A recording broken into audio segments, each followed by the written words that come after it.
Political Thought. By Laurie Johnson. Introduction. Organization. This book is divided into 4 major parts, each dealing with a particular category of political thought: idealism, realism, liberalism, and historical progress.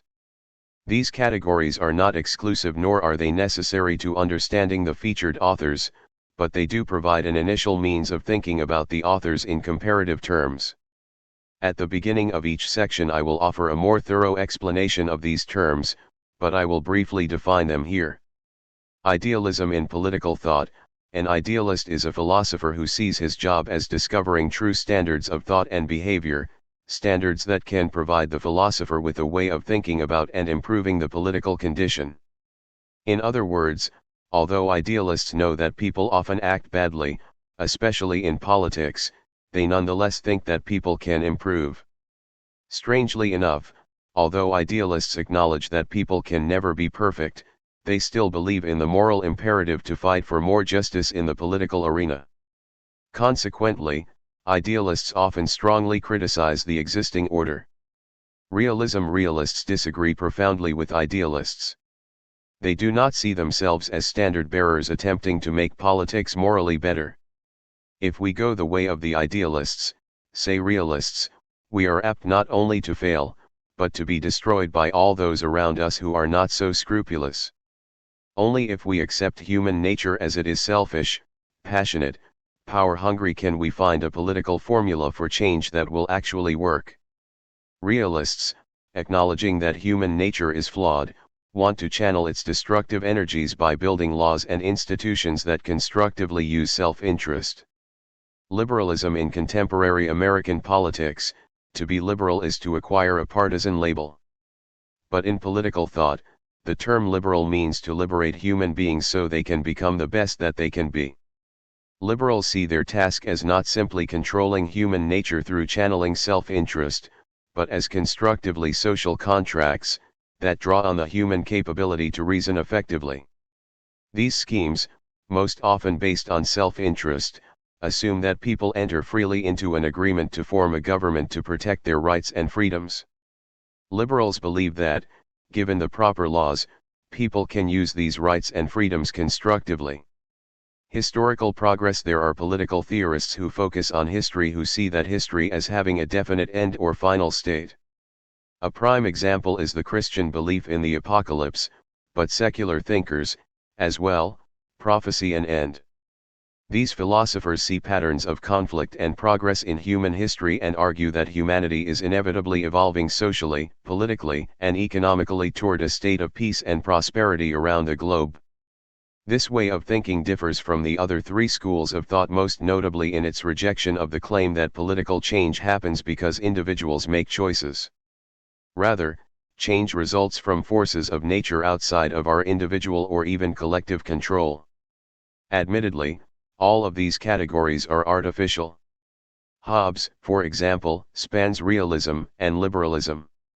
Nevertheless, most political ideas from ancient times to the present can be better understood, at least initially, in terms of these categories that provide reference points upon which we can build.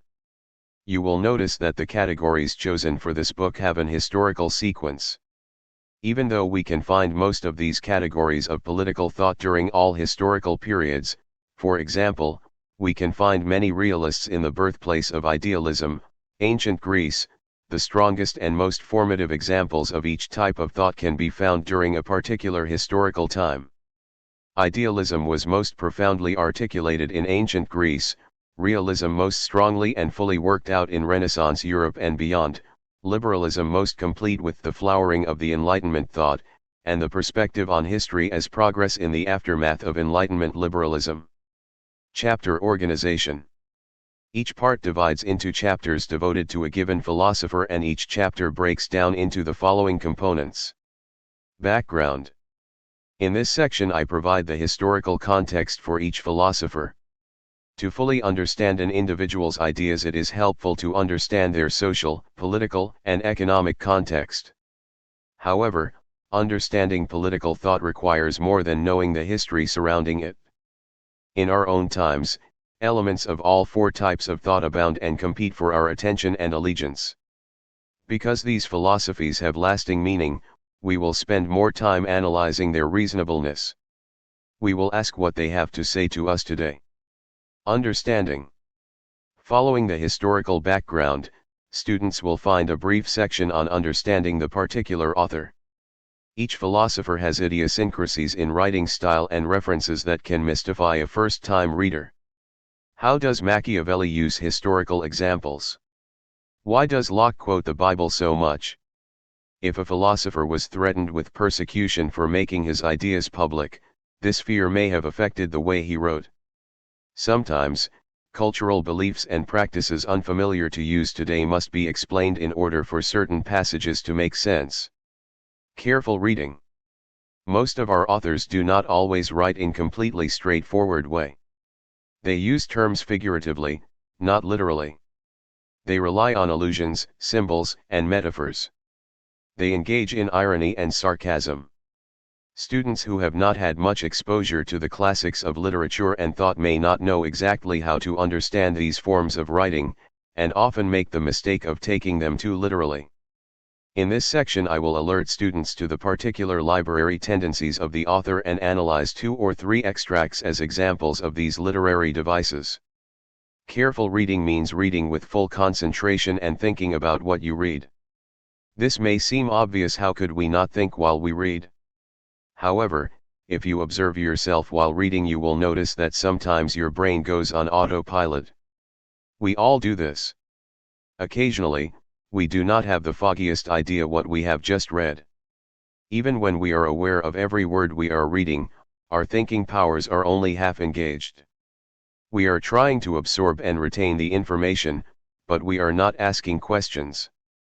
We have not noticed that 2 pages back, the author seemed to say the opposite of what he is saying on this page.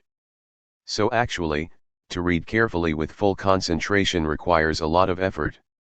Please note that in this section and in the section below, I may be using a particular translation or edition of a work and you may be using another.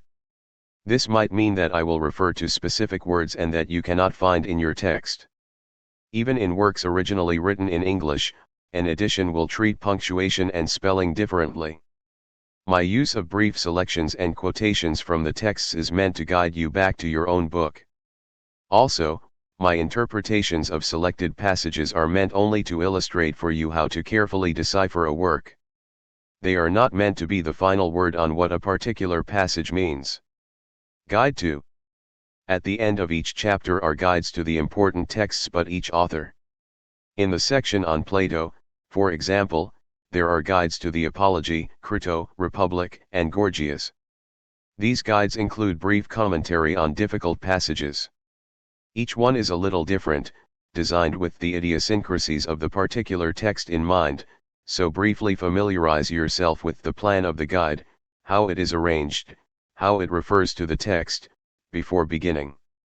It is essential when reading works of such depth to get a clear understanding at each step before moving on. If you use the guides as you read, you will more thoroughly grasp, and I hope more thoroughly enjoy, the material.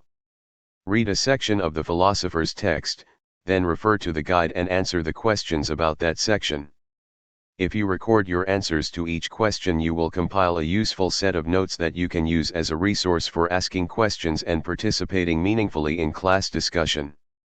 Remember that when you run into an unfamiliar word, a few seconds spent with a dictionary can clear up hours of confusion. Using the World Wide Web. There are hundreds of classic electronic texts in political thought that you can read or download, such as Plato's Apology. Because of Project Gutenberg and other internet projects, readers have unparalleled access to the greatest works of thought and philosophy. Many universities have created websites that offer historical and biographical material about particular philosophers or philosophies, and these websites are accessible. In addition, some sites carry scholarly commentary, articles previously published on pertinent topics, sections from books, and book reviews. Because of the transitory nature of web materials, some web pages may cease to exist, be removed from the site and new ones added. Part 1. Idealism. An idealist in political thought is not someone who expects human goodness at every turn. Indeed, an idealist can be fairly worldly, even pessimistic. The ancient Greek philosopher Socrates and his pupil, Plato, often expressed disappointment with humanity. Socrates seemed to love people and yet in his dialogues with them was all too aware of their flaws. When individuals criticize others, it is because they hold certain standards against which others fall short. For Socrates, the entire visible world failed to measure up to his ideals. Idealists perceive certain standards of what is good and right and then apply those standards to the world around them. Because the world often disappoints, idealists see their job as raising others to those higher standards through logical persuasion. Notice the idealists see their job as raising others to those higher standards through logical persuasion. Notice that idealists believe in an external, absolute truth and an individual's ability to use reason to approach that truth. This claim that truth is out there, that indeed there is one true definition of the good life, one true notion of justice, is controversial and rejected today as arrogant and even dangerous. There are many definitions of right and wrong, the critics argue. Today, ancient idealists would have to look to conservative intellectuals or perhaps religious thinkers to find anyone who fervently holds this idea of objective truth. Unlike religious thinkers, however, the ancient philosophers believed that truth could be approached through reason without revelation. Plato, c. 427 to 347 BC. Background. To understand Plato, one must understand his teacher Socrates, the personality that towers in so many of Plato's dialogues. Socrates' influence on Plato was so extensive that scholars still dispute which ideas in the dialogues, if any, came from Plato and which came from Socrates. Indeed, we know Socrates primarily through Plato's dialogues. 1 From these and a few other sources we get a fairly good idea of Socrates' origins and character. Born in 470 CB, Socrates was the son of a stonemason. At one time his father may have been wealthy, but by the end of his life he was rather poor. We know little else of Socrates' youth because he never wrote anything down, at least nothing that has survived. We do know that he served as a hoplite, a foot soldier, during the Peloponnesian War, a great war between his city of Athens and the city of Sparta. This war left an indelible impression on Socrates. He was critical of the Athenian imperialism and their ambition for more power, land, and wealth. It is said that though he fought well in the war, Socrates was a philosopher even then. He would stop in mid-march to think, and catch up with his fellow soldiers hours later. Socrates married a woman named Xanthippe, who bore him several children and had the reputation of being a shrew. She complained that he talked too much and made too little money. Athenian politics during Socrates and Plato's lifetimes were interesting but often treacherous. Athens was a direct democracy in which each citizen of Athens could come to the assembly and vote directly on the issues of the day. Only adult males who had citizen mothers could participate, but it was in some ways more democratic, although less equal, than our own system. The Athenian system produced political problems that were sometimes frightening, sometimes ludicrous. During the Peloponnesian War, for example, the Athenian assembly voted to put all adult male Mytileneans to death and sell the women and children into slavery because Mytilene had revolted against Athens. The next day, another speaker came before the assembly, won the debate because of his superior speaking skills, and convinced the Athenians to send another ship with orders to overtake the first ship and stop the executions. Fortunately, it succeeded. Suffice it to say that the Athenian assembly often changed its policies because of the eloquence of the speaker before it. Socrates truly deplored the ability of rhetoricians to sway the assembly. In fact, much of Plato's dialogues addressed opposition to one aspect or another of sophism, the philosophy embraced by the power elite of Athens. In this philosophy, as you will hear from Thrasymachus in the Republic, right and wrong are determined solely by who is in power. For those who accepted this premise, selfishly relying on emotional or deceptive rhetoric to sway the democracy was perfectly natural, and even admirable. Plato apparently thought that such an attitude in leadership would lead to the downfall of civilization. Another unfortunate aspect of pure democracy, at least for Socrates, was the absence of individual protections, what we would term a Bill of Rights. In a pure democracy, whatever the majority said prevailed, even if it meant fining, exiling, or even executing an innocent man. Socrates' constant questioning and criticism of democracy angered many, in particular some Athenian leaders such as Meletus, who swore out an indictment against him. He accused Socrates of failing to recognize the gods of the city and of introducing new gods. He also accused Socrates of corrupting the young men of the city, with whom he frequently held philosophic discussions. Meletus was not entirely wrong on either count. Although Socrates paid homage to the local gods, many of his well-known discussions called into question the traditional Greek pantheon, as you will see in Plato's Republic.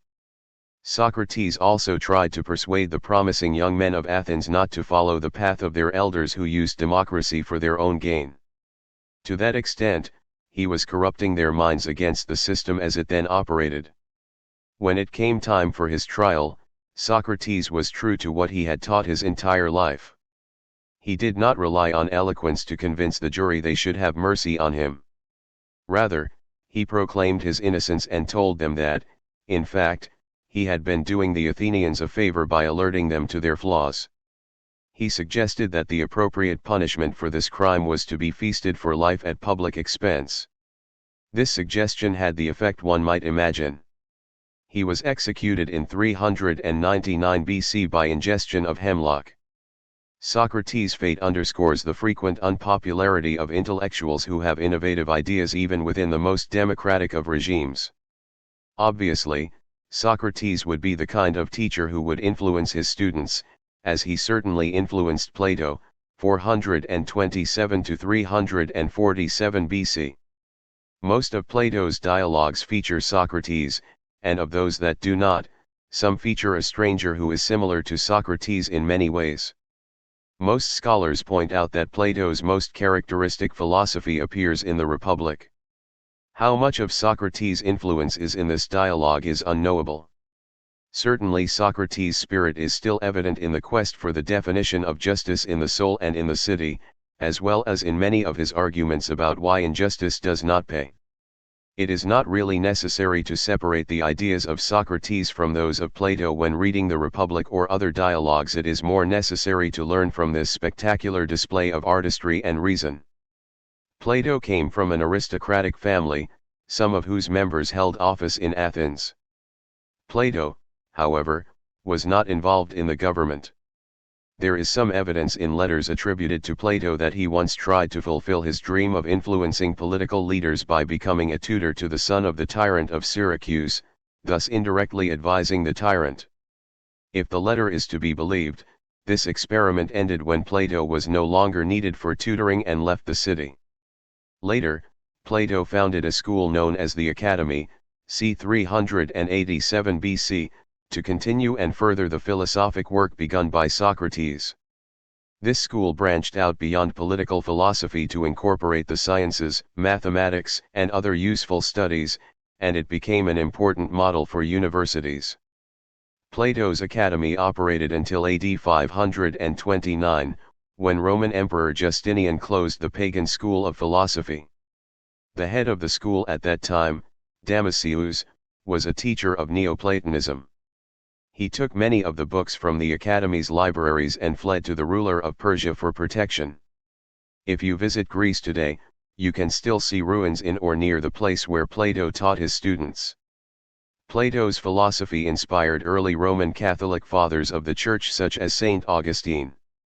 Plato's thought, some belief in and arguments for the existence of an afterlife and eternal standards of justice and the good spoke to Christian ideals. Although Platonic philosophy was largely unknown to the people during the medieval period, when the vast majority was illiterate and poor, it was preserved by the Church, which sometimes saw its role as protecting the people from dangerous philosophy while at the same time preserving that philosophy. Platonic and Aristotelian philosophy was also preserved and fostered in the Islamic world. Understanding Plato. To communicate his philosophy, Plato wrote dialogues. Initially, you can think of a dialogue as a kind of play. A dialogue reads like a recording of the give and take among people who are holding a conversation engaging in argument. Imagine the characters, where they are sitting, what they look like. There are clues in the dialogues about the ages of the participants, which helps our imagination flesh them out. Occasionally, Plato will manage to throw in a little background about where the participants are speaking or how they are a lot about the character of the actors by what they say. Some are angry, some uninterested, some drip sarcasm. Indeed, one of the best things about reading a Platonic dialogue is the humor that lies beneath the surface. It may take a while to catch all of it, but it is well worth the effort. The dialogues are unusually rich. Unlike treatises, which fully develop only one side of an argument, dialogues anticipate and include counterarguments, thus making the central argument stronger. An argument is always stronger if it has stood the test of questioning and counterarguments, which is what Plato is hoping to show. The challenge for a new reader of Plato is to sort out the arguments. Because Plato is arguing through Socrates, try to concentrate first on what Socrates says, especially in those places where he summarizes his first argument for those with whom he is conversing, his interlocutors. As you get comfortable with Socrates, search to understand the challenges to his point of view. You may sometimes get bogged down in the long strings of questions and answers. It is not as important to remember every fragment of the argument as it is to understand generally the interlocutor's reasons for their thinking. In other words, to read a dialogue you need to relax. Even scholars who have devoted their entire careers to Plato argue with each other about what this or that passage is really about. Another way to discover Plato's point of view is to watch the reactions of the interlocutors to each other. Because Plato and his teacher most admired logical discussion, and believed that emotions often blinded people to the truth, it is safe to say that a display of emotion in one of the participants is meant to show the irrationality of his position. If Socrates says something that another interlocutor cannot dispute, that person is likely to get angry and even call Socrates names. In the dialogue Gorgias, for instance, a man named Callicles calls Socrates childish and insinuates that he is not a real man. He says that Socrates can be easily struck hard, or taken advantage of in a legal dispute. He advises him to become a real man by leaving philosophy for a career in business. Remember that when people start shouting, calling names, or mocking others in a debate, it is usually because they have run out of arguments and thus make this their last defense.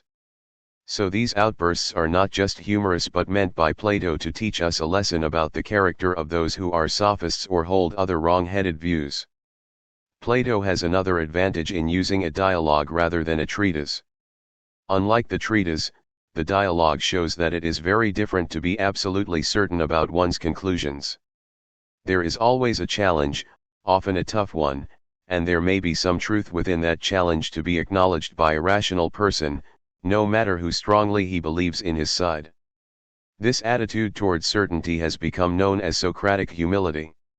It should not be confused, however, with the view that all arguments are equally valid. Arguments that stood the test of logic were to be provisionally accepted as true, arguments that were exposed through questioning as illogical were to be rejected. In this way alone could philosophers come closer to the truth, but they must always be ready to back away from their conclusions if someone else could show them to be illogical. This humility bears some resemblance to the much later idea held by liberal political thinkers, the free marketplace of ideas, in which the public is trusted to distinguish better arguments from worse arguments without being protected from wrong ideas by censorship. Careful reading. Plato is famous, some say infamous, for his use of metaphorical references. If students have read little of this type of literature, they may be thrown by Plato's seemingly picturesque way of putting things. However frustrating this may be at first, the fact that Plato is a subtle and even artful writer is one reason why his works are so intriguing. Learning to enjoy this type of writing is like learning to enjoy fine wine, and the journey is just as enjoyable. Indeed, this last sentence is an example of metaphorical writing, which is simply to compare something with something else. Usually people use metaphors when they find it hard to put into words directly what they are trying to communicate. The bigger and more complex the ideas we attempt to relate, the more we tend to use metaphors.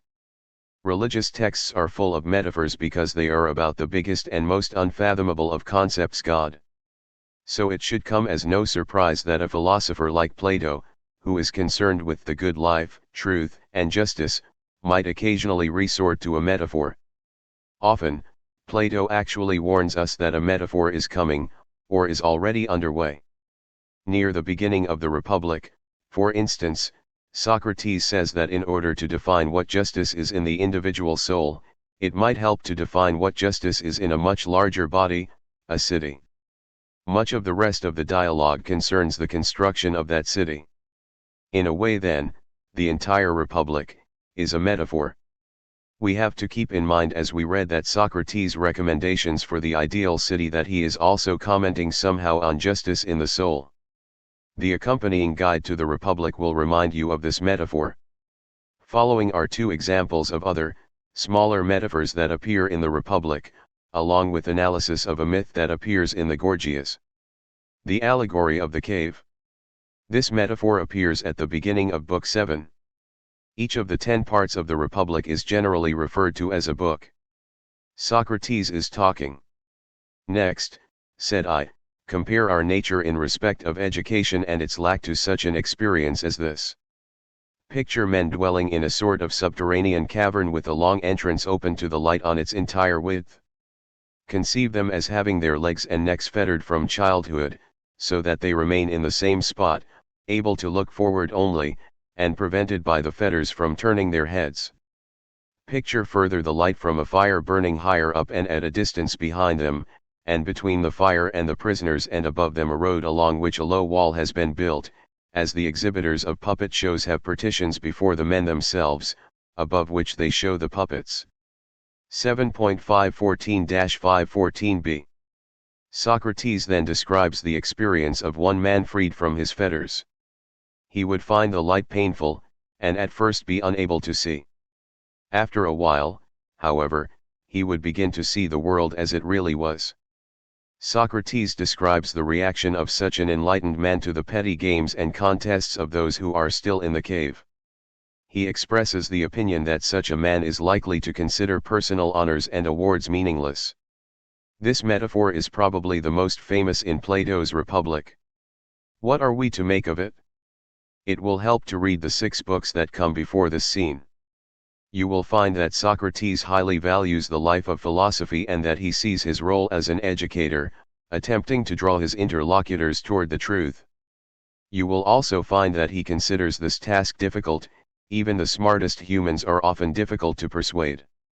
From reading his background you know that Socrates was disliked by many of the elite in Athens, who viewed him as a troublemaker and an agitator against rule by the people. So the first thing to keep in mind when interpreting any metaphorical passage is the context you have learned thus far. Next, remember the clues that are laid there for you, some of which are fairly obvious. The first sentence in Book 7 reads, "Next, said I, compare our nature in respect of education and its lack to such an experience as this." Here, Socrates has given you a large clue about his intent in this metaphor. Remember to read the entire metaphor for its application to the issue of the philosopher's task of educating people, especially Socrates' own role. The men dwelling in the cave are perhaps common people. But do they also include the smarter ones to whom Socrates is talking? He later talks about the liberated prisoner returning to the cave to persuade others to make the ascent. He predicts that such a man will at first be unable to see in the darkness and thus appear ridiculous to those who have never left. He states that he will seem silly if he has to testify in the cave about the shadows of justice with those who have never themselves seen it. 7.517de. Socrates is obviously referring here, through Plato, to his later demise at the hands of the Athenian elites. However, he could also be talking about his interlocutors who wind up ridiculing him instead of continuing a civil conversation, or more generally, to all those he fails to persuade. Think about the content of this metaphor. Why are the prisoners fettered so they can see nothing but shadows? Why are they in the dark, seeing things they think are real, but are not real? Our expression in the dark is apt here. These prisoners represent people who are in the dark intellectually. Their concerns are not real, yet they truly believe they are real. Next, think about how this statement might be applied today. Some people have called television the cave. People watch its flickering images, entertained for hours by sitcoms and dramas, while important world events pass them by. They take as truth the political opinions they hear on the nightly news, without investigating further.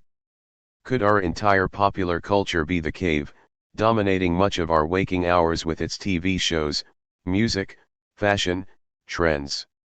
Inasmuch as we are in touch with that culture, do we lack reflection of what is more important, including our family relationships? Is consumerism the cave, leading us to desire the latest product with false promises of improving our lives? Plato would probably answer yes to all of those questions. Think of what Socrates is saying to himself. He is telling his interlocutors that he considers himself to be in the cave when talking to them. He is trying to draw them up out of their own ignorance, and risking their ridicule to do so. They might take this self-identification as an insult, but they do not. Socrates may see himself as a lonely man, talking to people out of a sense of duty, when he could be enjoying himself more in divine contemplations. He understands why he is misunderstood. He is talking about things that others have never experienced and that threaten their chosen way of life, and yet he continues to want to talk to them. What is the light? The ultimate truth, no doubt. But since we can only see it fully when we are dragged up out of the cave by a philosopher, we must be content now with what Socrates calls the likeness and reflections of the light as he describes them through metaphor. Could it be that those interlocutors who can follow his argument are out of the cave, but still squinting and groping in the blinding light? Luckily for us, Plato often gives us an interpretation of his own to accompany the metaphor, and he does here as well. He does not, however, explain each nuance but leaves all of them to his readers to ponder on their own. Socrates tells Glaucon that the cave image he has constructed must be applied to Glaucon's world. The world we can see is like the cave, and our sun is like the fire in the cave. The ascent of the prisoner is like the soul's ascension to the intelligible region. He tells Glaucon that in the region of the known, the intelligible region, the last thing to be seen and hardly seen is the idea of the good, which would correspond to the sun outside the cave. The idea of the good, he says, is the source of truth and reason. 7.517 BD. This passage tells us that Plato thinks what we see around us, illuminated by the sun, is not as real as that which is visible only with our mind, the intelligible region. What is something we can see only with our mind? Geometry is an entire field built upon ideas that only appear in their perfection in our mind. No circle exists on earth that corresponds to the perfect circle as defined by geometry. No matter how precise our instruments for drawing the circle, even if they are computerized, it will always have minute flaws. So Socrates is not saying that everything around us is not real, because we can after all see and touch it. Rather, he is saying that those things intelligible to the mind only are more real in the sense that they are perfect and do not change. It is easy enough to see how this might be the case in geometry, but Plato thought this insight applied to all kinds of ideas. The idea of the good is pure, and can only be approximated by humans who try to be good and build sound political institutions. You can see why the church was later attracted to Plato's thought. He mentions God once in this passage, as well as an author of light. It is never clear what kind of God Plato is writing about, but we at least can say that this God appears to be the author of both the light and the idea of the good. The idea of the good makes everything else in the world comprehensible to the philosopher. It is the true standard by which he can see the world as it truly is. Socrates argues that a leader can only be a good one if he has some knowledge of this eternal, unchanging idea of what is good. What a bold political statement for any philosopher to make. Because most leaders in Athens and elsewhere were not philosophers, nor did they usually listen to philosophers, there were probably no leaders in Athens or elsewhere that Socrates would call good. The ship of state. The city that Socrates constructs has three classes: the workers, the soldiers, and the philosopher rulers. Justice in the city is defined as each class doing its own job well, and not interfering in the work of others. In Book V, Socrates discusses the special role of the guardian and the ruling classes in three shocking suggestions. The first suggestion is women should be allowed into the military and ruling classes. The second is all relationships within those classes should be communal, marriages should happen at the command of the state and should not be permanent, and children should be raised not by their parents but communally. Children who are born defective should be exposed or left to die. Some of these suggestions, when you read them, ought to cause dismay. They could be taken metaphorically, as the Guide to the Republic will indicate, but they nevertheless also should be pondered as actual political proposals. The third suggestion, and perhaps the most sweeping, is philosophers should be the rulers. Indeed, he says that unless philosophers are rulers, none of the rest of his proposals will be realized. 5.473 DE. Plato presents the third suggestion in such a way that it raises strong doubts about the plan's feasibility. Unless philosophers become kings or actual kings become philosophers, he says, his plans cannot be fulfilled. Book 6 of the Republic finishes the argument by showing just how difficult it is to become a true philosopher. Few are actually born and bred to be true suitors of philosophy. It is also unlikely that a true philosopher, once found, would ever want to rule. Philosophers, suggests Socrates, are far more interested in pure contemplation than in taking on the responsibility of ruling. A far more difficult obstacle in the way of philosopher kings also is discussed in Book 6. Socrates uses the image of the ship of state to get the point across. Picture a shipmaster in height and strength surpassing all others on the ship, but who is slightly deaf and of similarly impaired vision, and whose knowledge of navigation is on par with his sight and hearing. Conceive the sailors to be wrangling with one another for control of the helm, each claiming that it is his right to steer through. He has never learned the art and cannot point out his teacher or any time when he studied it.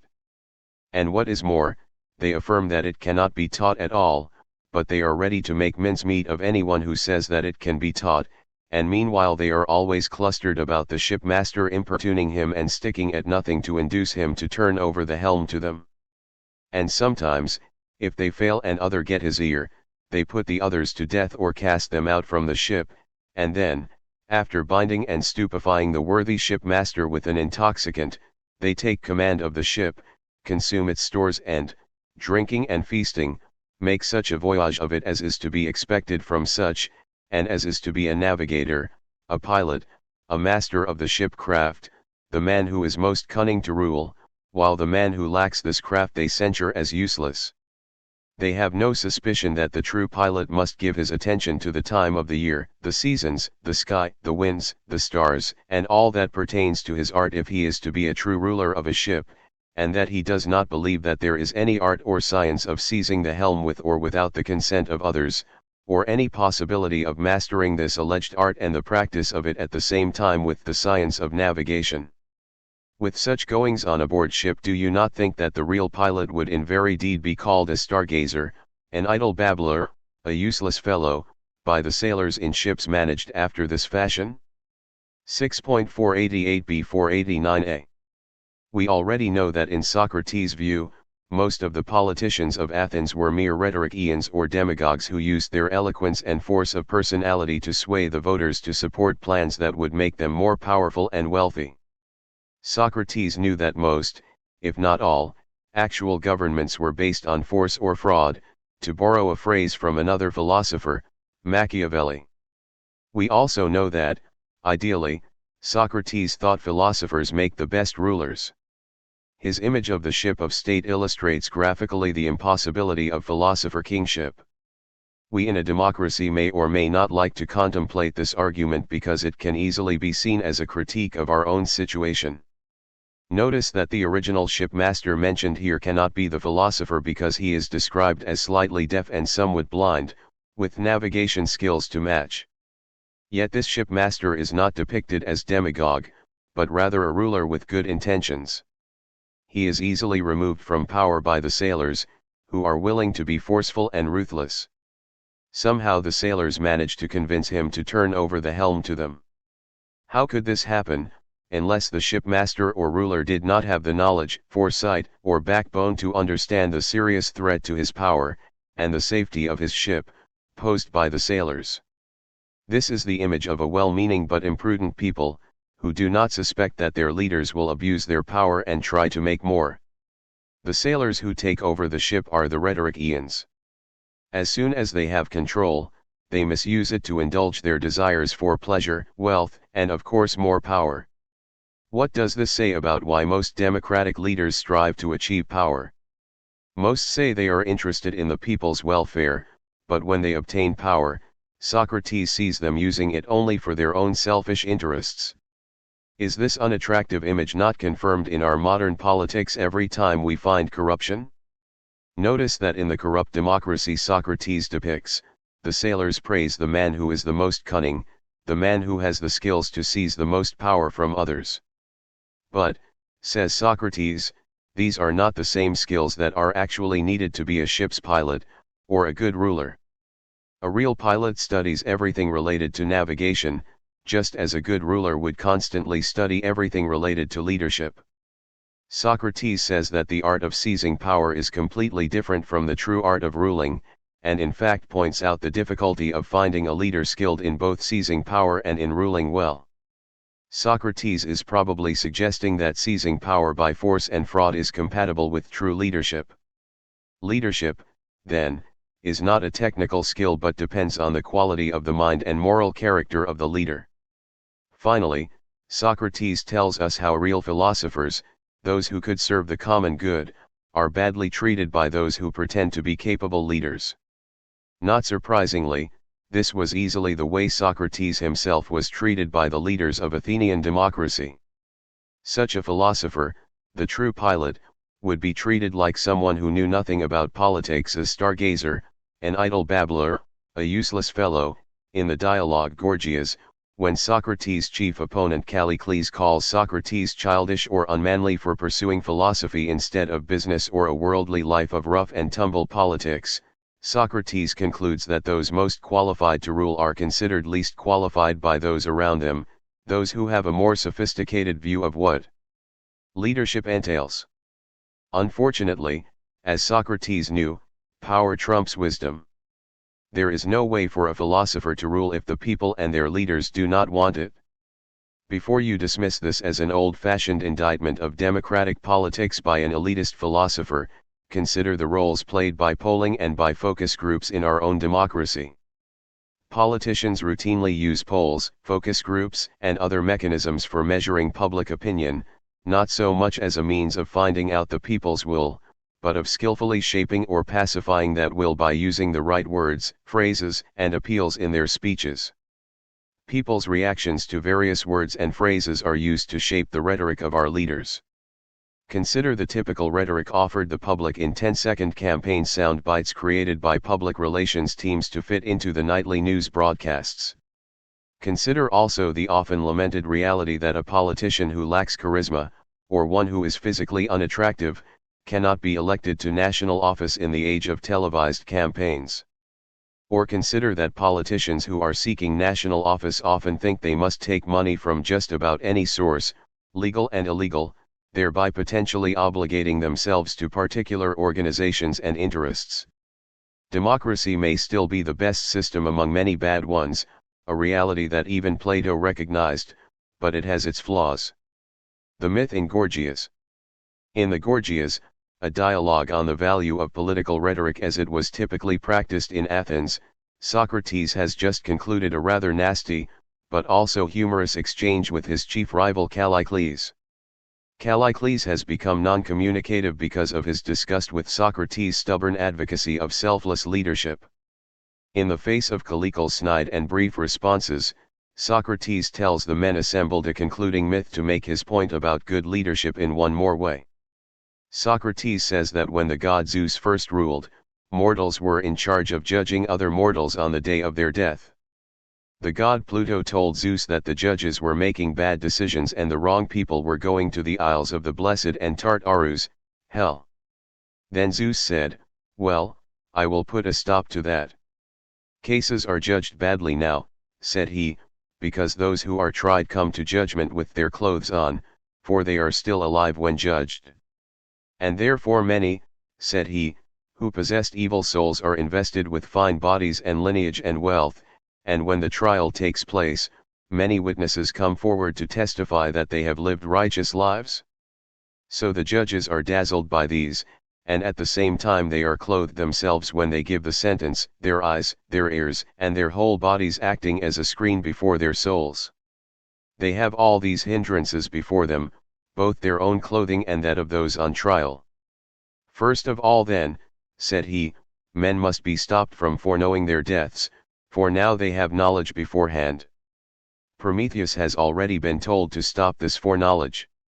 Next they must be stripped naked of all these things before the trial, for they must be judged after death. And the judge must be naked too and dead, scanning with his soul itself the souls of all immediately after death, deprived of all his kinsmen and with all that fine attire of his left on earth, that his verdict may be just. 523 to 524. Socrates goes on to say he believes that the soul of human beings are now seen by the gods as they truly are. So a king's soul may be seen by the gods in its true condition, which may be scarred, crooked, and unjust. According to Socrates, there are three types of people: those whose souls are curable with punishment prescribed by the gods, those whose souls are incurable, and those whose souls are pure or unscarred. The curable souls will spend a time in punishment and then be admitted to the isles of the blessed. The ancient church saw this image as an example of a pagan philosopher who already knew about purgatory. The incurable souls spend eternity in Tartarus. These are souls who apparently cannot turn away from their evil convictions.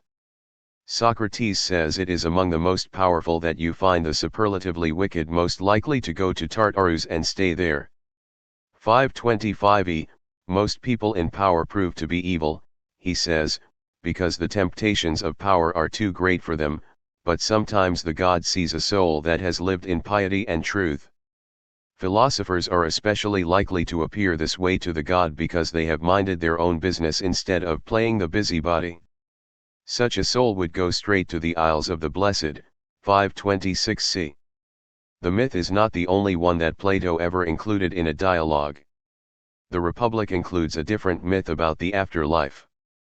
Given that several of the dialogues have different myths, it is difficult to believe that Socrates thought this particular myth was fact in the absolute sense, despite what he says. After reading Gorgias, you may wonder why Socrates needed to add this myth after all, particularly as he had already made several strong arguments for just leadership without any reference to the gods or the afterlife. There are several ways of explaining its presence, however. The important thing to remember is that it is quite all right, and even necessary, to speculate about the purpose of this and other non-literal parts of Platonic dialogues. It could very well be that Plato thinks this myth is true in its essentials. Indeed, there is quite a bit of evidence that Plato did believe in eternal life. He certainly believed in a realm of higher reality that encompassed eternal ideas. Perhaps he thought it was quite reasonable to believe the human soul was eternal, because men could obtain knowledge of eternal ideas through philosophy. Perhaps he also thought it was reasonable to believe in a god or gods because it is hard otherwise for even a philosopher to explain the existence of everything we experience. I would then be reasonable to think that the god or gods meted out eternal justice. Another way of viewing this myth, not incompatible with the first way, is to see it as a bit of Socratic rhetoric. Earlier in the dialogue, Socrates says that a true orator or a good rhetorician would be a moral artist, one who uses rhetoric to shape people's souls for the better and lead them toward justice. Socrates may think that such a myth is an example of the good form of rhetoric, especially for those who cannot follow all the intricacies of philosophical debates. Others may see this myth as a rather convenient form of self-justification. Whatever its purpose, predictably, the myth has no effect on Callicles. Let us look at some of the details. Originally, judgment took place on earth, but Zeus found this system flawed because appearances were getting in the way of seeing people's souls as they really were. Accordingly, Zeus instituted a new system in which souls were judged after death, when completely naked. The real importance of this idea, of course, is all earthly things that Callicles admires: power, wealth, appearances do not matter in the final judgment. Real judgment, according to Socrates, is blind to these things that do unfortunately matter in this lifetime. Think for a moment about the advantages a person has in his lifetime by being born into a wealthy or politically powerful family, or sometimes simply by being born beautiful. We are attracted to people who appear successful and beautiful. Although Socrates does not say that it is impossible for such people to be just, he does claim that it is difficult because, as we have seen in the Republic, they are so tempted. In any case, he here denies any positive relationship between the earthly marks of success and real success, that of achieving justice in the human soul. Indeed, the person most apt to be scorned by society as useless, the philosopher, is most likely to go straight to the Isles of the Blessed. Notice he says that such a person has not played the busybody in his life. Now, if we were to take this statement too literally, we would have to accuse Socrates of hypocrisy, because he certainly criticized throughout his life Athenian politics and leaders. But why would Plato want to make his teacher look like a hypocrite? Read carefully. Not playing the busybody to Socrates means only to mind your own business well. Socrates' business is being a philosopher, and being a critic of the political system is part of being a philosopher, and being a critic of the political system is part of being a philosopher, but Socrates has never actually tried to become involved in politics. Be just. In his view, then, he has been minding his business and doing justice his entire life. Indeed, earlier, he tells Callicles that he has been engaged appropriately in the political art, as opposed to Athenian politics, all along. I think that I am one of the very few Athenians, not to say the only one, engaged in the true political art, and that of the men today I alone practice statesmanship. Since therefore when I speak on any occasion it is not with a view to winning favor, but I aim at what is best, not what is most pleasant, and since I am unwilling to engage in those dainty devices that you recommend, I shall have nothing to say for myself when in court. 521 DE. The dainty devices refer to deceptive rhetoric, and when in court is a foreshadowing of the fact that Socrates did not try to escape punishment when he was convicted by using any of these devices. Guide to Apology. Apology is Plato's account of the trial and sentencing of Socrates. It raises some major questions about the meaning of life and the uncertainty of death, and less metaphysical issues such as the relationship of the political philosopher to the state. The charges, 17a-20a. 1. Who has brought the charges against Socrates? 2. What are the charges that the jury must consider? 3. Who are the real accusers? Socrates claims that his real accusers are not the men who have brought the specific charges he must address at his trial. Defense against Socrates' real accusers, 28-24b. Socrates begins this part of his speech by claiming he is not an expert in the same sense as the sophists, who charge for lessons in subjects such as rhetoric and law. He tries to explain why he has a reputation for being a kind of sophist when he is not. 1. Socrates says he has gotten a bad reputation because he has a kind of wisdom. What is this wisdom? 2. Recount Socrates' tale of how he got his mission from the god or oracle at Delphi. 3. After hearing the god's opinion, what did Socrates think was his religious duty? 4. Do you believe Socrates is entirely sincere in his account of the god's pronouncement and his reaction to it? Defense against Meletus charges, 24b-28. 1. How does Socrates answer the charge that he has corrupted the youth? 24b-26b. 2. Meletus also charged Socrates with not believing in the gods. How does Socrates prove that he does believe in the gods? 26c-28. Socrates' integrity, 28-30b. Here Socrates defends not only his integrity but also the value of integrity per se. Throughout this dialogue and in Crito, it is evident that it was very important for Socrates to never contradict his principles in either speech or action. 1 Socrates asks his accusers, if you think that a man who is worth anything ought to spend his time weighing up the prospects of life and death. Explain why Socrates thinks he should disregard the danger of execution when living his life and in defending himself in court. 2 Do you think Socrates is wise to disregard the possibility that he may die if he does not please the court? Socrates' warning, 30b 33. 1 In what sense does Socrates think he is a gift of God? What service has he provided the city of Athens by philosophizing there? 2 Socrates claims that he has always had within him a divine voice which sometimes stops him from saying or doing something but never urges him to do anything. Why does he think the voice has usually stopped him from participating directly in the political life? 3 What minor political offices has Socrates held, and what did he do to offend his colleagues? What is his point in recounting these episodes? Socrates' bold proposal, 35-38c. The jury has decided that Socrates is guilty. Now he must argue with them about what he should not receive the death penalty for his crimes, but Socrates maintains his integrity and refuses to plead for leniency as expected. 1 How does Socrates characterize the vote of the jury? Why does it surprise him? 2 What does Socrates think he deserves for his crimes? What do you think of his proposal? 3 Why does Socrates eventually propose a fine? Socrates' response to the death sentence, 38c 42. 1 Who does Socrates consider to be the true loser as a result of what he considers an unjust sentence? 2 Why is it better to escape doing wrong than to escape death? 3 What does Socrates predict will happen soon after his death? 4 What does Socrates have to say to those who voted for him?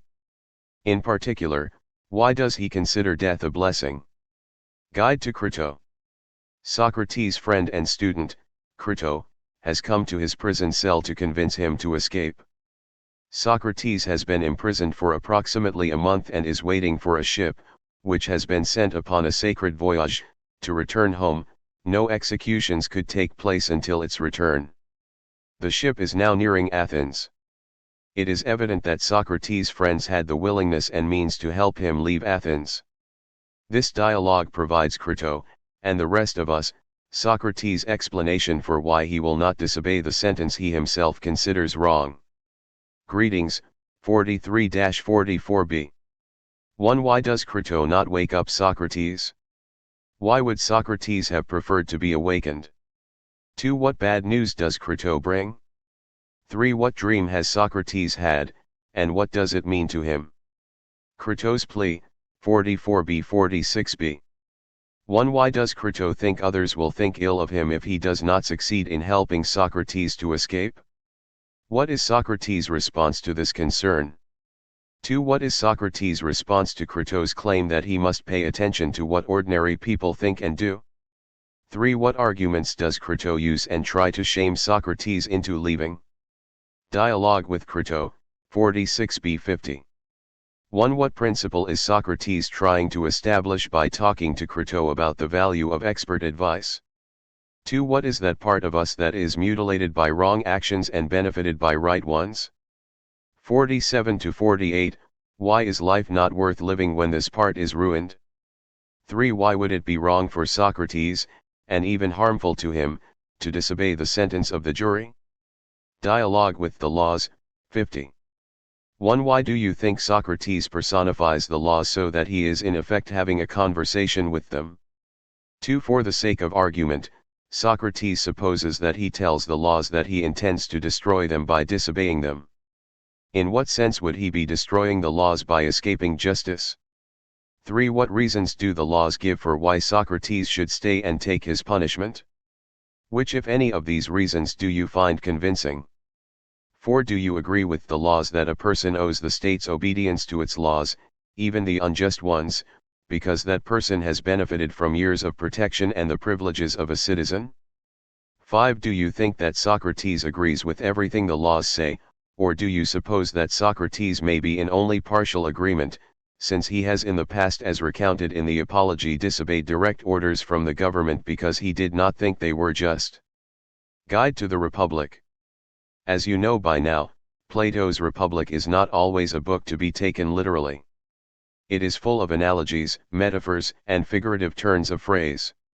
Indeed, it is possible to argue that the entire book, including all of the proposals for the city in speech, is a metaphor to describe justice in the individual soul. As you read the book, then, keep in mind that Socrates is trying to find out what this justice is. On top of that goal, Socrates is trying to make some points about political power and types of government that may not be obvious. Remember, do not read the book simply to answer the following questions, but concentrate on these questions as you move through the text to help you eventually obtain the bigger picture. Book I. 1. How does the question of justice arise? What are the answers given to the question by Cephalus, Polemarchus, and Thrasymachus? 2. How does Socrates respond to each of these answers? It is worthwhile to recount his response to each specific answer instead of summarizing. Book 2. 1. Why do Glaucon and Adeimantus get into the discussion? What do they say about justice? 2. After Glaucon's and Adeimantus' arguments, Socrates shifts the conversation to the question of the just city, as opposed to the just individual. Why does Socrates do this? 3. Describe the first city Socrates develops. Why does Socrates' friend call it a city fit for pigs and the unsatisfactory? Why does Socrates nonetheless say that it may be the most just city? 4. When Socrates begins to discuss the more luxurious city, he says that it will need to have a military. Why does the luxurious city need a special class of soldiers? 5. What qualities does Socrates say the soldiers, or guardians, should possess to set them apart from the rest of the city? Book 3. 1. What is the goal of the guardian's education? 2. Describe the myth of the metals. In this passage we have the first clear glimpse of the metaphor between the just soul and the just city. What parts of the individual soul do you think these metal classes represent? 3. How do you think this three-class system would work in an actual city? Book 4. 1. Why does Adeimantus object to the arrangements in the just city that Socrates is building? 2. How are the four virtues, justice, wisdom, courage, temperance, or moderation, distributed among the people in the just city? 3. How do these virtues correspond to the three classes in the city and the three parts of the soul? Book V. Book V is central, both in place and importance. In it we find the three waves, or three shocking proposals, that would seem to make the city more of a fantasy than an actual proposal. In Plato's time, for instance, women were expected to remain hidden from the view of other men, to stay at home, and to attend only to household needs. Here in the first shocking wave, however, Socrates calls for female soldiers. In the second wave, Socrates proposes a sort of communism which includes the elimination of the family guardian. Marriages will take place at the ruler's command, and the guardian's children will be raised collectively, not by their parents. Finally, Socrates argues that philosophers should rule over the city, a proposal he thinks is the most incredible of all.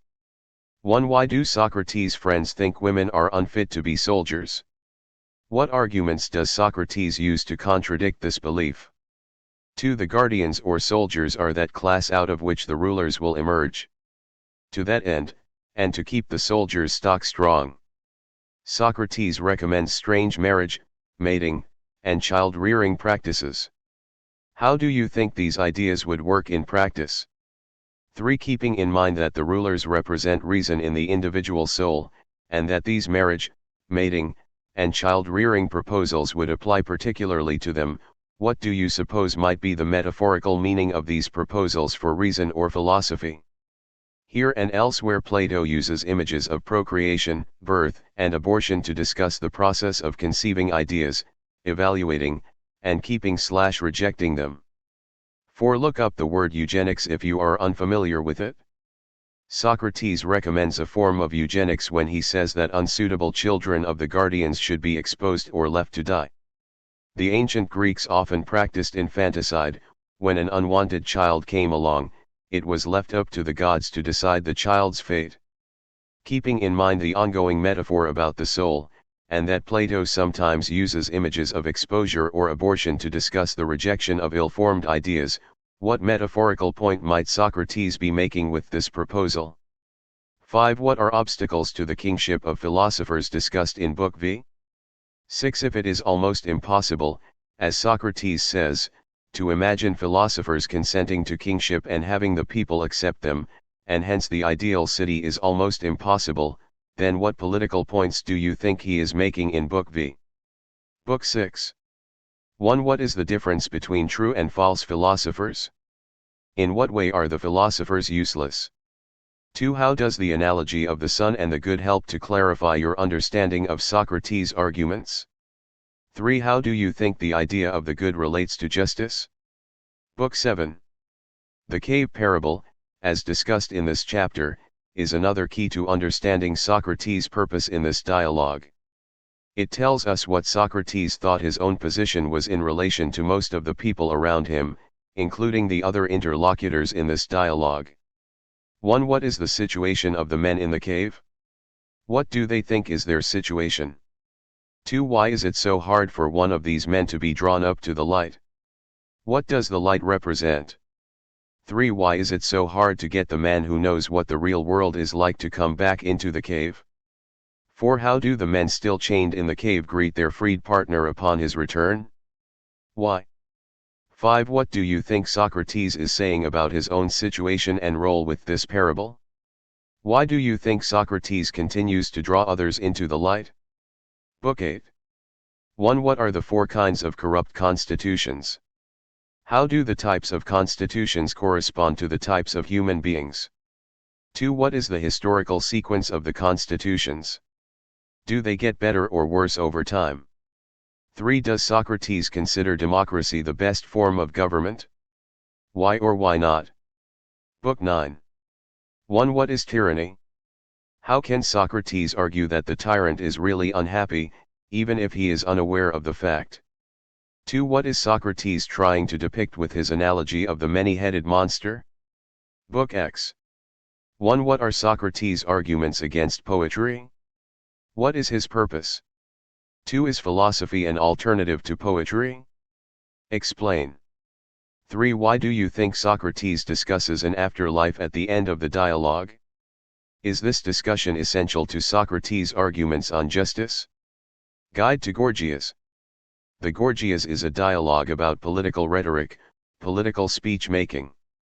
There was certainly plenty of speech-making at ancient Athens. Men who excelled at making speeches were able to persuade the Athenian assembly to vote their way. Eloquent lawyers won cases. If anything, the ability to use words well has only become more important in today's democracies. In U.S. politics, one awkward gaffe can earn a politician everlasting shame, and one catchy phrase can ring in the ears of the voters for an entire campaign. Is this talent for public speaking, almost made into a science by politicians in our information age, really serving the public? Or, is rhetoric mostly used to obscure issues and sway audiences with emotive rather than factual appeals? These are questions Socrates was already asking.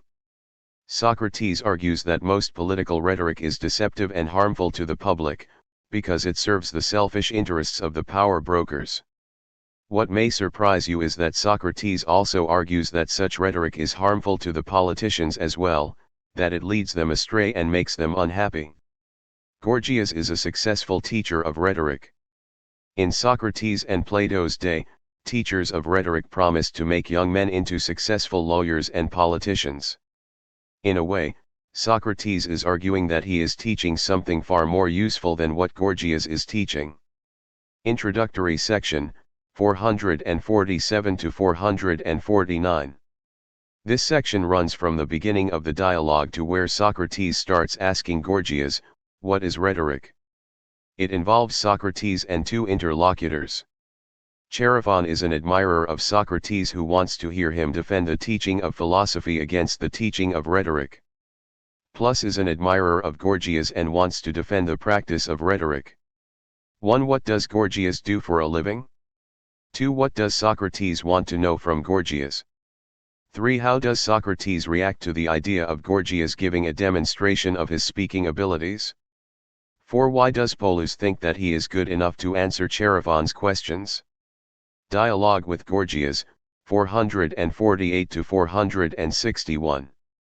Here Gorgias enters the fray and is fairly generous, though not at first straightforward, with his answers. Ask yourself why Socrates persists in not being satisfied with Gorgias' answers. 1. What kind of answers does Gorgias initially give to the question, what is rhetoric? 2. Gorgias finally offers Socrates a decent definition, persuasion in the law courts and assembly. Look this definition over carefully. Why does Socrates continue with his questions? 3. Explain the distinction Socrates makes between knowledge and belief. What type of communication produces knowledge and what kind produces mere beliefs, according to Socrates? 4. Why does Gorgias claim that rhetoric is the most powerful of the arts, even though the rhetorician is not an expert in any area but speaks on every topic? 5. Why does Gorgias think that the teacher of rhetoric should not be blamed if his students use rhetoric to promote an unjust cause? 6. Socrates seems to think that the teaching of rhetoric is not morally neutral, as Gorgias would claim, but that the teachers transmit certain undesirable values to their students. Gorgias had previously told Socrates that the skillful rhetorician can speak on any topic, and persuade the vast majority to believe anything the rhetorician desired. He also admitted that the rhetorician needs no knowledge of the topic about which he is speaking, in part because he is speaking to audiences who are even more ignorant of the topic than he. If Gorgias advertises his classes to students with this description of rhetoric, can he really be teaching a morally neutral skill, as he claims? 7. Near the end of his exchange with Gorgias, Socrates suggests that much of what rhetoricians talk about are matters concerning what is right and wrong, just or unjust. Should we raise taxes to build a stronger military? Should we make war? Do you believe it is realistic to want politicians to know what is right or just before they start making recommendations to the public? Polus, 461-481.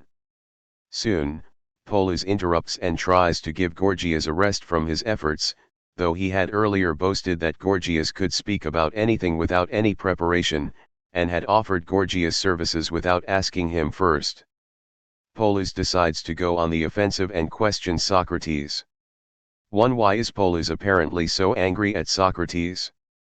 2. Why does Socrates deny that rhetoric is a true art? 3. Why does Socrates call rhetoric a form of flattery and compare it with cooking or putting on makeup? 4. Why does Polus admire rhetoricians so much? 5. Read Polus' story about King Archelaus and then read Socrates' reaction to Polus' story. Why does Polus think that a man like Archelaus is happy? Why do you think Socrates says such a man is likely to be very unhappy? 6. Socrates soon persuades Polus to agree with the idea that doing wrong is ugly or unattractive and that doing justice is beautiful. He then defines ugly and beautiful in ways that do not advance Polus' argument. What is the overall point Socrates is trying to make the persuading Polus to agree with these definitions? 7. Polus has agreed to all of Socrates' points, so how can he reject Socrates' conclusions at the end of it all? Callicles, 481-523. Callicles is the toughest opponent of Socrates in this dialogue. When he enters into the argument, he scoffs at Gorgias and Polus for caving into the conventional, merely man-made, morality that Socrates is advocating, and for being ashamed to say what they really think. Callicles has a complete theory of morality and politics, unlike Polus and Gorgias. It is important that you understand the view that all morality is man-made, a creation of whoever is in power. This theory is still held by many people today. 1. What sense do you get about Callicles' opinion of human nature from his opening comments? 2. What does Callicles mean when he says that Socrates has been advocating values or ideas that are merely conventional or man-made?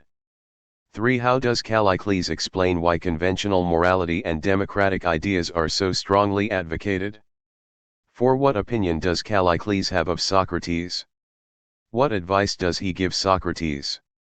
5. Who does Callicles think should rule, and why? How would Athenian rhetoricians fit into his vision? 6. Socrates points out that in Athenian democracy the people are stronger because of their numbers and that, according to Callicles' own argument, they therefore deserve to rule. Socrates uses what is known as a rhetorical argument, that is, one designed to show the flaws in Callicles' reasoning more than to reflect Socrates' own views. It is highly unlikely that Socrates would actually agree that the people should rule because of their strength of numbers. How does Callicles revise his definition of who should rule, after he is challenged by Socrates? 7. Socrates and Callicles get into an argument about what is the best way to live one's life. Socrates says the best way is to live a temperate or moderate life. Socrates says the best way to indulge your desires. Explain each man's argument. 8. Socrates tries to point out that Callicles that his idea of pursuing pleasure endlessly might actually end up hurting him. How does Socrates try to get this point across to Callicles? 9. Socrates argues that rhetoricians have to spend most of their time trying to figure out how to please their audience. They are really not pleasing themselves, but have become slaves to the crowd. If this is the case, why do you think that so many politicians continue to think that they are happy and in control of the people instead of the other way around? 10. Why does Socrates bring up past Athenian leaders and ask Callicles if he knows any who advised the people to do what was right and best for them? 11. It would certainly seem as though Socrates has no use for rhetoric, but then he finally mentions the possibility of a speaker who uses rhetoric to promote the good. Why would a good leader need to use the rhetoric? What goals would he try to reach for the people? Do you think Socrates is talking about himself here? Is he also talking about possible political leaders? Remember, he is trying to persuade others here such as Polus or Chaerephon who might be politically powerful in the future. 12. Why does Callicles become so angry toward the end of his dialogue with Socrates? 13. Socrates summarizes his position after Callicles' angry outburst. Use this summary to add to your own understanding of Socrates' position. Why does Socrates maintain that a person is more likely to feel free and happy if he or she lives a just life? 14. How does Socrates depict previous, supposedly great, leaders of Athens? What type of leadership would he prefer for Athens? How does he view his own role in Athenian politics? Myth, 523 End. In this section you will find an unusual addition to Socrates' other arguments. Socrates thinks that it is important to tell his listeners a story about justice in the afterlife. This story is just one facet of a multifaceted argument. Given that, it is important to try to understand its purpose and why Plato felt it should be included. 1. In what manner were people originally judged and how did Zeus change that system? 2. How does the new system of judgment affect people who have power, wealth, health, and so on? 3. Who is more likely to go to the place of punishment, Tartarus, and stay there forever? Who is most likely to go to the Blessed Isles? Why? 4. In your estimation, does this myth strengthen or weaken Socrates' overall argument? Why does he include it here? Chapter 2, Aristotle, c. 384 to 323 BC. Background. Aristotle's influence on Western culture and especially the development of classical republicanism is immense because his philosophy, more than any other, was welcomed by the Roman Catholic Church. The Church found his teachings largely compatible with its theology because of the analysis of St. Thomas Aquinas, a 13th-century scholastic. Imagine this one person, Aristotle, having a formative impact on the politics of an entire civilization. Aristotle was born in 384 BC in Stagira in northern Greece. Unlike Socrates' family, Aristotle's was fairly noteworthy. His parents were wealthy and influential. His father was the physician of King Amyntas III of Macedonia. Because of his father's occupation, Aristotle, for better or worse, always had a connection to royalty. When his father died, young Aristotle became the ward of his guardian, Proxenus, who decided the young man would go to Athens to complete his formal education. Once in Athens, Aristotle chose Plato's school, the Academy. Going to school in ancient Athens was somewhat like going to college today. Aristotle paid tuition. He listened to lectures. He was required to write and speak about what he was learning. As time went on, he was even asked to do some teaching of his own, particularly on the subject of rhetoric. Unlike our modern colleges, however, the school granted no degrees and Aristotle had more control over what classes he would take. For 20 years, Aristotle stayed at the academy, listening to lectures and doing research in areas such as the natural sciences, mathematics, rhetoric, and of course, philosophy.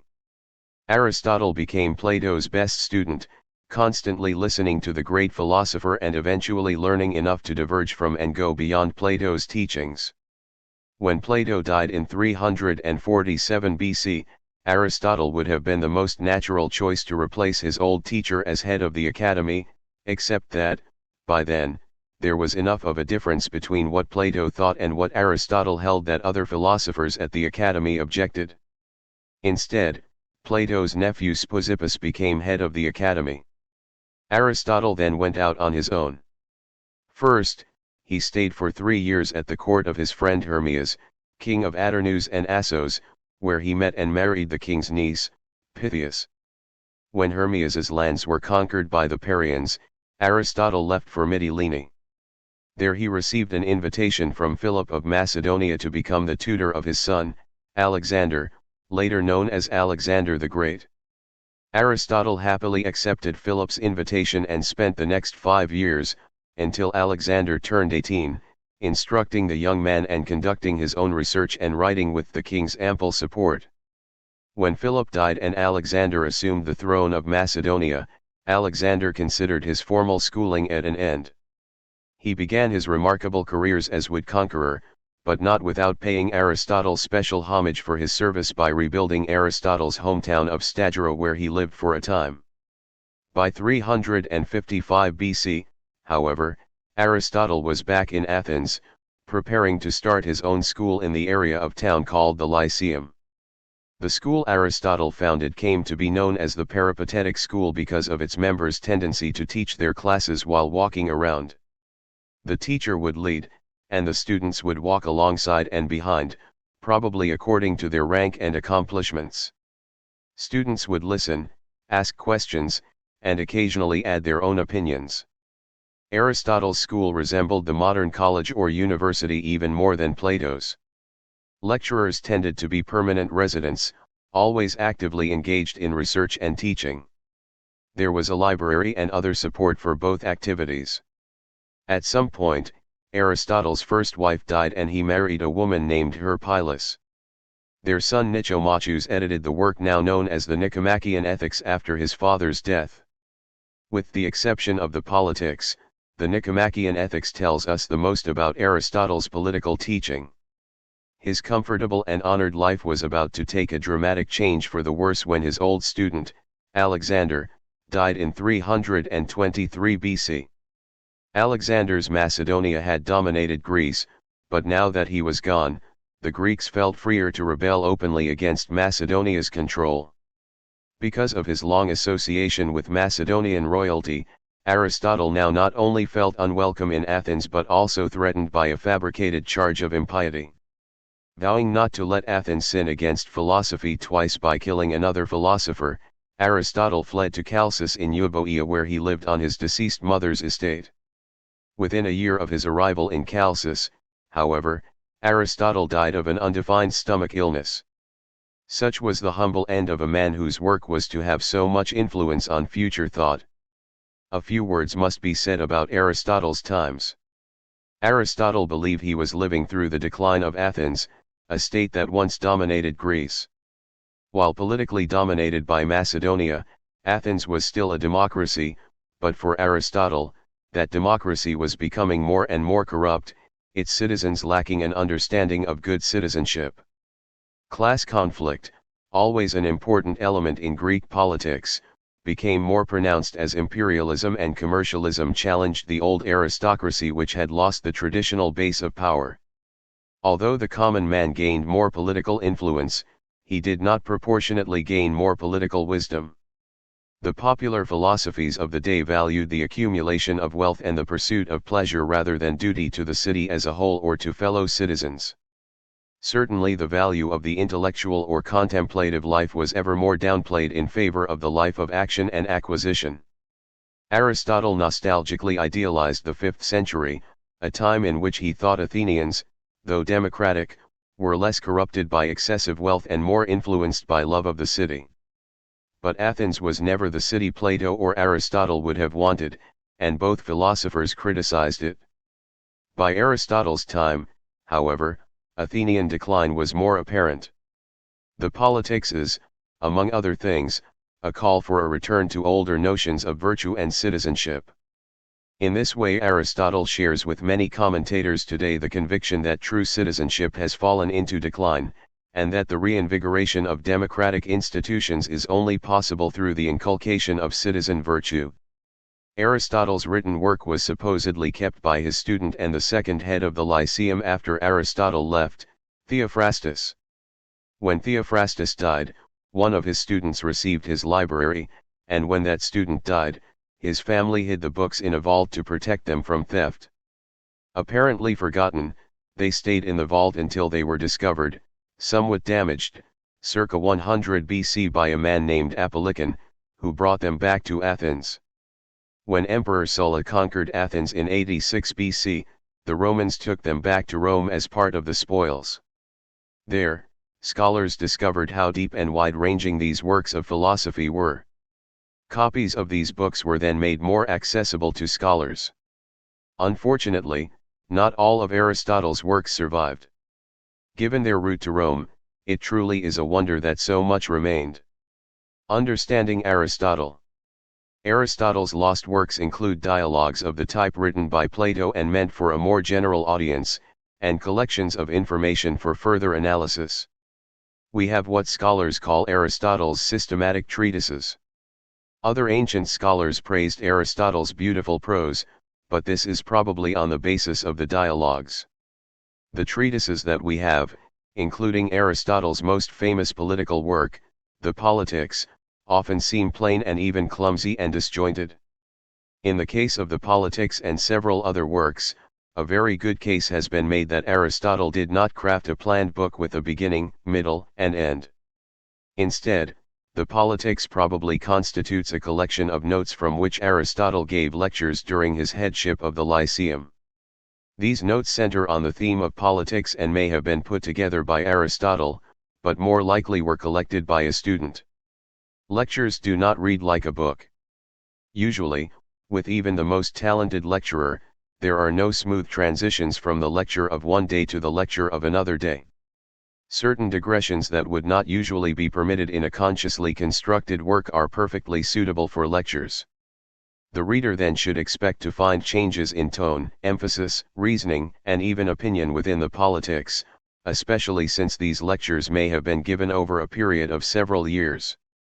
Thus we may not be able to subject the Politics to the same level of critical scrutiny as works that were intended as one coherent argument. Changes may indicate a flaw in Aristotle's logic if his arguments used in class changed over the course of time. The Politics is considered a mature work of Aristotle, because it was written in the latter part of his life and thus possibly less influenced by Plato.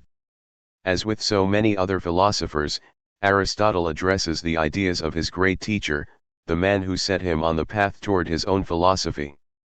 A reader can tell much about what Aristotle thinks by paying close attention to which ideas of Plato Aristotle accepts and which ones he rejects. For instance, in the Politics, Aristotle discusses communism among the guardian class in Plato's Republic, and concludes that such a system is practically impossible. In explaining his rejection of this communistic ideal, he reveals his ideas about human nature, justice, and the role of government. In another instance, Aristotle agrees with Plato that the states must shape the young, formative years of an individual in order to produce a virtuous citizen. Aristotle also emphasizes habituation or actually practicing virtuous deeds rather than the purely intellectual route Plato advocates of knowing virtue and thus acting virtuously. Aristotle's self-conscious comparisons with his mentor reveal a great deal about his views. Aristotle's understanding of politics, as his understanding of plants and animals was teleological. In Greek, telos means end or final state, and logos means reasoning or thinking. Teleological thinking thus scrutinizes and evaluates something according to its natural ends. For example, when we see an acorn, we think of an oak tree. The acorn is not evaluated for its own sake but for what we know it can become in the right conditions. Teleological thinking is an integral part of the pro-life position in today's abortion controversies. The pro-life advocate sees the potential of a fully developed person in the fertilized egg or zygote and can thus claim that abortion even at this very early stage is the unjust killing of a human being. Applying the teleological mode of thinking to biological matters is fairly straightforward, but applying it to politics is more difficult and controversial. To apply teleology to politics, one would first have to claim that political associations are natural to human beings. One would then have to know the final end or most perfect state of political order. Claiming to know what is the best human political order is always going to be controversial. What is best or natural is simply not as clear for human associations as it is for the animal kingdom.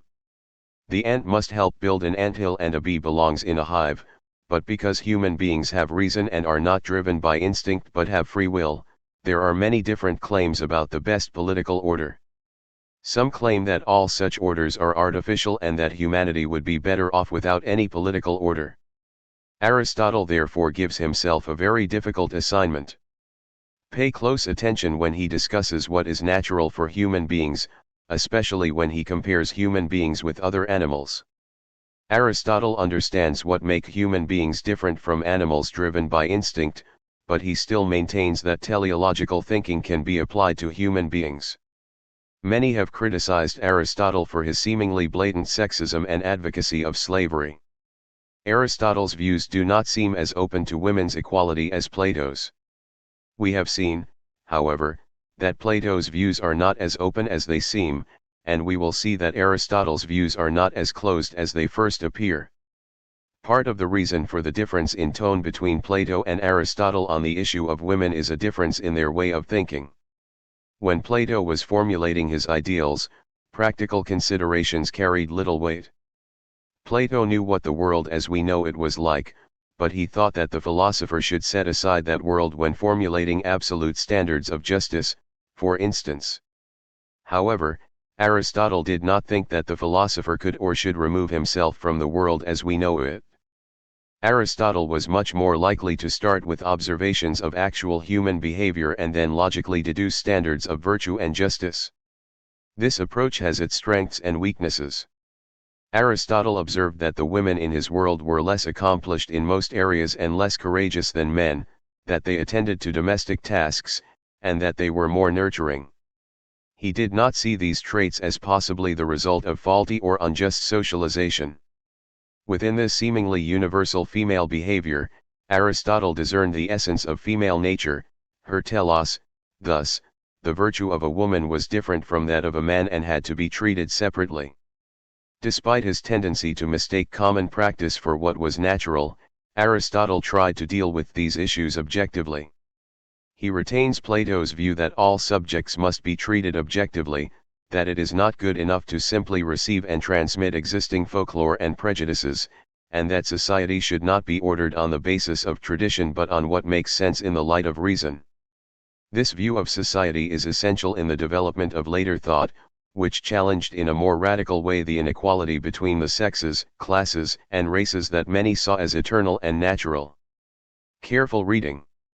As with many other words, parts of Aristotle's Politics one will leave one impression if schemed and another impression if carefully read and pondered.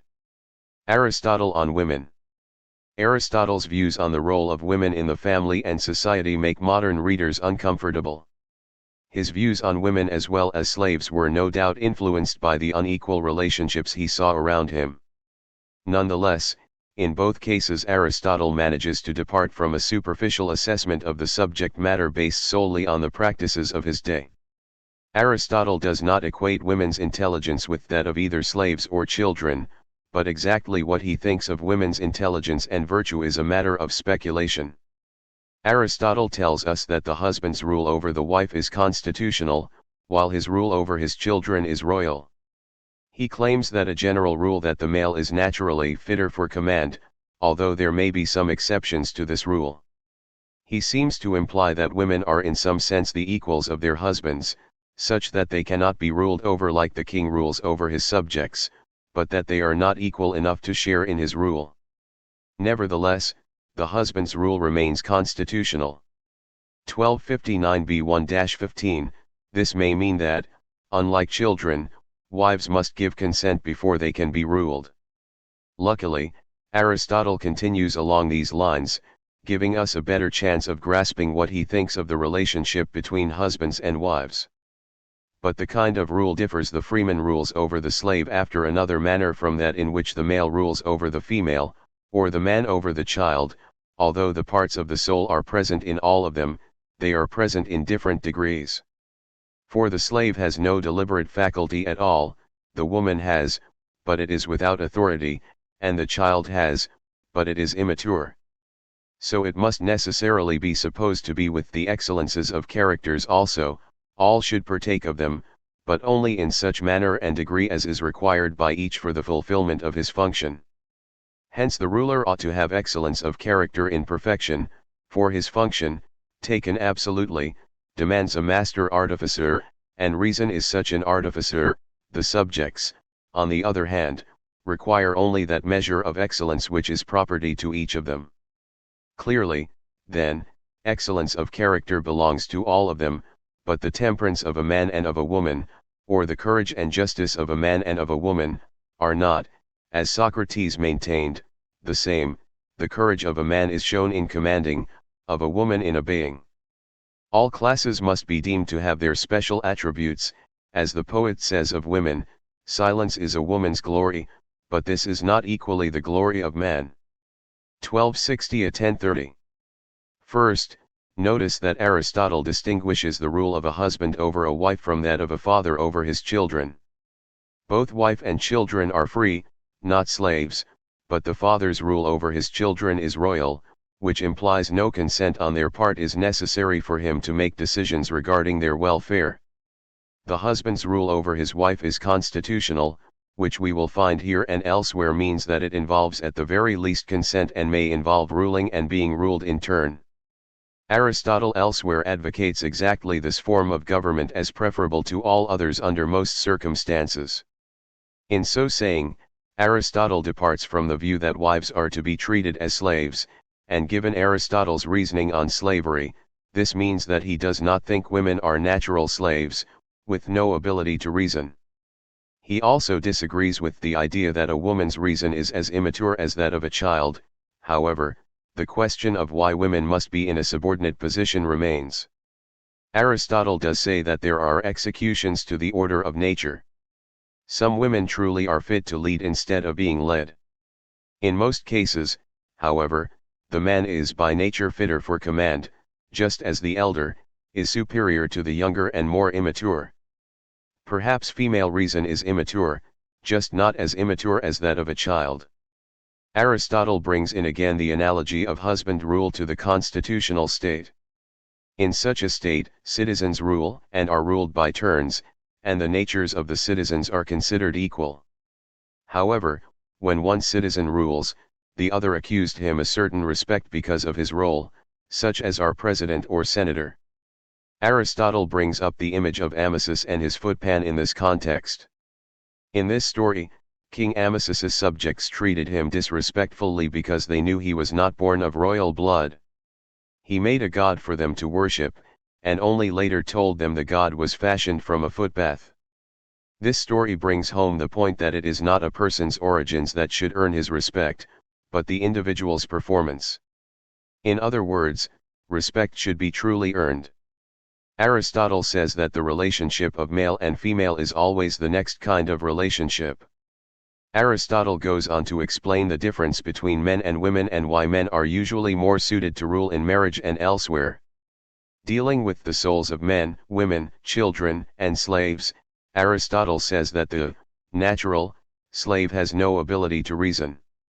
The woman has the ability to reason, but it is without authority. The child has reason, too, but it is immature.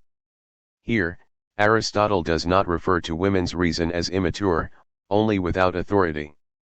What does this notoriously ambiguous phrase mean? Man, the ruler, must have virtue in its perfection, that is, he must have excellent reason to be the master artificer. An artificer is one who creates things, which involves thinking, deciding, planning. So the male usually must be a superior decision maker and planner, according to Aristotle. Aristotle then separates out men, women, and children by saying that although they have the same type of souls, and they have virtue, but their virtue is shaped by their role. Remember Aristotle's teleological view that all are to be measured by the role or function they ultimately fill. A woman's virtue of courage, for example, is shown through her presumably natural function of obeying. A man's courage is shown through his function of commanding. Aristotle concludes this selection with a not so appealing statement that silence is a woman's glory, but not a man's. Aristotle never satisfactorily explains what he means by women have reason, but no authority. Some have said that Aristotle, looking around him, saw that women simply did not take the lead in households and concluded that leadership was not in their nature. He certainly would have seen the men around him as much bolder. Aristotle may have mistaken a cultural phenomenon for something natural. Some take seriously Aristotle's argument that women by nature are generally not leaders and either attempt to prove or disprove his conclusions. Others maintain that Aristotle is making a genuine distinction between the general quality of women's reason as opposed to men's. This conclusion would seem to be bolstered by his depiction of women's reason as immature, though not as immature as children's. In our day some have attempted to support or disprove this position using empirical research. If seen through the eyes of Aristotle's contemporaries, his thoughts are different, even path-breaking. If his ensuing discussion on the relationship of the family to the state, he underscores the importance of educating women because their excellences must make a difference, for half the free persons in a state are women. Aristotle follows his teacher Plato in concluding that women's roles as citizens must be taken seriously, and that women must be educated because they are an important part of what makes the city virtuous. The active versus the contemplative life. At a certain point in Book 7 of the Politics, Aristotle asks which is best, the active or contemplative life. What he means by active and contemplative might seem obvious at first, the political versus the philosophical life. However, Aristotle is more ambiguous than Plato, not only making his preference clear but also in defining these terms. Now it is evident that that form of government is best in which every man, whoever he is, can act best and live happily. But even those who agree in thinking that the life of excellence is the most desirable raise a question, whether the life of business and politics is or is not more desirable than one which is wholly independent of external goods, I mean than a contemplative life, which by some is maintained to be the only one worthy of a philosopher. For these two lives, the life of the philosopher and the life of the statesman, appear to have been preferred by those who have been most keen in the pursuit of excellence, both in our own and in other ages. Which is the better is a question of no small amount, for the wise man, like the wise state, will necessarily regulate his life according to the best end. 1324-25-1324-35. But perhaps someone, accepting these premises, may still maintain that supreme power is the best of all things, because the possessors of it are able to perform the greatest number of noble actions. If we are right in our view, and happiness is assumed to be acting well, the active life will be the best, both for every city collectively, and for individuals. Not that a life of action must necessarily have relation to others, as some persons think, nor are those ideas only to be regarded as practical which are pursued for the sake of practical results, but much more the thoughts and contemplations which are independent and complete in themselves, since acting well, and therefore a certain kind of action, is an end, and even in the case of external actions the directing mind is most truly said to act. 1325-35-1325b-30. Aristotle combines the topic of the best life with the topic of the best form of government. This may seem strange to us, because we often thoroughly separate our private pursuit of happiness from the government and its role. For Aristotle, however, the two were very much related. Good people made a good government, but also a good government could shape better people. He starts off by affirming that the best government is one in which every citizen can act best and live happily. What does Aristotle mean by act best? Certainly it does not mean doing whatever the individual thinks is best. Aristotle starts out, as he often does, with other people's opinions. The active life for most people means the life of business and politics. The contemplative life is thought to be a life wholly independent of external goods. This is probably also a fairly good description of Plato's view, but the phrase wholly independent should give the reader pause. Certainly Plato thought that the contemplative life was the only one worthy of a philosopher, but the distinction between philosopher and statesman was the moral artist, probably the philosopher, whether or not he was actually in a position to rule. Aristotle goes on to say that there are those who think despotic or tyrannical rule is the greatest injustice, yet to rule over men constitutionally is a great impediment to a man's individual well-being. This is probably a direct reference to Plato's teaching in the Republic and other dialogues that tyranny is the worst form of government, whereas the ideal rule of philosophers might make the best government, if people would accept it. This position would be a great burden to the philosophers, though, who would rather not depart from their philosophical speculations to perform the task of ruling. Thus, the Republic was a state in which the best life, unbounded contemplation, was incompatible with the best form of government, philosopher rule. Aristotle juxtaposes this stance with another: the best life is active or political, and all excellences and virtues can be practiced by all citizens. This view downplays the value of the purely contemplative life. Yet a third view is that tyranny leads to happiness. The happiness Aristotle is referring to here is the happiness of one individual, the tyrant, who enjoys having despotic power over his neighbors. In such a state, the laws do not promote the virtue of citizens but serve to maintain the tyrant's power and happiness. Aristotle gives us a fourth view: absolute power can lead to happiness because those with it can perform with most noble actions. This view seems similar to the view of Cephalus in the beginning of the Republic.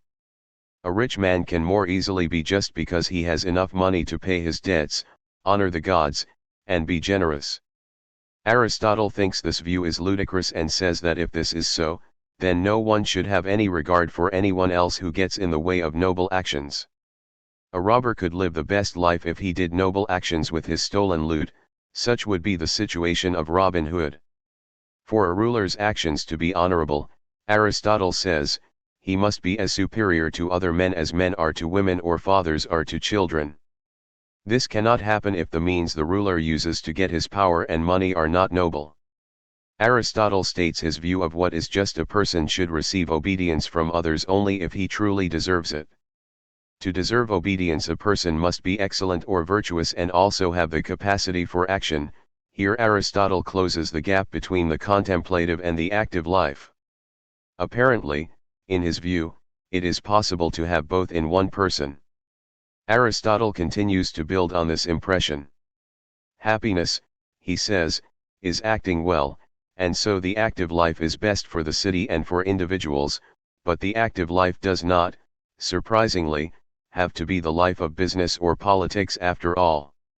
Indeed, Aristotle seems to turn common notions of these two lifestyles around by saying that the active life can be a life that pursues contemplation for its own sake. He seems to deny the original opinion that a contemplative life is or can be cut off from all action. Thinking is action, and external actions are good because of the thinking that precedes them. Hence, the philosophical life is a kind of active life, not the opposite of active life. Aristotle's life involved that philosophy. He was first and foremost a philosopher, but he was also a teacher who had an impact on other people's action. He was a tutor to a future world leader. Certainly that position gave him practical influence. The greatest, most excellent action of all for Aristotle seems to be the action of the mind in contemplation. Aristotle simply does not accept the distinction between active and contemplative life. He compares the contemplative life to a city that has cut itself off from relations with other states. Such a state can still be active because different parts of the state, the intellectuals, the businessmen, the politicians, the women, and so on, have relationships with each other just as the parts, that is, different aspects of the soul, can act upon each other. Later, Aristotle compares the contemplative life with that of the gods. They have no external actions over and above their own energies. If the gods are the source of all things, then in a sense nothing they can do in the world is outside of themselves or external to them. Yet, reasons Aristotle, we would not want to say the gods are not perfect simply because they do not lead lives of typical worldly action. For Aristotle, the same life is best for individuals, states, and all of humankind. Obviously, Aristotle thinks that the best life for individuals is one of contemplation, with or without practical action. Similarly, we know that the best government is that in which those who deserve to rule do so because of their virtue. It would seem that the best state must be ruled by wisdom, but Aristotle does not adopt Plato's view that philosophers should rule, and in a communistic setting. Perhaps in Aristotle's best regime, the wise would not resent taking part in ruling, seeing no major clash between thinking and acting. Guide to Politics. You will find Aristotle's political philosophy in the Politics more practical than Plato's. Pay particular attention to the fact that he is also more of an economic thinker. Point 2. Book I. Section 1. 1. What is the aim of the state or political community? 2. What is Aristotle's method and purpose? Section 2. 1. What are the first two human relationships? 2. How does Aristotle describe the proper relationship between men and women? 3. Describe the development of society from family to the state. 4. Why is man the most political animal? 5. How does Aristotle prove that the state is natural and actually in some way prior to the individual and family?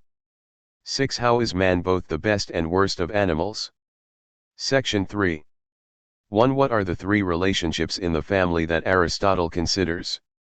2. What proper opinions about slavery does Aristotle recount? Section 4. 1. Why is the art of acquiring property so important for the household? 2. What type of instrument is a slave, and what kind of property is he? Section 5.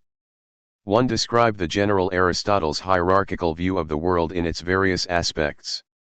2. Describe the natural slave. Section 6. 1. What is conventional, as opposed to natural, slavery? Why is conventional slavery wrong? 2. What is the proper relationship between master and slave? Section 7. 1. How does Aristotle distinguish constitutional rule from monarchy?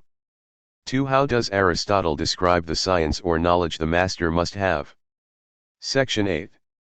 1. Why does Aristotle say that acquiring property is natural to man? 2. For what purpose do plants and animals ultimately exist? For what purpose do you suppose he will say man exists? Section 9. 1. Define the natural art of acquiring wealth. Define the unnatural art of acquiring wealth. 2. What kind of person is Aristotle criticizing in his discussion of unnatural wealth? Section 10. 1. Towards the end of this section, Aristotle condemns usury or money lending. Why? Section 11.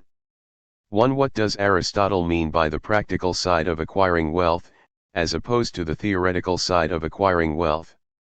2. Do you have any sense as to whether Aristotle approves or disapproves of the business tactics of Thales the Milesian, monopoly? Section 12. 1. What is the difference between the rule of a father and the rule of a husband? 2. How does Aristotle describe constitutional rule? Section 13. 1. Every person has some virtue, according to Aristotle. How does virtue manifest itself in each case? 2. How does Aristotle link the virtue of the citizens with the virtue of the state? Book 2. Section 1. 1. What is Aristotle's purpose in this book and what methods will he use? 2. What is the first question Aristotle is going to answer? Section 2. 1. What is Aristotle's chief criticism of Plato's Republic? 2. What kind of government must there be if the citizens are naturally equal? What kind of government is better? Section 3. 1. What are Aristotle's chief complaints about Plato's proposal in the Republic that the guardians have in common? 1. Possession and 2. Children. Section 4. 1. Why would assaults and murders increase if we followed Plato's wish and did not know who our own children were? 2. What does Aristotle say about homosexual love, which he thinks Plato endorses? Section 5. 1. What kind of arguments does Aristotle use against common property? 2. In what sense should property be held in common? What is the relationship between private property and generosity or benevolence? 3. Why does Aristotle show respect for what people have done for ages, custom? Section 6. 1. What do you consider Aristotle's top 3 complaints against Plato's book, The Laws? 2. If you have read the Republic or the Laws, how do you now assess Aristotle's interpretation of either or both of these works? Section 7. In the third paragraph of this section, Aristotle begins his critique of Philese's ideas on the equalization of property. Aristotle critiques Philese's ideas in order to advance his own ideas. 1. What are the 3 desires that can cause crime, according to Aristotle? What are the 3 cures? 2. What other criticisms does Aristotle level at Philese's ideas? Section 8. 1. What are the chief features of Hippodamus's model of government? Why does Aristotle reject them? 2. Aristotle takes an opportunity to discuss the role of change in government, particularly in changing laws to fit changing circumstances. Sum up his philosophy on changes in laws. Section 9. We can find out what Aristotle thinks should be done by examining his critique of the Spartans. The Spartan constitution had many defects. Provide Aristotle's critique of the following. Underscore underscore underscore underscore underscore Spartan women. Underscore underscore underscore underscore underscore laws on property. Underscore underscore underscore underscore underscore the Ephors. Underscore underscore underscore underscore underscore the Council of Elders. Underscore underscore underscore underscore underscore the Kings. Underscore underscore underscore underscore underscore the common people. Section 10. 1. How do the Cretans better manage their common meals? What do you suppose is the social benefit of common meals? 2. What problems does Aristotle see with the Cretan cosmi? Section 11. 1. In the context of criticizing the Carthaginian government, Aristotle takes the opportunity to discuss aristocracy. What is aristocracy, and how does it differ from oligarchy? What are the advantages of aristocracy? Section 12. 1. Aristotle finally speaks of the Athenian government, and then only in the first half of this section. What reform does Aristotle think Solon enacted? How and why was this reform perverted as time went by? Book 3. Section I. 1. What is Aristotle's best definition of a citizen? 2. What is Aristotle's definition of a state? Section 2. 1. Compare the common definition of citizenship with Aristotle's definition of a citizen. Section 3. 1. What makes a state a state? Section 4. 1. Why does Aristotle make a distinction between the virtue of a good citizen and a good man? 2. Why, even in the good state, are the virtues of the good man and good citizen not the same, with some exceptions? Section 5. 1. Should mechanics/laborers, who have no leisure, be citizens? 2. Aristotle mentions mothers/women as citizens, yet this inclusion does not correspond to his definition of citizen in the first section of this book. Why do you think he fails to explain this discrepancy? 3. In the last paragraph, Aristotle explains when the good man and the good citizen are the same. What are those situations? Section 6. 1. What is Aristotle's definition of a constitution? 2. Explain Aristotle's statement that man is a political animal. 3. Aristotle distinguishes between true forms of government and defective forms. What is the difference? Section 7. 1. Provide definitions of the 3 true forms of government and the 3 defective forms. Section 8. 1. The real difference between democracy and oligarchy is not numbers, according to Aristotle. What is the real difference? Section 9. 1. Explain Aristotle's statement that the purpose of the state is to ensure the good life for its citizens. 2. Aristotle answers the question of who should have more influence in any good state. Who should, and why? Section 10. 1. What objections does Aristotle raise to each claim for power? Section 11. 1. What are the arguments for and against the rule of many?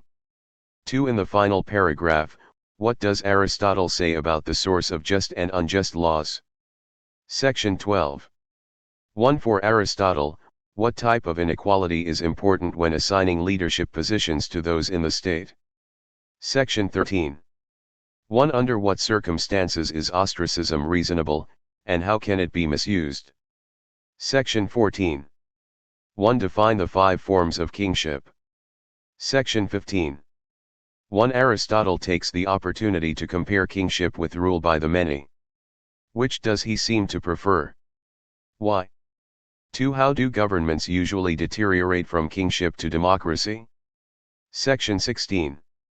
1. Which do you think Aristotle prefers, the rule of one man or the rule or law? Why? When is the rule of law inadequate? Section 17.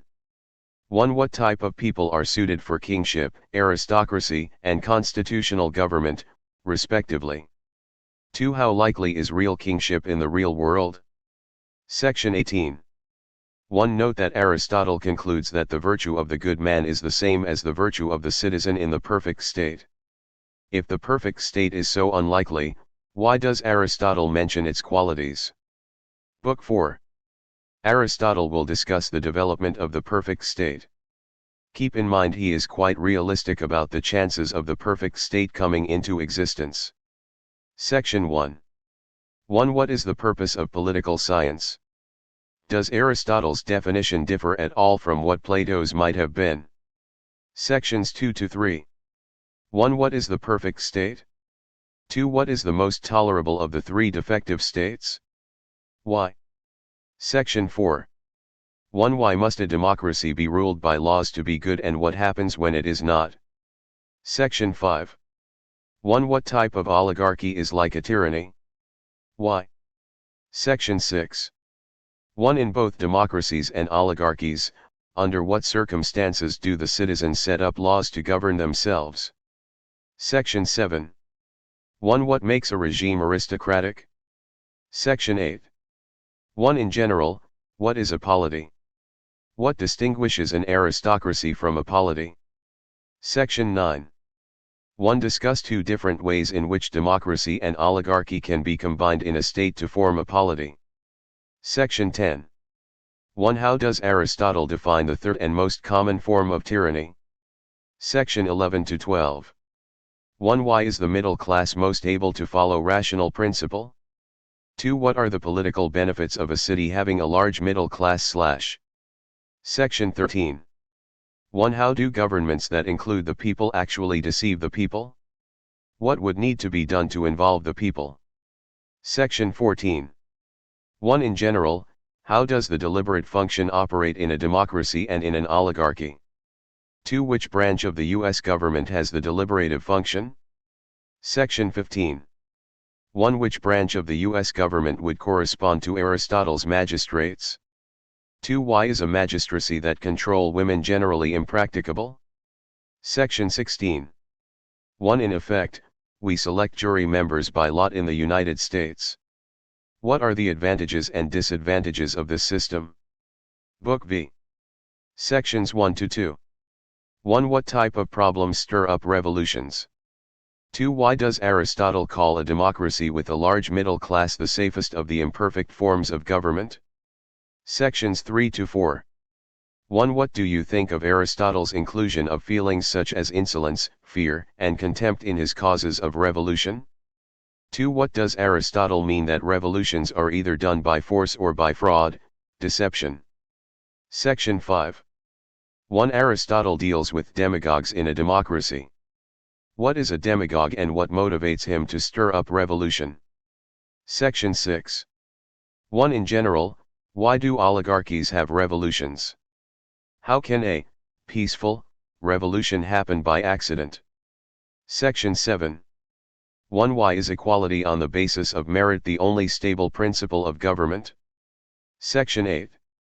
1. Aristotle advises rulers who want stable government to invest emergencies and dangers to keep on full alert. Do you think this is a useful and justifiable policy? 2. In order to increase stability, how does Aristotle advocate that the rich should treat the poor? Section 9. 1. What advice would Aristotle give to U.S. voters today about how to select a president and how to view their democracy? Sections 10 to 11. 1. Given everything he says here about monarchies and tyrannies, how would Aristotle advise a king to maintain his power? 2. Aristotle gives the tyrant advice about how to maintain his power, including deceiving people. Why does Aristotle do this when he clearly disapproves of tyranny? Section 12. 1. What criticism does Aristotle level at Socrates' approach to change and revolution in government? Book 6. Sections 1 to 2. 1. What is the chief aim of democracy? What is the democratic definition of justice? 2. Based on what he has said elsewhere, do you think Aristotle approves of majority rule and the democratic principle that everyone should live as they please?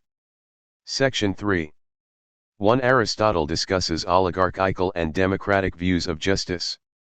How do we come closer to true justice, according to Aristotle? Section 4. 1. Why do agricultural people make the best candidates for democracy? 2. At a certain point it becomes clear that Aristotle's best democracy is actually a polity. How does he mix the democratic elements with oligarchical/aristocratic elements? Section 5. 1. Aristotle recommends considerable redistribution of property to make the poor in a democracy rise into the middle class. What is your opinion of this advice? Section 6. 1. What type of oligarchy is the most long-lasting? Why? Section 7. 1. What is the relationship between the type of military and the type of government? Section 8. 1. What offices that Aristotle discusses are familiar to us today in city, state, or federal government? Are any not familiar? 2. Are you surprised that the various functions of government in Aristotle's time were very similar to those now? Book 7. Section 1. 1. Aristotle makes a comparison, as did Plato, between the individual and the city. What makes individuals happiest, according to Aristotle, and how does this observation relate to his teaching on the best city? Section 2. 1. Aristotle asks the question whether a state should foster more the contemplative, thinking, life or the life of business and politics. Does he answer this question here? 2. Why is it irrational to tyrannize over others? Does Aristotle's answer give us any further insight into the value of the contemplative life? Section 3. 1. Do Aristotle's comments on the thinking life as active life help to clarify further what type of activity the state should value and foster? Sections 4 to 5. 1. Why does Aristotle counsel against too large a state? Section 6. 1. Why does Aristotle favor a city having access to the sea? How should it control the harmful effects of this access? Section 7. 1. Why does Aristotle think the Greeks are best suited for good government? Section 8. 1. Here Aristotle lists the functions of a self-sufficient state. Do you think the list is complete? Is there any part not necessary? Section 9.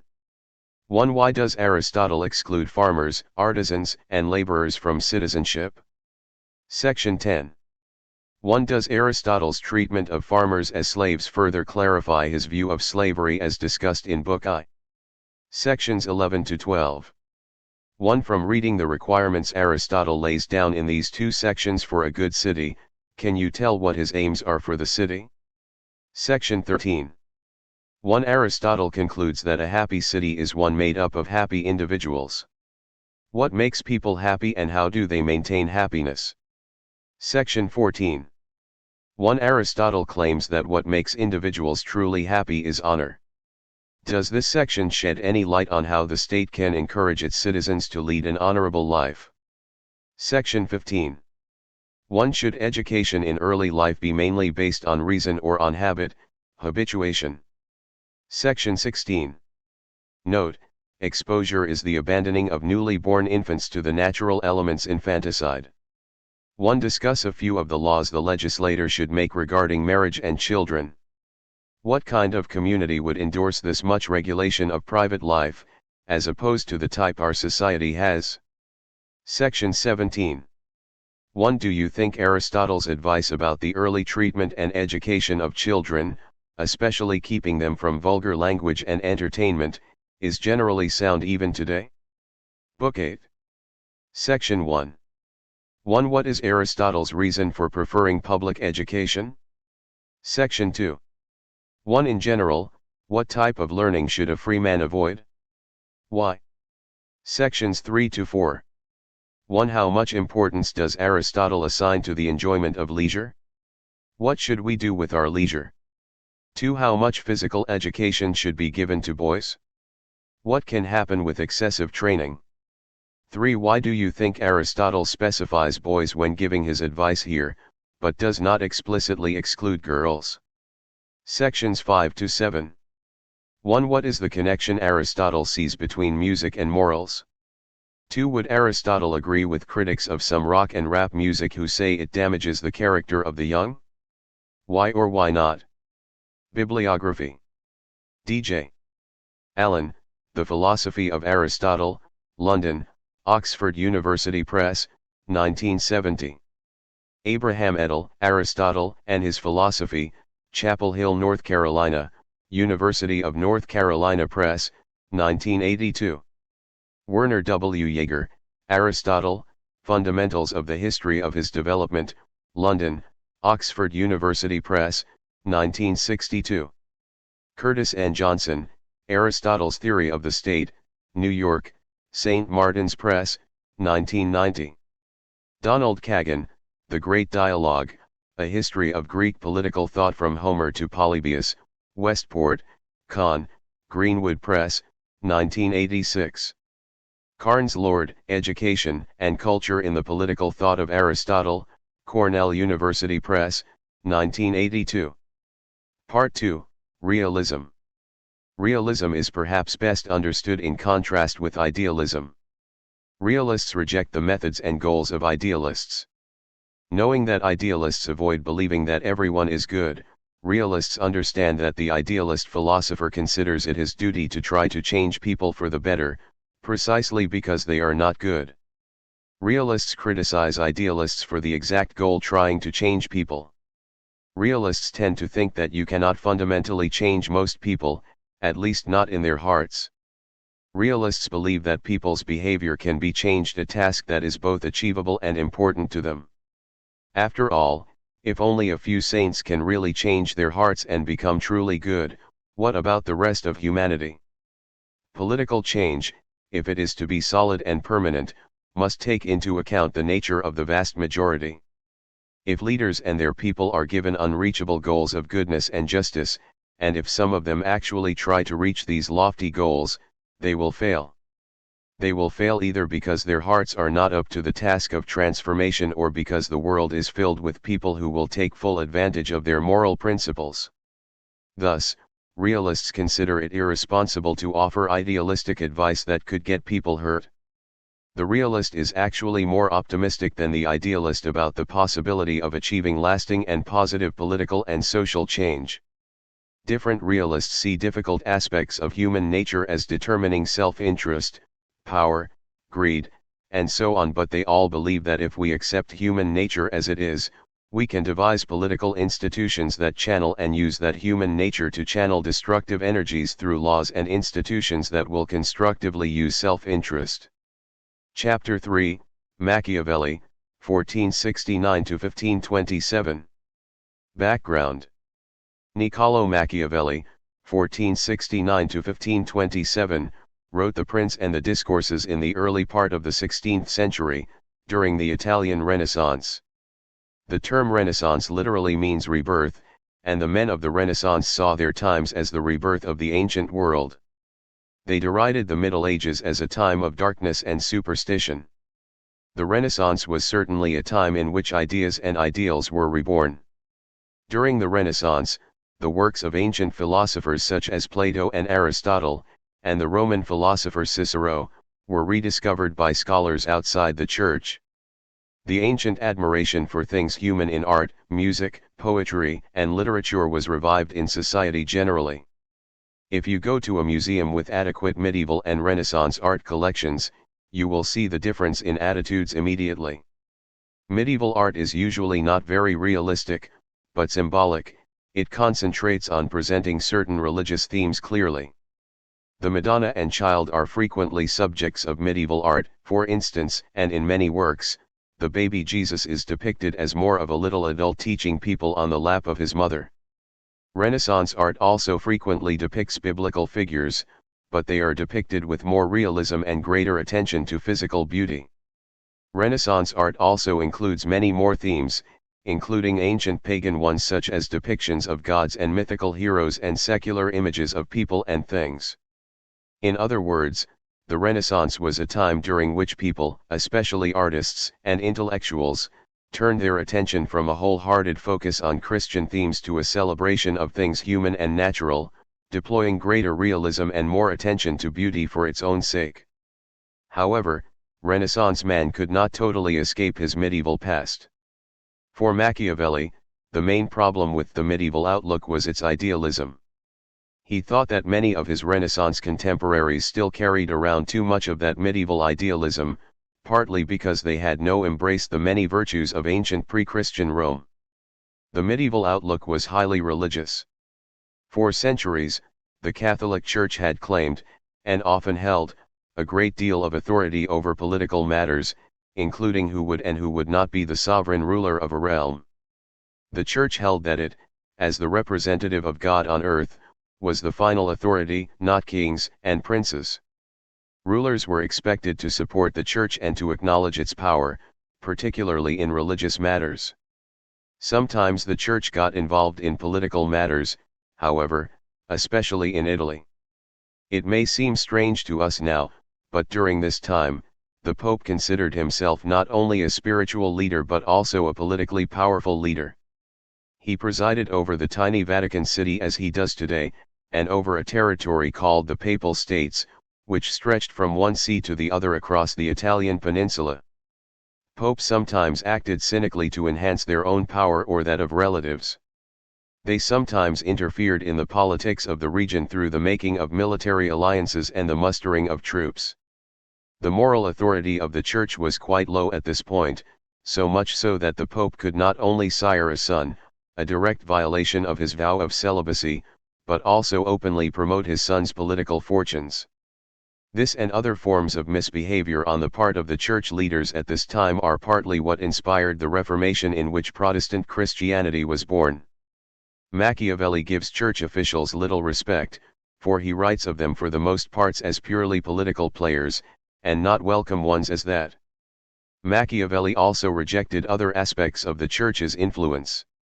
He knew that the Church's moral teachings permeated his society, that most average people and many a leader at least took them somewhat seriously. But Machiavelli was not even sure that Christianity was the best religion for the common people, and he did not think a leader could be effective if he actually believed and practiced Christian principles. Another aspect of the medieval period which Machiavelli soundly rejects is its feudal system of overlapping layers of power. Early in The Prince he rejects what he calls the prince-baron form of rule, which was common during the medieval period. In this system a prince would rule over a given territory, but would have to share his power with hereditary nobility who ruled over smaller sections or fiefdoms. These nobles would have the immediate power over the peasants or serfs who dwelled and worked on their land. They collected the taxes and meted out justice. Under such a system a prince had rather limited authority and had to be ever mindful of the approval or disapproval of the nobles or barons within his realm. The prince also had to share power with the Church and its local representatives, the cardinals, bishops, and priests. Machiavelli was an early advocate of the idea that many cannot really serve two, or more, masters. He wanted any church to be squarely under the control of the states. He wanted clear lines of authority from the prince to thus reduce the challenges to his authority that could cause political instability and even war. Indeed, Machiavelli saw multiple poles of authority as the greatest political problem facing the Italians, for their peninsula had yet to be united into a country called Italy. Instead, the peninsula was divided into many principalities, a few republics, primarily ruled by oligarchs, and the Papal States. Because of the divisions and the weakness of these still feudal power arrangements, and frequent civil wars, Italy was a target for invasions from more consolidated and powerful countries such as Spain and France. Another area in which Machiavelli disagreed with medieval teaching was in the Church's claim that there is a natural law higher than any man-made law. The Church had long taught that divine law, God's law as expressed through Scripture, and natural law, God's moral law as it is written on our hearts, were to be considered eternal and to supersede man-made law. The Church could criticize a king's or queen's law and even urge all Christians to disobey those in authority they considered a threat to the Christian religion, thus in effect urging the overthrow of that individual. The political consequences of this teaching were and are quite revolutionary. Martin Luther King Jr. made reference to both divine and natural law, for instance, when urging blacks to disobey the duly promulgated but nonetheless unjust laws of segregation in the letter from a Birmingham jail. Machiavelli disliked thoughts about natural law because he strongly favored political stability, which meant always knowing exactly who was in charge and what was expected of the citizens. Because there were perhaps too much of this natural law emphasis in Cicero, an ancient intellectual hero of Renaissance Italy, Machiavelli turned not to him for inspiration but to the ancient Roman historian Titus Livy, who chronicled the times of Republican Rome.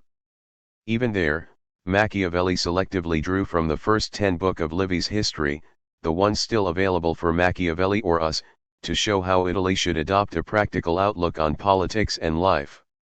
You will find in Machiavelli's writings, especially in The Prince but also surprisingly in the Discourses, support for the trend in Europe at that time toward consolidating power even within republican governments.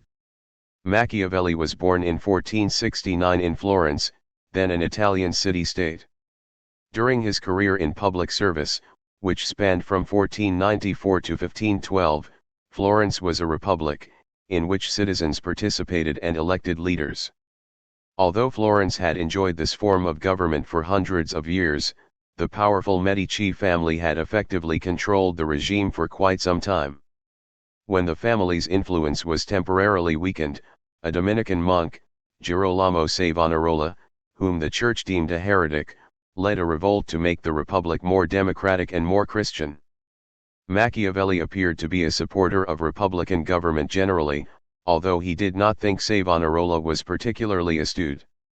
According to Machiavelli, one must always reckon with the church so long as it remained powerful, but Savonarola challenged the church and was burned at the stake at the Pope's command in 1498.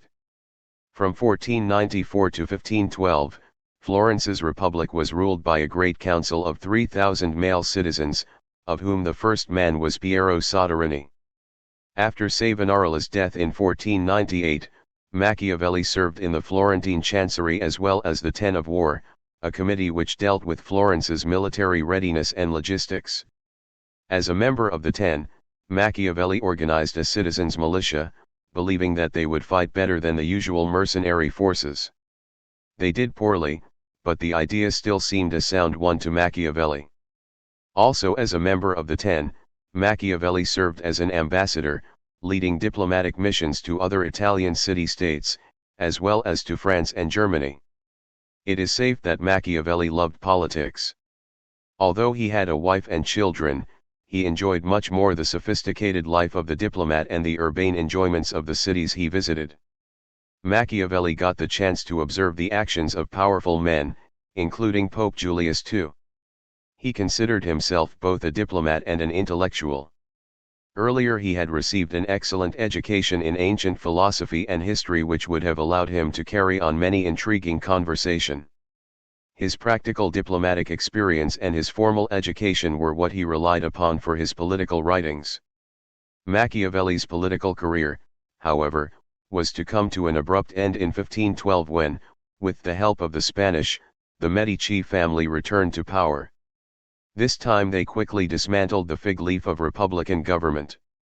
Machiavelli was not to be trusted because he was associated with the earlier government. Because his name was found on a list taken from men accused of plotting against the new government, the Medicis accused Machiavelli, who was banned from public service. He wisely retreated to outside the city limits of Florence early in 1513. Through all this, Machiavelli no doubt learned a great deal about the effective use of force, because in The Prince he recommends these types of tactics himself. Although without this exile Machiavelli would probably never had time to write his two most important books, The Prince and the Discourses, he saw living outside the city as a curse. He wrote to his friend Veteri, "So in the company of these bumpkins, I keep my brain from turning moldy, and put up with the hostility fate has shown me. I am happy for fate to see to what depth I have sunk, for I want to know if she will be ashamed of herself for what she has done."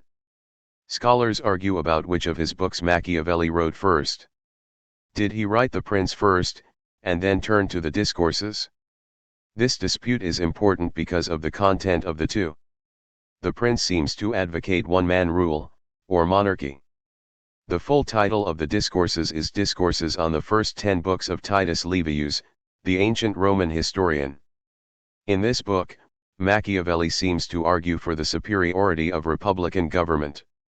Because Machiavelli dedicates The Prince to Lorenzo de' Medici, the Prince of Florence, in the hopes of being called back to public service, some scholars regard The Prince as nothing more than a job application of sorts, a book that tells Lorenzo only what he would want to hear, not whose views are really shared by its wily author. Perhaps Machiavelli did break off in the middle of writing the Discourses to write the much briefer Prince with the idea of getting it to Lorenzo in a timely manner. There is no doubt that he would have liked Lorenzo to accept it and change his mind about Machiavelli's usefulness to the state. Lorenzo did not. However, if one reads The Prince looking for something more than this, there is plenty else to find. It is even possible to see within this book some support for republicanism, and thus to see a positive connection between the two books which at first seem so different. Machiavelli was finally asked by the Medici government to write a history of Florence, which was hardly the type of job he wanted. After he finished the history of Florence in 1525, his fortunes improved, he was allowed back into the city and was given a minor position in the government. But Machiavelli's luck, or fortune as he would call it, was not good. In 1527, when the Medici family was once again overturned and the long-awaited republican government was restored, Machiavelli found himself the outsider again. Having tried hard to associate himself with the Medicis, he was no longer trusted or welcome. He died 1 month later. Understanding Machiavelli. No philosopher writes in a vacuum, and Machiavelli perhaps least of all. In his letter to his friend and hoped-for benefactor, Francesco Veteri, Machiavelli tells how he conducted his inquiry into politics as a conversation with other great thinkers and leaders. First, he takes off his muddy clothing and puts on regal robes. Then, decently dressed, I enter the ancient courts of rulers who have long since died. There I am warmly welcomed, and I feed on the only food I find nourishing, and was born to savor. I am not ashamed to talk to them, and to ask them to explain their actions. And they, out of kindness, answer me. Machiavelli said that through his writings he was establishing new modes and orders, or new ways of thinking and acting politically. He studied not only history, but also philosophy, and he openly underscored his differences with philosophers of the past. In his time readers would clearly understand to whom and to what he was referring, but unless the modern reader knows at least generally who these thinkers are, since Machiavelli does not actually name or describe them in any detail, Machiavelli's point may be lost. Machiavelli intentionally keeps the word virtue, on prominent display in his writings. If you have a translation of the Prince that is either liberal or places the word virtue in brackets when the translator has chosen a different, more fluid word, you are fortunate. Machiavelli is not lacking in creativity. He means to use the same word over and over again. The way he uses virtue is interesting and extremely important. Prior to the Renaissance, the term might have been used to mean goodness through attitudes of mercy, love, charity, nobility, and so on, but Machiavelli defines virtue in a way that became popular in the Renaissance: the ability to excel, including the ability to do cruelty and injustice if necessary for success. By using the word in this way, Machiavelli is placing himself at odds with medieval thinkers like Baldassare Castiglione and Christine de Pizan. These authors wrote advice books or mirrors for nobility in which they advised themselves and others how to live and rule in accordance with Christian principles. Their idea was that successful leadership had to do with practicing this type of virtue, especially when dealing with those of a lower status. Machiavelli scoffs at this idea throughout the book. He further drives home his point by writing in a manner similar to theirs, for the Prince is also an advice book for nobility. The book is an open challenge to the medieval view of what values and behavior philosophers ought to promote. In The Prince, Machiavelli openly challenges the ancient idealist view. He is thinking of Plato, and the ancient Roman historian Cicero, when he writes in chapter 15 that many authors have constructed imaginary republics and principalities that have never existed in practice and never could, for the gap between how people actually behave and how they ought to behave is so great that anyone who ignores everyday reality in order to live up to an ideal will soon discover he has been taught how to destroy himself, now how to preserve ancient idealism.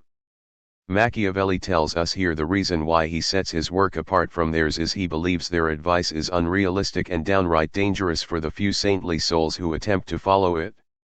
Another area of Machiavelli's Prince would be readily apparent to the modern reader, but is crucial for a full understanding of the book. This area is the political connection between the Medicis and the Church.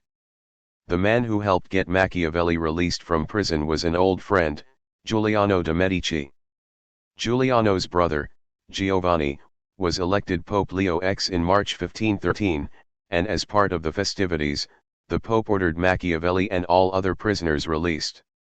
Machiavelli thought it best to move to his farmhouse in the country. Although the Prince is dedicated to Lorenzo de' Medici, it may have been originally intended for the Medici Pope. Machiavelli's friend, Vettori, tried to find Machiavelli a church position formulating foreign policy for Leo, who was hoping to acquire Spanish territory for Giuliano. The Prince certainly has plenty of advice that would lend itself to Leo's situation. So, ironically, if the Prince is a job application, it may have been an application originally intended for the church, an institution Machiavelli did not wholeheartedly admire. Although Machiavelli never received a job with the church, the Medici connection between the leadership of Florence and the leadership of the church allowed him to remind Lorenzo that, in addition to all his other good fortune, Lorenzo had God on his side, and could confidently proceed to unite all of Italy under one government. Students are often baffled by the sheer amount of historical detail in The Prince, from ancient times and in Machiavelli's time. It is difficult to decipher what is important to remember. Most of his readers would have been familiar with these details, although not necessarily with Machiavelli's perspective. The best approach for modern readers is to see Machiavelli's historical analysis for what it was to him: data. He uses history and his recent experience as a data bank to draw support for the political points he is trying to make. It is not unusual for Machiavelli to write about only one aspect of an event, or even to rewrite what actually happened so that it better supports his point of view. Usually, Machiavelli makes a point early in a chapter, and then attempts to give examples that prove his case. The Guide to the Prince will highlight some individuals and events that were particularly instructive to Machiavelli and thus particularly useful to remember in more detail. Careful reading.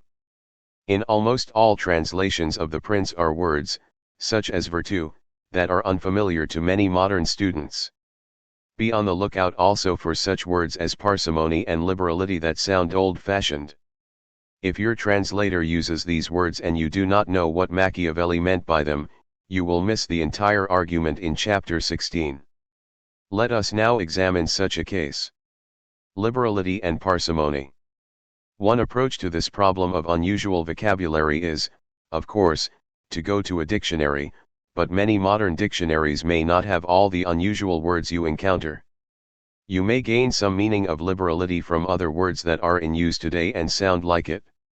The Latin root of liberality is liberi, a root that both liberty and liberal share, and which indicates freedom. If you stop there, however, you might think that Machiavelli is talking about individual freedom or left-leaning politics, but such ideas do not reflect Machiavelli's thinking. The word parsimony is also a challenge, but it is difficult to come up with a word in current usage that sounds similar. To determine what Machiavelli meant by these two words, then, we plunge into the reading without being certain of what he meant. Here is a section from a very literal translation of chapter 16:1. 4. If one wishes to maintain the name of liberal among men, it is necessary that one not omit any quality of sumptuousness to such an extent, that a prince so disposed will consume all his faculties in such like words, and he will be finally necessitated, in his wish to maintain the name of liberal, to burden the people extraordinarily, to become exacting, and do all those things that can be done to get money. This will begin to make him hateful to his subjects and, as he becomes poor, none of them will respect him. Upon first reading of such a passage, students are often more confused than ever. This is a time to read slowly and look for what larger point Machiavelli is trying to make. Machiavelli says that to maintain the name of liberal the prince must burden the people extraordinarily to get money. How does a prince, or any other government, get money from the people? The answer is through taxes, which of course the people find burdensome. This should give us an indication of what Machiavelli means by liberal. It involves using a lot of money. Not long after this passage, Machiavelli uses the term stinginess as a synonym for parsimony, which means being tight with money. Machiavelli reasons that if the prince tries to be liberal, that is, free with money, or generous with the people, he will have to overtax those same people to get the money, which will make him hated and disrespected by his subjects. But if he practices parsimony, stinginess, he will actually end up having a reputation for liberality, because he will not have to take anything from most of his subjects who are not rich and who are infinite in number. He will only have to take money from the few, those to whom he does not give this generosity of leaving them alone. This point reflects the frequent theme in Machiavelli's The Prince, that it is best to have the vast majority on the prince's side because of its collective power, even if it means alienating the few who are rich.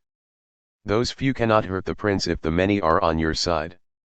In Machiavelli's day, it was often those least able to avoid it who were oppressed by tax collectors and whose homes might be burned to the ground if they could not pay. Machiavelli tells the prince that the many are easy to please. All he has to do is leave them alone most of the time. Another Machiavellian trip into which many students fall was probably intentionally laid by him. Machiavelli sometimes seems to use a deceptive or contradictory way of reaching his conclusions. The reader must be aware that Machiavelli may say one thing in one paragraph and say something completely different in the next. Is Machiavelli just a slipshod writer? Does Machiavelli strike you as a man who would not read his writing over and over again to make sure he said what he wanted to say?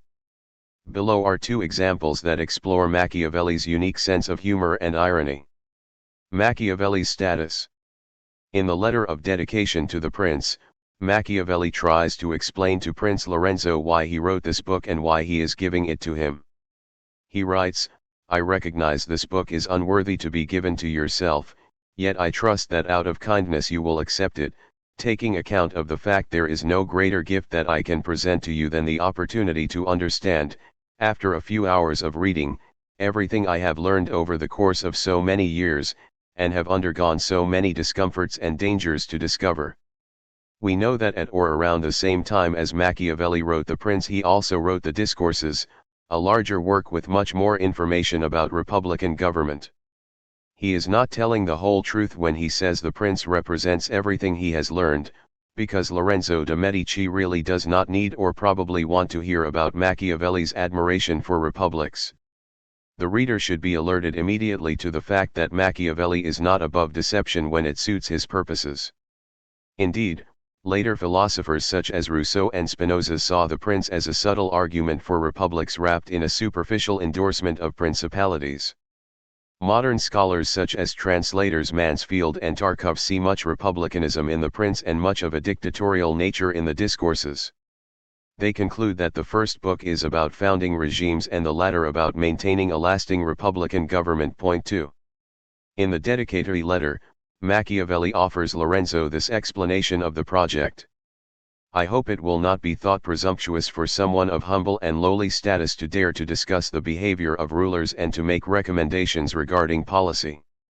Just as those who paint landscapes set up their easels down in the valley in order to portray the nature of the mountains and peaks, and climb up into the mountains in order to draw the valleys, similarly in order to properly understand the behavior of the lower classes one needs to be a ruler, and in order to properly understand the behavior of rulers one needs to be a member of the lower classes. Machiavelli uses a metaphor here to describe his position in relation to Lorenzo's. At first he characteristically depicts himself as humble and of a lowly status. However, if you carefully examine his metaphor, you will find that Machiavelli is not as humble as he initially appears. The metaphor he uses is about an artist who must paint in the valley to get a proper perspective of the mountains. Machiavelli is, of course, that painter, who is trying to get a proper perspective on the prince. Think of yourself for a moment as the prince who might be reading the letter. What is Machiavelli saying about your ability to see yourself, or to have the proper perspective on yourself and your actions? Machiavelli seems to be saying that the prince cannot understand himself as well as Machiavelli can understand him. He ends the section by saying that indeed, in order to understand the behavior of the prince, one needs to be of the lower classes. He also says that the prince will know the lower classes better because of his perspective on the peaks. Perhaps this is somewhat of a compliment, but because Machiavelli goes on to instruct the prince at length about how he should treat the lower classes, one wonders whether Machiavelli meant that, either. Machiavelli believed one thing in common with Plato and Aristotle, that the intellectuals who studies politics is better able to decipher the reality than most leaders. Agathocles' lack of virtue. In Chapter 8, Machiavelli discusses Agathocles, an important military officer in ancient Syracuse. Agathocles had some power, but he wanted all of it. To that end, he made a deal with Hamilcar of Carthage to use Hamilcar's forces in a takeover. Agathocles made sure that he decapitated the state by calling the Assembly and Senate of Syracuse to a meeting, supposedly to discuss important government policies. He had all the richest and most influential people of Syracuse in one place. He then called in his troops and had them kill anyone who could potentially lead any resistance. The Carthaginians tried to take advantage of their presence in Syracuse to attack and take the place for themselves, but Agathocles counterattacked and in the end they retreated, feeling fortunate to leave Agathocles only in control of Syracuse and not of Carthage itself. Machiavelli sounds as though he admires Agathocles, and indeed he does in many ways. He says that not much of what he accomplished was because of luck or help from above, but was rather because of his own skill. Then Machiavelli writes something that puzzles a great many readers. One ought not, of course, to call it virtue or manliness to massacre one's fellow citizens, to betray one's friends, to break one's word, to be without mercy and without religion. By such means one can acquire power but not glory.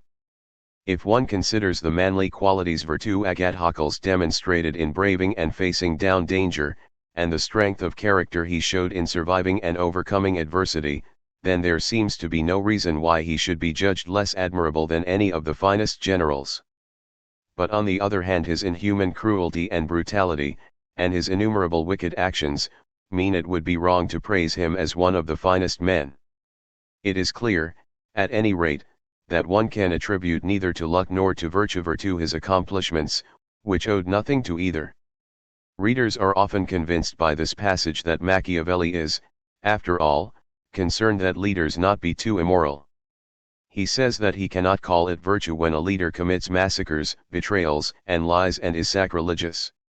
It sounds as though Machiavelli is condemning Agathocles for being completely immoral. Indeed, he even says that such a leader cannot be glorious but only powerful. Again, we have to set this passage in its larger context. In this case, it helps to have read the previous chapter, which highlights Duke Cesare Borgia, a Renaissance figure whom Machiavelli admires. Cesare is Machiavelli's ideal. He did everything with virtue. Yet, you will find that Cesare was just as cruel as Agathocles, in his own way.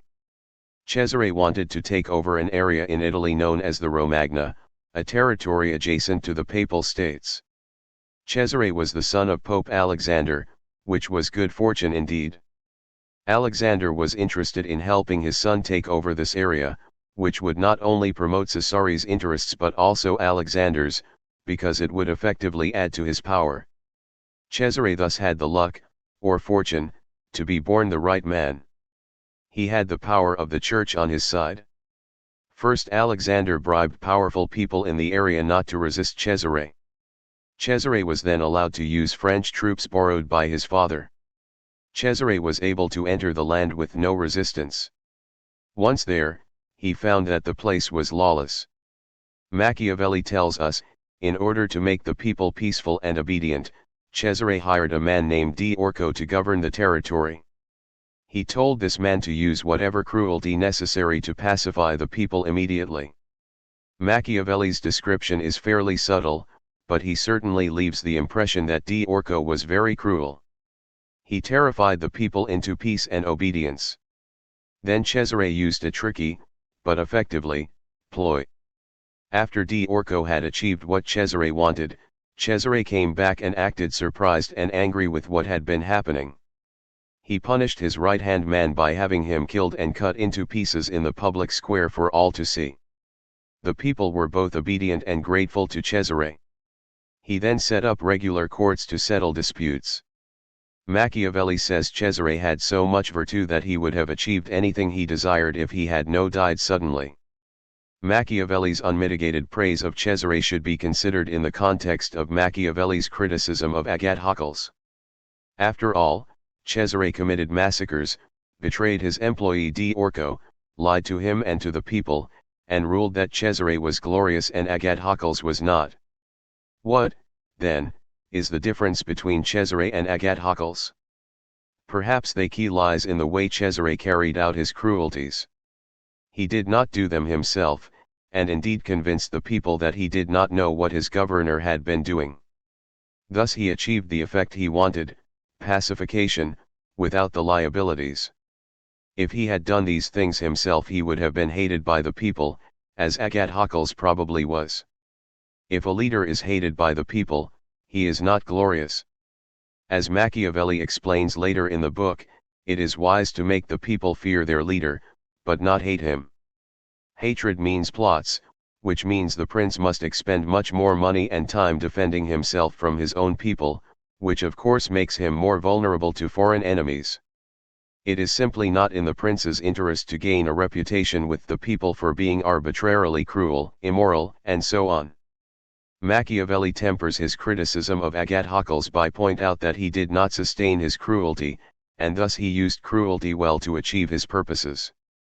Those who use cruelty well may indeed find both God and their subjects are prepared to let bygones be bygones, as was the case with Agathocles, he writes. However, he still does not highly praise Agathocles, apparently because he does not think the initial cruelty was accomplished with the ultimate finesse. Finesse is important to Machiavelli, because it can help the prince achieve more with less actual expenditure of effort and money and with less risk. Chapter 18, which discusses the different varieties of coercion, helps clear up the problem of why Machiavelli admires Cesare more than Agathocles.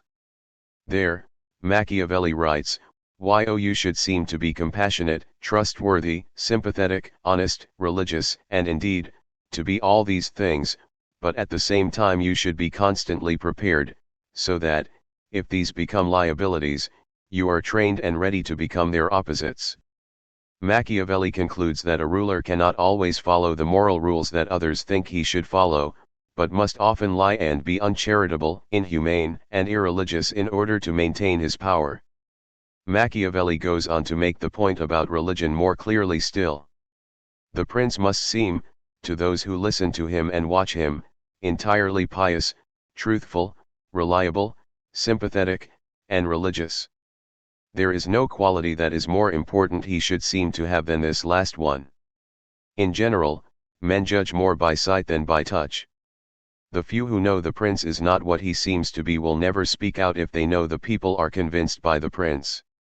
Machiavelli is advocating the cynical use of religion by leaders in order to maintain favorable popular opinion. If most people can be fooled by a simple public gesture, as Machiavelli seems to think, then it will be easy for the leader to make them think he is pious, religious, and good. Such a simple gesture, in our own times, might come from a president who makes sure the cameras are rolling when he goes to church or consults with a minister. Most American presidents have done these things, and it is impossible to tell which of these gestures are sincere and which are public relations ploys, since the public cannot read the president's mind. The clever president, from Machiavelli's perspective, would associate himself with religion in public as much as possible, but not believe in it or act upon it. To do the latter would be to box himself in, to be inflexibly good, which could end up damaging his effectiveness as a leader. At this very least, the reader should come away from Machiavelli's observations a little more likely to look at these gestures with skepticism. Machiavelli's readers should be among the few who judge their leaders by how they actually behave and what they accomplish over time, not by empty gestures. From this last example of Agathe Haeckel's lack of virtue, you can see that sometimes you have to read the chapters before and after the one in question, and sometimes the rest of the book, to understand one passage fully. There is commentary before and after the passage about Agathe Haeckel's lack of glory that helps us to understand one passage fully. There is commentary before and after the passage about Agathe Haeckel's lack of glory that helps us to understand what Machiavelli really means. You will often find that something Machiavelli says later on the same or similar subject will clarify the puzzling passage. The best way to read books like The Prince is more than once so that these associations become clearer still. Guide to the Prince. Machiavelli knows that he is taking a dramatic turn away from the vision of ancient philosophers such as Plato and Aristotle. Be aware of the contrast between the ancients and Machiavelli's methods and goals. Because of his attitude towards change and this break with the ancient, and also the medieval past, Machiavelli has been called by some observers the first modern philosopher. Machiavelli perhaps would not go so far as to favor change for change's sake, but he does encourage innovation in political manners, and constant adjustment of political actions and institutions to meet changing times. Does the way he thinks seem more familiar to you than Plato or Aristotle? Be on guard for statements Machiavelli makes that are not to be taken literally. Remember that Machiavelli is a clever author who sometimes purposefully writes in such a way as to make the attentive reader question his motives and compare what he says in one place with what he says in others. The best way to read any of Machiavelli's statements is in the context of the work as a whole. Letter of Dedication. 1. Why does Machiavelli say he is dedicating this book to Prince Lorenzo? 2. How does Machiavelli justify someone as lowly as himself offering advice to Lorenzo? Does Machiavelli actually insult Lorenzo in the process? Chapter 1. 1. What kinds of states or governments are there, according to Machiavelli? Chapter 2. Machiavelli omits writing about republics in this book because he has written about them elsewhere, in the discourses. In The Prince, he seems to be praising principalities, whereas in the discourses he seems to be praising republics. Keep in mind for the rest of your reading of this book that Machiavelli may have purposes other than simply praising virtuous princes and helping Lorenzo. He may still be promoting the idea that the common people's interests should be taken into account, even in principalities. 1. Why is it so easy to maintain hereditary principalities, according to Machiavelli? Chapter 3. 1. Why do new principalities have special difficulties? What do his observations here say about the importance of the people's support for their leader? 2. What is the best way to hurt or frighten people, according to Machiavelli? What should be the prince's purpose in inflicting such injuries? 3. To what disease does Machiavelli refer, and what remedy does he recommend? 4. Do you agree with Machiavelli that it is perfectly natural and normal to want to acquire new territory, and whenever men do what will succeed toward this end, they will be praised, or at least not condemned? What is he saying here about the impressions people form of their leaders? Chapter 4. 1. What is the distinction between the prince-servant rule and the prince-baron rule? Which one does Machiavelli favor? Why? 2. Why would it be easier to invade and occupy the lands of the King of France than the Sultan of Turkey? Chapter 5. 1. What are the options open to a prince who takes over a previously self-governing people? Which options does Machiavelli see as most likely to succeed? 2. Why is it so difficult to conquer republics? What does this observation say about Machiavelli's attitude toward the republican form of government? Chapter 6. 1. What makes Moses such a great leader? Does Machiavelli's treatment of Moses, a patriarch of Judaism, Islam, and Christianity, tell us anything about Machiavelli's attitude toward religion generally? 2. Machiavelli mentions the importance of ability, or skill, and fortune, or luck, in political success. Which is more valuable to a leader? Why? Chapter 7. 1. What did Cesare Borgia do that Machiavelli finds so virtuous and admirable? 2. What does Cesare know about how to avoid being hated by his people? Why do you think the avoidance of hatred is so important to Machiavelli? Chapter 8. 1. Why are Agathokel's deeds not to be called glorious? What makes Agathokel's actions different from those of Cesare Borgia? 2. What is the difference between cruelties that are done well and those that are done poorly? Can you make an argument that Machiavelli is actually showing some kindness to the people by arguing for cruelty done well? Chapter 9. 1. On what basis does Machiavelli argue that the objectives or needs of the people are less immoral and more easily satisfied than the objectives of the elite? 2. What advice does Machiavelli give about how the prince should treat his people? Chapter 10. 1. What is even better than having a city that is heavily fortified and prepared for a long siege? 2. What type of preparations and fortifications does Machiavelli recommend for those rulers who must use them? Chapter 11. 1. According to Machiavelli, how do ecclesiastical or church rulers maintain their power over the people they rule? 2. Machiavelli states that, because church rulers are governed by a higher power that cannot be understood by human reason, he will say no more about them. Why do you think he includes this statement when he proceeds to write at length about the political exploits of various popes? 3. What qualities does Machiavelli admire in a pope? Chapter 12. 1. Why do good laws rely on good armies? 2. Define the following fighting forces: citizen armies, mercenaries, and auxiliaries. 3. What are the strengths and weaknesses of mercenaries and citizen armies? Of these two, which type of army does Machiavelli prefer? Why?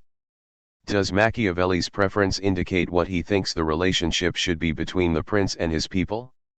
Chapter 13. 1. Why does Machiavelli consider auxiliary troops even more dangerous than mercenaries? 2. Machiavelli brings up Cesare Borgia again here, as an example of how to use troops well. Why do you think Borgia's reputation changed when he formed his own citizen army? Chapter 14. 1. Machiavelli suggests that a prince must know military matters well or he will be despised by his troops. What types of training and attitude toward war does Machiavelli recommend for the successful prince? 2. Why do you think Machiavelli recommends not only military preparedness, but also a study of history books? Chapter 15. 1. In this chapter, Machiavelli openly rejects the ancient and medieval approach to political philosophy. What reasons does he give for this rejection? 2. What attitude must the prince take toward morality in order to be successful?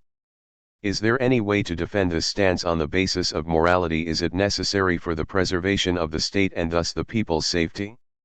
Chapter 16. 1. Why is it better for both the prince and his people for the prince to be thrifty instead of liberal with his money? 2. Why is an overly generous prince likely to be eventually hated by his people? Chapter 17. 1. Explain Machiavelli's rationale for the observation that it is better to be feared than loved, but that it is never good to be hated. How does the prince become feared by the people without having them hate him? 2. In this and chapter 16 Machiavelli returns to the argument that the interests of the prince and his people coincide, if only the prince sees what is truly in his best interests. Are you persuaded that such a wise principality is possible? Chapter 18. 1. What qualities of the lion and fox should the prince imitate? 2. When the prince is acting like a fox, what kind of deceptions are allowed? What does his discussion of fox-like deception tell us about his attitude toward morality and religion? 3. Why is it better to control people through the tactics of the fox than the tactics of the lion whenever possible? Chapter 19. 1. What further advice does Machiavelli give a prince about how to avoid being hated by the people? 2. What is the best defense against conspiracies and plots? 3. Explain what Machiavelli means when he says that a prince can be hated for the good things he does as much as for the bad things. Chapter 20. 1. Why does Machiavelli insist that it is better for the prince to arm than to disarm his subjects? What kind of subjects would you trust with arms? 2. Near the end of this chapter, how does Machiavelli settle the question of whether or not it is better to build fortresses?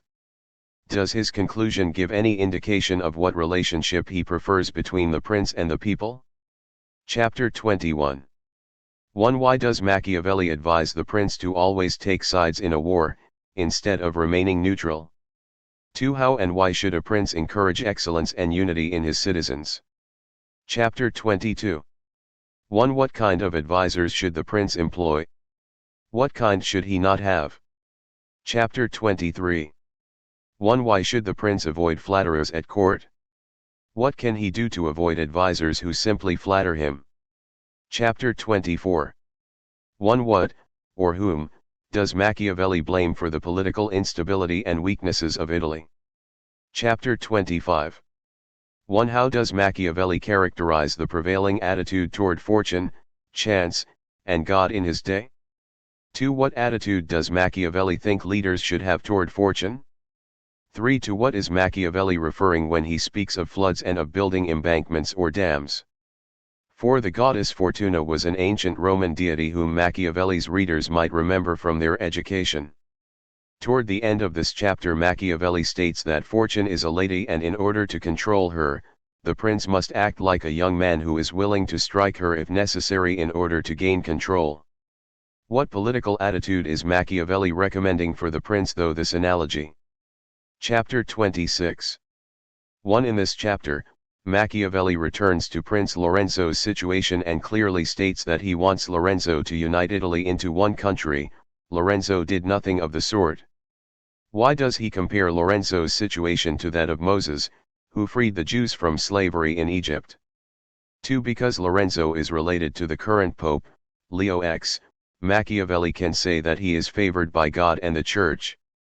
Remembering Machiavelli's previous example of Cesare Borgia and Machiavelli's attitude toward the Church generally, how could Lorenzo's connection with the Church help him eventually take over all of Italy? 3. How does Machiavelli appeal to Lorenzo's sense of his own greatness and glory? 4. Does this final chapter help explain why Machiavelli has been such a strong advocate of citizen armies? Bibliography. Hans Baron, The Crisis of the Early Italian Renaissance, Princeton, New Jersey, Princeton University Press, 1955. Jacob Burckhardt, The Civilization of the Renaissance in Italy, New York, Oxford University Press, 1937. Norman Cantor and Peter Klein, eds, Renaissance Thought, Dante and Machiavelli, Waltham Mott, Blaisdell Pub. Co., 1969. Paul Oscar Christaller, Renaissance Thought, The Classic, Scholastic, and Humanist Strains, New York, Harper, 1961. Quinton Skinner, Machiavelli, Oxford, Oxford University Press, 1981. Leo Strauss, Thoughts on Machiavelli, Chicago, University of Chicago Press, 1958. Chapter 4, Hobbes, 1588 to 1679. Background. Thomas Hobbes was born in 1588, during which time his country of England was at war with Spain. His mother was a farmer's daughter. His father, a clergyman, abandoned the family. Hobbes was raised by his uncle and was able to rise from his lowly position because of his brilliance in learning ancient Greek and Latin. He went to Oxford where he became the tutor of William Cavendish, the son of the Earl of Devonshire. He remained employed by the Cavendish family for the rest of his life. Early in his employment, he travelled with the young lord to France and Italy. In Venice he learned of the political struggle the Italian government was having with the church over which had the ultimate authority. This struggle, in which he naturally sided with the state, may have had a lasting influence over Hobbes's view that the proper relationship was subordination of church to state. Almost a decade later, Hobbes again traveled to Italy and France, where he learned about or was directly influenced by such intellectual giants as Euclid, Galileo, and Descartes. Through Euclid's opus, Elements, Hobbes learned the geometrical method of reasoning. This thought left a deep impression on Hobbes, who tried to incorporate it into his political reasoning. He actually met Galileo in Italy, and debated with the great philosopher Descartes and others in Parisian intellectual circles. Thus, as a middle-aged man, he finally acquired an interest not just in learning about philosophy but philosophizing. In 1640, as tensions between the king's supporters, the royalists, and the parliamentarians escalated, Hobbes fled England for France. Civil war broke out in England in 1643 and led to the victory of the parliamentarians whom Hobbes opposed. In 1640 he wrote the Elements of Law, and in 1642 he published this in some ways a more concise draft of his masterpiece, Leviathan, published in 1651. Many of Hobbes's books contain similar arguments and conclusions, but Hobbes kept refining them as he continued to write. Although by 1652, the king had not yet been restored, Hobbes decided, nonetheless, to return to England. When Charles II was restored in 1660 by a conflict-weary people, Hobbes received a pension from the new king. He continued to write and debate with mathematicians and ministers until he died at the age of 91, an age especially impressive for the times. To understand Hobbes's seemingly extreme positions in favor of absolute monarchy, we need to know a little more about the political and religious conflicts of his times. Much has been made of Hobbes's supposedly fearful nature which, according to apocryphal stories, may have even started in his mother's womb. In this view, Hobbes's extreme timidity resulted in his advocacy of a rather rigid conformity. Much more can be explained about his motivations simply by examining the events in England with which he was intimately familiar. Ever since the notorious Henry VIII, 1509 to 1547, whose trouble getting a divorce from Catherine led him to reject the Catholic Church and establish the Anglican Church, religious controversy had plagued England. The Protestant Reformation added to the tensions, with Puritans dissenting from the established Anglican Church. James I, 1603 to 1625, supported the Church of England. He claimed that he had a divine right to rule, that his authority derived from God's authority. However, by the time James came to the throne, the English Parliament increasingly questioned the power of the ruler, in part because of the influx of many Puritans into the House of Commons. These dissenters argued against the divine right of kings, and they began to complain about controversial issues such as taxation. Charles I, James's son, gained the throne, 1625 to 1649, as Parliament became increasingly more bulky. He, too, maintained his divine right to rule, but he soon discovered that Parliament was difficult to ignore. He refused to call the Parliament between 1629 and 1640, and began a campaign to suppress dissent. When the Scottish, largely Presbyterians, revolted, however, Charles found that he had to call on his Parliament to raise taxes. In 1640, the members of Parliament convened and demanded concessions from the king, including the execution of some of the king's ministers. By 1642, Civil war seemed inevitable and Charles attempted to arrest parliamentary leaders. Meanwhile, dissenting members of Parliament, now the majority, began to raise an army. Led by Oliver Cromwell, the Roundheads, as the dissenters were called because of their unstylish haircuts, battled with the supporters of the crown, the Royalists. Finally, Charles was executed in 1648, and from 1649 to 1653, England had its Commonwealth without a king. From 1653 to 1660, the government changed to a protectorate which Cromwell ruled through the army.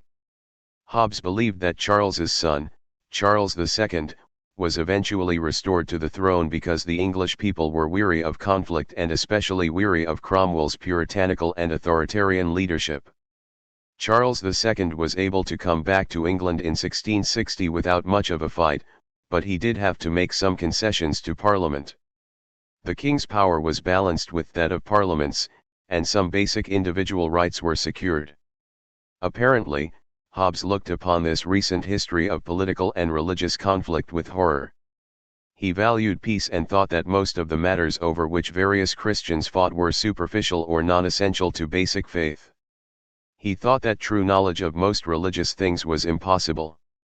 Hobbes also did not believe people were capable of tolerating different religious opinions.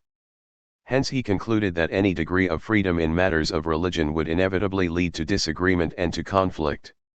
Hobbes thought that the only solution to the threat of civil war emerging from religious disputes was the imposition of religious conformity, strict allegiance, at least outwardly, to whatever church the government established.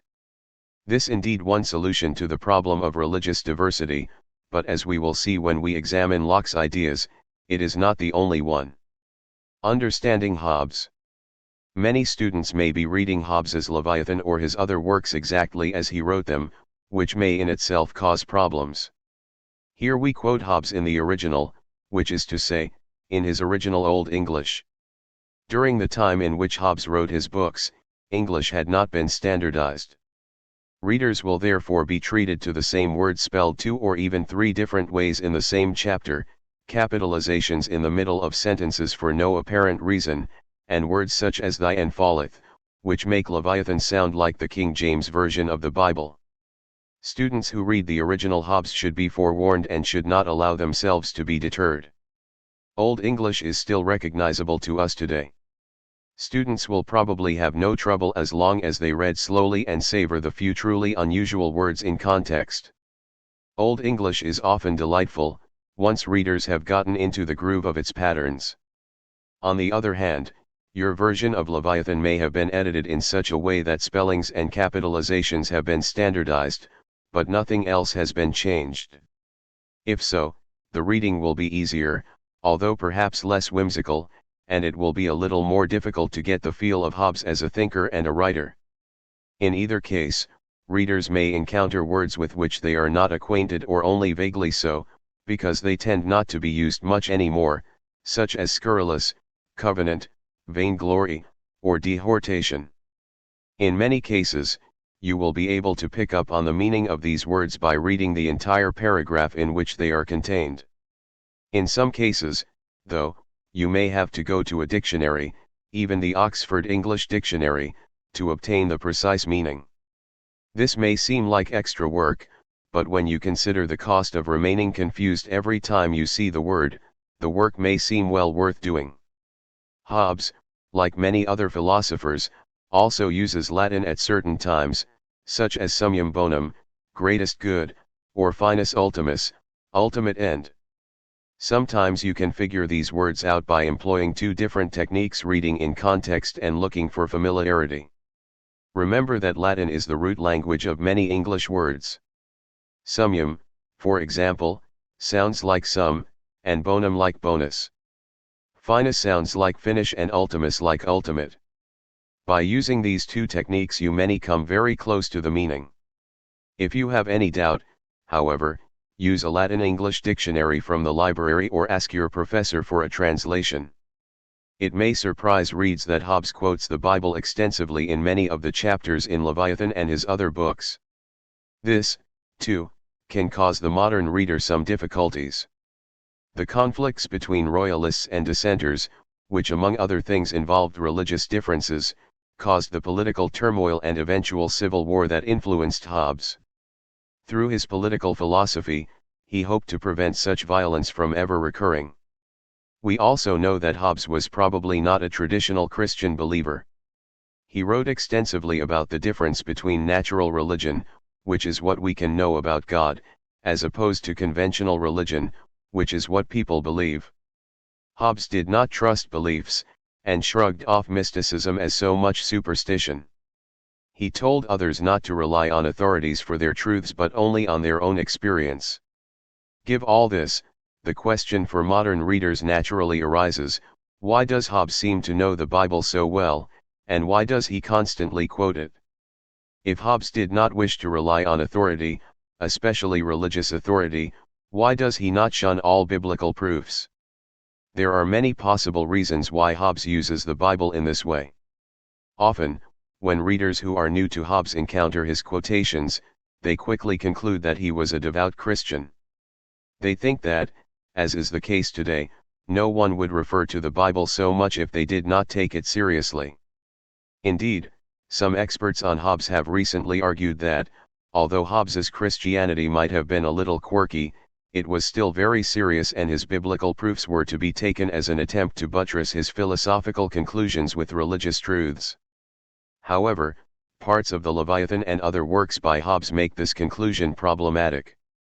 Hobbes argues, for instance, that there is no such thing as immaterial substances, and that it is impossible for one thing to be also two or three, or for one thing to be in different places.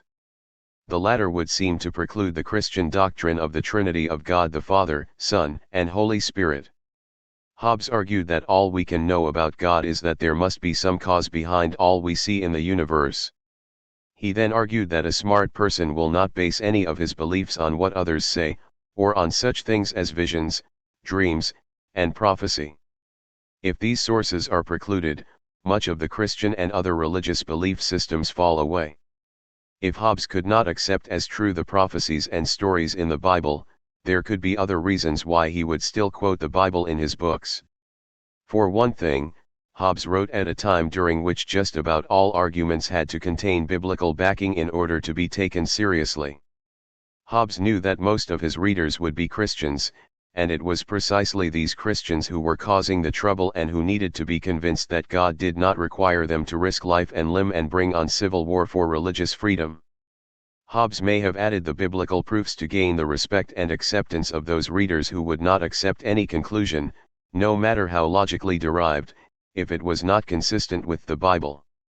Biblical argumentation was the language of the day, so from this perspective, Hobbes had a very good reason for including the Bible even if he did not believe a word of it. Keeping this view as a live possibility allows a reader to see a dual message in Hobbes's writing: 1. A sort of pre-Enlightenment rejection of religious authority in favor of science, and 2. The use of religion as a way of reaching a still highly religiously charged society. Hobbes's methodology requires some explanation, as it may seem strange to the modern reader that a writer on politics would start with how people's senses work and the interior mechanisms of human thought. This method reflects Hobbes's attempt to be as scientific as possible. For him, this meant two things: his philosophy had to be based on reason, not on religious revelation, and his method had to be as close as possible to the method employed by geometry. First, the scientific method meant for Hobbes the rejection of all information that was not gained through human senses and reason alone, that is, any knowledge gained from someone else's authority, especially that gained from purportedly supernatural sources, was not to be trusted. For instance, instead of making God and the Bible the test of whether his theories were true, human reason would be the test of what if anything about God and the true. Human reason would be the test of what if anything about God and the Bible were true. Hobbes claimed that, consistent with the scientific outlook, he was concerned only with physical things, which were the only things that existed. This is why he started out with an explanation of how our bodies work. At some points in his work, however, he seems to nonetheless move beyond what can be proven or explained by physical observations alone. For instance, about how human beings think, though he does not move in the direction of supernatural explanations. Commentators on this issue have usually concluded that Hobbes's theory is simply not as perfect and seamless as he would have liked it. Second, Hobbes was impressed with the method of geometry and was convinced that he could bring this same method into the study of human social and political behavior. For Hobbes, using the geometrical method to study politics meant starting out with the basics. If political behavior is human behavior, then we first need to know how human beings work. As in geometry, seemed to him self-evident. He would then build theorems or simple arguments on the basis of these statements. The proof of whether the basic definitions and the arguments flowing from them were correct was whether the resulting more elaborate theory adequately explained human political behavior. If it did not, then it was time to re-examine the definitions and start again. Hobbes is trying very hard to build an irrefutable theory of human political behavior. Some of his methods may seem quaint to us today, but if we truly understand his motives for bringing up such subjects as how human beings see, feel, and think, we will be able to appreciate his attempt to put forward a comprehensive theory of politics. Hobbes has to explain how human beings get information about the world around them in order to make the point that no two human beings see the world in exactly the same way. All their information is filtered through the intellectual and emotional differences that result from their physical distinctions.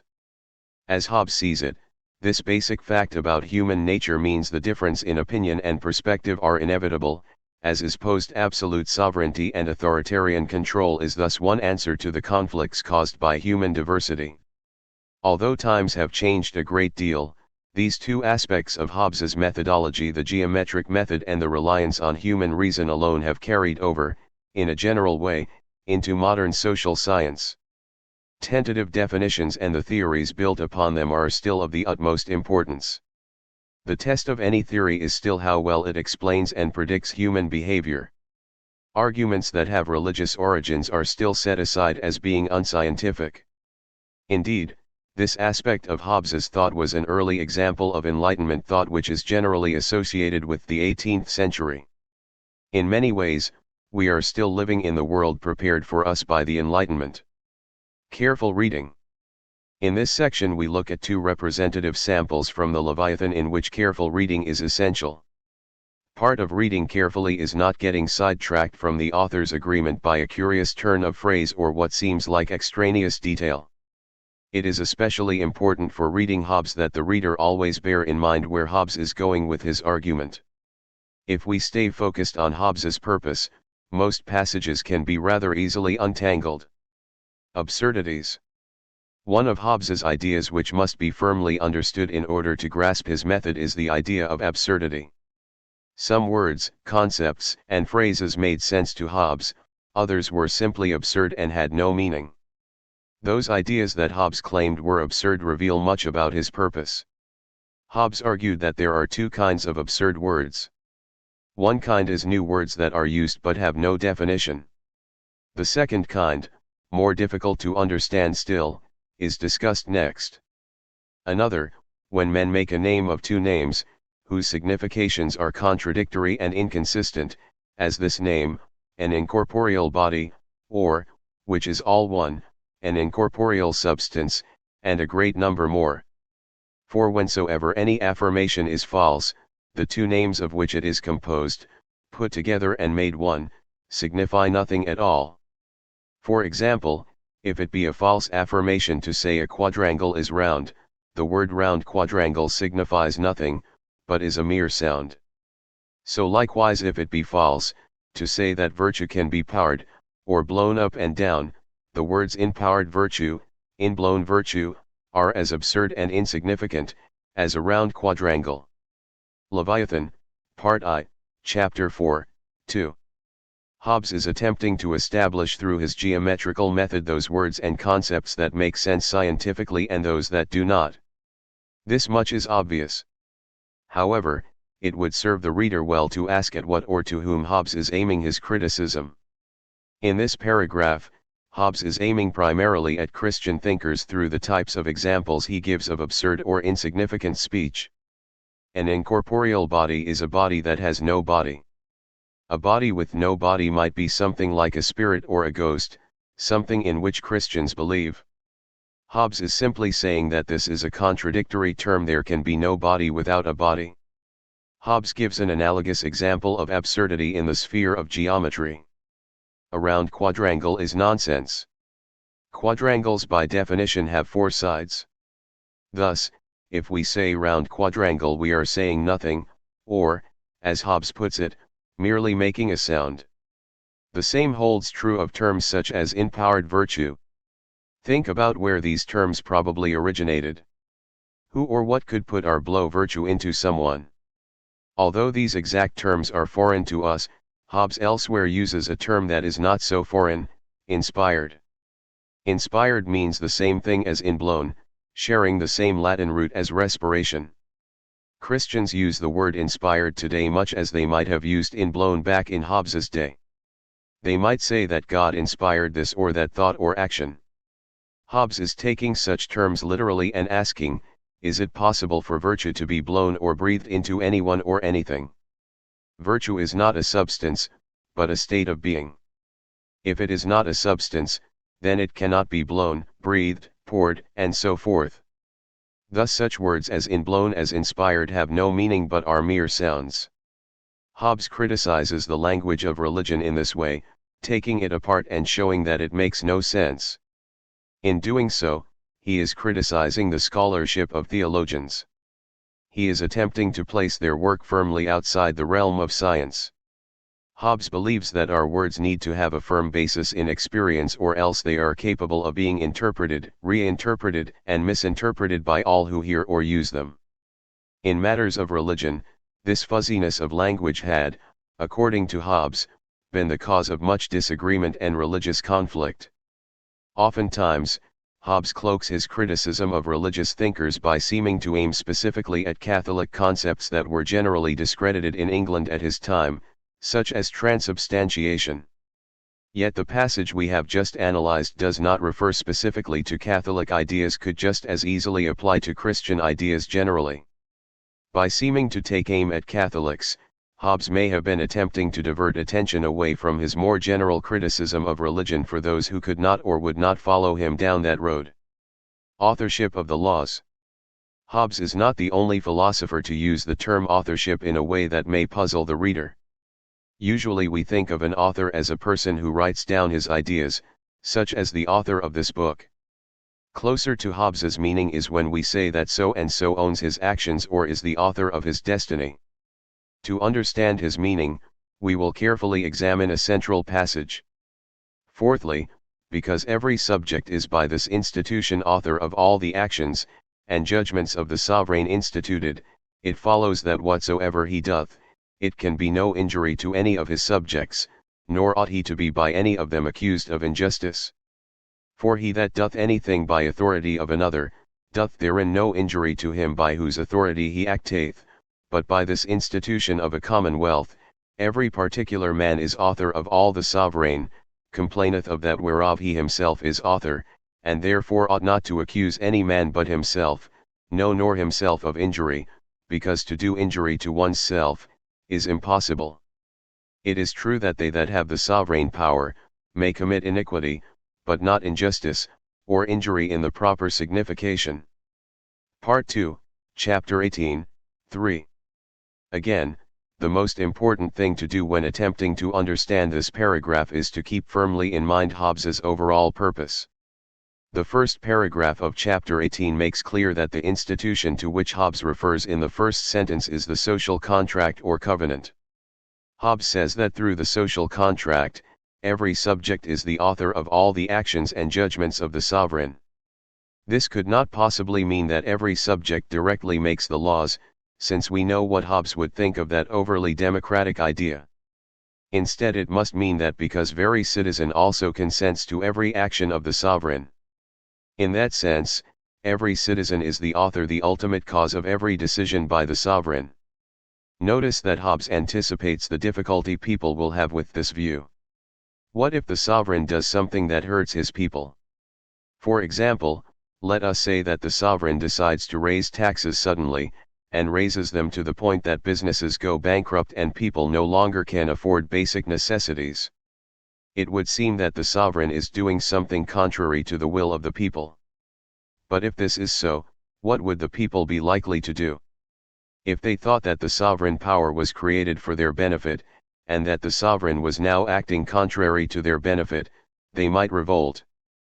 But we know that this is exactly what Hobbes is trying to prevent. So, he has to show them how even those actions and judgments of the sovereign that they do not like are actually their own actions and judgments.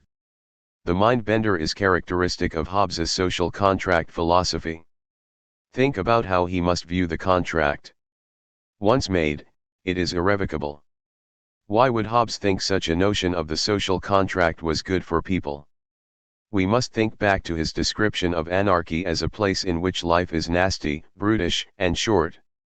Because Hobbes thought the worst possible thing for people was anarchy, or civil war, he would say that people should accept any and all abuse from the sovereign rather than revolt.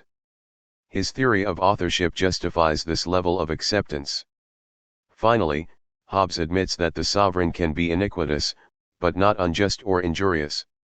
Here again, Hobbes is dealing with the objection that a monarchy or other form of government can do many evil things.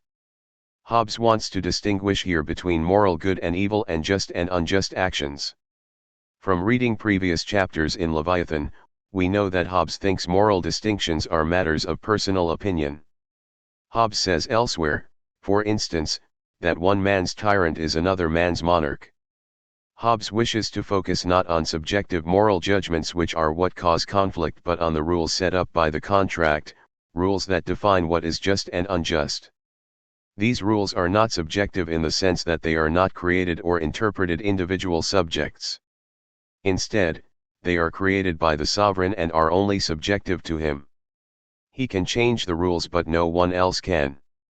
Thus, the subject is free to personally judge the rules, to even find them evil, but at the same time he is constrained from resisting those rules because in the strictest sense they are just. Hobbes here is denying the existence of any natural or transcendent, eternal standard of justice. The subject is the author of the rules because he supposedly entered the contract in order to secure his life. By obeying the rules, no matter how repugnant, he will live because he will avoid social chaos. Elsewhere in the book, readers will notice that the only instance in which the subject does not have to obey is when the sovereign is no longer able to guarantee the subject's safety or is indeed endangering the subject's life. Even in those instances, Hobbes is careful not to advocate open rebellion. Guide to Leviathan. This guide will cover the first, second, and third parts of Leviathan, as well as the review and conclusion, those parts of the work most frequently assigned. There will often be one question per chapter, so read the entire chapter before attempting to answer the questions. If there are several questions for a chapter or group of chapters, read the questions first and answer them as they are answered by the text. Introduction. 1. According to Hobbes, how is the reader to judge whether his theory is accurate? What does the answer say about Hobbes's methodology? Part I, of man. In this section, Hobbes sets up the building blocks of his science of human nature and behavior. Many will wonder why Hobbes has to start out with individual bodily functions such as sight, or why he has to explain how human beings think. For Hobbes it was absolutely essential to construct his observations on the firmest foundations he could possibly erect, using the geometrical method. To explain human political behavior and suggest corrections, one must know about human nature. Hobbes is a materialist, which means he believes that nothing exists or can be thought about that is not physical. So of course he finds that human nature originates in the body. Chapter 1, of Sense. 1. What is sense? What produces sense? What does this say about how well we can know the world around us through our senses? Chapter 2, of Imagination. 1. What is imagination? How does imagination relate to the ideas that ghostly men, that is, priests, teach and promote? Chapter 3, of the consequences or train of imaginations. 1. What distinguishes human beings from all other living creatures? Chapter 4, of Speech. 1. Hobbes says that the words true and false are attributes of speech, not of things.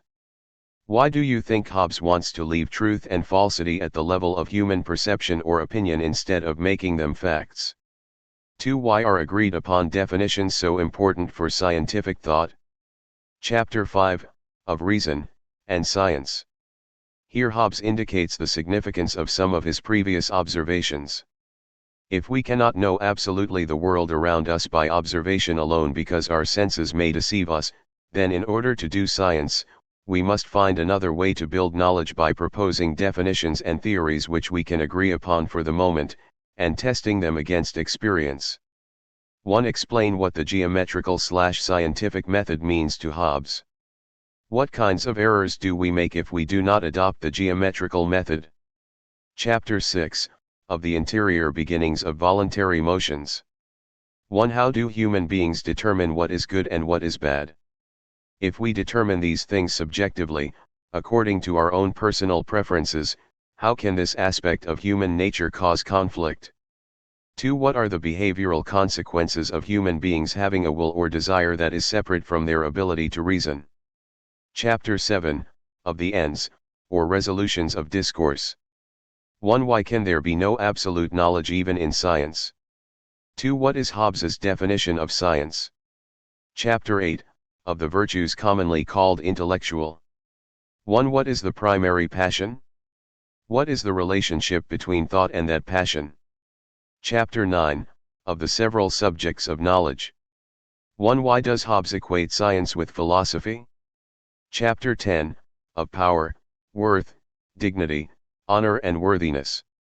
1. What is power? In what way does power determine how we honor or dishonor, love or fear someone? Chapter 11, of the difference of manners. 1. How does Hobbes disagree with the old philosophers, such as Plato, who thought there was a greatest good which, if obtained, would make human beings happy? 2. What is life about, according to Hobbes? 3. Near the end of this chapter, Hobbes distinguishes between natural religion and man-made religion. What is the difference? Chapter 12, of religion. 1. Do you get a sense here of what Hobbes thinks of most religious believers? 2. According to Hobbes, why did people establish new religions? Chapter 13, of the natural condition of mankind. This famous chapter describes what Hobbes calls man's natural condition, or what we often call the state of nature. Remember that Hobbes knows he has no first-hand knowledge of what men were like before established governments, but he does know what human beings are like when the government is destroyed by civil war. The latter scenario is most likely what Hobbes had in mind when he vividly described man's more beastly qualities. 1. Why are human beings basically equal? 2. Why does competition among human beings occur? 3. What are the three greatest causes of quarrels among human beings? 4. Why does Hobbes mean by the state of war? When are human beings in that state? 5. What is life like in the state of nature/state of war? 6. What is similar about the state of nature among individuals and the relations among sovereign nations? What is different? 7. Why are human beings in the state of nature interested in peace? 8. What is the law of nature as defined in the final part of this chapter? Chapter 14, of the first and second natural laws. This equally famous chapter sets up Hobbes's social contract or covenant upon what he considered the firmest of foundations, our desire for self-preservation. 1. What is the right of nature? 2. How does Hobbes now define a law of nature? 3. What are the first and second laws of nature? 4. What right can a man not transfer to a government? How could this exception to the rule be a problem of Hobbes's system? Chapter 15, of other laws of nature. Here Hobbes lists and describes the rest of the 19 laws of nature. 1. If you had to explain to someone the central purpose of all these laws, what would it be? 2. Which of these laws would be difficult to enforce in any legal way? Chapter 16, of persons, authors, and things personated. What is the political significance of Hobbes's view that a government is formed with the consent of a majority or plurality? Part 2, of Commonwealth. In this section of the book, Hobbes builds his political edifice on the foundations of human nature and the social contract laid in the first section. Here he strongly argues for monarchy as opposed to democracy and aristocracy. He establishes the rights and powers of sovereigns, the proper relationship between sovereign and subject, and the ultimate limits of loyalty the subject owes his government. Chapter 17, of the causes, generation, and definition of a commonwealth. 1. Why do people make governments? 2. What would Hobbes have to say about the possibility of world government? Chapter 18, of the rights of sovereigns by institution. 1. What is Hobbes's attitude about changing the government once it has been formed? 2. How does this chapter help you understand what is meant by absolute monarchy? Chapter 19, of the several kinds of commonwealth. Hobbes's theory does not prohibit people from establishing a social contract to form a government other than monarchy. They could place sovereignty in a democracy or aristocracy instead.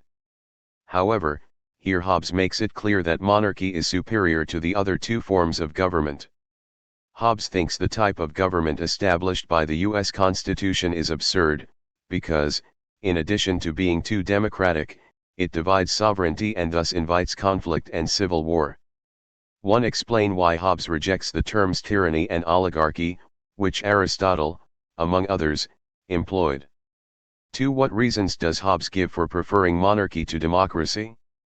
Chapter 20, of dominion paternal, and despotical. How can Hobbes argue that a despotic, tyrannical, government is a product of consent just as much as a commonwealth instituted by the people? Chapter 21, of the liberty of subjects. 1. How can a person do something freely, with liberty, and, at the same time, out of necessity? What is the political significance of this assertion by Hobbes? 2. What complaint does Hobbes raise concerning Aristotle's theory?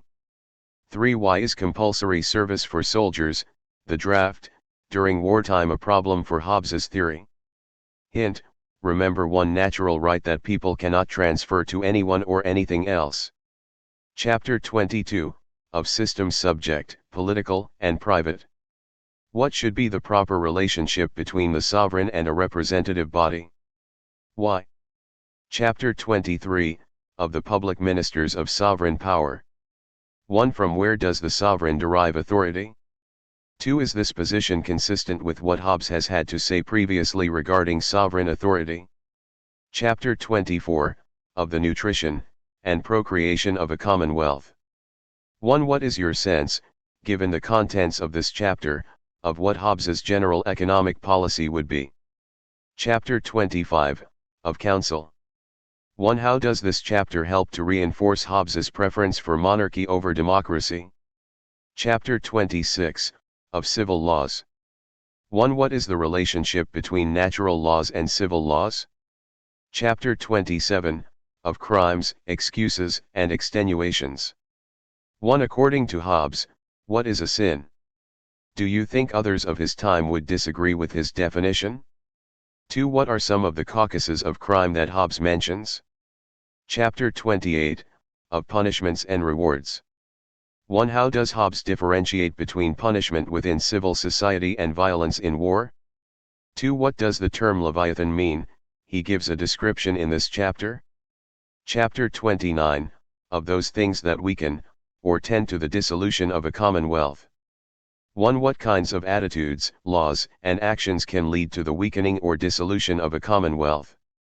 Chapter 30, of the office of the sovereign representative.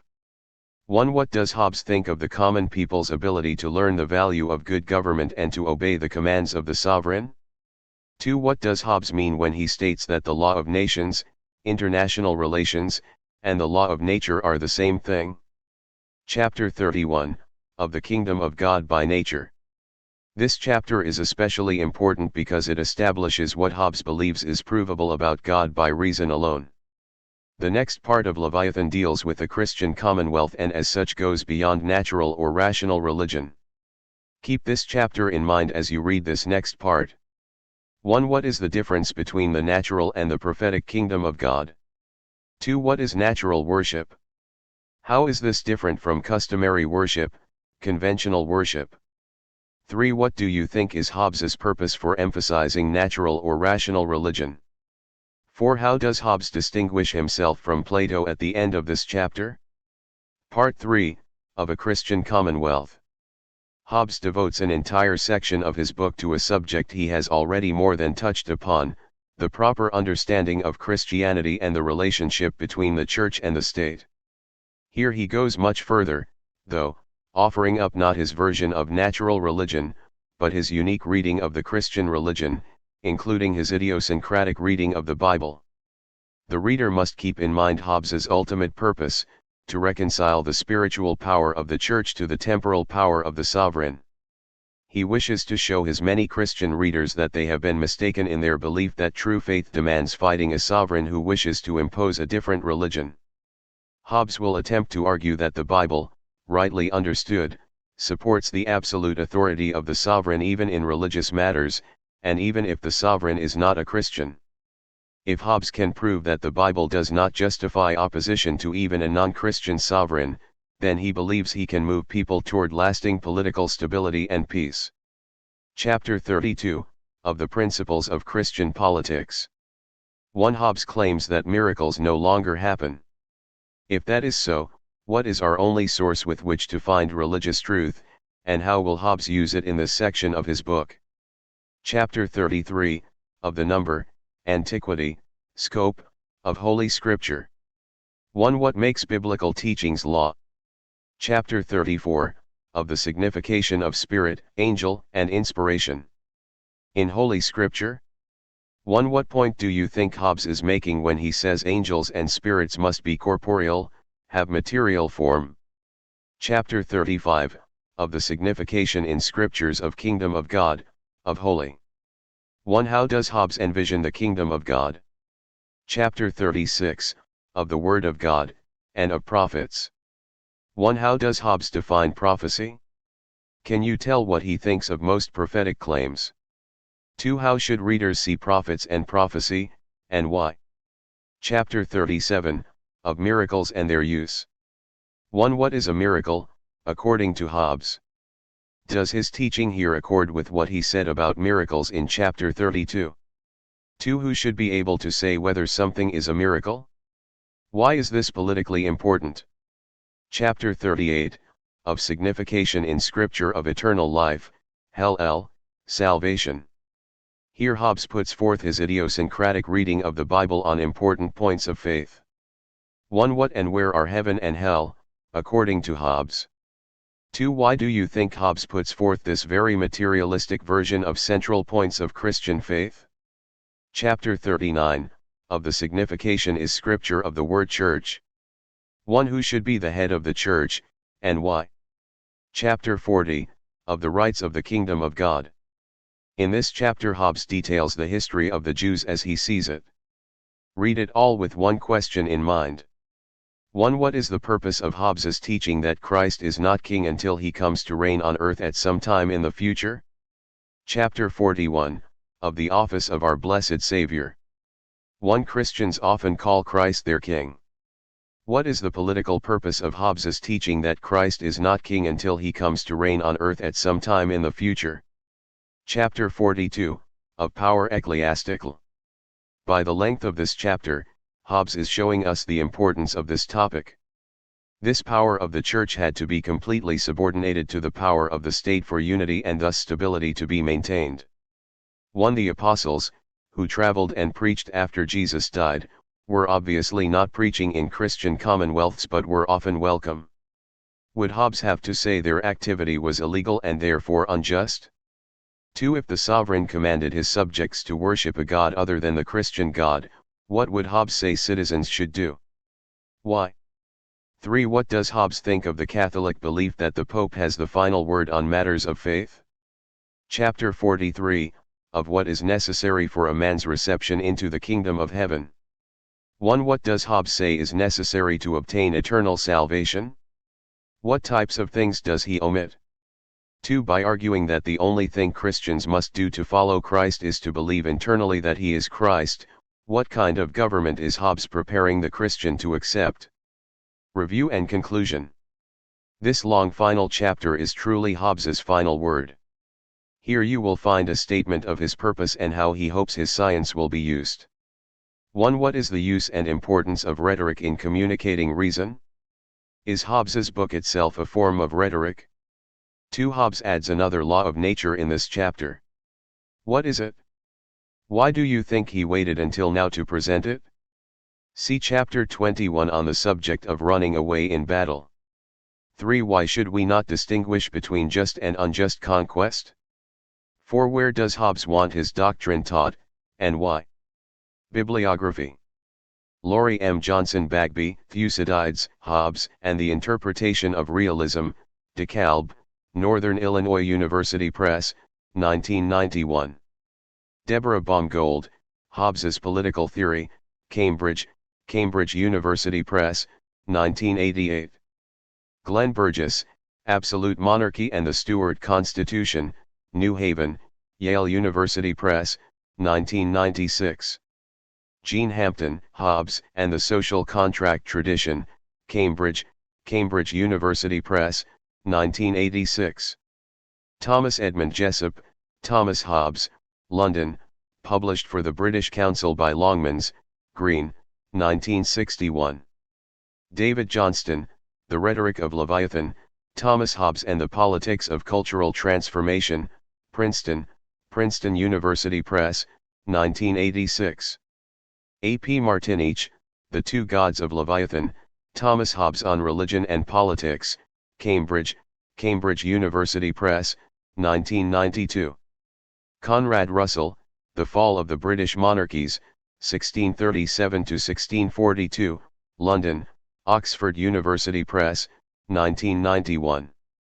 Quinton Skinner, Reason and Rhetoric in the Philosophy of Hobbes, Cambridge, Cambridge University Press, 1996. Lawrence Stone, The Causes of the English Revolution, New York, Harper and Row, 1972. Leo Strauss, The Political Philosophy of Hobbes, Its Basis and Genesis, Chicago, University of Chicago Press, 1952. Richard Tuck, Hobbes, Oxford University Press, 1989. Part 3, Liberalism. When speaking in terms of political thought, to advocate individual freedom and popular representation is the most accurate definition of liberal. It is a definition that adequately encompasses all three authors featured here, Locke, Rousseau, and Mill. Think of another word that comes from the Latin liber, meaning liberty. A classical liberal is someone who values individual liberty and who advocates those governmental constructions that help to guarantee that liberty. Today's liberals and conservatives as well as libertarians all agree on a small but significant number of classical liberal principles and practices, most importantly the words that Thomas Jefferson used with lasting effect in the Declaration of Independence: the right to life, liberty, and the pursuit of happiness, a close paraphrase of the words written by John Locke. The Bill of Rights in the U.S. Constitution contains core classical liberal rights such as the right to worship freely and without a state-sponsored church, freedom of speech and press, the right to peaceably assemble, the right to due process, and the right to bear arms. Generally in liberal thought the right to own and control one's private property is essential to liberty, and the U.S. Constitution reflects that idea. However, some classical liberal thinkers thought that too much property for some individuals would hamper the freedom of others and that the state should be involved more heavily in regulating private property. A government ceases to be liberal, though, when it goes from regulating private property and taxing with the people's consent, to owning and monopolizing property itself without the people's consent. Because of the way liberal thinkers view human nature, liberalism as a political philosophy has more in common with realism than with idealism.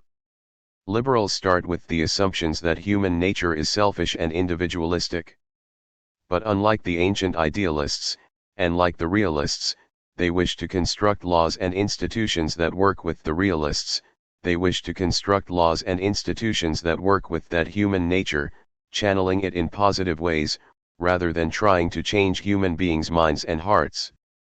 Chapter 5, Locke, 1632–1704. Background.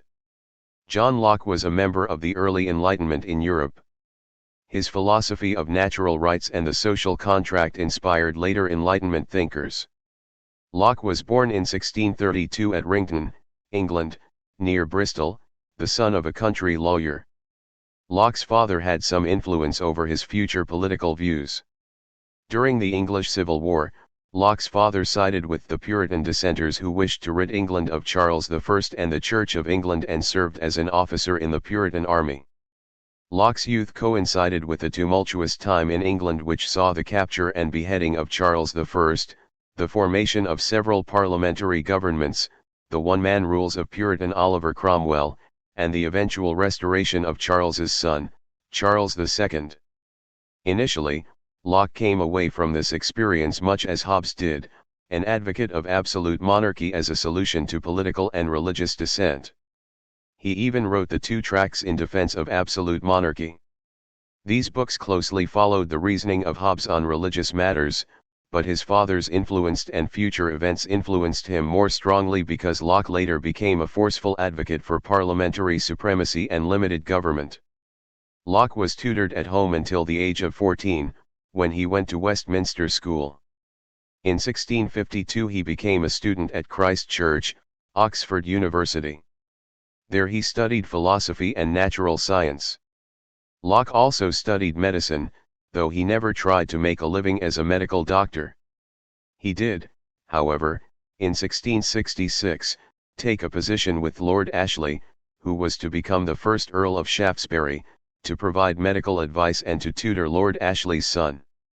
Shaftesbury was an important member of the Whig Party in England, which advocated reducing the power of the monarch and increasing that of Parliament.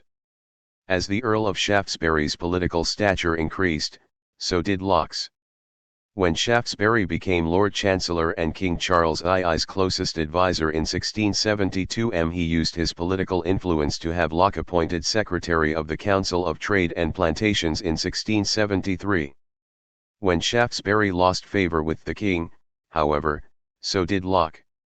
Locke returned to teach at Christ Church, and then lived in France from 1675 to 1680 because of ill health. In 1680, Locke was back in England, once again employed by Shaftesbury. This time his association with the Earl got him into serious trouble. In 1685, Charles's son James II became king. James, a convert to Catholicism, did not impose his religion on England, although he did lift restrictions on the religious freedom of English Catholics and remove a ban on their political appointments. When James's second wife, Mary of Modena, bore him a son, the hopes of many Englishmen that James's Protestant daughters by his first wife would assume the throne were dashed. The English were willing to tolerate a Catholic king, but only for a short while and only if there were a prospect that the ruler would in due course be, and remain, Protestant. They objected to Catholicism not only on religious grounds but also and more importantly on political ones. Most English saw their church, the Church of England, as a guarantee against the meddling of a foreign sovereign, the Pope, in their country's political affairs. Shaftesbury was particularly busy conspiring to exclude James from the throne. Because of his association with the Earl, Locke was suspected of plotting against James and followed Shaftesbury to the United Provinces, to an area later known as Holland, in 1683 to avoid the king's wrath. Shaftesbury died that same year, but Locke began to write numerous political tracts under a false name. He took no chances, denying that he was in fact John Locke even after his name had been removed from a list of plotters wanted for arrest in England.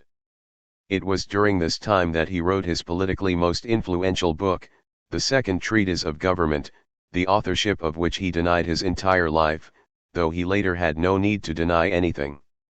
Change was afoot in England, for in 1688 the Parliament brought about the Glorious Revolution in which Whigs and Tories alike invited the Protestants William and Mary to take the throne, in effect denying the direct line of hereditary succession. Although Mary was the daughter of James II, and had a right to the throne once the male line died out, her husband Dutchman William of Orange had no such right. However, William refused to be treated as his wife's usher and insisted that he be acknowledged as king before he would bring his army to England. Both William and Mary were Protestants. There is some scholarly controversy as to whether the second treatise influenced the revolution or only justified it after the fact. We do know that Locke's ideas, if not his book, were influential. He actually advised the future King William in Holland during his exile. He also had the honor of escorting Mary to England after the Revolution. To be recognized as King and Queen, William and Mary were forced to agree to a more limited, constitutional monarchy with a Bill of Rights. Parliament emerged more powerful, because the monarchs could not raise taxes without the members' consent. Elections to Parliament were to be free, Parliament was to meet frequently, and members were to enjoy freedom of speech and debate within Parliament. William and Mary also agreed to the Toleration Act. According to this bill, most religions were to be tolerated by the government, but not Catholicism and Unitarianism. Atheists also were not tolerated. Locke's subsequent position on toleration came very close to that expressed in the Toleration Act. Locke felt relatively safe returning to England and assumed a role in the government as a commissioner of appeal and advisor to the government on coinage. The times Locke lived through were tumultuous and full of importance not only for England's future but also for the future history of all constitutional governments, including that of the United States. The idea of self-governance had been slowly emerging in England from at least the 13th century with the signing of the Magna Carta, the first agreement restricting the powers of the monarchy. Locke, however, can rightly be called the father of classical liberal formulation of self-governance as a theoretical idea and not just an accumulation of a series of intermittent contests between monarchs, parliaments, and people. The second treatise, as well as a letter concerning toleration and other works, influenced the American founders. They improved on Locke with the separation of powers, instead of legislative supremacy, and institutionalized checks and balances. Understanding Locke. Locke is a social contract theorist, as was Hobbes. Locke's social contract is more of a model and commentary on the current situation than a depiction of historical reality. It expresses what he thinks should go into making a government and supporting a government if people behave rationally, thus following self-interest. Locke is a philosopher who is easier to understand in relation to previous philosophers, especially Hobbes. It is helpful to note where he disagrees with or moves beyond Hobbes's social contract. For instance, Locke's state of nature is deliberately not as frightful as Hobbes's, because if people are not so frightened in the state of nature, that is, without government, then to have a government that tyrannizes over them. It is better to have the freedom to defend yourself than to have a government that eliminates this basic right in the supposed name of safety. Indeed, what could be less secure? Hobbes wrote of one natural right, the right to self-preservation, which no government could alter or take away. Locke wrote instead of natural rights, the state of nature are to be retained by them after they enter into the social contract. These rights include some that Hobbes would have thought far too destabilizing, including the right to own property and enterprises. People would be content to allow others the same rights they enjoyed. Especially in the area of religion, this was a radical departure from Hobbes's ideas. Locke thought that people could, in a sense, accept religious differences, and perhaps even see most differences in theological doctrine and religious practices as not that important. Locke's attitude toward property reflected a new economic reality. At that time, a new class of merchants was becoming quite wealthy and powerful, a middle class, or bourgeoisie. It was this class that would recognize English politics and influence the Glorious Revolution of 1688. This bourgeoisie, or middle class, gained wealth not from the traditional source, land, but through its enterprise. It became possible for a merchant to become very wealthy in a few years if he engaged in the right business at the right time. The old aristocratic class did not welcome this development, for their wealth was inherited, often the byproduct of centuries-old grants of land by the king. But with international trade expanding and manufacturing increasing, theirs was not the only or the most profitable way to make money. They retained their titles, but began to lose influence as this new and more populous class demanded more political power. This major social change influenced Locke's view of property. It is also why he tries so hard to establish an absolute right to property. Locke treats the human individual as property, that is, our bodies are our first and primary property, control over which we cannot give to any other individual or group without leaving ourselves open to destruction. From this right to our own bodies, Locke establishes the right to other property through labor. The intermingling of the individual's labor with nature makes what he gets from nature his property. Because man needs basic property to survive, Locke ties the right to property back to the right of self-preservation. He goes beyond rudimentary self-preservation, arguing that through the use of imperishable money, individuals have a right to accumulate as much wealth as they can. Eventually he argues that because this property is the individual's by right, he cannot have it taken away, taxed, by government without his consent. Keep in mind that Locke believes that a hereditary title should not confer arbitrary power on anyone, and that if anything, political power should be determined by those who contribute the most to the political treasury. Although this may sound reasonable, and is in many ways, critics of Locke have accused him of introducing a crass materialism at the expense of the poor, and the noble aristocratic values of chivalry and virtue. It is probably too harsh to say that Locke invented this new materialism, as it was well underway by the late 17th century. To understand Locke, especially his letter concerning toleration, the reader must be aware of the religious context of the times. Recall the Locke's second treatise was inspired by the controversy over King James's Catholicism. Locke agreed with those who wanted to force James to abdicate. However, his dislike of religious establishment ran deeper than not wanting a Catholic king. Establishment meant a state-sponsored religion, supported by tax dollars, with ministers or priests appointed and paid by the government. Establishment often meant government intolerance and persecution of other religions. England had an established religion, the Church of England. This church had been created in the 16th century by the infamous Henry VIII, whose desire to divorce his wife Catherine because in part she did not give him a surviving male heir brought him into conflict with the Pope. When the Pope refused to grant him a divorce, Henry's answer was to divorce the Church. Not only did Henry declare himself free of the authority of the Pope, but he also declared all England free as well. In the act of supremacy, Henry created a separate national church and appointed himself its protector and supreme head. He subsequently went through several more wives in search of an heir, beheading 2 of them as they fell out of favor. He also persecuted the remaining Catholic clergy and confiscated the property of the church. Over time, many of the English supported their government's continued suppression of Catholicism as a dangerous religion that fostered divided loyalties. Locke's view was that no religious establishment, including the Church of England, was just or conducive to true faith. He argued that unless people were given the freedom to worship as they chose without government interference, religious feeling could not be genuine. His concern for toleration did not apply to Catholics, Unitarians, or atheists, however. Atheists in particular could not be trusted because the oaths and promises they made would be valueless if they were not buttressed by a fear of God.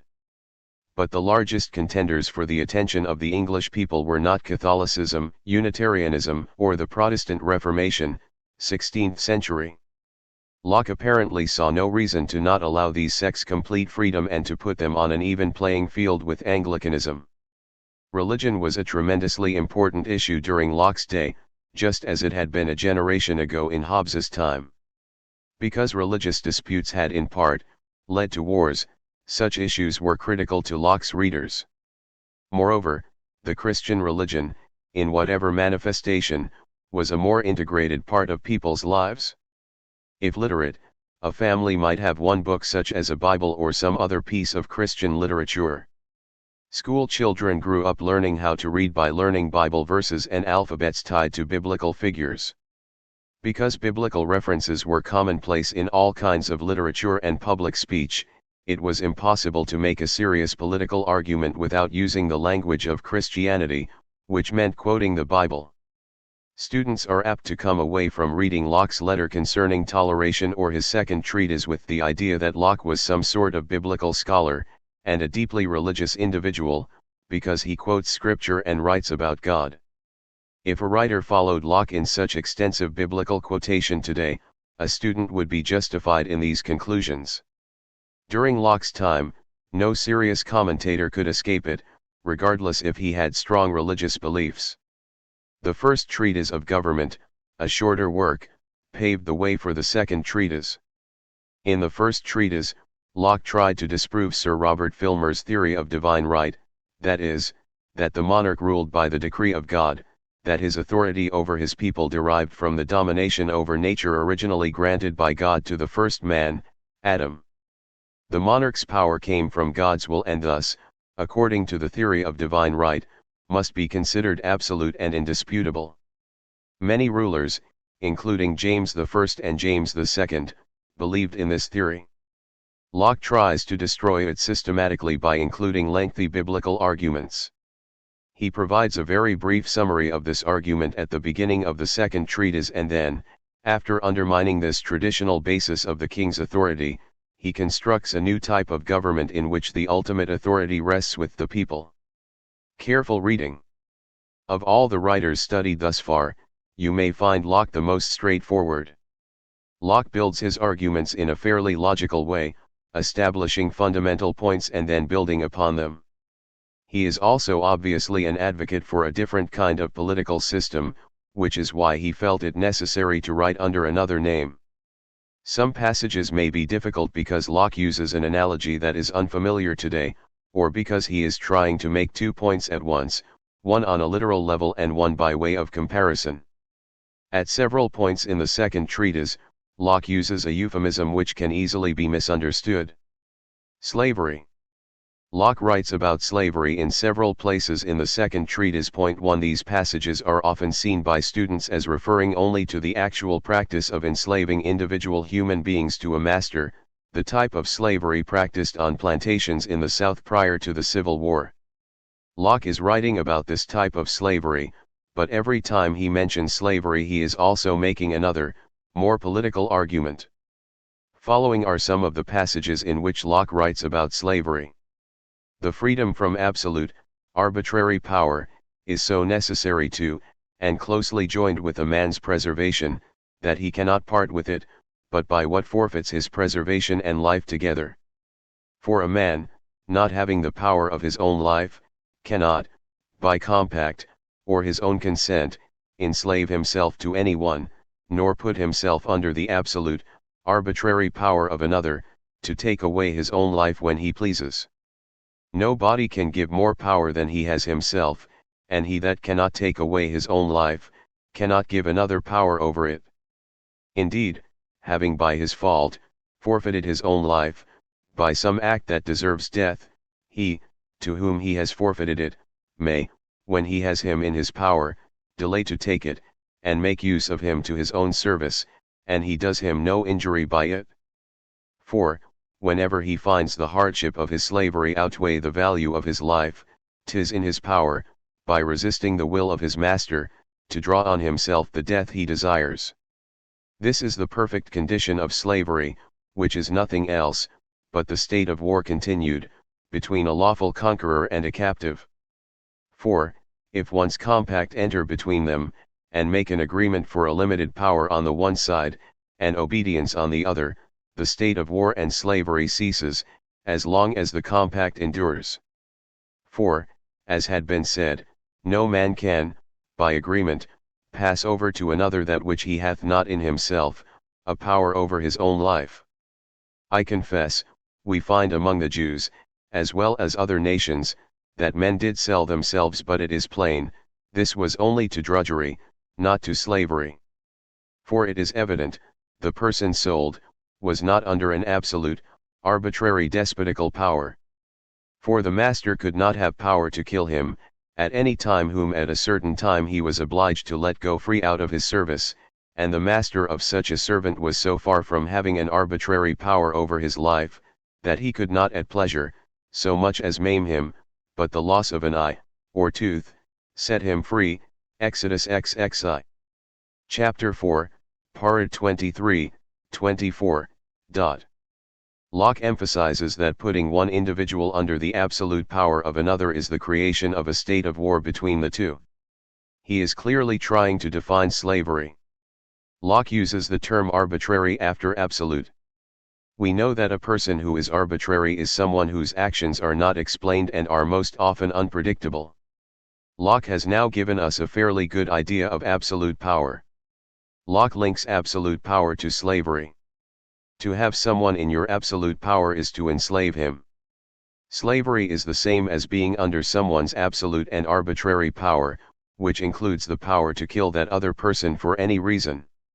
Locke argues that no one can give or forfeit to another person his life, no one can willingly enslave himself to another because a man, not having the power of his own life, cannot, by compact, or his own consent, enslave himself to anyone. Note the crucial point here. Locke is saying that no individual has the right to take his own life. Indeed, a little later Locke says, "He that cannot take away his own life, cannot give another power over it."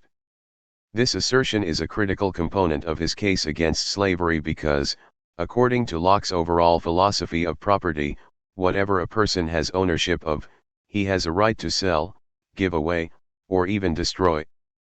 But even though Locke has earlier written of an individual's body as his own property, and the source of all other property, through my body's labor, he now makes a stunning qualification. Apparently the body is not so much our property that we can dispose of it as we please. He buttresses this point with the idea that God gave human beings life and thus only God has the right to take life away, and with the idea that the desire for life is a sort of natural instinct that no one would give up. Locke denies that we have the right to commit suicide, but he goes on in the second selection to refer to an instance in which an individual can forfeit his own life, by some act that deserves death. In other words, if a person has committed a grave crime and is caught, his master or captor can either put him to death or use him as a slave. If he is made a slave under these conditions and he finds the slavery too much to endure, he can always resist the will of his master and thus bring about his own death. This sounds suspiciously like suicide, but Locke makes an important distinction. In a civil society, a society of laws, it is necessary to imprison and perhaps even kill those who have committed crimes. He apparently does not want to apply his condemnation of slavery to these cases. Nonetheless, to make it clear what the relationship is between the prisoner and the jailer, Locke describes their relationship as a states of war between a lawful conqueror and a captive. Does this imply that the prisoner continues to have the right to try to defend himself against his jailer, and even to try to escape? We can begin to see a clear condemnation of traditional slavery, that is, enslaving those who have committed no crime. Because Locke is not writing a treatise primarily about slavery, however, the reader should wonder what point Locke is trying to make about government here. Locke's insistence that slavery is about arbitrary power should help. What is the opposite of arbitrary power? Locke tells us that once there is a compact between human beings, then there is no more state of war and no more slavery. Because this compact can never include giving another arbitrary power, it must only include giving another limited power for a limited time. Locke makes this point when he draws upon the Bible to talk about what in Locke's time was known as indentured servitude. Locke knows that advocates of slavery and arbitrary power will bring up the slavery mentioned in the Bible as proof that God ordained slavery, that is, divine right of kings. So, he argues that the Jews did not practice slavery, but a sort of contractual arrangement in which people sold themselves to drudgery or hard work for a limited time. He also emphasizes the larger context of laws prohibited ill treatment or murder of servants. Locke's political message is now clearer. Locke is arguing against the divine right theory in which the king has absolute and arbitrary power over his subjects. Later, Locke makes this analogy clear, using the same idea of slavery in his commentary about the absolute rule of kings. Locke is saying that citizens cannot give the king such arbitrary power over their lives because they do not have the right to take their own lives. When the king has absolute and arbitrary power to kill people, he has the power to enslave them, threaten their lives and livelihood, and even kill them. Locke wants to argue that the king has no right to do such things. At the same time he is arguing that any legitimate government rests upon the consent, or contract with, the governed. Further, he is saying that if a king puts himself into a state of war with the people, they have the right to resist, just as a slave has a right to resist his master. Whenever Locke writes about slavery, then, the reader should be aware that Locke is also trying to make points about legitimate government. Marriage.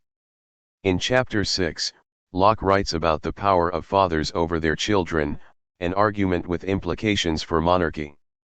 There, Locke argues that paternal power, the power of fathers, is not exclusive and that it would be better to speak of parental power, because in nature, mothers have just as much, if not more, power over their children.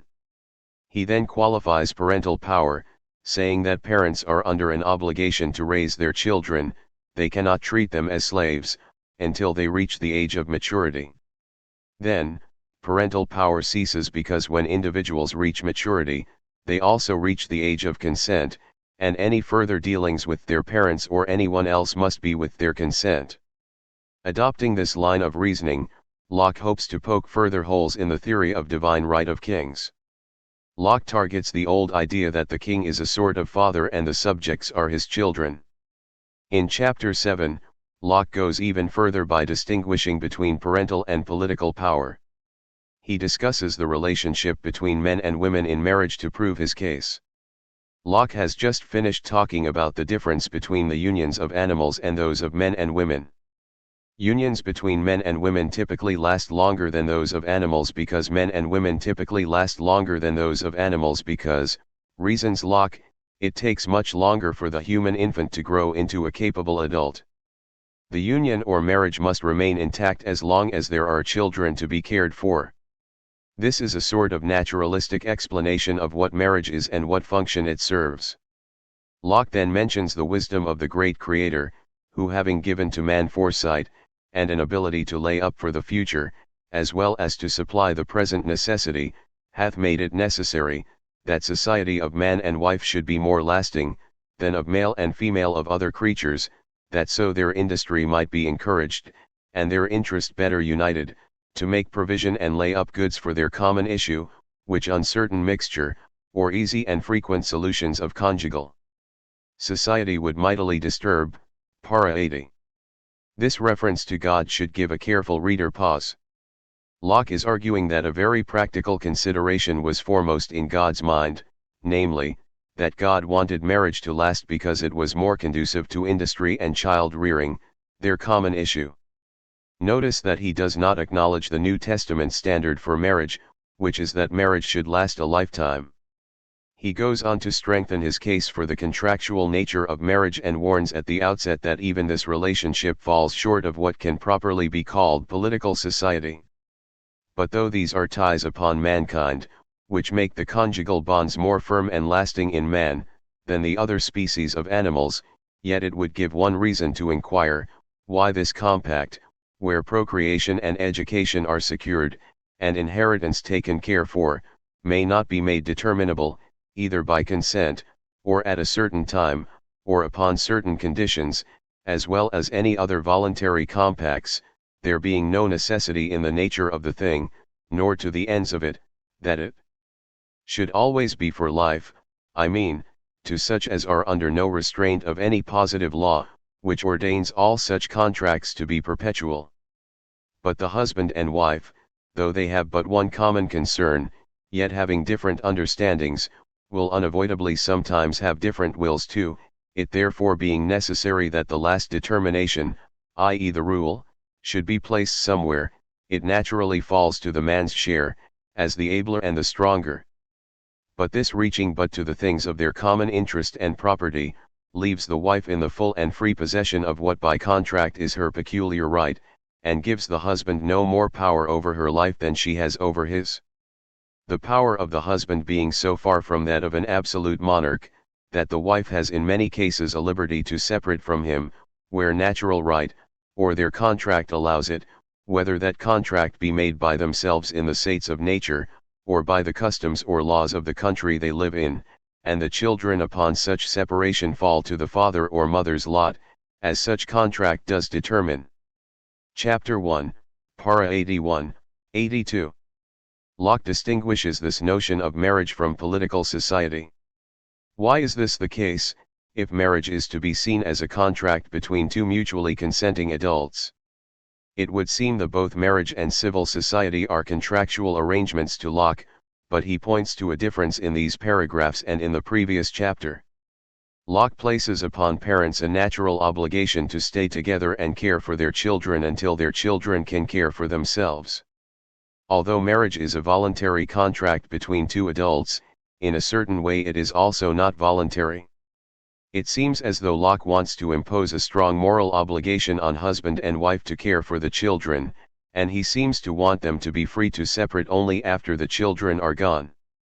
Yet, moral duties or obligations are never as binding in Locke's analysis as are rights. Locke mentions in the last part of the second paragraph an instance in which the wife can separate from the husband before the children are grown, and the children then become the care of one or the other parent, depending on the laws of the land or on their own contract. Locke states that there is no necessity in the nature of the thing, marriage, for it to be a lifelong commitment unless husband and wife are under the constraints of positive law, man-made law, as opposed to the law of nature. Notice that Locke here separates man-made law and the law of nature from God's will, and God's will has already been misrepresented by Locke as desiring more lasting commitments, but not permanent ones. Locke's distinction between marriage, conjugal society, and civil society comes down to a moral obligation for parents to stay together long enough to raise their minor children. But in political society the government is not a parent of anyone's citizens are not to be considered as children but as adults who can take care of and make decisions for themselves. Interestingly, Locke seems to backslide on women's equality in the second paragraph of our selection, where he says that because husband and wife have different understandings, the rule naturally falls to the man's share, as the abler and the stronger. At first, this assertion may be rather troubling to anyone who is used to thinking of full equality between the sexes. One must keep in mind though the times in which Locke wrote, and one must also read carefully for what Locke actually says. Notice that Locke says they have different understandings, and different wills, not unequal intelligence. Locke follows Hobbes and many other philosophers in noticing that every human being sees the world and makes decisions in a different way than others. These inevitable differences of outlook and opinion cause conflict. Locke then says that at some point there must be a decision, a last determination.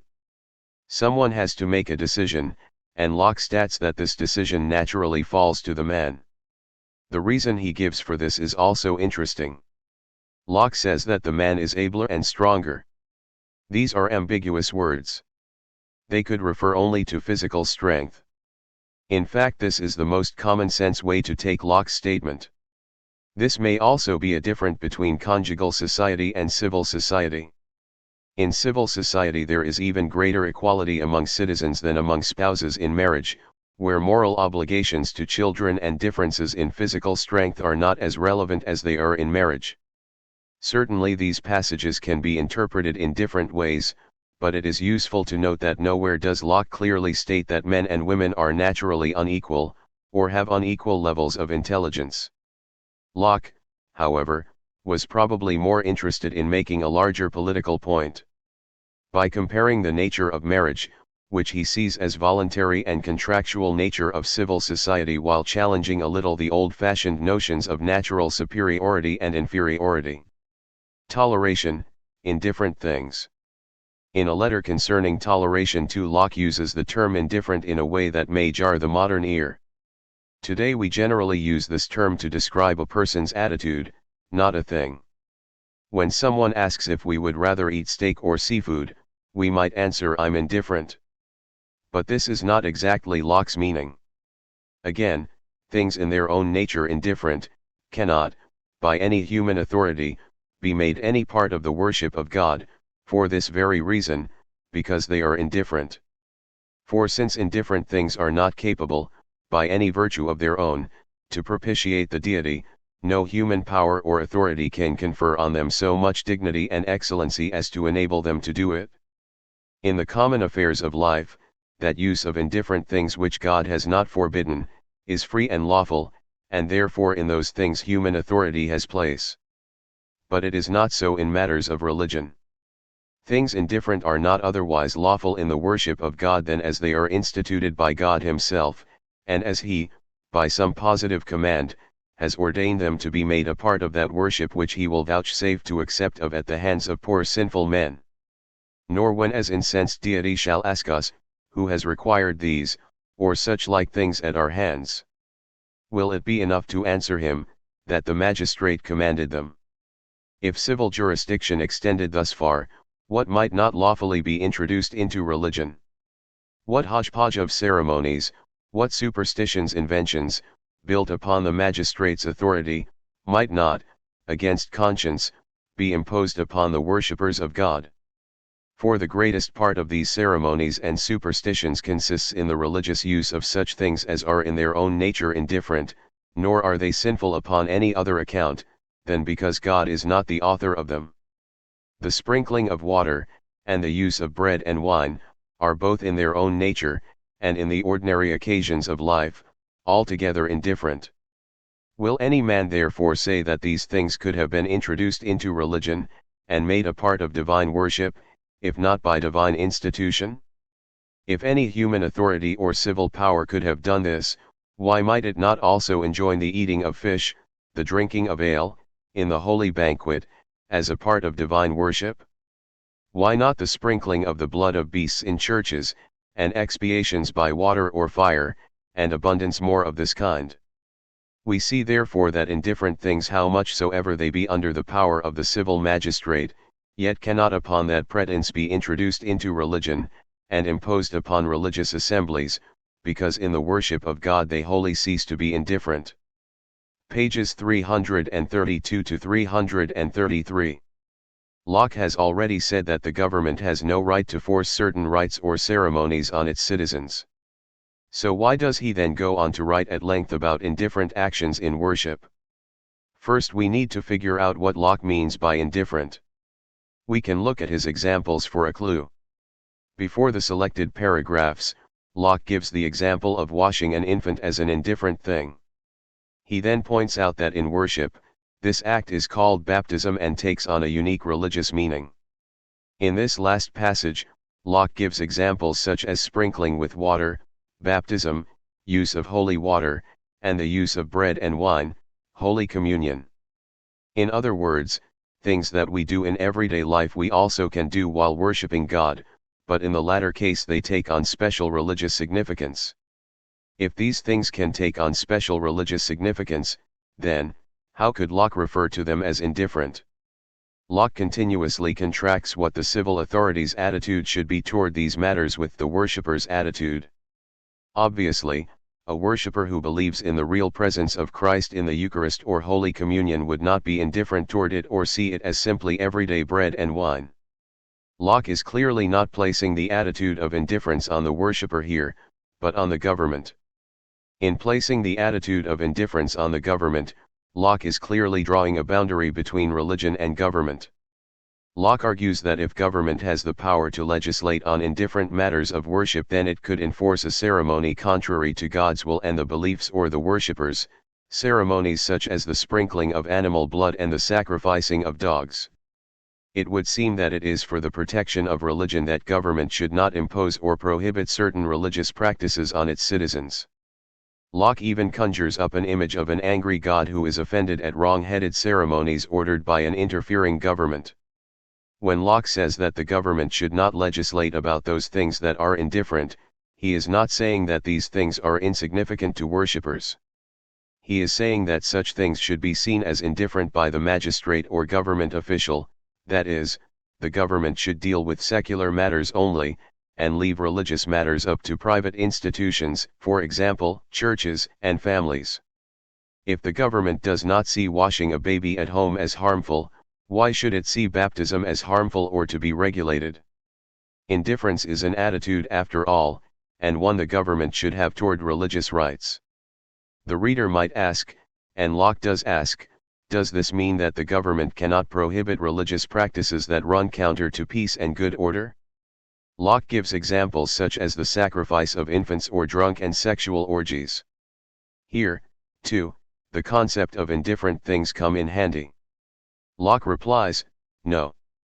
These things are not lawful in the ordinary course of life, nor in any private house, and therefore neither are they so in the worship of God, or in any religious meeting, p. 334. So, whatever is lawful in ordinary everyday use must also be lawful in worship. Likewise, whatever is considered illegal in everyday use must also be illegal in worship. Locke warns that the government should be careful about such prohibitions. If it wishes to make the religious sacrifice of a calf illegal, it should be prepared to outlaw killing calves, an unattractive proposition for a meat-loving country. How do we contrast these observations with Locke's insistence that government does not have to tolerate Catholicism, Unitarianism, or atheism? For Locke, these two religions and atheism fall into a special category, because he saw them as threats to good order and, in the case of Catholicism, the sovereignty of the government. Locke wrote that church can have no right to be tolerated by the magistrate, which is constituted upon such a bottom, that all those who enter into it do thereby ipso facto deliver themselves up to the protection and service of another prince, the Pope. Here Locke includes Islam, too, for the same reason, p. 342. In these cases, the government cannot see their ceremonies as things indifferent. For Locke, government must not only be separate from religion but also in some sense superior to it, because government can in fact determine whether a particular religion threatens its existence and deal with it accordingly. Guide to the Second Treatise of Government. Locke's thought was a source of great inspiration for the American founders.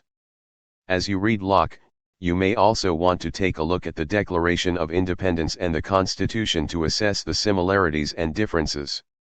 Locke is a modern political philosopher who, like Machiavelli, rejects the ancient and medieval notion that government should at least ideally be about implanting virtue and uprooting vice. Instead, government is created by human beings to protect their rights, including the right to self-preservation, life, liberty, and property. For Locke, government is the product of a social contract that can be broken if it becomes intolerably oppressive. Preface, Letter to Reader. 1. What is Locke's stated purpose? Chapter 1. Here Locke summarizes his dispute with the divine right of kings, argument that he discussed at length in the first treatise of government. 1. How does Locke argue that the king cannot trace his authority all the way back to Adam, the first human being in the Bible's book of Genesis? 2. How does Locke distinguish political power from the power a father has over his children? Chapter 2. The state of nature is a scenario Locke uses to show what human beings would be like if they have had no formal government, and how human beings should think about the formation and purpose of their governments. Here Locke introduces the famous concept of the state of nature. 1. What are the qualities of the state of nature? 2. How do human beings defend their rights, according to the law of nature, in the state of nature? Why is this not the best way for our rights to be protected? 3. What does Locke say here about absolute monarchy? Why is it better to be in the state of nature than to be in the hands of such a monarch? Chapter 3. In this chapter, Locke introduces the state of war, a concept that is crucial to his argument about the limits and purpose of government. 1. What is the state of war? When does it occur? 2. How does the possibility of the state of war encourage people to enter into a social contract or government? How does this discussion of the state of war help us to understand what Locke thinks the role and purpose of government should be? Chapter 4. Here Locke discusses slavery, which he condemns and equates with the state of war. Keep in mind that Locke's discussion of slavery has more than one dimension.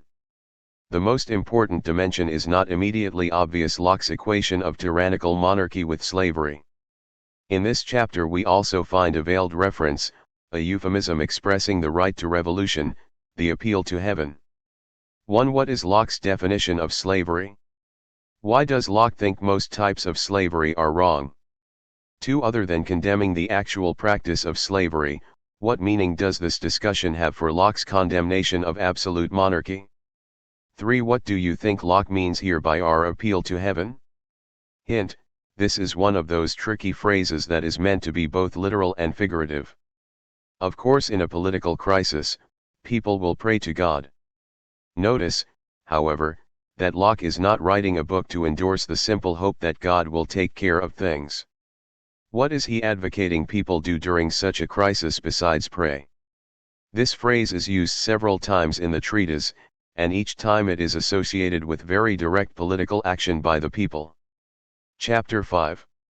1. Why does Locke first discuss our own bodies as our most fundamental property? How does he use the ownership of our own bodies to establish our right to other property? 2. What does Locke mean by the law of nature? 3. What does the law of nature say about the limits of acquiring property in the state of nature? Does this law change when the use of money emerges? 4. Why does Locke compare the lives of Native Americans unfavorably with the lives of even the poorest laborers in England? Chapter 6. 1. What is paternal power? How does Locke criticize it? Remember that this concept was used to justify the divine right of kings theory, which endorsed absolute monarchy. 2. How does Locke's rejection of the idea of paternal power in the state of nature possibly affect the issue of women's rights and equality?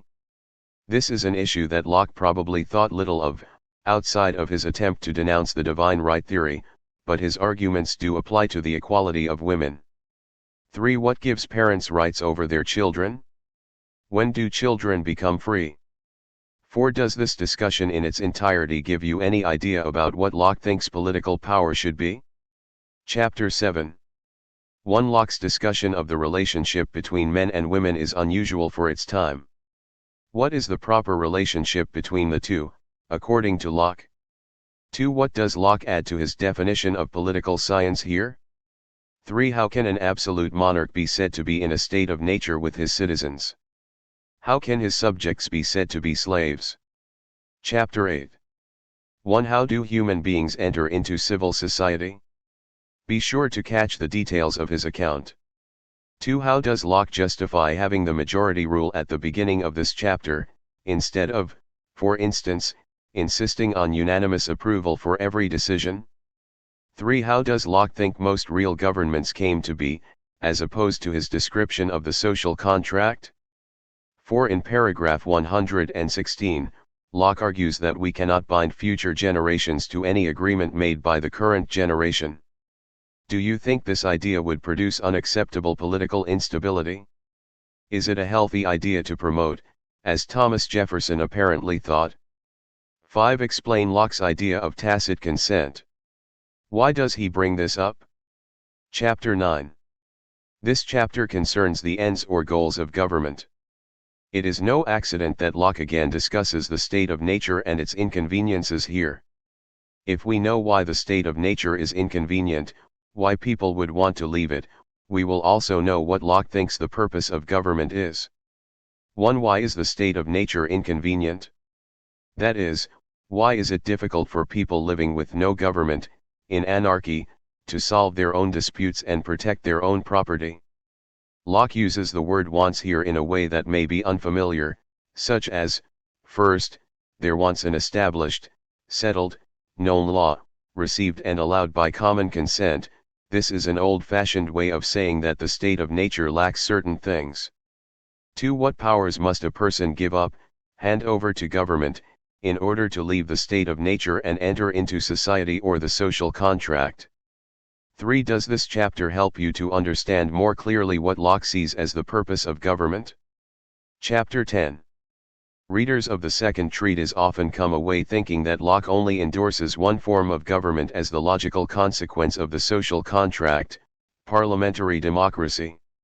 However, Locke makes it clear in this chapter that people can form several types of government freely in a social contract. While Locke may prefer parliamentary democracy, his main task in this book is to proclaim the right to revolution and hence the underlying popular basis of all types of government as made by the people and capable of being dissolved or changed by them. 1. What types of government can the majority establish? Provide definitions for each type. 2. What is Locke's definition of a commonwealth? Chapter 11. Another common mistake for the first-time readers of Locke is to assume that Locke's preferred type of government is identical to the American Constitution. However, you will find if you read carefully in the next few chapters that Locke has not thought of separation of powers and checks and balances in the same way the American founders did. Locke does not create separate branches of government equally capable of checking the others in the way our Supreme Court checks acts of Congress, or like our president vetoes congressional legislation. Instead, he makes the legislative power supreme, and the other two powers, executive and judicial, largely subordinate to the legislature. Why he does this is the question you must ask yourself. 1. According to Locke, why does the legislative power have to be the supreme power, supreme over the executive and the judicial powers? 2. Though supreme over the other powers, what are the limits of the legislative power? Given that the legislature has limits, where does the supreme power of government really lie in Locke's formulation? 3. Why are issues of taxation and property generally so important to Locke? 4. How does the U.S. government of today measure up to Locke's expectations? Chapter 12. 1. Why is the executive power needed? 2. What is the federative power? Hint: federations are alliances or collections of sovereign and independent states. Chapter 13. Here Locke makes it perfectly clear where the supreme power ultimately lies with the people through their power to reject their government. 1. Why must the people retain the power of saving themselves from any governmental body? Practically, what would this entail? 2. What should be the relationship between the executive and the legislative power? 3. What limits does Locke place on the executive power in its relations with the legislature? Remember that monarchs of Locke's day claimed to be able to do all of the things Locke mentions here. Chapter 14. Here, Locke seems less restrictive of the executive power because Locke knows that a legislature, especially one large enough to represent the people well, cannot effectively make every decision. There is a practical and important place for executive prerogative. 1. What is prerogative and why must the executive have it? 2. How suspicious does Locke say the people will be of the executive's prerogative power? Is Locke right about this, based on your observations of presidential prerogative as it is exercised today? 3. When and why will the people appeal to heaven? Remember, this phrase means more than praying, but taking direct action. Chapter 16. In this chapter, Locke tackles a subject that seems more suitable to a book on the laws of war: the rights and powers of conquerors and those they conquer. However, always keep in mind that Locke's aim is to strengthen the rights of the people against the threat of tyrannical government. Locke hopes to establish here that even conquerors who have conquered justly cannot do just anything to the people they conquer, especially when it comes to the people's property. 1. What kinds of powers does the conqueror get over those he conquers? What powers can he not rightfully obtain over the conquered? 2. What is Locke's political point in this chapter, especially concerning the people's property rights? Chapter 18. 1. What is tyranny? Could a democracy become tyrannical? 2. Do you get a sense of how sacred some people thought the king's person, his body, was? How does Locke get around this sense of awe toward the king's person in his discussion of tyrannicide, killing of tyrants? 3. Is Locke right, as Thomas Jefferson repeated in the Declaration of Independence, that it takes a long train of abuses for people to rise up against the government? Does this make Locke's philosophy less dangerous to law and order than it originally appears? Chapter 19. The practical importance of the question of when government is dissolved is enormous for Locke, for revolution can take place when government is no longer functioning. What Locke is really asking here is when can the people have a revolution, and furthermore, at what point in the breakdown of government would it be best for the people to retake their ancient sovereign power and form a new government? It is no wonder that Locke saves this topic for last. 1. What does Locke distinguish between the dissolution of society and the dissolution of government? 2. When are governments to be considered dissolved, so that society can think about creating a new government? 3. What things can the legislature do to lose the people's trust and cause them to revolt? 4. The citizenry would have to be armed in order to present the government with the proper threat against tyranny. How does this relate to the current debate in the United States on gun control and Second Amendment rights? Guide to a letter concerning toleration.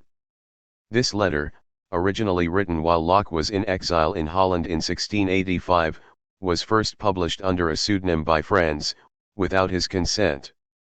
Its radical proposals for religious toleration and almost complete religious liberty were not even acceptable to the mainstream Whigs, but only appealed to a smaller segment within that party. It was attacked from many sides as atheistic propaganda. It is, among other things, a work that speaks out against the idea of the official, government-sponsored Anglican Church. Parliament upheld religious conformity and the established church, and severely repressed those known as dissenters or nonconformists, who often faced imprisonment and even death. Locke's opposition to such policies is straightforward and clear. But there is more to the letter than simply an argument against the Anglican establishment in the 17th century, including an argument about the role of government in religious matters generally, the nature of religion itself, and the nature of salvation. Locke reveals his own religious views and criticizes others' views. Readers should be on the alert for these themes because they comprise the more timeless message. Purportedly, the letter is written to Locke's friend Philip von Limborch, but it was, of course, meant for a much larger audience. Because it is not broken up into sections, the reader must be particularly careful to read the letter and the guide simultaneously in order to catch the natural breakdown of the argument. Opening remarks to Philip. 1. In the first paragraph, Locke quickly turns to his opinions on Christianity, opinions which will be important for understanding the entire letter. What does he think is the mark of the true church? 2. What does he mean by everyone is orthodox to himself? 3. How does Locke criticize those Christians who see it as their duty to persecute other Christians who do not believe as they do? 4. What point is Locke attempting to make in the second paragraph when he compares concern about competing religious sects, denominations, with concern over moral faults such as adultery and fornication, unmarried sex? The role of government. Locke starts his section on the role of government, or the Commonwealth, with a purposeful statement, that none may impose either upon himself or others, by the pretenses of loyalty and obedience to the prince, or of tenderness and sincerity in the worship of God. I esteem it above all things necessary to distinguish exactly the business of civil government from that of religion, and to settle the just bounds that lie between one and the other. What follows is a carefully structured discussion that seeks to separate care of souls from the duty of the civil magistrate or government official. 1. Locke writes that the Commonwealth is a society of men constituted for advancing their civil interests. How does Locke define civil interests? What, then, is the duty of the civil magistrate? 2. Locke makes 3 arguments to back up his conclusion that the civil magistrate does not have the duty of caring for people's souls. In the first argument, why is it that human beings cannot give the government the responsibility for the care of their own salvation? 3. In the second argument, Locke deals with how people actually come to believe in religions. Why is it that the government is ineffective in forcing people to actually believe? What can the magistrate do to promote Christianity? 4. In the third argument, Locke states that even if government could get people to actually believe in the established religion, it would still not be a good idea to impose one. Why? What is a church? Locke starts by defining a church. A church then I take to be a voluntary society of men, joining themselves together of their own accord, in order to the public worshipping of God, in such a manner as they judge acceptable to him, and effectual to the salvation of their souls. 321. This may sound like a rather uncontroversial definition of a church to us, but it would not have been so during Locke's time. For Locke, the church is not a top-down organization with those at the top leading the rest with their authority, but is a bottom-up organization which the members freely join and then shape. It is less like a family and more like a social contract. 1. How does Locke back up his claim that a church is a free and voluntary society? How does he bring nature into this claim? 2. How should churches make their rules? How does Locke argue against churches that would claim there is only one true way to run a church, with a bishop, or presbyter, with ruling authority derived from the very apostles, that is, Anglicans, Presbyterians, and Catholics. Locke makes 3 brief arguments to counter their claims. Notice that Locke is not reluctant to quote the Bible to show that his idea of Christianity differs from theirs. Outline each of his 3 arguments. The purpose of religious societies. Locke discusses the end or purpose of religious societies, churches, which he deems to be the public worship of God and the acquisition of eternal life. 1. What is Locke's argument for why churches should not use and do not need to use force in order to make their ecclesiastical laws? The Church's duty towards toleration. Locke starts this section by asking how far the duty of toleration extends, and what is required from everyone by it. This section is devoted to churches' duties concerning toleration.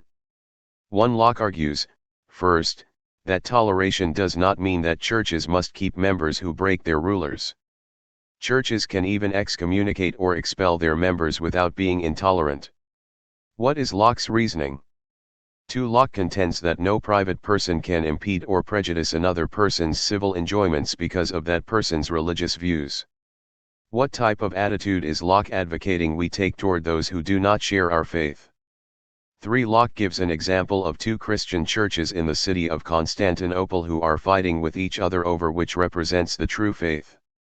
What is Locke's overall point when he again says every church is orthodox to itself, to others, erroneous or heretical? Who does Locke say is the final judge of such matters? 4. In a third argument, Locke discusses the duty of toleration that religious leaders such as bishops, priests, presbyters, and ministers have. What actions must these leaders avoid? What are they obligated to teach their followers? The magistrate's duty toward toleration. Locke writes, "Let us now consider what is the magistrate's duty in the business of toleration, which is certainly very considerable." 327. The fact that this discussion comes after the analysis of the Church's role may suggest that Locke thinks the attitudes of competing churches is an even greater problem than the attitudes of the civil magistrate, or that the Church's attitudes greatly influence that of magistrates. 1. How does Locke deal with the objection a government official might raise that the people, if left to their own devices, might neglect the care of their souls? 2. Locke uses a series of analogies in this argument concerning health and wealth. Locke says that the government has as little business ensuring a person's health or wealth as it does imposing that person's religion. What larger point is Locke making about the role and limits of government power? 3. Why does Locke not trust the government to make decisions about his health, wealth, or soul? 4. What does Locke mean when he writes, "But to speak the truth, we must acknowledge that the Church, if a convention of clergymen, making canons, must be called by that name, is for the most part more apt to be influenced by the court the government, than the court by the Church"? Why is he concerned about the Church being free from government influence? 5. In his final argument in the section, Locke returns to the theme of freedom of conscience. Why are people's souls still in trouble even if the government happens to be right about the religion it has established for them? Locke writes, for instance, that no religion, which I believe not to be true, can be either true or profitable unto me. The magistrate's attitude toward worship. 1. What does Locke mean by things indifferent in worship? Why does Locke consider more ceremonies of religion to be indifferent?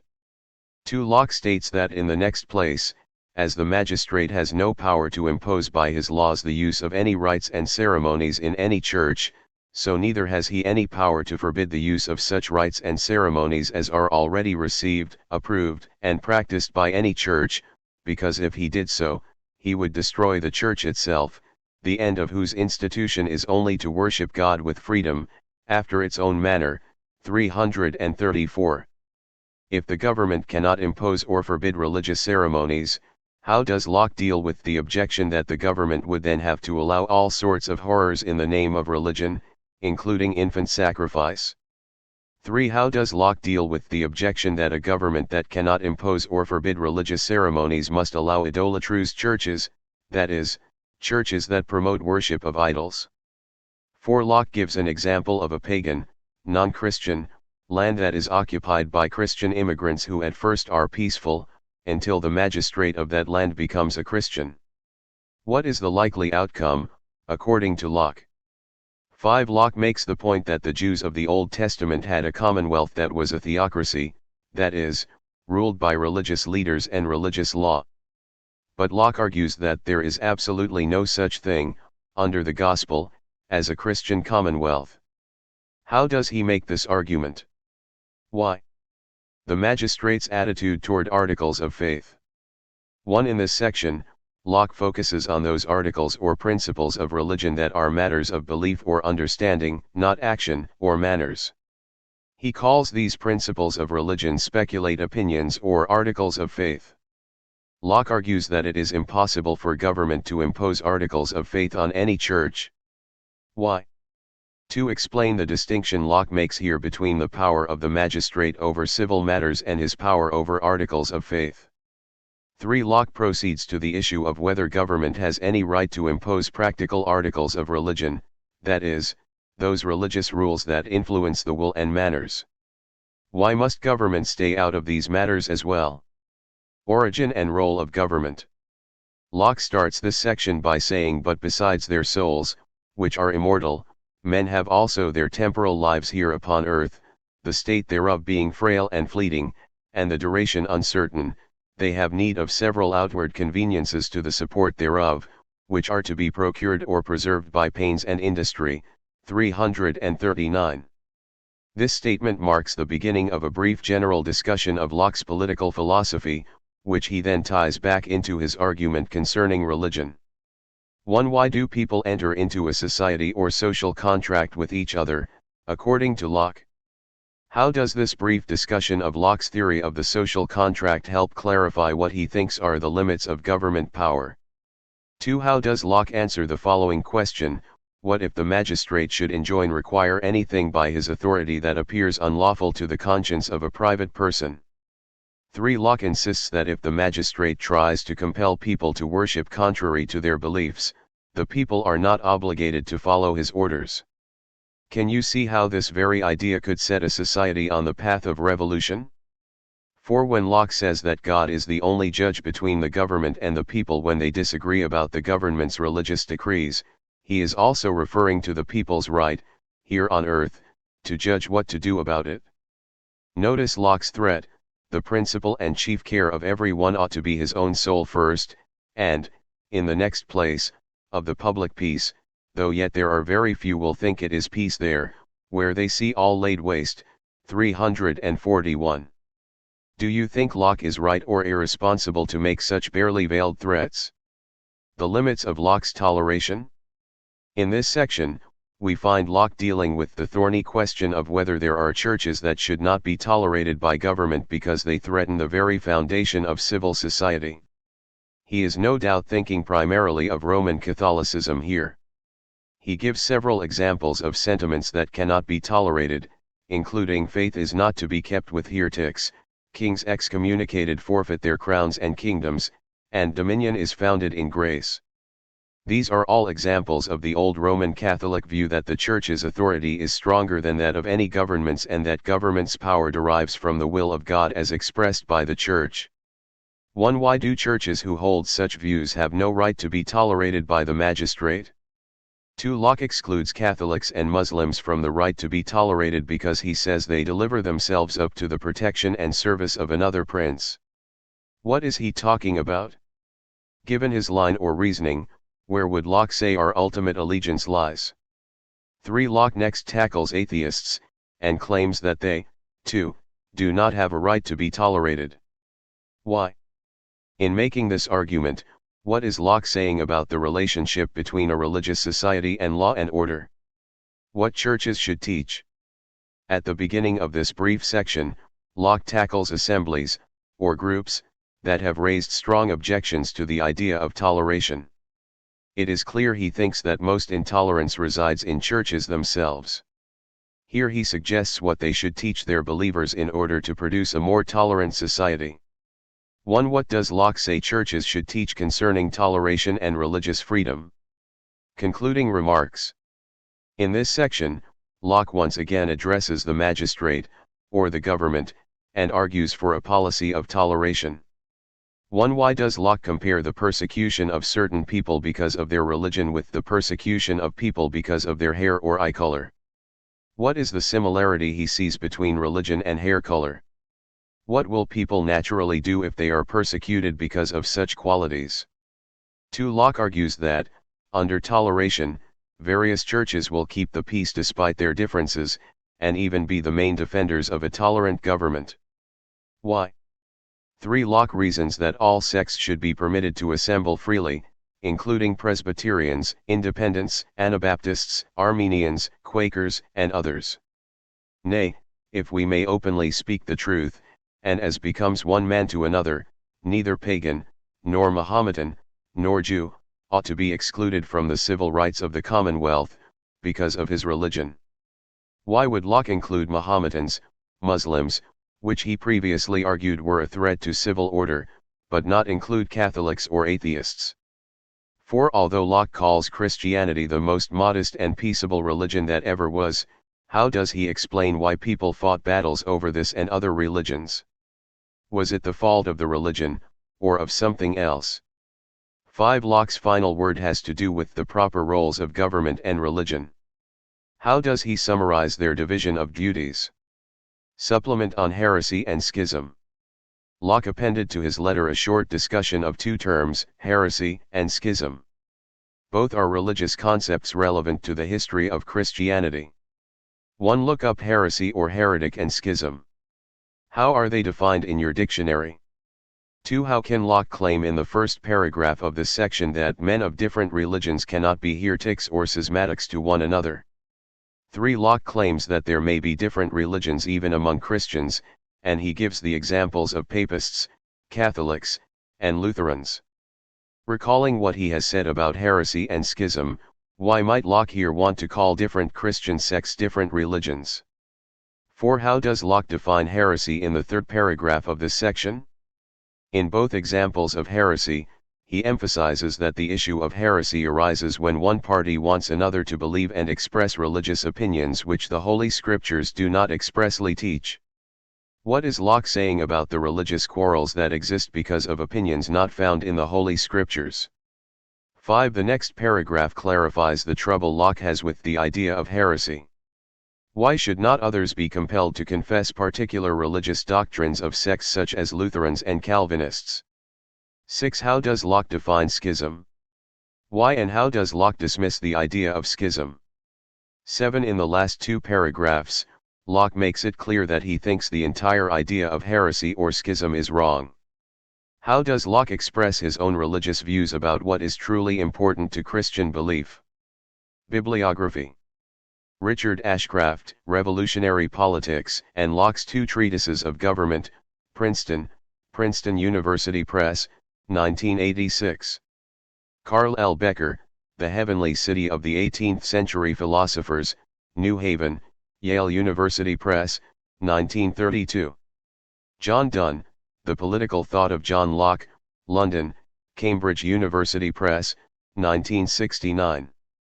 Peter Gay, The Enlightenment, New York, Knopf, 1969.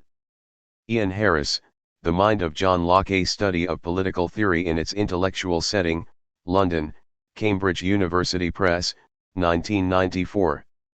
J. G. A. Pocock, Three British Revolutions, 1641, 1688, 1776, Princeton, New Jersey, Princeton University Press, 1980. Judith Enschler, Men and Citizens, A Study of Rousseau's Social Theory, London, Cambridge University Press, 1969. Chapter 6, Rousseau, 1712–1778. Background. Biographies of Jean-Jacques Rousseau are both interesting and varied. Some, perhaps in a fit of propriety, gloss over youthful immorality and adult irresponsibility. Others delve into Rousseau's psyche and perhaps overemphasize its impact on his philosophy. Some biographers disagree about facts of his early life. Perhaps that is because his life was anything but typical and easy to chart. He was a most unlikely philosopher. Rousseau was born in heavily Calvinist Protestant Geneva in 1712. His father was a watchmaker and his mother the daughter of a minister. He never knew his mother, who died shortly after giving birth to him. Rousseau's father, an emotional man by all accounts, was irresponsible and perhaps resentful of the role Jean-Jacques played in his mother's death. Rousseau reports in his autobiographical confessions that his father was fond of telling him about her, tearfully. In 1722, his father was exiled from Geneva after a fight and moved to Lyons, but he did not want his son to follow him. Rousseau lived for a time, still in Geneva, under the care of his grandfather, who was a minister, and women from his mother's side of the family, women who reportedly were very kind to him. Rousseau was dislodged from this comfortable, largely female nest in 1724 when he was apprenticed to his uncle, a lawyer. His uncle, realizing that Rousseau was not adept at legal work, sent him back home. The next year he was apprenticed to an engraver, certainly a less prestigious profession, but still a potentially stable career. However, according to Rousseau, this man was abusive to him. He ran away in 1728 and wandered for a time on his own in Italy, France, and Switzerland. Thus far he had had little academic preparation. At Turin, he sought help from the Catholic Church and was sent to the house of the widow Baronne de Warens at Annecy.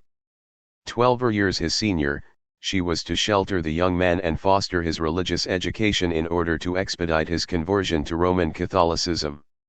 He eventually did convert, for a time, but the price of that conversion was a thorny, emotional attachment to Madame de Warens escalated for 4 years before they became sexually involved. The resulting highly charged romantic feelings were to haunt Rousseau for a lifetime. At first, he shared his maman with another young man, Claudinette. Later, Rousseau was her only petit, but still Rousseau felt a moral conflict about the propriety of their relationship. The new nest Rousseau had chosen was enticing but not comfortable. He did gain, however, a fairly good formal and informal education during these years. Eventually he left, but that was partly because he became intimate with another woman, Madame de Lorange. By 1740 he was on his own, making a living tutoring at Lyon. This career did not last long, however, because Rousseau did not like teaching. He moved to Paris, and there he became secretary of the ambassador to Venice. He resided in Venice for 18 months, then left that post to return to Paris, where he tried to position himself as an intellectual, in particular as a musicologist. He tried to invent a new system of musical notation and wrote an opera, but both attempts at achieving a career in music failed. He then took a position as secretary to Madame de Pan. Paris was the center of Enlightenment philosophy, which would lead eventually to the French Revolution and democratic upheavals throughout Europe. Through his association with Madame de Pan, and his attendance at the salons of fashionable women in Parisian society, Rousseau eventually met many of the philosophies such as Diderot, d'Alembert, and Voltaire.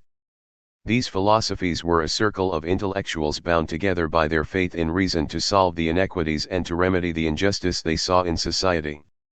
Rousseau became a contributor to their publication Encyclopédie, and was initiated into this world.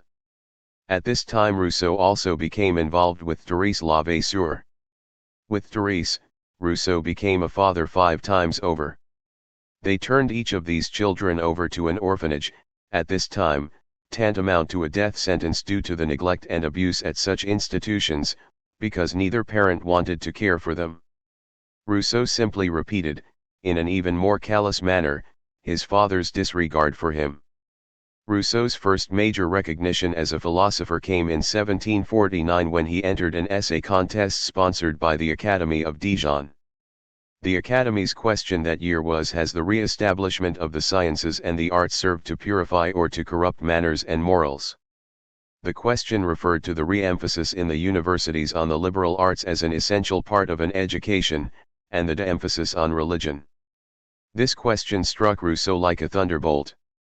Supposedly, when he first read it, he had to sit down under a tree, so full of thought was he. His answer, surprisingly, was that the sciences and arts had largely served to corrupt morals. In his essay, Rousseau attempted to prove that the re-establishment of the arts and sciences had corrupted manners and morals. Perhaps he came to this conclusion partly through direct experience. This essay won the prize and was published next year, making Rousseau an instantaneous philosophic celebrity.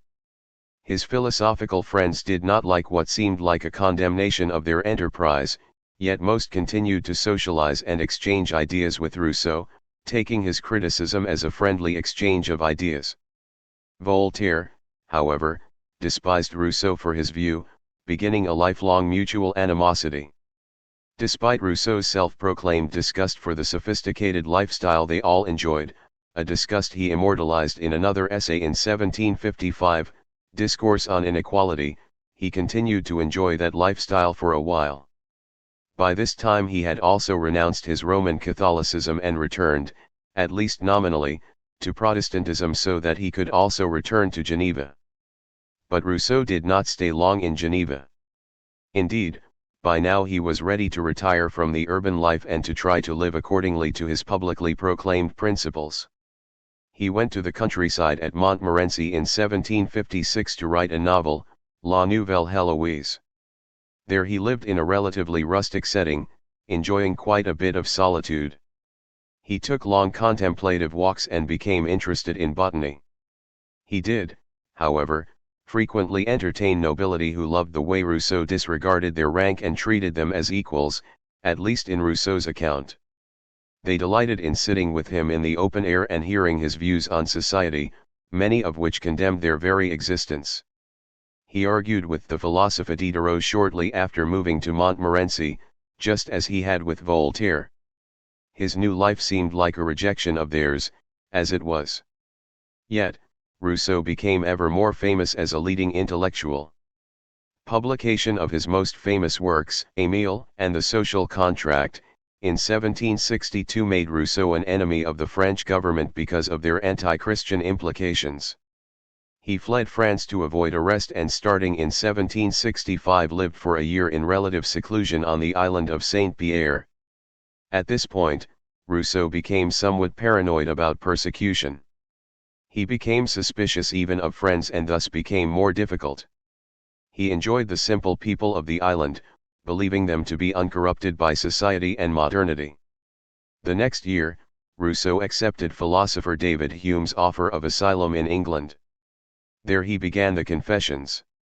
Shortly thereafter, he came back to France, living in the country in several provinces, until he felt comfortable returning to Paris in 1770, where he continued to write. In 1778, he accepted the invitation of an aristocrat to visit his estate, where there were informal gardens but a natural park inspired by Rousseau's love of untouched nature. He died there a few weeks later and was buried on a small island in the middle of a nearby lake. His tombstone stands solitary and isolated on that island. Understanding Rousseau. Although many classify him as an Enlightenment thinker, because in many ways he did advocate Enlightenment ideas, Rousseau is also highly critical of the Enlightenment and modernity in general. Rousseau thinks that civilization corrupts human beings. He equated civilization with vanity and arrogance. The more wealth people accumulate, the more crass materialism impedes individuals from truly experiencing nature and life. Rousseau paints a picture of a man of his time that could easily be applied to our own time. Human beings attach value to things, think of themselves in terms of wealth or state, and quarrel with others over money and jealous attachments to other human beings. Such people are alive, he might say, but they are not living. Rousseau not only rejected modern life in the abstract, but more concretely in his own life as well. Over time, Rousseau became less enamored with Enlightenment Paris, with the sophistication of the salons and with the intellectually dishonest arguments of some of the philosophes. He valued the contemplative life, far from the noise of the city and its luxurious attractions. The discourse on the sciences and arts and the discourse on the origin of inequality strongly reflect this personal and philosophical judgment that modern life is corrupt. If Rousseau's language sometimes seems very strong, it is probably because his level of disgust was particularly strong at the time of writing. Rousseau's manner of the writing is perhaps more artful than any you will encounter in this book other than that of Plato. Keep in mind that Rousseau's respect for rationality is mixed with an equal or greater regard for feeling.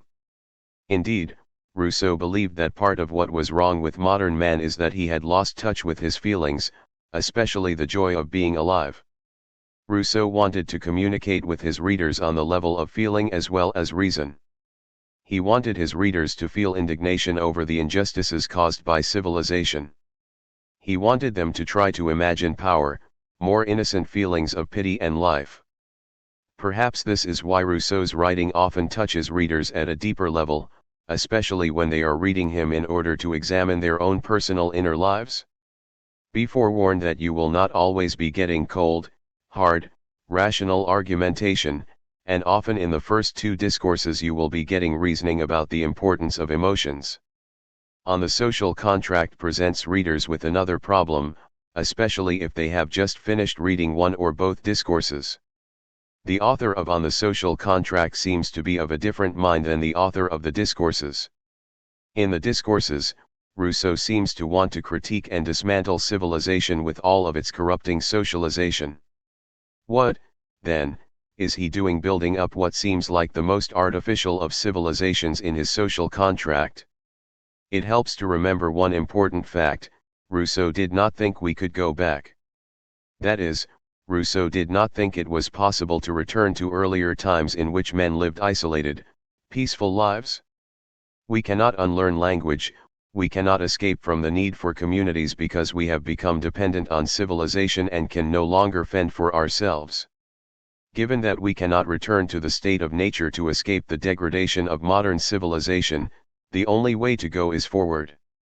Rousseau criticized modernity because it has socialized man badly, to value the wrong things. The good news is that it is possible to use the power of socialization to create a new man, and thus to return as closely as possible to the natural state. Rousseau wished to artificially create the semblance of natural life within society.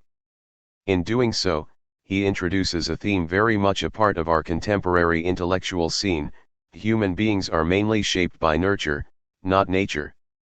The environment in which they grow up can be all important to how they behave and the values they hold. If this is true, then it behooves our society's institutions, especially our educational institutions, to keep this power of socialization ever in mind and to use it to positively shape citizens' characters.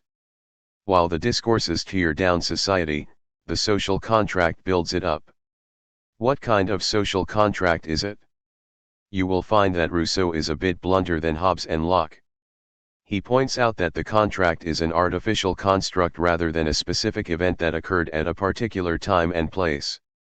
If the reader is not open to the possibility that the contract is a way of thinking instead of an event, Rousseau's social contract will be hard to understand and difficult to mesh with his call for mandatory civil religion, censorship, temporary dictatorship, a legislator founder and a strong government.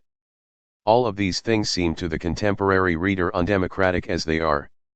Remember, he is trying to recapture the feeling of freedom that man once had in nature, the feeling that one is not impeded by one's fellow man. Liberal democracy with its majority rule is, for Rousseau, a form of slavery, an indictment echoed later by Karl Marx. Whenever the society's decisions do not represent our wishes, we are bound, according to Rousseau, against our will. We cannot feel free under such circumstances. Only if we can all agree will we escape the conviction that we are being compelled or dominated by others. How can we get unanimous agreement on every issue? Apparently it takes the ingredients some have labeled as totalitarian, such as public self-examination in order to reconcile one's opinions of those of the majority, and such indoctrination in a civil religion. But if people were educated and socialized in a different way, would it be so difficult? If people were uninfected with the diseases of modernity, if they were simple in nature, tastes, and desires, would this level of agreement still be unattainable? Would such a people desire to, or even be capable of, mounting efforts on which they could be divided? Rousseau thought that a simple people could be easily led, that a simple people could be involved in decision-making because they would be able to agree easily on what was the common good. Many French revolutionaries admired Rousseau's ideas because they saw him as an advocate of democracy. Rousseau's notions of radical equality were reflected in the revolutionaries' decision to mandate the universal title citizen, given to all, and the revocation of all titles of nobility. Rousseau's disgust for the haughty use of power and accumulation of wealth were played out in the arrest and eventual execution of the king and queen. Rousseau's idea of unifying civil religion was put into play when the Jacobin party began to strip the Catholic Church of its privileges and property and to proclaim in its place a religion of reason, even erecting a statue of Robespierre's supreme being at the Cathedral of Notre Dame. Fortunately or not, the radical phase of the revolution was short-lived. The radicals were not satisfied with sending nobles and clergy to the guillotine. From the outset they had killed many citizens they also perceived as disloyal. As their bloodshed intensified, their utopian revolution began to collapse. What Rousseau would have thought of the revolution, especially the Reign of Terror, is entirely up to speculation, as he died in 1788, a year before the fall of the Bastille, when the revolution began to intensify. Careful reading. Rousseau is relatively easy to read in some parts, but in others he becomes quite difficult, often because of this historical or other technical references he makes. Here we will examine 3 selections that are particularly difficult. These should give the reader an idea of how to proceed. Qualified praise of modern times. Rousseau's discourses examine human history. In the discourses on the sciences and the arts, this history is largely factual. Rousseau gives examples of ancient Greece and Rome to illustrate the virtues of earlier, simpler times. He writes of the current advances in the sciences and the arts as if they were a moral disaster.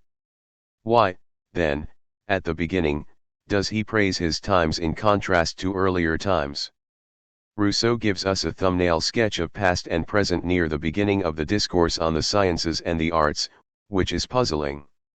It is a grand and beautiful sight to see man emerge from obscurity somehow by his own efforts, dissipate, by the light of his reason, the darkness in which nature had enveloped him, rise above himself, soar intellectually into celestial regions, traverse with giant steps, like the sun, the vastness of the universe, and what is even grander and more difficult, come back to himself to study man and know his nature, his duties, and his end.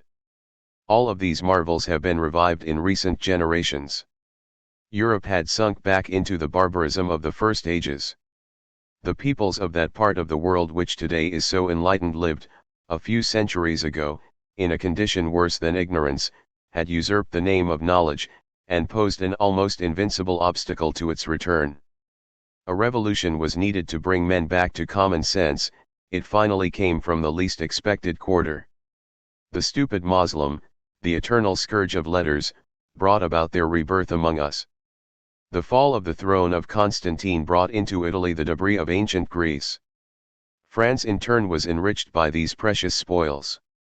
Soon the sciences followed letters, the art of writing was joined in the art of thinking, an order which seems strange but which is perhaps only too natural, and people began to feel the principal advantage of commerce with the muses, that of making men more sociable by inspiring in them the desire to please one another with works worthy of their mutual approval. Pages 4 and 5. Just as we will later see Marx and Engels swing through centuries of history in a single paragraph in the Manifesto, here Rousseau takes us on a whirlwind trip which may, because of its brief character, leave us confused. The first paragraph sounds like a resounding endorsement of the Enlightenment. It should be a clear indicator that Rousseau is not wholly opposed to the Enlightenment. Notice that Rousseau has man emerging by his own efforts, in other words, not by God's design. Again, we should wonder about whether Rousseau disliked the Enlightenment if he so admired this view of mankind as self-made or remade in the past few generations. The second paragraph seems to continue the theme of the first. But to what era is Rousseau referring when he begins by saying Europe had sunk back into the barbarism of the first ages? The next sentence does not necessarily answer that question. First, Rousseau indicates then, that we can identify the time as pre-Renaissance, an identification that is confirmed with the reference a little later to the fall of the throne of Constantine in 1453. Next we must figure out what exactly Rousseau thought was wrong with the medieval era. He says that in the era people lived in a state more despicable than ignorance.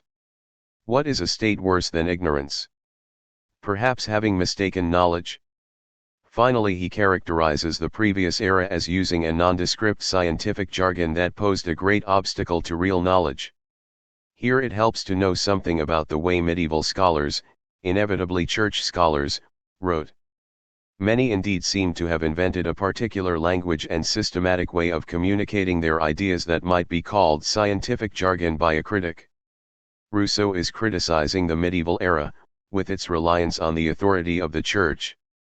Given Rousseau's emphasis on feeling free, you can see how he would think of that era as particularly dismal.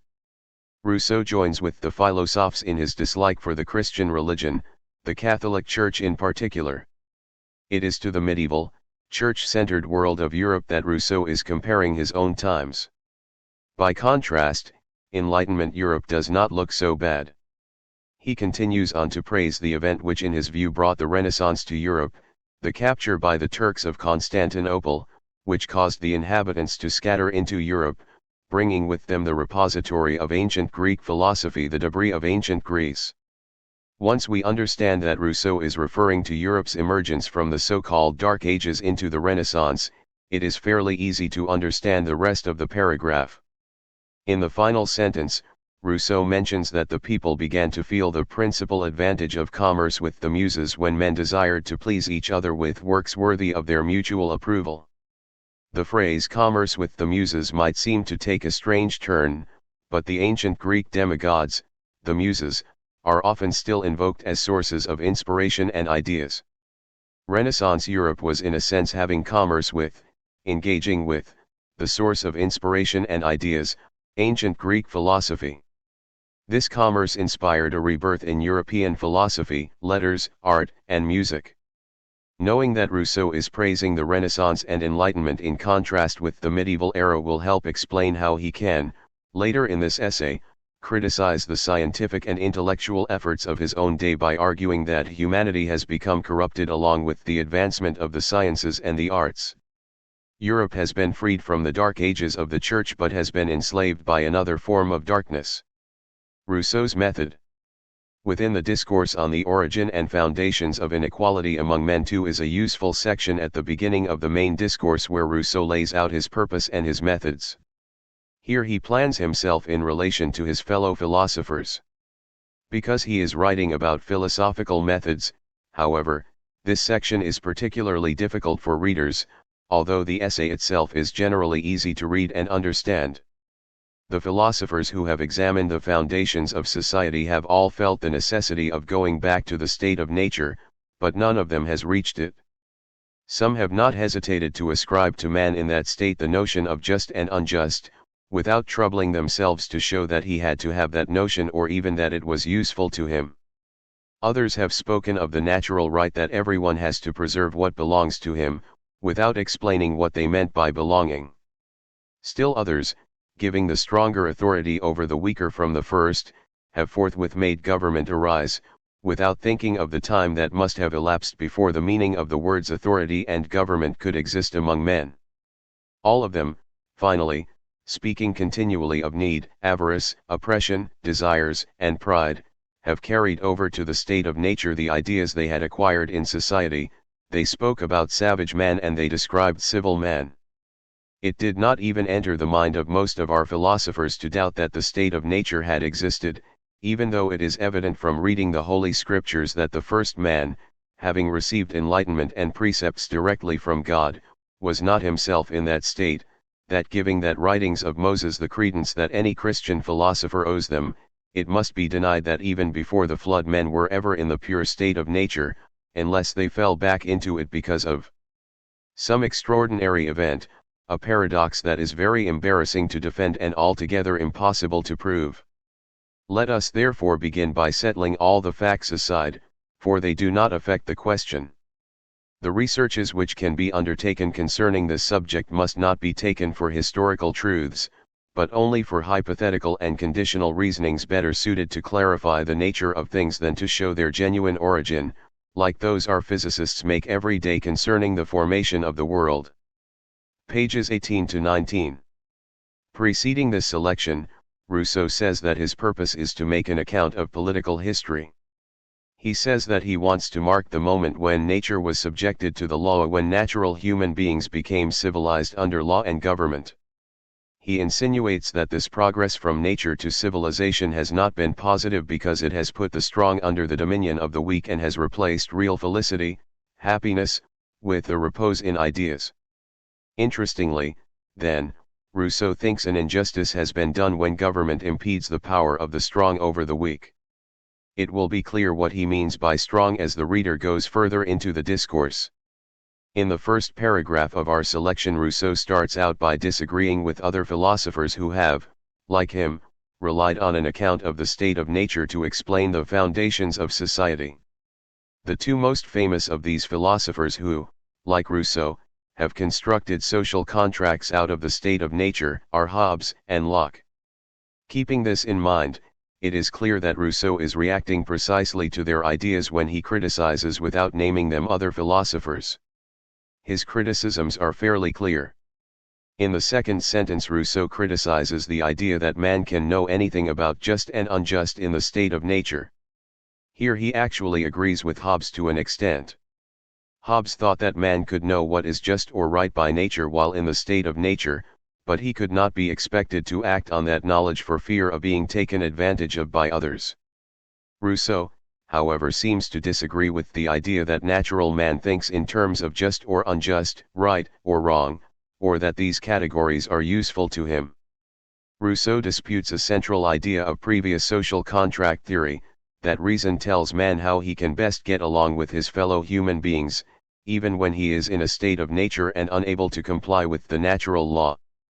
This sentence suggests that Rousseau does not think natural man is rational. Rousseau directly challenges Locke's natural man could even conceive of the idea of property. Then he seems to be criticizing philosophers like Hobbes when he mentions that he does not think it is plausible that natural man could even think in terms of political authority or government. Rousseau saves the most profound criticism of other social contract thinkers for last. Finally, he says, all of them, speaking continually of need, avarice, oppression, desires, and pride, have carried over to the state of nature the ideas they had acquired in society. In other words, philosophers like Hobbes and Locke did not know what true natural man was. Instead, they imagined how socialized man would behave if suddenly he were no longer governed.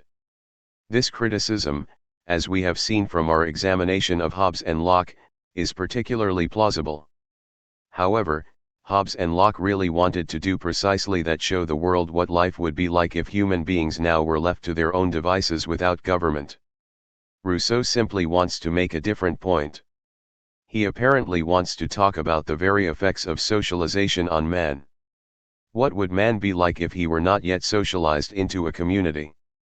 Near the end of the first selected paragraph, Rousseau mentions the Holy Scriptures as an authority. This allusion seems odd given his reputation for rejecting Christian teachings. But Rousseau brings Scripture up as another argument against previous social contract thinkers. Scriptures apparently show that the state of nature never existed in the first place, that from the moment God created Adam and Eve, man was civilized, so to speak. Because neither Hobbes nor Locke, nor Rousseau, felt bound by the literal interpretation of Holy Scriptures, this criticism rings a little hollow, as it should. If we examine the net paragraph in our selection, we will see just how hollow. In the second selected paragraph, Rousseau deals the reader a particularly tricky hand. He begins by asking us to put aside all the facts, for they do not affect the question. But, you might object, Rousseau has been arguing with the other philosophers on the basis of what seemed like facts. He even seemed to treat biblical history as an alternative set of facts.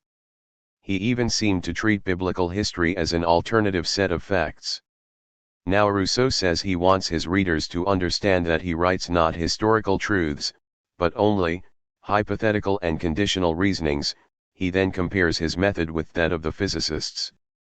Turning to a contemporary example, physicists cannot know the genuine origin of the physical universe. Physicists these days speculate about a Big Bang theory.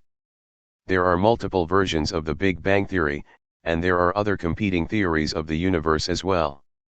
Rousseau's point is that, like physicists, he is attempting to shed light on the nature of things as they are now. He cannot know for certain their true origin or beginning, any more than physicists can be certain about the Big Bang. But physicists, through their theories, can help us to harness the powers of nature here and now, and this is what Rousseau wants to do as well. Toleration. There are so many examples of paradoxical statements in On the Social Contract that it is difficult to choose a representative selection. Point 3. However, there is one near the end of the essay, in Book 4, Chapter 8, that certainly calls for careful examination: Rousseau's discussion of civil religion and toleration. Here, Rousseau calls for toleration of the tolerant and intolerance of the intolerant. There is, therefore, a purely civil profession of faith, the articles of which are for the sovereign to establish, not exactly as religious dogmas, but as sentiments of sociability without which it is impossible to be a good citizen or a faithful subject. Without being able to obligate anyone to believe them, the sovereign can banish from the state anyone who does not believe them. The sovereign can banish them not for being impious, but for being unsociable, for being incapable of sincerely loving the laws, justice, and of giving life, if need be, for his duty. If someone who has publicly acknowledged these same dogmas behave as though he does not believe them, he should be punished with death. He has committed the greatest of crimes, he lied before the laws. The dogmas of the civil religion ought to be simple, few in number, stated with precision, without explanations or commentaries. The existence of a powerful, intelligent, beneficial, foresighted, and providential divinity, the afterlife, the happiness of the just, the punishment of the wicked, the sanctity of the social contract and the laws. These are the positive dogmas. As for the negative ones, I limit them to a single one: intolerance. It belongs to the cults we have excluded. Pages 130 to 131. For some, civil religion is a sort of paradox in itself. How can one have a purely civil profession of faith, especially when that faith requires one to believe in a God? Rousseau says that its articles or parts are not exactly religious, but rather sentiments of sociability. Whether he is right about this is up to his reader to decide. He claims that without these sentiments, or feelings, it is impossible to be a good citizen or faithful subject. In the first paragraph, Rousseau acknowledges that no one can be obligated to believe anything. Sometimes it is very helpful to compare in our minds the arguments of one philosopher with the arguments of others. The idea that we cannot be obligated to believe anything was a common theme in Enlightenment thought. It is in a sense a truism: our minds are always free. But Rousseau does not go the way of Hobbes and tell us it is better for the government to enforce outward religious conformity, even if we do not believe inwardly. Neither does he go the way of Locke, who says that because of this truism, government should stay out of all religious matters. Instead, Rousseau goes a seemingly more difficult way: the sovereign can banish anyone who cannot believe the articles of faith. Again, he tries to make a distinction between banishing a person for being impious and banishing him for being unsociable. Again, it is up to the reader to decide if this distinction is valid. Next, Rousseau makes a shocking statement. Anyone who has publicly acknowledged the civil religion and then acts as if he does not believe it should be put to death. Think about the implication of this rule. How would it be carried out? Who would decide if a person is not acting in conformity with the civil religion? Is nonconformity evident if the person does not immediately agree with the general will, a notion of the common good which Rousseau elaborates at length in preceding chapters? Think about the actual experiences human beings have with faith. Sometimes it is strong, other times weak. Does Rousseau mean to suggest that if we ever waver in our faith we are liable to be executed? Would not the resulting agreement be based on fear and not on voluntary faith? In the second paragraph, Rousseau sets forth the dogmas he thinks people must believe to be sociable. People must believe in a good God who is foresighted and providential, and in eternal life, cosmic rewards and punishments, and the holiness or sanctity of the social contract and the laws. If our government required such beliefs today, would we call it tolerant? Rousseau adds a final, negative dogma, the exclusion of cults which are themselves intolerant. After the selected passages, Rousseau explains what he means by intolerant cults. He begins by saying that we cannot distinguish between civil and theological intolerance. What does he mean by this? Fortunately, he quickly gives us a clue: it is impossible to live in peace with people whom one believes are damned. Intolerance is defined as a belief that others, who do not share your religion, are condemned by God. He explains that people who believe others are to be damned are compelled to convert them to their religion, or torment them out of disgust for their beliefs. Thus, theological intolerance always leads to civil effects. What kind of effects is he really talking about here? Think of the recent history of Europe at his time, battles between Catholics and Protestants over control of the state, for instance. Rousseau concludes that if theological intolerance is allowed, priests become the true masters, and kings their officers. This is what he and many other thinkers were trying to avoid: domination of the state by the church. Rousseau concludes that one should tolerate all those religions that tolerate others insofar as their dogmas are in no way contrary to the duties of the citizen. While this does not sound like much of a requirement at first, on second glance it is a fairly stringent requirement. First of all, remember Rousseau's definition of intolerance. What religion did not hold the view that it was the one true way, and that other ways were wrong, and that those who were wrong were in eternal danger? Certainly the two main alternatives, Protestantism and Catholicism, shared this condemnation of each other, but Rousseau makes it sound as though he is only referring to Catholicism. He makes reference to Henry IV, King of France from 1589 to 1610, who renounced his Protestantism and embraced Catholicism in order to attain the kingship. Despite his references to the Pontiff and Roman Catholicism, Rousseau is actually referring to a more general quality of religion, belief in truth and the consequences of rejecting the truth. In Rousseau's scheme, a person's religion would be tolerated so long as he was able to admit that it was not the best, true, or only way. Although Rousseau's brand of toleration has become more digestible today, it would not have been at this time. Rousseau is calling for a big chance in the mentality of citizens by calling upon them to adopt a non-judgmental stance toward other religions. This type of toleration might be workable if people did not belong to different sects and if they adhered only to the simple dogmas Rousseau mentions above. Surely Rousseau is straining our credulity on purpose. Perhaps he is making us to imagine a world in which people share only his simple dogmas of faith, in which there are not theological, doctrinal, or formal divisions around which to compete and shed blood. Perhaps he also believes, ironically along with his nemesis Voltaire, that the simple people cannot get along or be governed without a belief in God and cosmic justice. Are his articles of faith Rousseau's noble lie? Guide to Discourse on the Sciences and the Arts. Rousseau's task in writing the Discourses on the Sciences and the Arts was to discuss the question of whether the restoration of the sciences and arts tended to purify morals. This question was about the value of the Enlightenment's belief in education. Rousseau would answer it with a resounding no. Forward: Rousseau wrote a brief foreword to this essay for its inclusion in a collection of his own works that he was preparing. Knowing something about his life now, what miseries do you think Rousseau would have avoided had he not written this essay? Preface: the preface was written after Rousseau's essay won the prize. In it he mentions the League, a reference to the Holy League, a 16th-century Catholic organization created to suppress French Protestantism. He writes, "A man who plays the free thinker and philosopher today would, for the same reason, have been only a fanatic at the time of the League." What is he saying about his fellow intellectuals, namely the philosophes?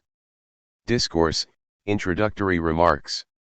1. What is Rousseau admitting when he claims that he knows nothing? 2. How does Rousseau regard the scholars to whom he is writing, with contempt or with respect and admiration? 3. Explain Rousseau's analogy comparing his scholarly judges to fair-minded sovereigns. Part 1.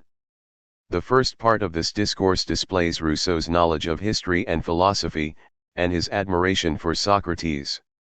Despite his many historical references with which many modern readers may not be familiar, in some editions, you can check your editor's notes for explanations for some of these. It is quite possible to follow Rousseau's argument, which is really quite simple. 1. Why does Rousseau seem to praise his times in the first 2 paragraphs? To what era is he comparing his times? 2. Rousseau obviously thinks that sophistications is the result of advances in the arts and sciences.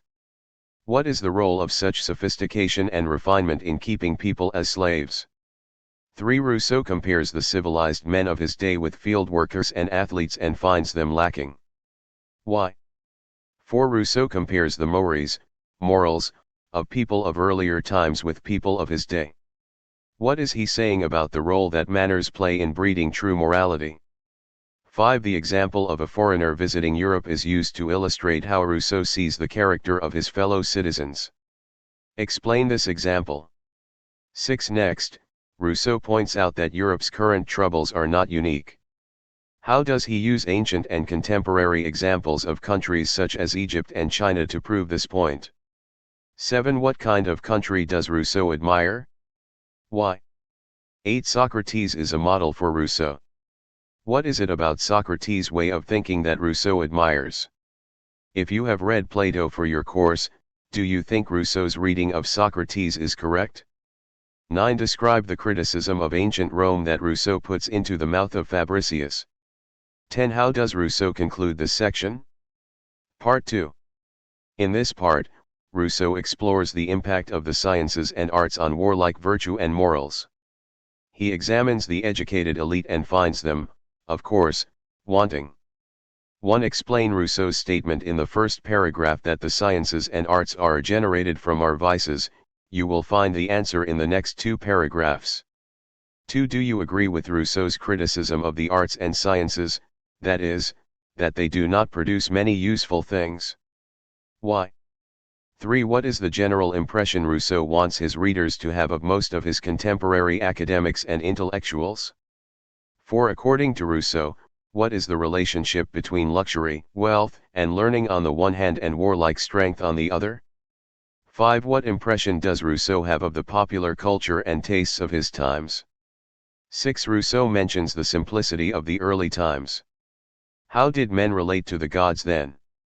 How did mankind's relationship to the divine change over time? 7. Rousseau gives several examples to illustrate the point that where arts and sciences are cultivated, the military virtues decline. Do these examples help prove his point? Thinking of our military today, does Rousseau's reflections on the relationship between luxury and military virtue and readiness have any relevance now? 8. Rousseau turns to the detrimental effects of the arts and sciences on morals. He describes the situation as he sees it at schools and universities. What are young people learning and what are they not learning? 9. How does Rousseau criticize the typical art of his time? 10. To what does Rousseau attribute the inequality of his time? 11. Rousseau comments that glory is very badly distributed in his time. Think about our own times. Is glory, or the esteem of the people, given to those who deserve it? 12. Rousseau makes an analogy between natural cures for the poisons of plants and animals and political cures for the poisons of society. What have previous French monarchs done that have reduced the evil effects of the arts and sciences? Hint: the great monarch and his august successor are probably references to Louis XIV and Louis XV, both famous for their patronage of the arts and letters. Louis XV was a particularly notable patron of the sciences. 13. Rousseau calls his fellow philosophers charlatans. What does he mean? 14. What has the printing press done for mankind, according to Rousseau?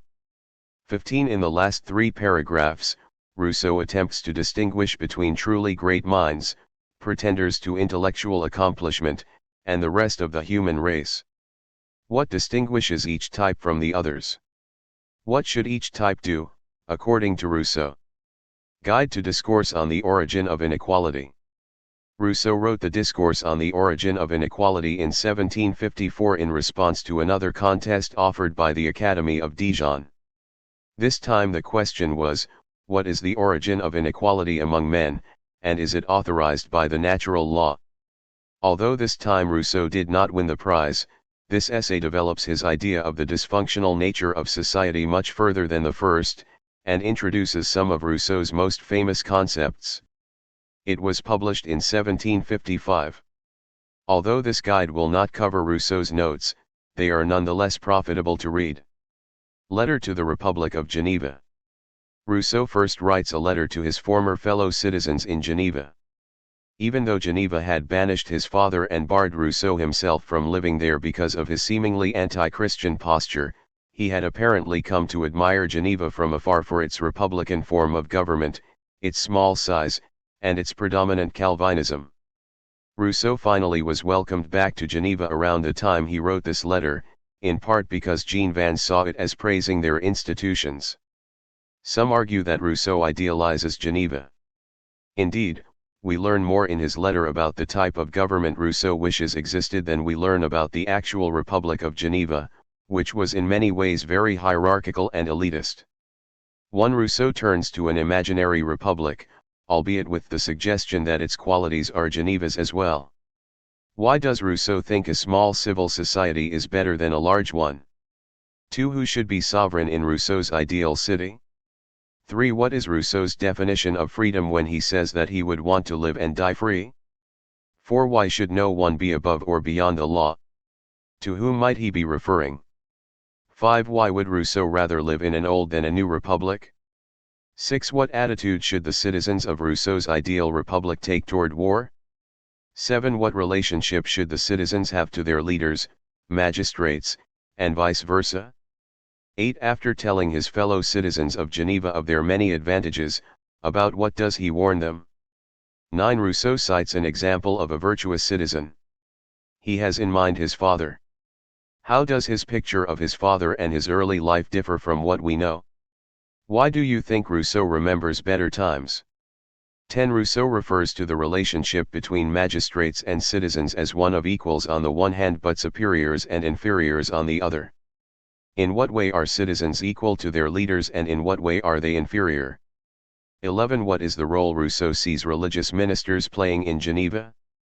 12. Rousseau's commentary on women is famously ambiguous. On the whole, do you think Rousseau is complimenting women with his praise or criticizing them? Explain.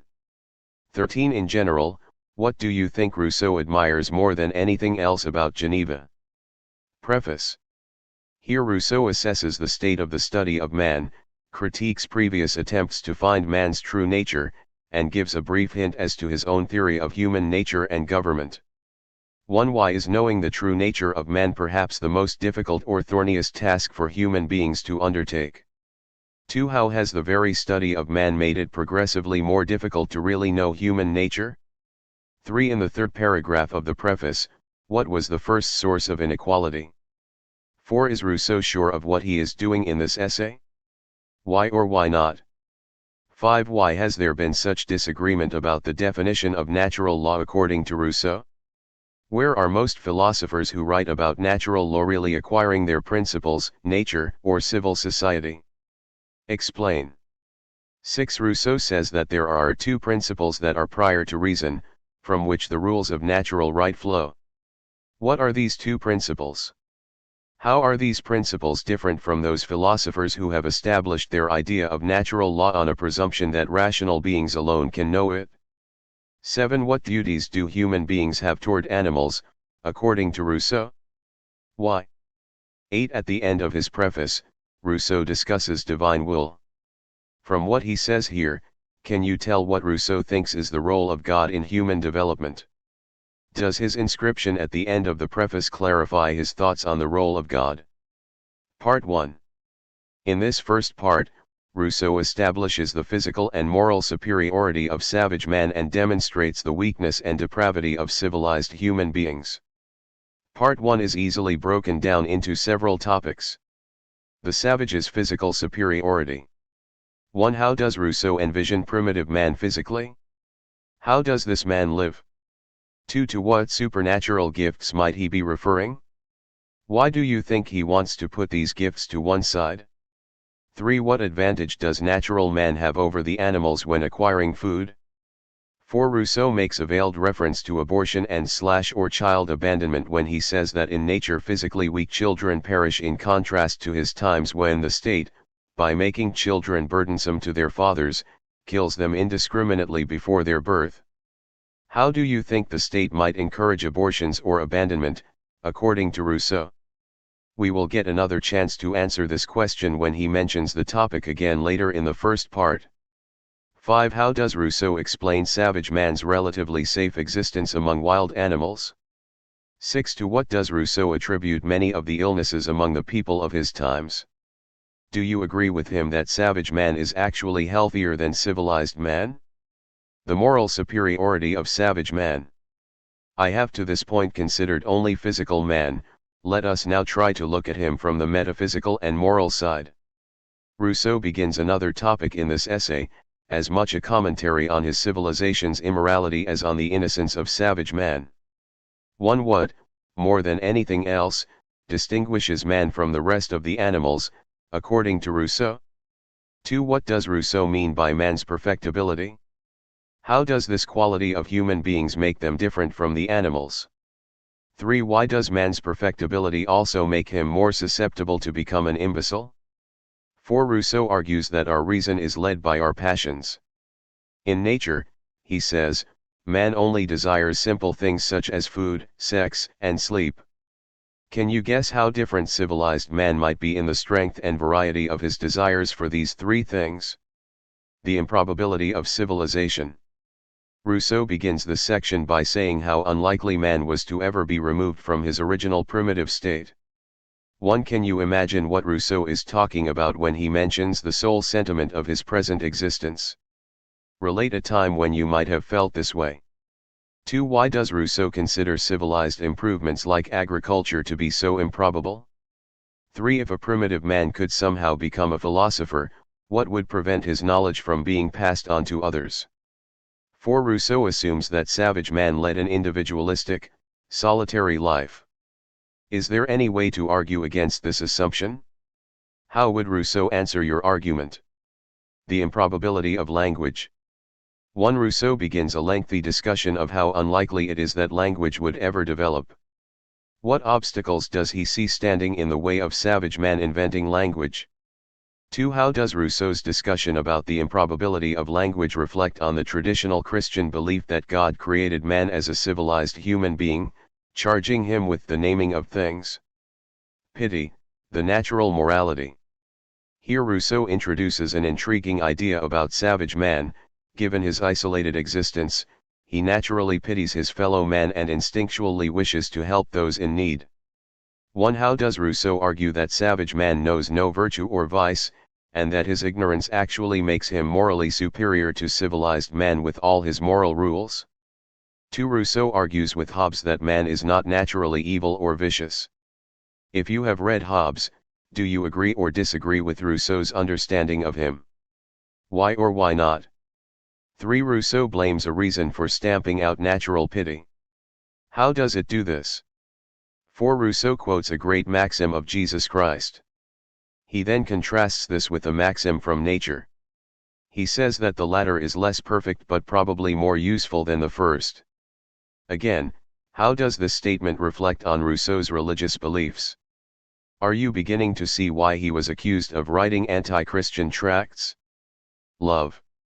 Rousseau has come reputation as a romantic, but he does not sound like one here, when it comes to the subject of women. Here he depicts love as one of the most terrible and destructive of passions.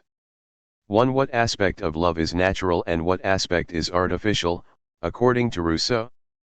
Explain. 2. How does Rousseau answer the objection that many male animals fight over females, not just human males? 3. Rousseau claims that in civilized countries laws that enforce sexual restraint, such as martial laws, actually increase the number of abortions. Can you now see more clearly why Rousseau blames the state for increasing the number of abortions? Inequality. 1. To what does Rousseau attribute the inequalities that he sees in his society? 2. What types of inequalities does Rousseau see doing the most harm to people? 3. Why is slavery impossible in the state of nature? What is it about civil society that makes slavery possible? Concluding remarks. Rousseau ends the first part by setting forth his agenda for the second part and discussing briefly the method he will employ. 1. What is Rousseau's agenda for the second part of his essay? What will he attempt to show? 2. How does Rousseau deal with the potential accusations that he is dealing with pure conjecture, guessing, in his essay? 3. In the final paragraph, Rousseau anticipates some objections to his arguments. What are some of these objections? How does Rousseau dismiss them here? Hint: Rousseau distinguishes between history and philosophy. This distinction is critical to the defense of his stated methods. Part 2. In this part, Rousseau gives us human beings as he imagines it, always pressing his point that even the smallest of changes leading towards civilization were all very improbable. Primitive man, the savage. 1. Rousseau starts with a famous insight into civil society. To what does he attribute the foundation of civil society? 2. Next, Rousseau takes the reader back again to earliest savage man. How did human beings at this time live and relate to one another? 3. How and why did savage man get to the point of making clothing and some tools? How did these inventions help him to think in a more complex manner? 4. What brought human beings together to cooperate at this time? 5. Rousseau writes that if a group of savages planned to catch a deer, but a rabbit ran by one of them while on hunt, that individual would stop cooperating to chase after the rabbit for himself. What is he saying about savage human nature? Primitive society. 1. How and why did human beings settle into huts or other dwellings? How did this settling down affect their relationships, especially with members of the opposite sex? 2. Why would islanders be the most likely people to have brought language to Europe? 3. What is the origins of nations, according to Rousseau? 4. How does love evolve into jealousy and bloody contests? Besides mates, what other things do primitive people fight over now that they are in society? 5. Rousseau says that because of these conflicts, even primitive societies developed some notions of civility. What does he mean? Advances in metallurgy and agriculture. When men were content to live in huts, they still enjoyed quite a bit of independence, writes Rousseau. But 2 inventions changed this relatively happy state. 1. Why does Rousseau see agriculture as a major step toward the enslavement of mankind instead of as progress? 2. How does Rousseau define justice as it has been invented by human beings? 3. Why does natural physical and mental inequality become more pronounced when people work in agriculture instead of living the solitary lives of the more savage state? The fall of pride. 1. How does duplicity, become one thing but seemingly another, enter into the human condition? 2. What conditions get people to the point where they are horrified by the negative effects of wealth, and hating what affluence has produced in society? Government and justice. 1. Whose idea is it to make a government, and why do they do so?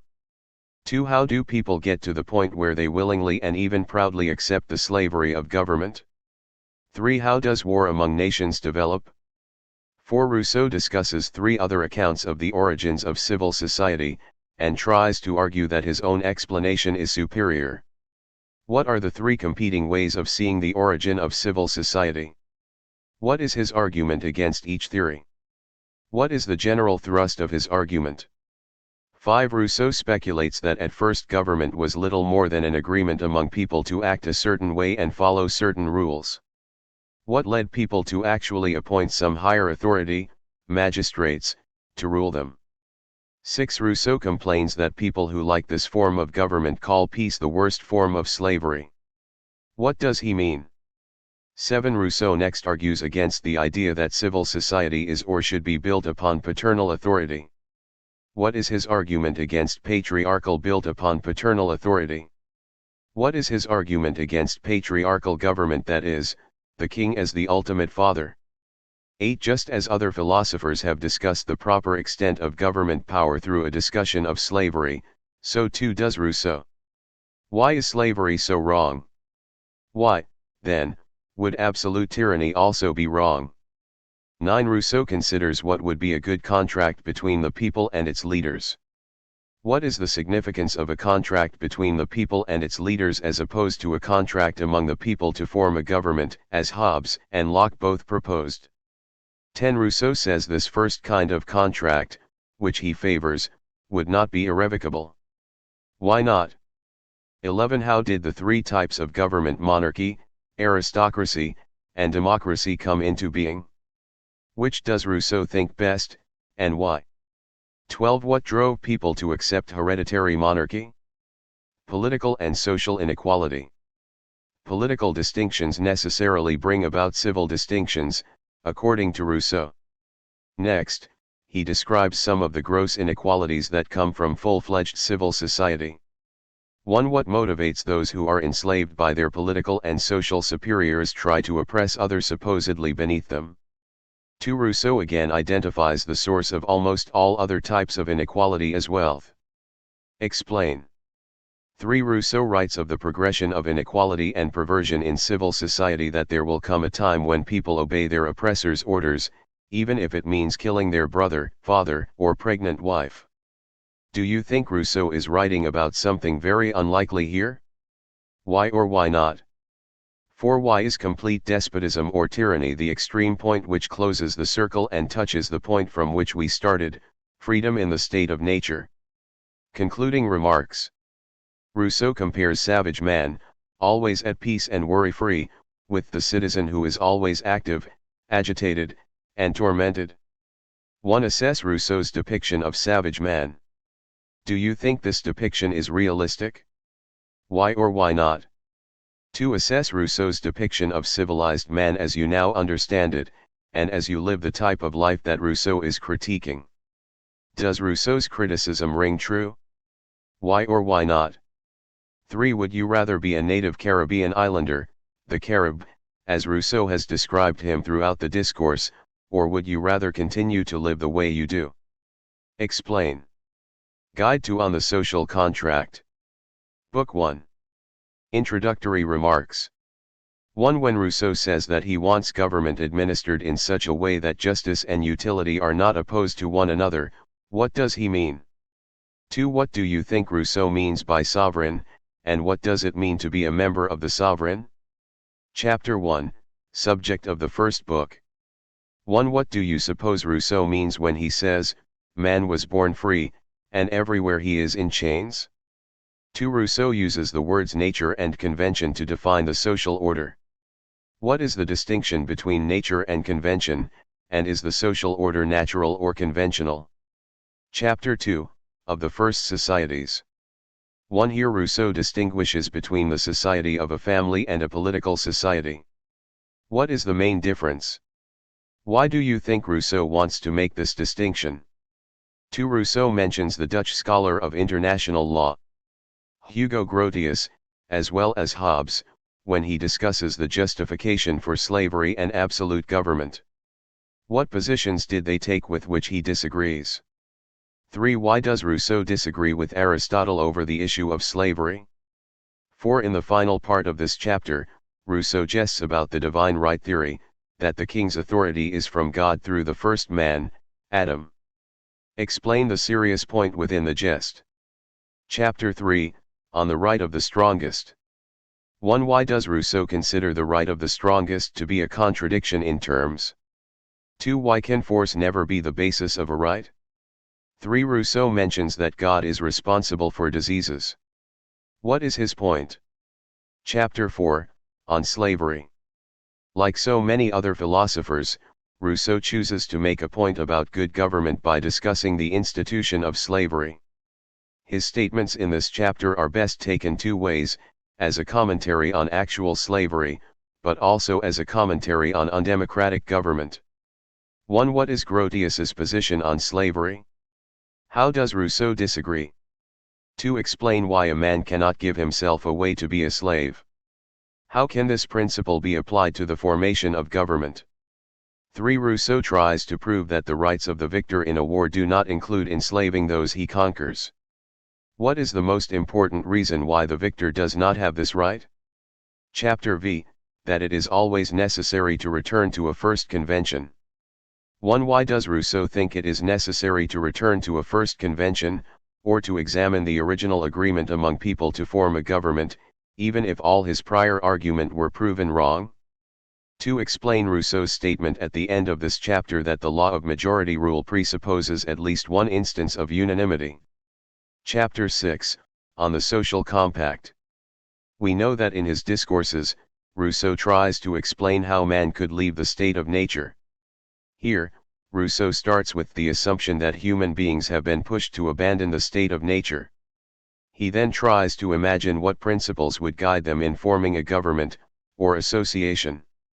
1. Rousseau states the fundamental problem or difficulty in these terms: find a form of association that defends and protects the person and goods of each associate with all the common force, and by means of which each one, uniting with all, nevertheless obeys only himself and remains as free as before. State this in your own terms.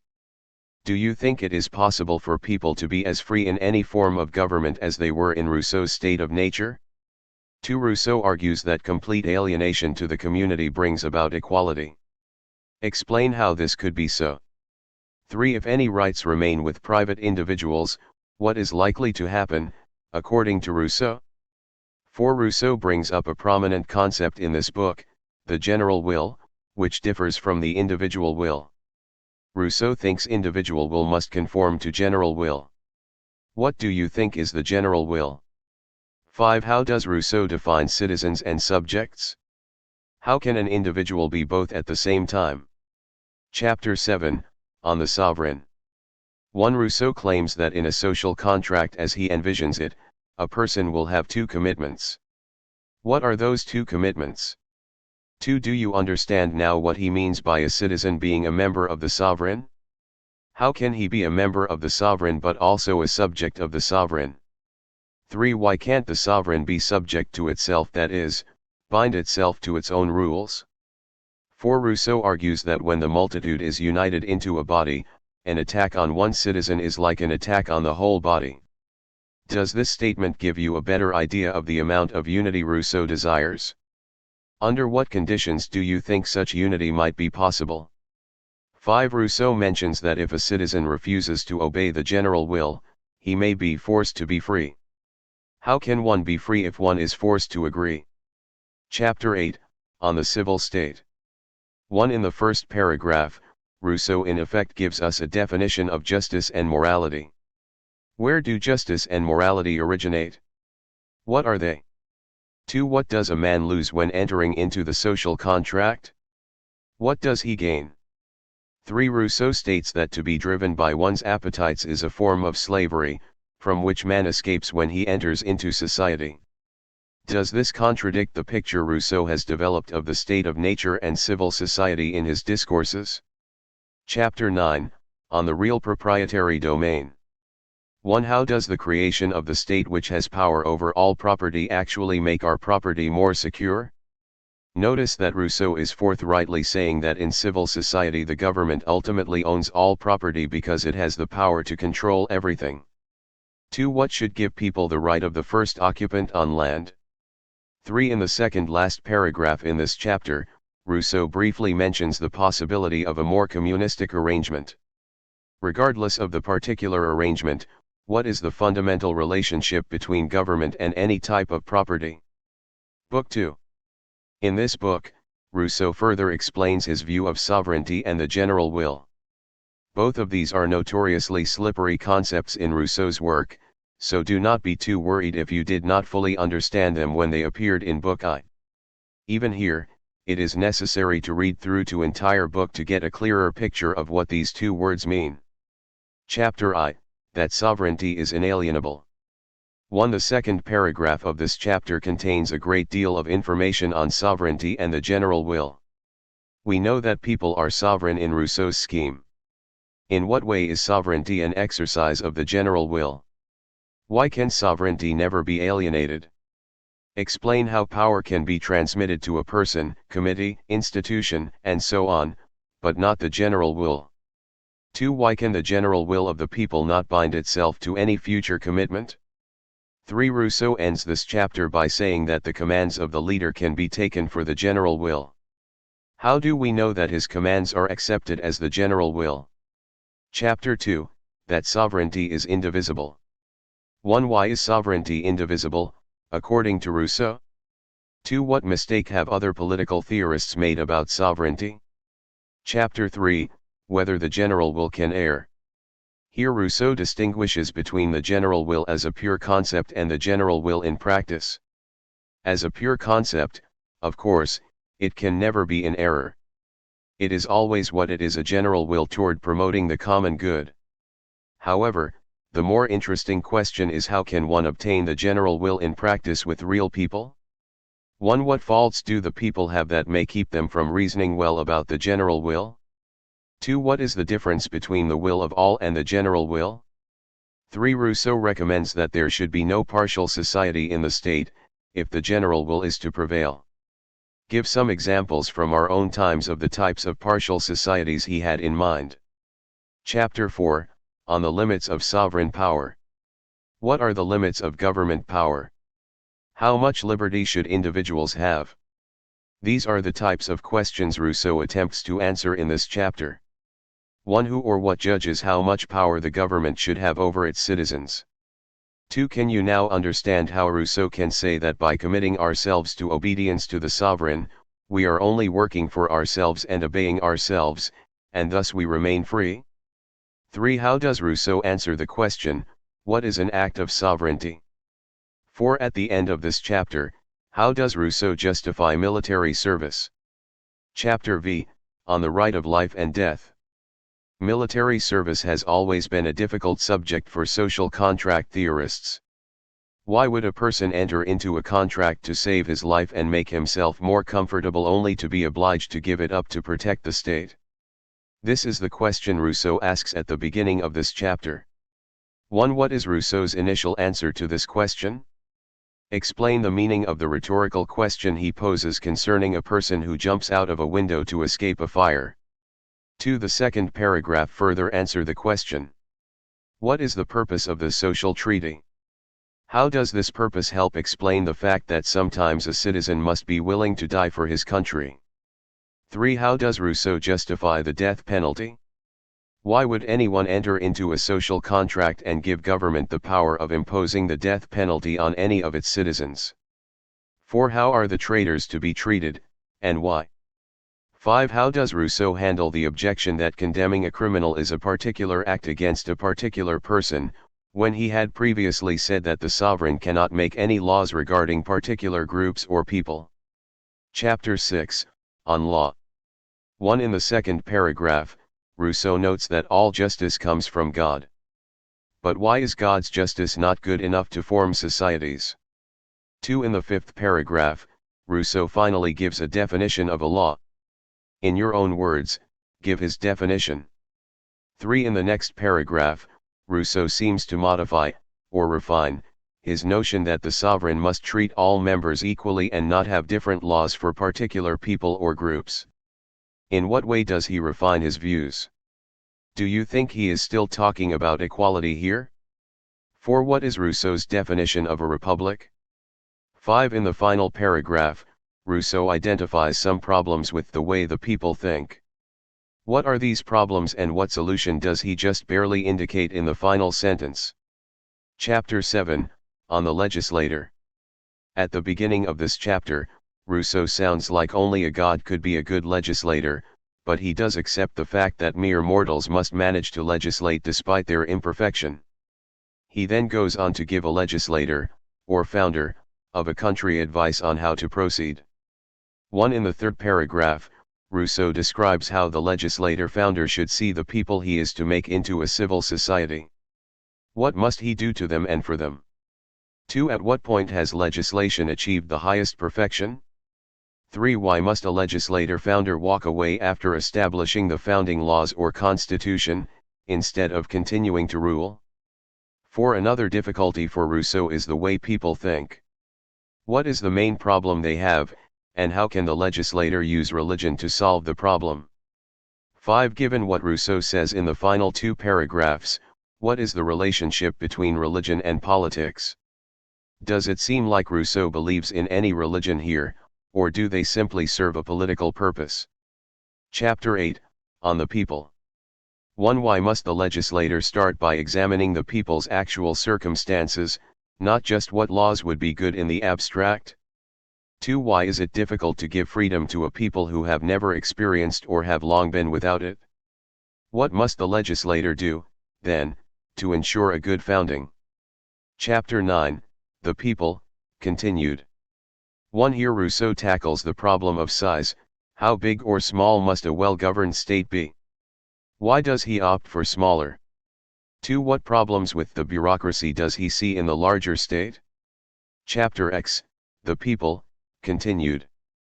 1. What is the best relationship between population size and amount of land? 2. What types of conditions may alter this relationship and argue for more or less land than would first appear necessary? 3. Why is peace a necessary prerequisite for a good founding? Chapter 11, On the various systems of legislation. 1. What are the two principal objects of every founding or system of legislation? 2. Rousseau deals with equality here. What conditions have to be in place for there to be equality among people? 3. Again, Rousseau returns to the unique circumstances of a people who must influence the laws. What sort of circumstances does he mention? Chapter 12, Classification of the laws.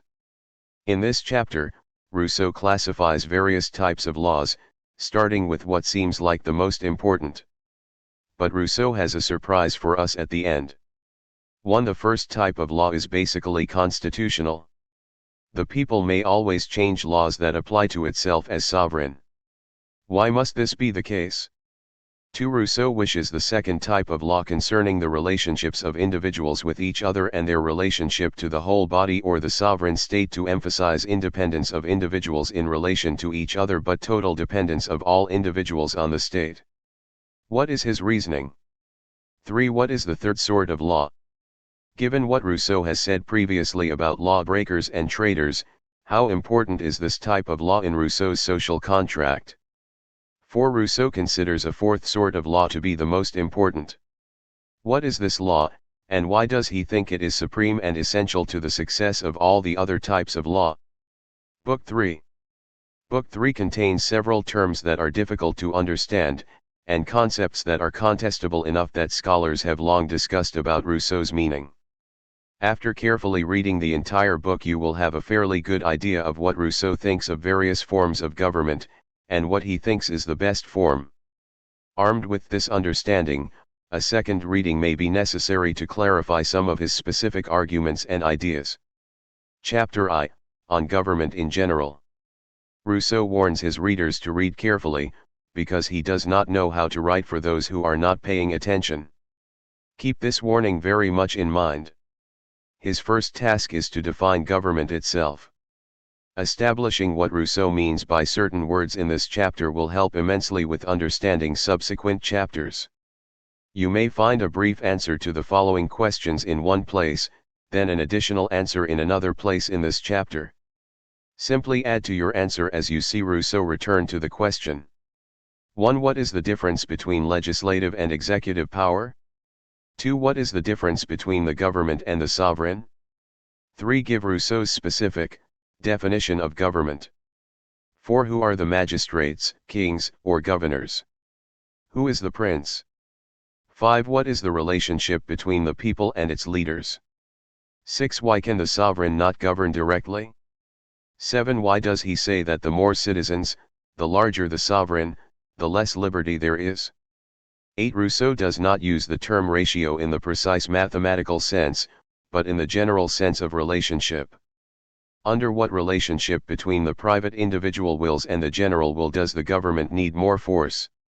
Under what conditions does the sovereign need more force? 9. Rousseau proceeds more succinctly to give the relationship among the people, the sovereign, and the government. What is their relationship? 10. What is the difference between the state and the government? Chapter 2, On the principle that constitutes the various forms of government. 1. Why does Rousseau think that the more magistrates there are, the weaker the government will be? 2. Explain the three wills that Rousseau can distinguish in the person of the magistrate. Which will should dominate in his decisions, and why? On the other hand, what will predominates naturally? 3. Why does Rousseau say that it is not a good idea to have the legislative authority, the citizens, be the magistrates as well? 4. What problems are associated with having too many magistrates? 5. Is it better to have many magistrates, or a few? Explain. Chapter 3, Classification of Governments. 1. Provide Rousseau's definitions of democracy, aristocracy, and monarchy. 2. Which types of government are suitable to small, medium, and large numbers of citizens? Why? Chapter 4, On Democracy. Rousseau treats each type of government at more length. Rousseau is creating a type of balance sheet, weighing the pros and cons of each type of government according to what he values, namely liberty and stability. 1. Explain Rousseau's statement that a true democracy cannot exist.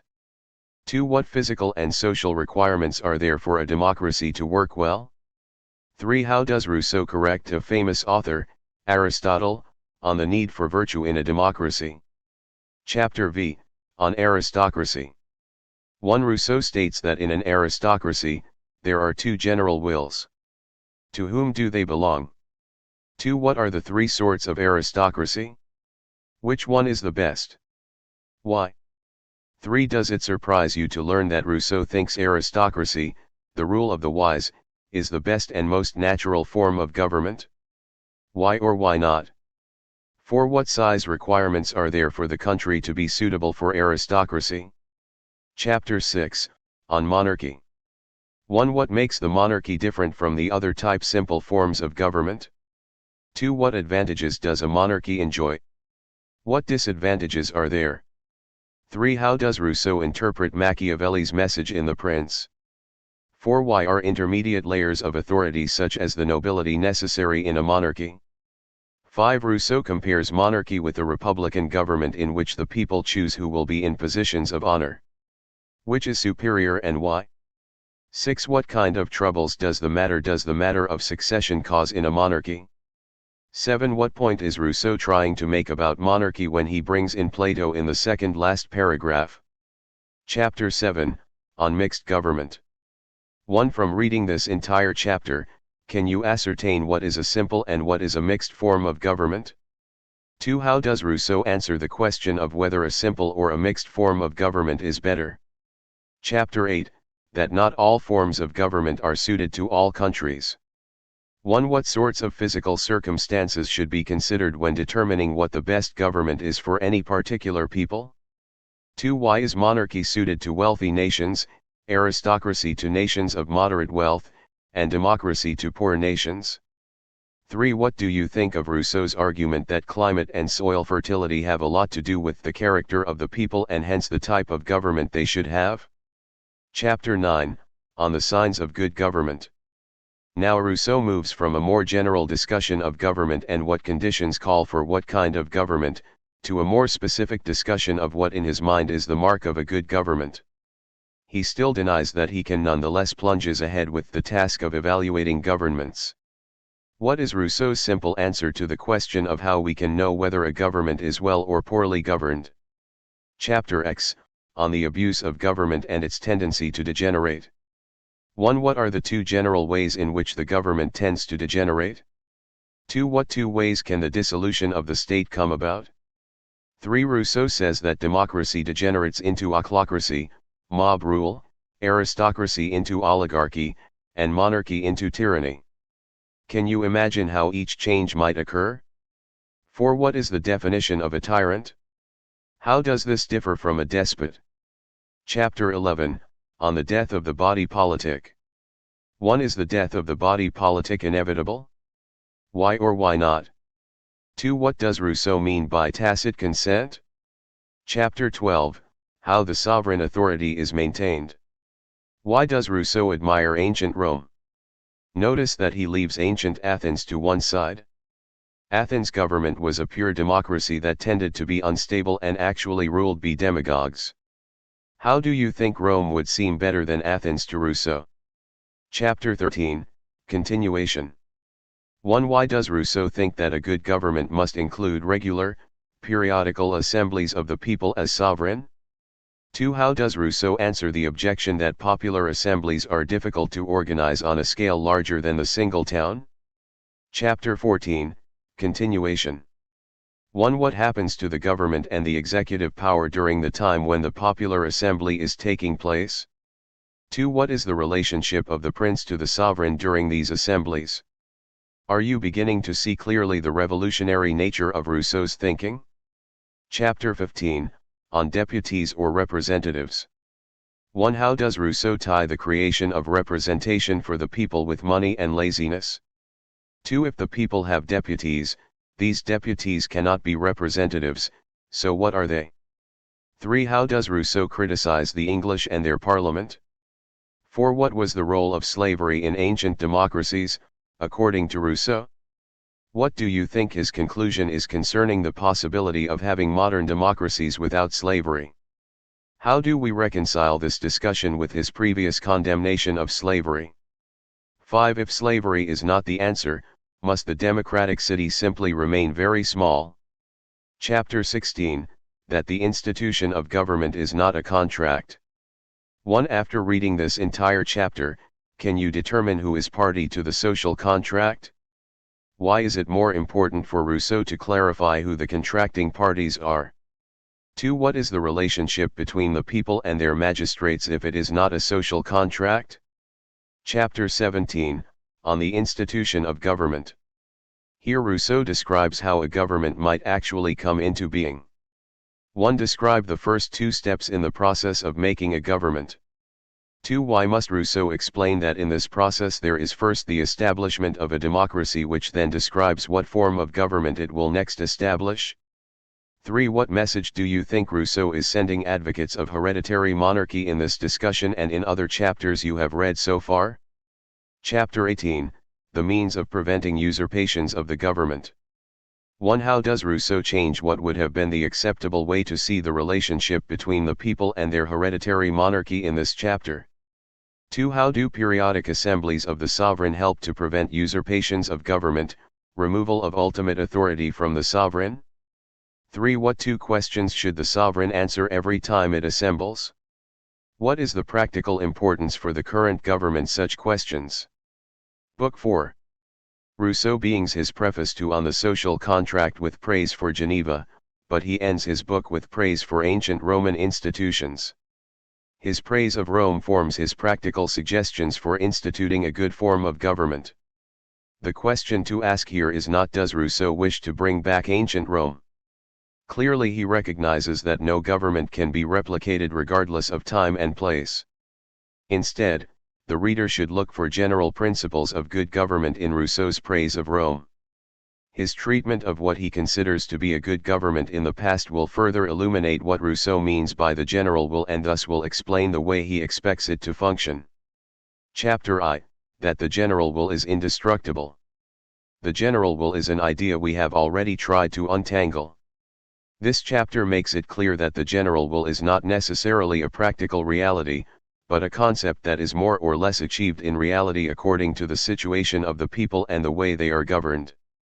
1. Given what has been said above, in what sense is the general will indestructible? 2. Under what conditions can the general will operate well? 3. Under what conditions is the general will weakened, and under what conditions will it cease to function in any practical sense? 4. How would Rousseau see politics in Washington if he could visit our corridors of power today? Chapter 2, On Voting. 1. Why is unanimity a sign of a healthy body politic? 2. What happens to those people who do not agree with the vote to form a social contract? In what way does this preserve the principle that unanimity must exist in the formation of the social contract? 3. On all other votes, Rousseau says that the vote of the majority obligates everyone. How can those who vote in the minority still be free even though their wishes do not prevail? 4. At the end of this chapter, Rousseau discusses what situations call for larger majorities to approve a proposition and what situations call for a smaller majority for a proposition to be acceptable. Explain his reasoning. Chapter 3, On Election. 1. Why does Rousseau generally favor the method of selecting leaders by lot? Chapter 4, On the Roman Comitia. The Roman comitia were assemblies of various classes of Roman citizens charged with decision-making authority. Here, Rousseau examines this ancient Roman practice at some length. This is a good history lesson, but more importantly, if you are attentive to what Rousseau praises about the comitia, you will see why Rousseau considers ancient Rome an inspiration but not a blueprint for the formation of a good government. One briefly give an account of Rousseau's description of how the comitia came into existence and changed and grew over time, paying special attention to identifying the curia centuriata, the comitia curiata, and the comitia tributa. There is no need to go into excruciating detail. This question requires you to read the entire chapter, then go back to the beginning and answer the following questions. 2. Why do you think Rousseau admires the Roman preference for country living? 3. Rousseau says that no citizen in Rome was denied the right to vote and that the people were truly sovereign by law, de jure, and in fact, de facto. Based solely on his own description of Roman institutions, is he correct? 4. Toward the end of this chapter, Rousseau says that the curia centuriata was the institution in which the Roman's majesty was found, and he compares it favorably with the comitia curiata and the comitia tributa. Explain his choice. 5. Rousseau weighs the value of voice or open voting with voting by secret ballot. After reading his opinion on this matter, how do you think he would evaluate our practice of secret ballot today? Why? 6. At the end of this chapter, Rousseau mentions extraordinary methods used by the Roman Republic to obtain the obedience of the populace. What were these methods? Chapter V, on the tribunate. 1. What was the tribunate in ancient Rome, and what function did it serve that Rousseau so admired? 2. When does the tribunate degenerate into tyranny? 3. What is the best way to prevent abuses of power on the part of the tribunate? Chapter 6, on dictatorship. 1. Under what circumstances did the Romans elect dictators, and for how long? Do you think this would be a practical solution for times of crisis in today's democracies? 2. What happens to the general will when a dictator rules? What is the dictator's relationship to the sovereign? 3. Why must the dictatorship be limited by law to a brief time? Chapter 7, on the censorship. 1. What does Rousseau mean by the censorial tribunal? What is its role? 2. What is the source of good mores, according to Rousseau? 3. Rousseau insists that good opinions arise from good legislation or a good constitution. How do you think this opinion would fare in our contemporary political culture? 4. Does Rousseau's example of abolishing seconds in dueling give you a better idea of the function of censors? Does censorship necessarily mean what we think of it today, mainly stopping the publication or broadcasting of certain ideas? Chapter 8, on civil religion. This chapter includes Rousseau's famous attack on Christianity, an attack similar to that of Machiavelli's. He also reveals some of his own ideas about Jesus Christ and the Gospels. His goal, however, is to determine what types of religion are helpful to the body politic and what types are harmful, and he briefly but firmly establishes the benefits of civil religion and its relationship to private religion. Rousseau's definitions of tolerance and intolerance are interesting. They form one side of the controversy we still have today about the meaning of these terms. 1. Rousseau starts out with a sort of history of the relationship between religions and governments. How did people view gods and their relationships to government in pagan cultures? 2. Under what circumstances did people convert to a different pagan religion? 3. How did the teachings of Jesus change the relationship between religion and government? 4. In what way did Christianity cause a permanent conflict over jurisdiction between church and state? 5. How does Rousseau depict Hobbes's view of the proper relationship between religion and government? In what way was Hobbes wrong? 6. Rousseau says there are three types of religion, that of man, that of the citizen, and a third kind. Describe all three. Which does he find most strange? Why? 7. Rousseau seems to praise the religion of man, which is his own understanding of what Jesus really came to teach as opposed to what the church claimed. But how is even this religion flawed from the point of view of the body politic? 8. Rousseau next launches into a series of criticisms of Christianity, with the general point that this religion is incompatible with effective government. List and explain the reasons why this is the case. 9. Near the end of this chapter, Rousseau puts forth the idea of a civil profession of faith. What is this profession, and why does he think it is necessary? 10. What is Rousseau's definition of intolerance? Could a religion that considers itself to be true and others to be false avoid the charge of intolerance? 11. Do you agree with Rousseau that religious intolerance as he defines it always leads to civil intolerance? What do you think of his option that such people must leave the state? Chapter 9, Conclusion. 1. What topics does Rousseau not cover here? Based on what he has said in this book, do you have some idea of what his opinion would be on these subjects? 2. What does Rousseau say he has accomplished in this book? Do you think Rousseau has accomplished this? Bibliography. Keith Michael Baker, Inventing the French Revolution, New York, Cambridge University Press, 1990. T.C.W. Blanning, The Origins of the French Revolutionary Wars, New York, Longman, 1986. Roger D. Masters, The Political Philosophy of Rousseau, Princeton, Princeton University Press, 1968. Jim Miller, Rousseau, Dreamer of Democracy, New Haven, Yale University Press, 1984. Robert Roswell Palmer, The 12 Who Ruled, Princeton, Princeton University Press, 1958. Robert Roswell Palmer, The Age of the Democratic Revolution, 2 volumes, Princeton, Princeton University Press, 1964. Judith Enschler, Men and Citizens, A Study of Rousseau's Social Theory, London, Cambridge University Press, 1969. Tracy B. Strong, Jean-Jacques Rousseau, The Politics of the Ordinary, Thousand Oaks CA, Sage Publications, 1994. Chapter 7, Mill, 1806–1873. Background. John Stuart Mill was born in 1806 in London to James Mill and Harriet Burroughs, and was the eldest of 6 children. His life was deeply shaped by his father, a philosopher in his own right. James Mill was an advocate of utilitarianism, a philosophy that judges actions, laws, and policies on the basis of how much happiness they produce for how many people. After John Stuart's birth, James Mill met the then greatest of utilitarian philosophers, Jeremy Bentham, and quickly became his close friend and disciple. Bentham held that human beings were motivated by attraction to pleasure and aversion to pain, and that decisions were right if they produced pleasure and wrong if they produced pain. The aim of government and its laws, then, should be to produce the greatest happiness for the greatest number. John Stuart Mill was educated by his father and by Bentham and others to be a great intellectual, and most importantly, a utilitarian like themselves.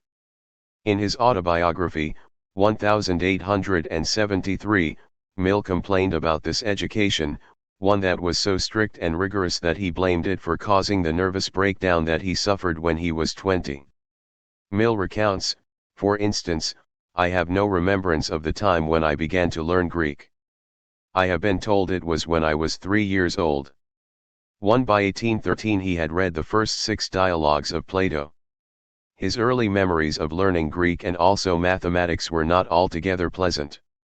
At least in hindsight, John Stuart seemed to think that his father was trying to push him into the adult world far too soon. Of children's books, any more than of playthings, I had scarcely any, except an occasional gift from a relation or acquaintance. Mill explained that, while his father did not exclude such books of amusement, he allowed them very sparingly. One gets the impression from Mill's autobiography that his father saw him more of an educational experiment than as a son. But Mill wrote his autobiography as an adult, at which point he probably could not separate the critical stance he had developed toward his father's type of utilitarianism and his feelings for him and recollections of him as a father. In 1823, Mill took a position with the Examiner's Office of the East India Company, and was eventually promoted to the post of Chief Examiner. He remained employed there until he retired in 1858. Mill accepted his father's utilitarianism until 1826, even leading the Philosophic Radicals, an organization of young men dedicated to Bentham's utilitarian philosophy. Then he suffered a breakdown which has variously been described as nervous, emotional, or intellectual in nature. In any case, Mill blamed his father's inability to deal with the emotional side of human nature for creating a sterile education which led to his nervous collapse. After this crisis, he turned to the poetry of Coleridge and Wordsworth to discover the human emotions he had so long been trained to suppress. Mill's mature opinion of his father's utilitarianism reflected that of his father's tutelage. It was excessively rationalistic, it did not account for human emotions, rather it treated people dispassionately like numbers or units.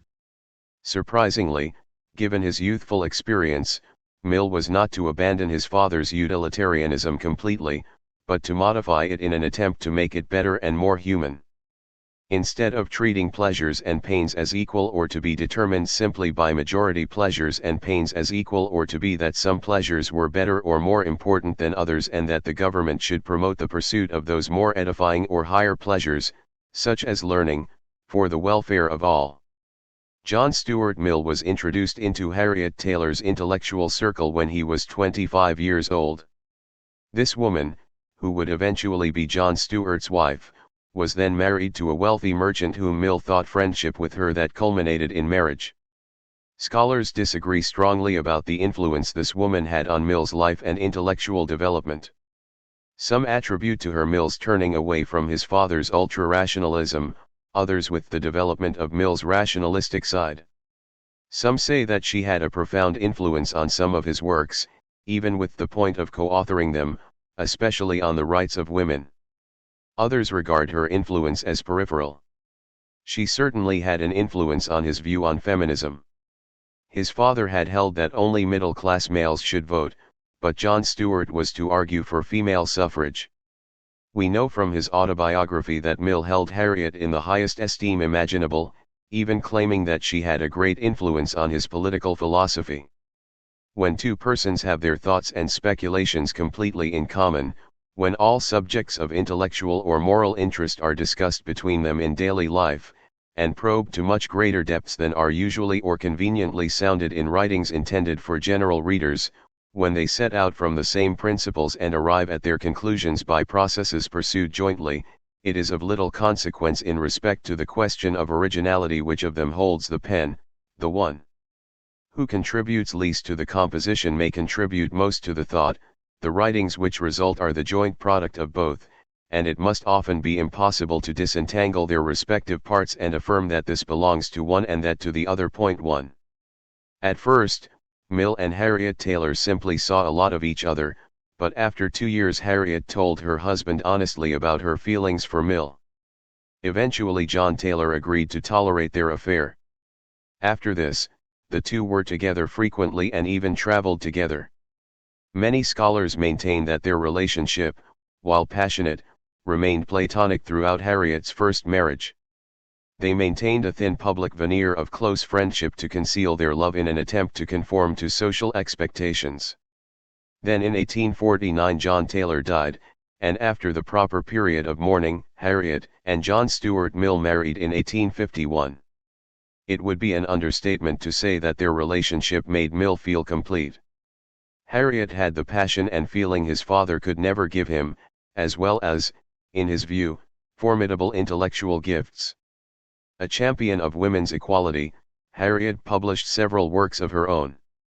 Mill wrote and published several joint works with her, including Enfranchisement of Women.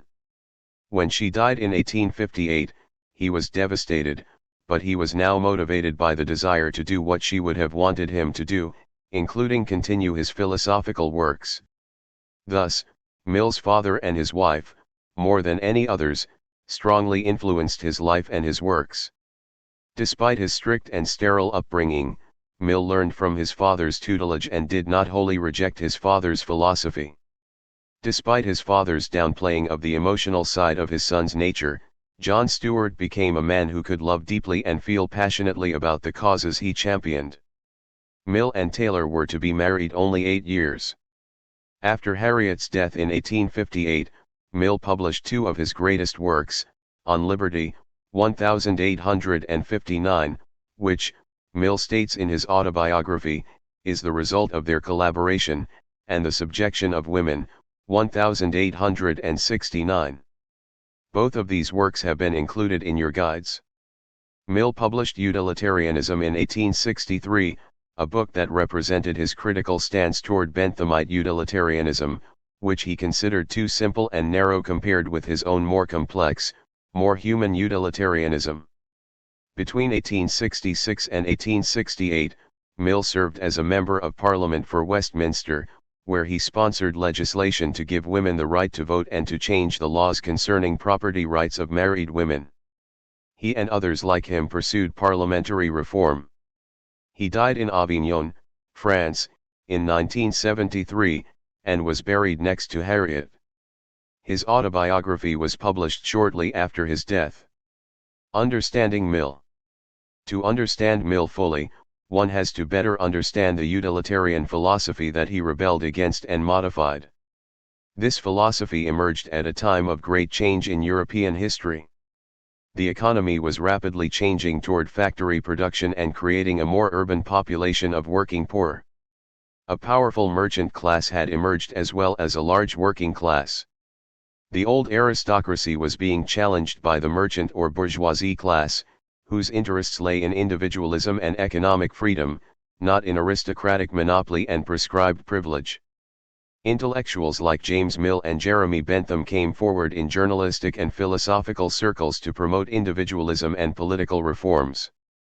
The great inspiration for philosophic radicalism, as their movement came to be called, came from Jeremy Bentham, whose utilitarianism rested on some basic and seemingly common sense assumptions. Bentham was a firm believer in the power of human reason to break down complex problems into their simpler parts, thus enabling human beings to solve them. For Bentham, it was clear that all human beings are motivated in everything they do to seek pleasure and avoid pain. As noted, Bentham thought that every decision, every act, could and should be measured by how much pleasure or pain it produced. The more pleasure an act produced, the more one could call it good. If an act produced pain, or the absence of pleasure, it could be called bad. Pleasurable activities might be bodily, such as eating or drinking, but could also be intellectual or aesthetic, such as viewing works of art or even doing a good deed. Bentham created a fairly complex calculus for choosing among various pleasures, which included considerations such as intensity, duration, certainty, and purity of pleasure, as well as the number of people who could experience the pleasure. The purpose of government was to provide the greatest happiness for the greatest number of people. This meant that even though Bentham and other utilitarians were advocates of individualism, this individualism should not be allowed to get in the way of the majority's pursuit of happiness. Imagine Socrates' response to this utilitarian calculus. He would no doubt argue that there are some pleasures, such as excessive drinking, that, while enjoyable for the moment, can be bad for a person, and that there are some pains, such as surgery, that are really good for a person. Socrates' point was that not everyone knows what will truly make them happy in the long run. Indeed, Bentham's concept of happiness was not as well worked out as it could have been. John Stuart Mill would later criticize Bentham and his father along these lines. He would not argue with Bentham's fundamental assumption that all acts should be measured in terms of pleasure and pain, but he would argue that what is truly pleasurable and what is truly painful are not so easily determined. That meant that such measurements could not be a matter simply of individual preference or opinion but could be submitted to a higher standard of reason and a deeper understanding of human feeling. Bentham rejected political philosophies based upon nature, such as Locke's theory of natural rights.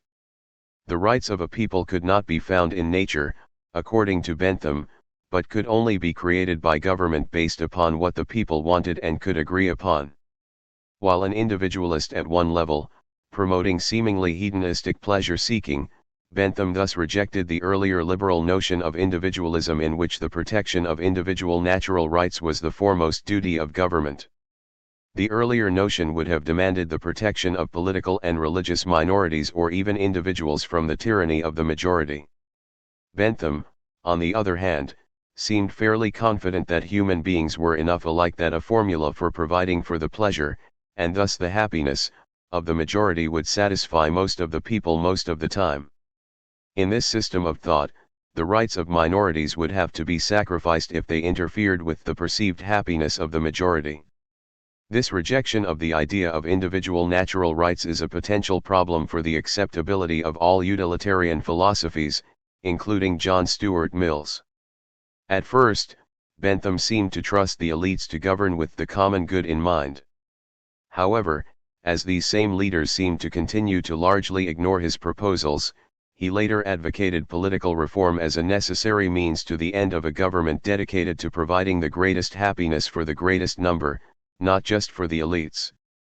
He advocated abolishing the monarchy and the House of Lords as well as extending the suffrage to guarantee that the desires of the majority were heard.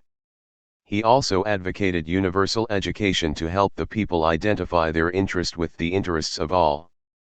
For Bentham, the government most likely to provide the greatest happiness for the greatest number was a government that removed as many obstacles as possible so that the individual could pursue his happiness freely. Bentham advocated the elimination of the common law, which had grown up piecemeal through justice's application of law and precedent to individual cases. The ambiguity of the common law system left, in his opinion, too much room for interpretation and thus for abuse of judicial power. He developed a proposed legal code which would be concrete, uniformly applied, and most of all invulnerable to the biased interpretations of judges. As he grew older, John Stuart Mill's reaction to Bentham's type of philosophical radicalism was to treat it, not as absolutely incorrect, but as too simple. Man was not just a rational calculator of pleasures and pains, but a being with feelings and aesthetic perceptions which rationalists like Bentham and James Mill had pushed aside in their own lives and thus in their philosophy. Likewise, Mill rejected the simplistic idea that happiness can be pursued and won through a rational calculus. Rather, happiness is most often obtained as a byproduct of working toward some other goal, oftentimes a goal greater than that of the individual's self-interest. Indeed, Mill, unlike Bentham, acknowledged that man is not simply a collection of atomistic individuals, but is an individual who is also a social being. Among other things, this meant that there was something intrinsically valuable about participating politically as a citizen, thus being challenged to think about the good of the community. Clearly, Mill thought that some kinds of pleasures were intrinsically more valuable and thus more desirable than others. The standard for Mill was not simply pleasure but the development of our particularly human nature. Thus, those activities that are singularly human activities are more valuable for us and for the good of the community, for instance, than those activities that humans share with animals. For Mill, Bentham's system did not place enough importance on individual freedom, a value to be balanced against the majority's happiness. Mill argued that the greatest source of human happiness for all human beings is a properly developed human character, and this development requires freedom. In On Liberty, Mill argues that individuals must never be forced by society to do anything unless society, through government, is acting to defend itself from harmful acts of that individual against others. He argues against a paternalistic government that attempts to decide moral beings adequately explore new and better forms of happiness. True to utilitarian reasoning, however, Mill did not ground the value of freedom in nature or argue that it was a natural right. Mill argued instead that allowing such freedom was valuable because it was in everyone's interest. Given the times during which he lived and wrote, including his observation of the failed socialist revolution of 1848 in France, it should not come as a surprise that over the course of his career Mill advocated some socialist ideas. He rejected state-run or centralized socialism but was generally in favor of producer cooperatives, or worker-owned and controlled enterprises. These ideas were widely discussed at this time, a time when Marx and Engels produced the Communist Manifesto and promoted their own political theory of class conflict and the inevitability of communism. The working-class people of Mill's time were poor, uneducated, and seemingly trapped in an economic system over which they had no control. Given Mill's interest in promoting the happiness and freedom of the people, it is easy to see how democratic socialism would have seemed to him an attractive option. It is easy to see within Mill's work, two poles that are at least somewhat incompatible: individual freedom and a larger government role in promoting the common happiness. It might come as a surprise, however, that the mature Mill had doubts about some democratic institutions we generally associate with the defense and maintenance of freedom, such as one person, one vote. In considerations of representative government, Mill proposed the idea of giving every citizen a vote, but giving the educated citizens, not necessarily the same as the rich, additional votes to keep the uneducated majority from overpowering the influence of reason in the democratic process. He also argued that the parliament should not draft legislation directly, but should give the task to legislative commissions whose greater expertise and concentration would produce better proposals. Although he continued to be an advocate for expanding political participation, he understood the perils of democracy quite well and was attempting to avoid them. However, his proposals might seem strangely elitist coming from a philosopher so concerned with the welfare of the individual. For his time, Mill was a great defender of women's equality and freedom. Notice, however, in the subjection of women, Mill's reasoning is not always what the contemporary feminist would admire or accept. For instance, Mill argues that women should be allowed to participate in education and occupation for which they can qualify, but he also says that if women choose the occupation of wife and mother, they must, at least when their children are young, accept that child rearing will be their chief occupation. Mill does not argue that women are equally capable of most tasks, only that there is no scientific proof that they are unequal, because for all of human history they have not been allowed to participate in public life and in various occupations with men. This argument does not perhaps go far enough for some people today. The reader is advised not to prematurely categorize Mill. He is not a pure liberal, socialist, or utilitarian thinker. Mill had one of the freest and most wide-ranging minds of his time. He was not attempting to fit his ideas into any particular school of thought or mold. The influence of his early education certainly informed his later thought, but just as certainly did he not control it. Neither did the influence of his partner, Harriet Taylor. Mill was an independent and creative thinker who, while reacting to the issues of his time, provides us with arguments that are equally prescient today. Careful reading. Mill's writing is remarkably straightforward in most respects. Nevertheless, from time to time, even this practical utilitarian can become obscure or decide to veil his meaning in oblique references. Below are two examples, one from On Liberty and one from The Subjection of Women. These passages may give readers of Mill some trouble if they do not read them carefully and thoroughly. Useful truth. Utilitarians such as John Stuart Mill are known for measuring everything on the basis of its usefulness for creating the greatest happiness possible, so when readers encounter this passage they may be confused by Mill's insistence that truth is always preferable to opinion. In The Republic, Plato offered the idea that sometimes what worked best with the majority of people was a noble lie, a myth or fiction that would explain their world to them, instill a sense of justice in them, and make them respect each other. As long as the noble lie was based on a greater truth, which they could not be expected to comprehend, Plato thought it could be useful. If beliefs are not true or not wholly true but promote good behavior and happiness, why would Mill not welcome them as utilitarian? The following passage finds Mill dealing with this issue and asserting the preeminence of truth. Point 4. The usefulness of an opinion is itself a matter of opinion, as disputable, as open to discussion, and requiring discussion as much, as the opinion itself. There is the same need of an infallible judge of opinions to decide an opinion to be noxious, as to decide it to be false, unless the opinion condemned has full opportunity of defending itself.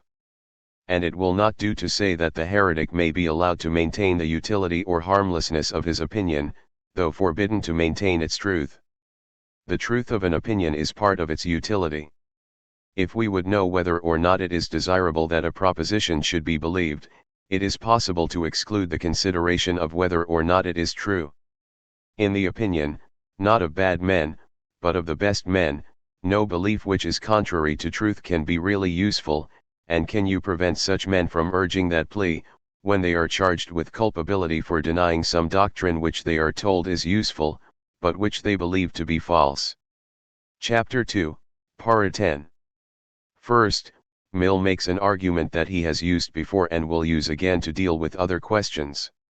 For Mill, so much of what human beings have thought across the centuries has turned out to be false or only partially true that it is almost impossible to be sure that what someone is saying now is absolutely true. So, if someone claims that an opinion is useful to society, perhaps that marriage is generally a good institution, that does not mean that it really is or always will be useful. Remember that the issue here is not the truth but usefulness. Hence, Mill starts off by sounding very much like a utilitarian, simply claiming what some think is useful to society, whether true or false, may indeed not be useful.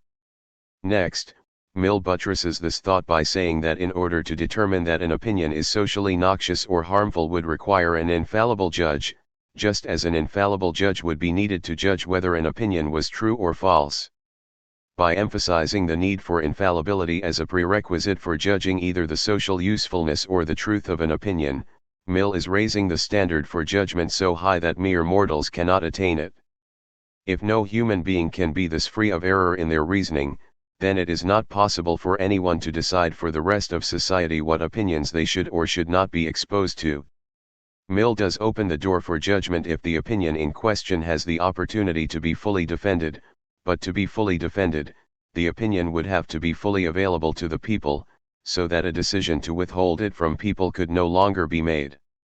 Next, Mill addresses the idea that the heretics, or people with unpopular ideas, might be allowed to argue the usefulness or the harmlessness of their opinions to society, but not their truth. Should such people who are considered heretics to society because of their unpopular opinions be allowed to argue that their opinions are useful or not harmful, but not allowed to argue their truth? Think about the position of political minorities. If they are allowed to argue that their beliefs do not harm to society or are somehow useful to society, they are being made to take a subordinate position in society where they have to justify why they should not be censored. Putting people in this position presupposes the infallible judgment that Mill has already argued cannot exist. Mill states the truth of an opinion is a part of its utility. This is the heart of his point, for if this is not the case, it will be easy to argue that some false opinions are nonetheless good for society. He grounds this claim in his understanding of the human mind, an understanding with which we can either agree or disagree. Mill does try hard to prove this understanding, but simply assert it as common sense. He strongly implies that if we want to know whether an opinion is useful or desirable, it is impossible to exclude from out considerations whether that opinion is true or false. When people try to weigh an opinion, they naturally consider whether it is true or false. In the opinion of the best men, he says, no false belief can really be useful. While this may seem like common sense, Mill does not attempt to prove in any philosophical sense this connection between truth and usefulness. He holds a certain faith in truth, and the reason that discovers it, to always be ultimately what is best for people. He ends this passage wondering whether we can prevent men from making this plea to the superiority of truth, when they are found guilty of denying an opinion or doctrine which others find socially useful. That is, can we blame them for claiming that truth is important when they are charged with being heretics? Female subjects. One task Mill faces in on the subjection of women is to explain why it is that men have so long dominated women. He gives many reasons, some physical, some having to do with what he perceives to be male nature. In the following passage, Mill discusses some of the reasons peculiar to the relationship between men and women, particularly in marriage, which have motivated women to accept their yoke instead of attempting to throw it off. We must consider, too, that the possessors of the power have facilities in this case, greater than in any other, to prevent any uprising against it. Every one of the subjects lives under the very eye, and almost, it may be said, in the hands, of one of the masters in closer intimacy with him than with any of her fellow subjects, with no means for combining against him, no power of even locally overmastering him, and, on the other hand, with the strongest motives for seeking his favor and avoiding to give him any offense. In struggles for political emancipation, everybody knows how often its champions are bought off by bribes, or daunted by terrors. In the case of women, each individual of the standard of resistance, a large number of the leaders, and still more of the followers, must make an almost complete sacrifice of the pleasures or the alleviations of their own individual lot. If ever any system of privilege and enforced subjection had its yoke tightly riveted on the necks of those who are kept down by it, this has. Chapter 1, Para 8, 5. This passage was at least partly intended to answer questions such as why it seemed that many women were not eager to escape male domination in Mill's time, why many of them tried as hard as they could to please their husbands instead, and why they seemed reluctant to join together to fight for emancipation. Mill claims that in this case of domination, the powerful have greater facilities or capabilities for asserting their domination than in any other case. Notice that he uses the word subjects to describe women in marriage.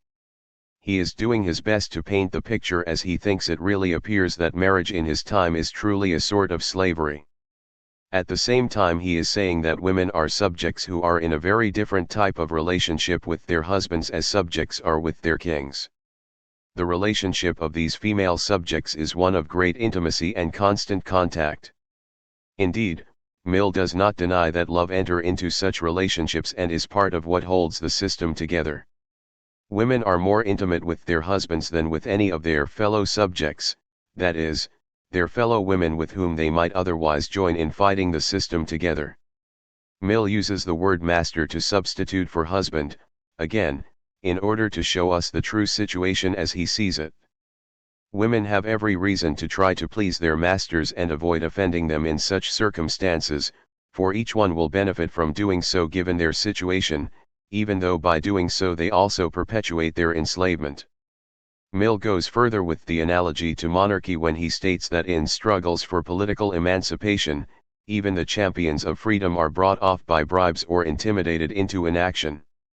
Such is even more the case with women in their peculiarly intimate relationship with their masters.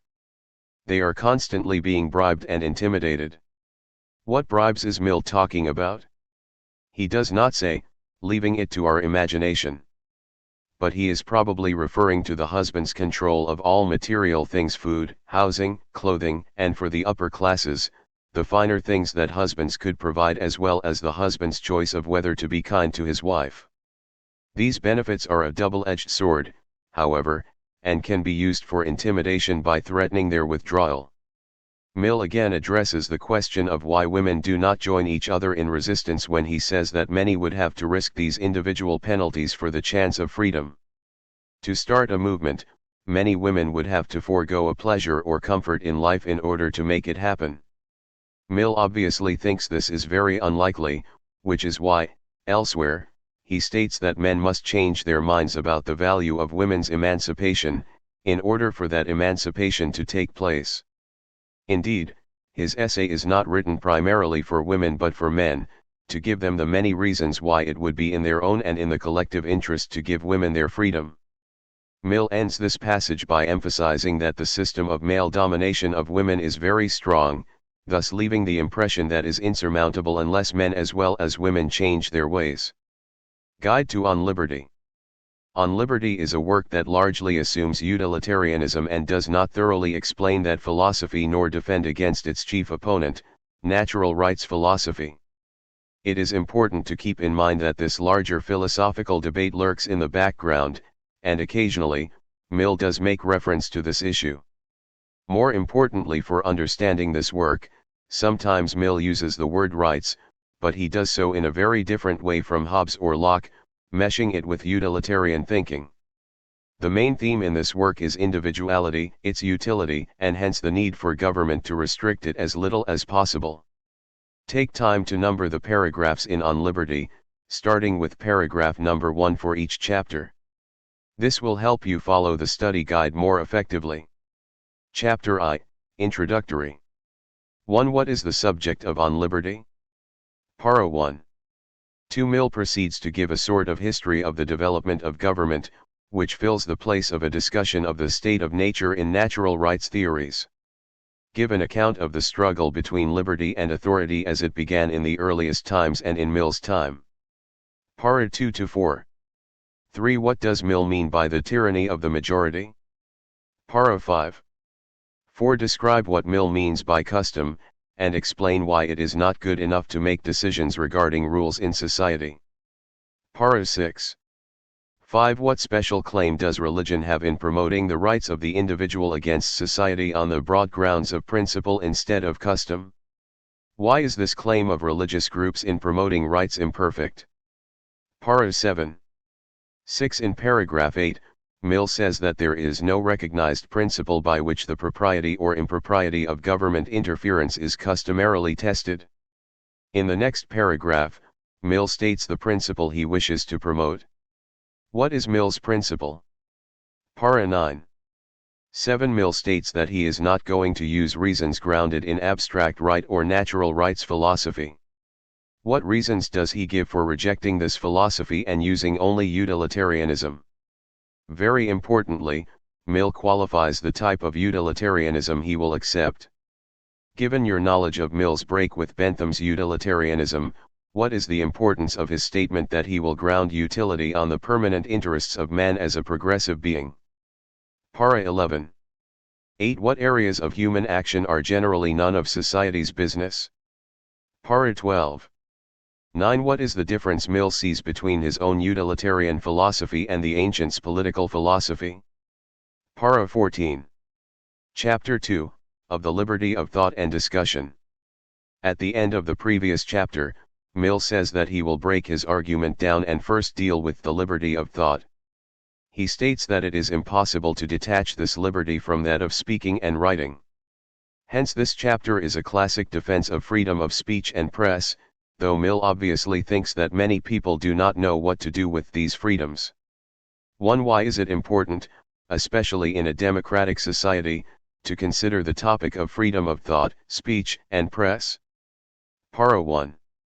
2 Mill quickly turns to his arguments against censorship, either social or legal.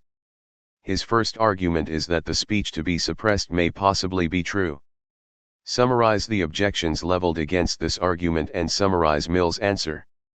Para 3-7. 3 Mill says that some want to censor ideas on the basis that they are not useful or salutary to society. That would seem to be a utilitarian argument of sorts.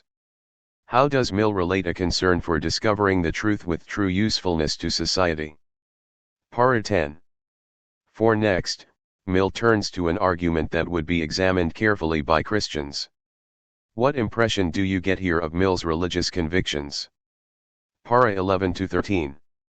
5 Mill mentions Socrates, Christ, not by name but as the event which took place on Calvary, and Marcus Antoninus is Marcus Aurelius.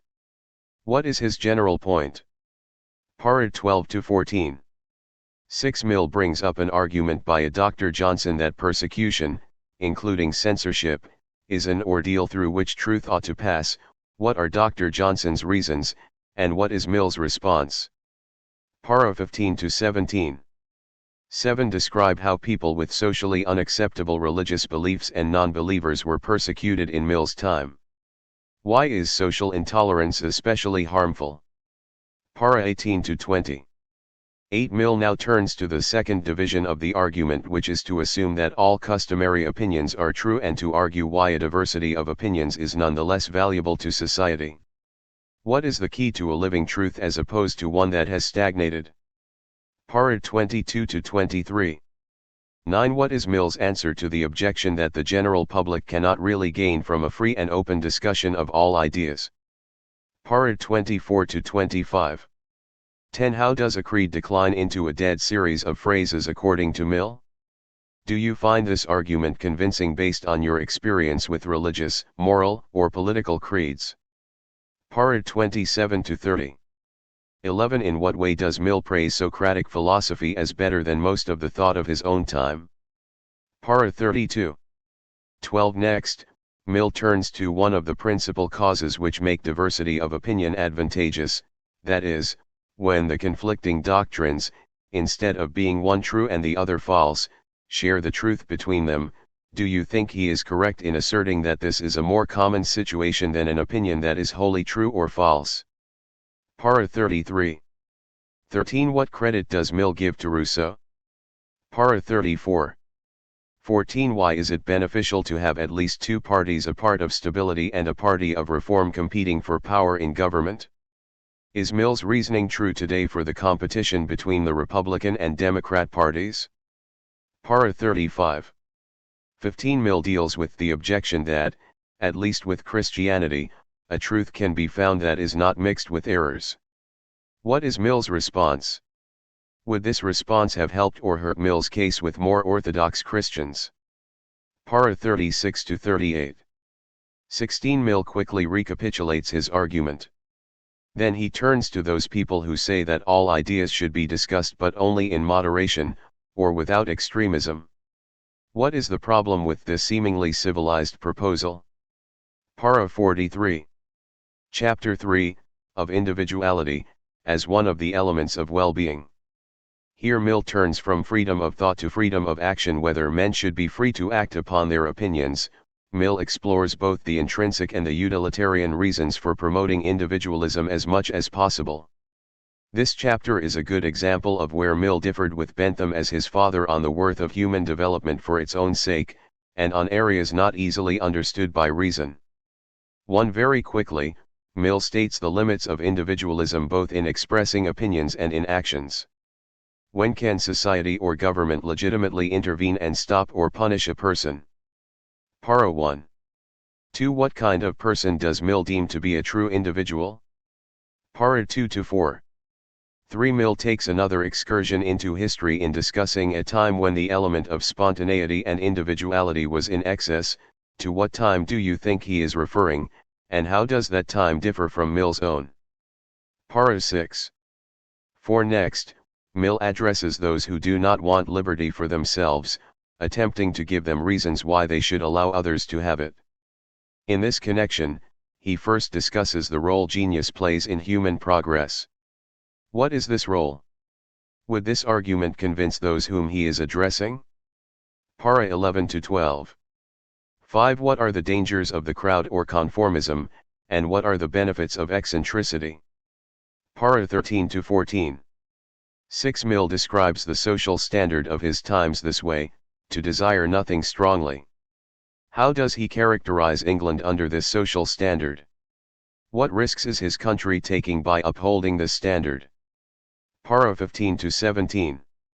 7. What has so far saved Europe from becoming another China, entrenched in custom? Why does Mill fear for Europe nonetheless? Para 18 to 19. Chapter 4, of the limits to the authority of society over the individual. Here Mill delves more deeply into the limits that should be placed on government in the control of individual actions. He makes a useful distinction between being punished by the opinion of others and being punished by government. His question is, where does the authority of society begin? 1. What is Mill's initial answer to the question above, and how does he refine it? Para 2 to 3. 2. Why is compulsion in education acceptable for instilling the social virtues?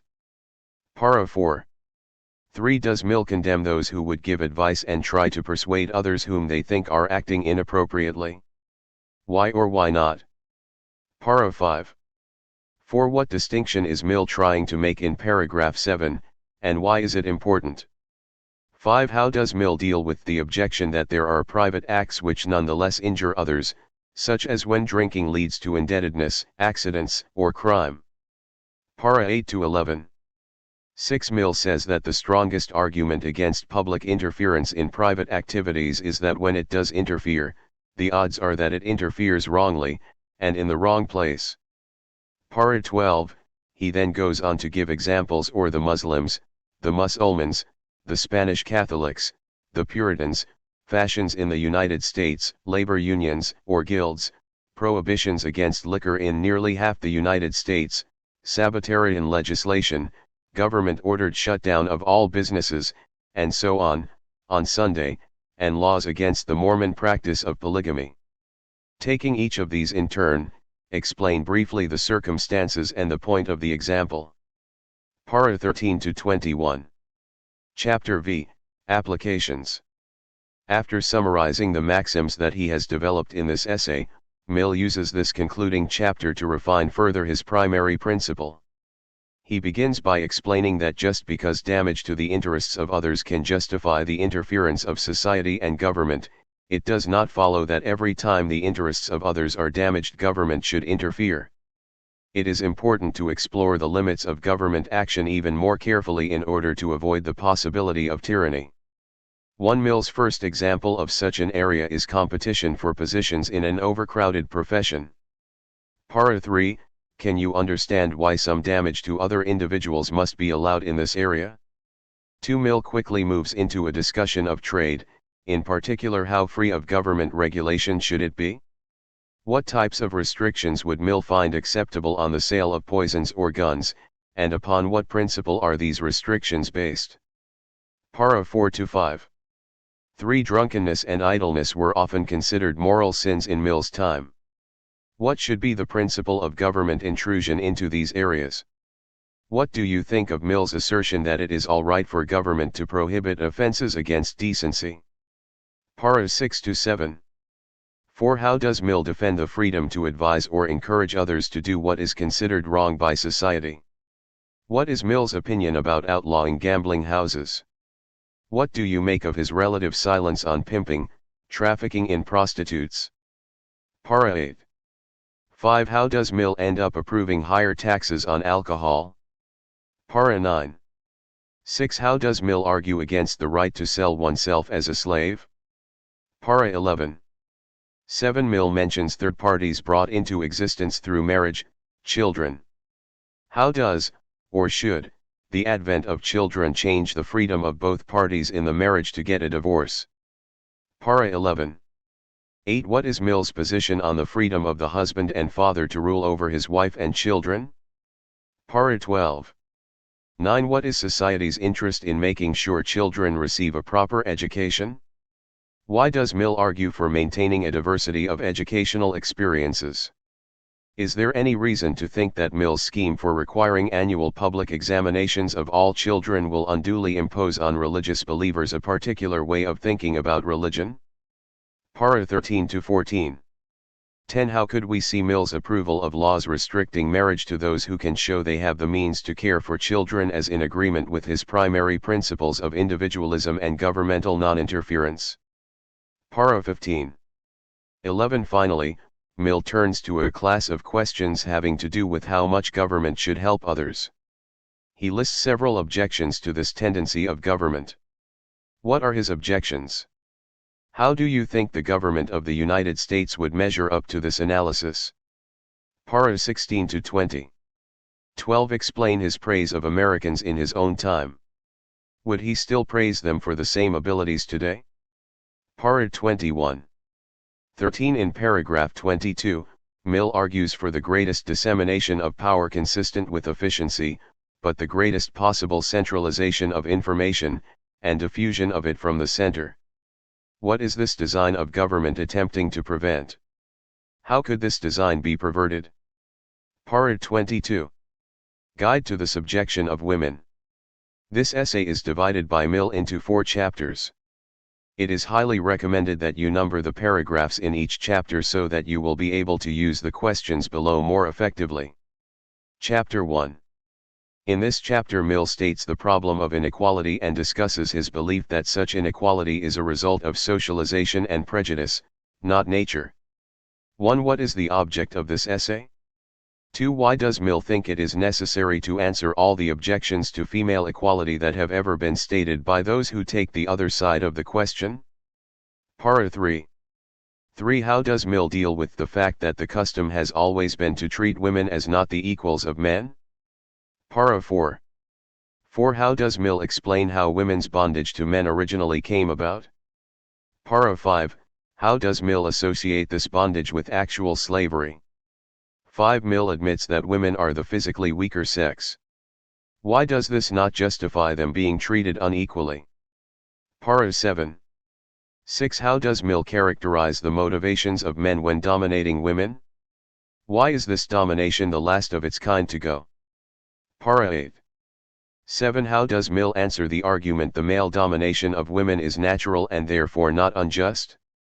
Para 9. 8. How does Mill answer the point that women voluntarily accept the rule of men? Para 10. 9. How does Mill explain the fact that in his time, the main aim of most women was to attract an eligible man? Para 11. 10. In paragraph 13, how does Mill defend the principle of individual freedom of choice? 11. From your reading of paragraph 15, what kinds of laws concerning women did Mill think unfair and disadvantageous? 12. How does Mill tie women's freedom together with utilitarian interests in prosperity for all in paragraph 17? 13. How much of a person's character does Mill attribute to nature and how much to the person's environment, the influence of her society, her class, and so forth? Para 20. 14. According to Mill, how much do men really know about women? Explain. Para 21. 15. What legislative measures is Mill proposing in paragraph 24 to emancipate women, and why does he think such measures will be good enough? Can you think of an argument by which someone might conclude that women need more help to be truly emancipated? Chapter 2. Here Mill delves further into women's situation before the law and in society. He discusses what even he still considers to be the legitimate restrictions placed upon women by their special role as child-bearers and rearers. 1. What is the general subject of this chapter? Para 1. 2. How does Mill characterize the laws concerning women in ancient times? How does he characterize such laws in his own times? Be specific. Para 1. 3. Why do many men not take advantage of the extent to which the laws allow them to tyrannize over their wives? Para 2. 4. Toward the end of paragraph 4, Mill discusses a strategy women employ to retaliate against abusive husbands. What is this weapon and why is it not good enough? 5. In what way can a wife have too much power over her husband, even though she is not free? Why is this type of power undesirable? Para 5. 6. What is the ideal balance of power between a husband and a wife? Para 8. 7. Do you think that Mill concedes too much to the superiority of the eldest and the provider in paragraph 9, or is he largely correct? 8. How does Mill deal with the chivalrous idea of women as morally better than men in paragraph 10? 9. How does paragraph 12 enhance your understanding of Mill's position on the ideal marriage and family? 10. How does Mill answer the biblical injunction for wives to obey their husbands? Para 14. 11. How should property be dealt with in marriage? Para 15. 12. Explain why Mill thinks requiring women to work once married and with children would be a further imposition upon them. How could Mill's discussion of the work involved in child rearing and household management be employed, in an analysis of today's marriages? Para 16. 13. In paragraph 16, Mill states that like a man when he chooses a profession, so, when a woman marries, it may in general be understood that she makes choice of the management of a household. Is this statement consistent with Mill's general teaching on female equality? Why might it seem reasonable to him but be a more controversial statement today? Chapter 3. In this chapter, Mill addresses many of the stereotypes of women in his times, explaining why they exist and use these very stereotypes to make his case for emancipating women.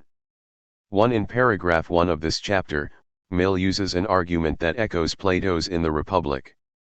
He argues that, on average, women are less gifted than men, that is no reason to exclude them from various offices and jobs.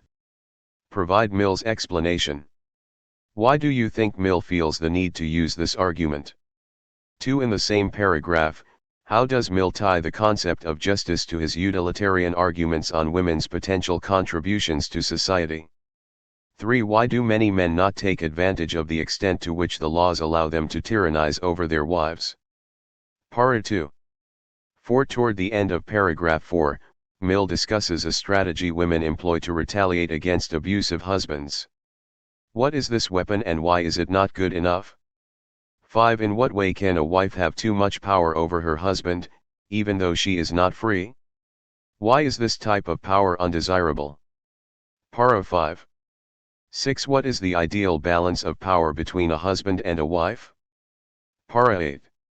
7. Do you think that Mill concedes too much to the superiority of the eldest and the provider in paragraph 9, or is he largely correct? 8. How does Mill deal with the chivalrous idea of women as morally better than men in paragraph 10? 9. How does paragraph 12 enhance your understanding of Mill's position on the ideal marriage and family? 10. How does Mill answer the biblical injunction for wives to obey their husbands? Para 14. 11. How should property be dealt with in marriage? Para 15.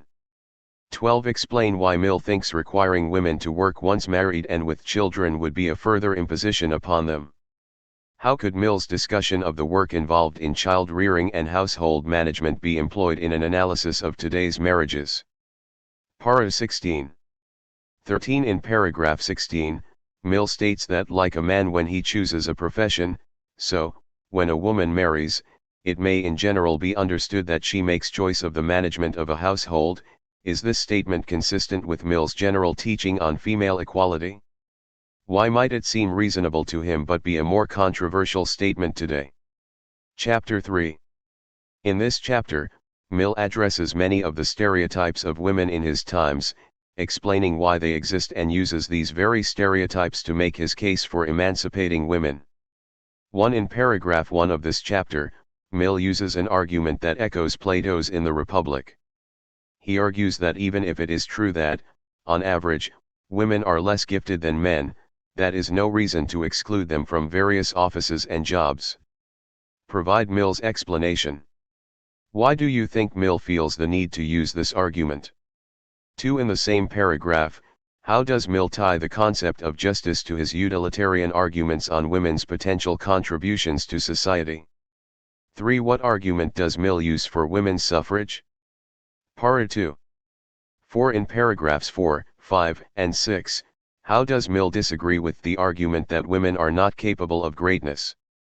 5. In paragraphs 7, 8, and 9, Mill discusses some commonly observed attributes of women, probably produced by their peculiar socialization. What are these attributes, and how does Mill make use of them to build his argument?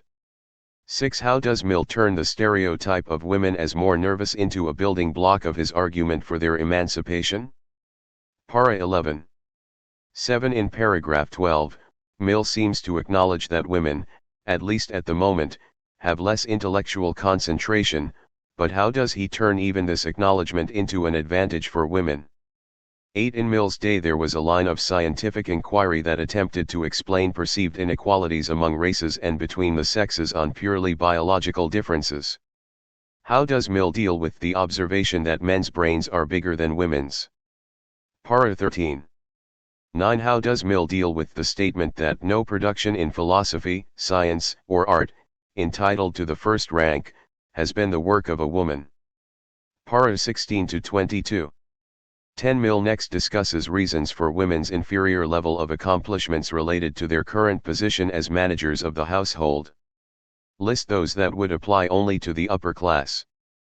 Para 23. 11. Mill challenges the mixed opinions on women's morality. Explain his argument against these stereotypes. Para 25 to 26. 12. Why does Mill call men to help emancipate women? Para 27. Chapter 4. In this final chapter, Mill speculates on what advantages society might have from the changes proposed in our customs and institutions. In this chapter, Mill's utilitarianism is clearly visible. Mill understands that, in a male-dominated society, unless men open their minds to change, it will not likely occur. He also thinks that people generally will only change their minds if it is in their self-interest to do so. Here we find the reasons why men should abandon their prejudices and adopt Mill's point of view. 1. Mill explains how men are socialized from an early age to think that they are superior to women. What benefit would men obtain by changing this socialization? Para 4 to 5. 2. In paragraphs 6 and 7, Mill discusses a second benefit to be expected from emancipating women, doubting the mass of mental faculties. At the end of paragraph 7, Mill mentions that freeing women to think of themselves as equals would lead to the enlargement of the range of their moral sentiments.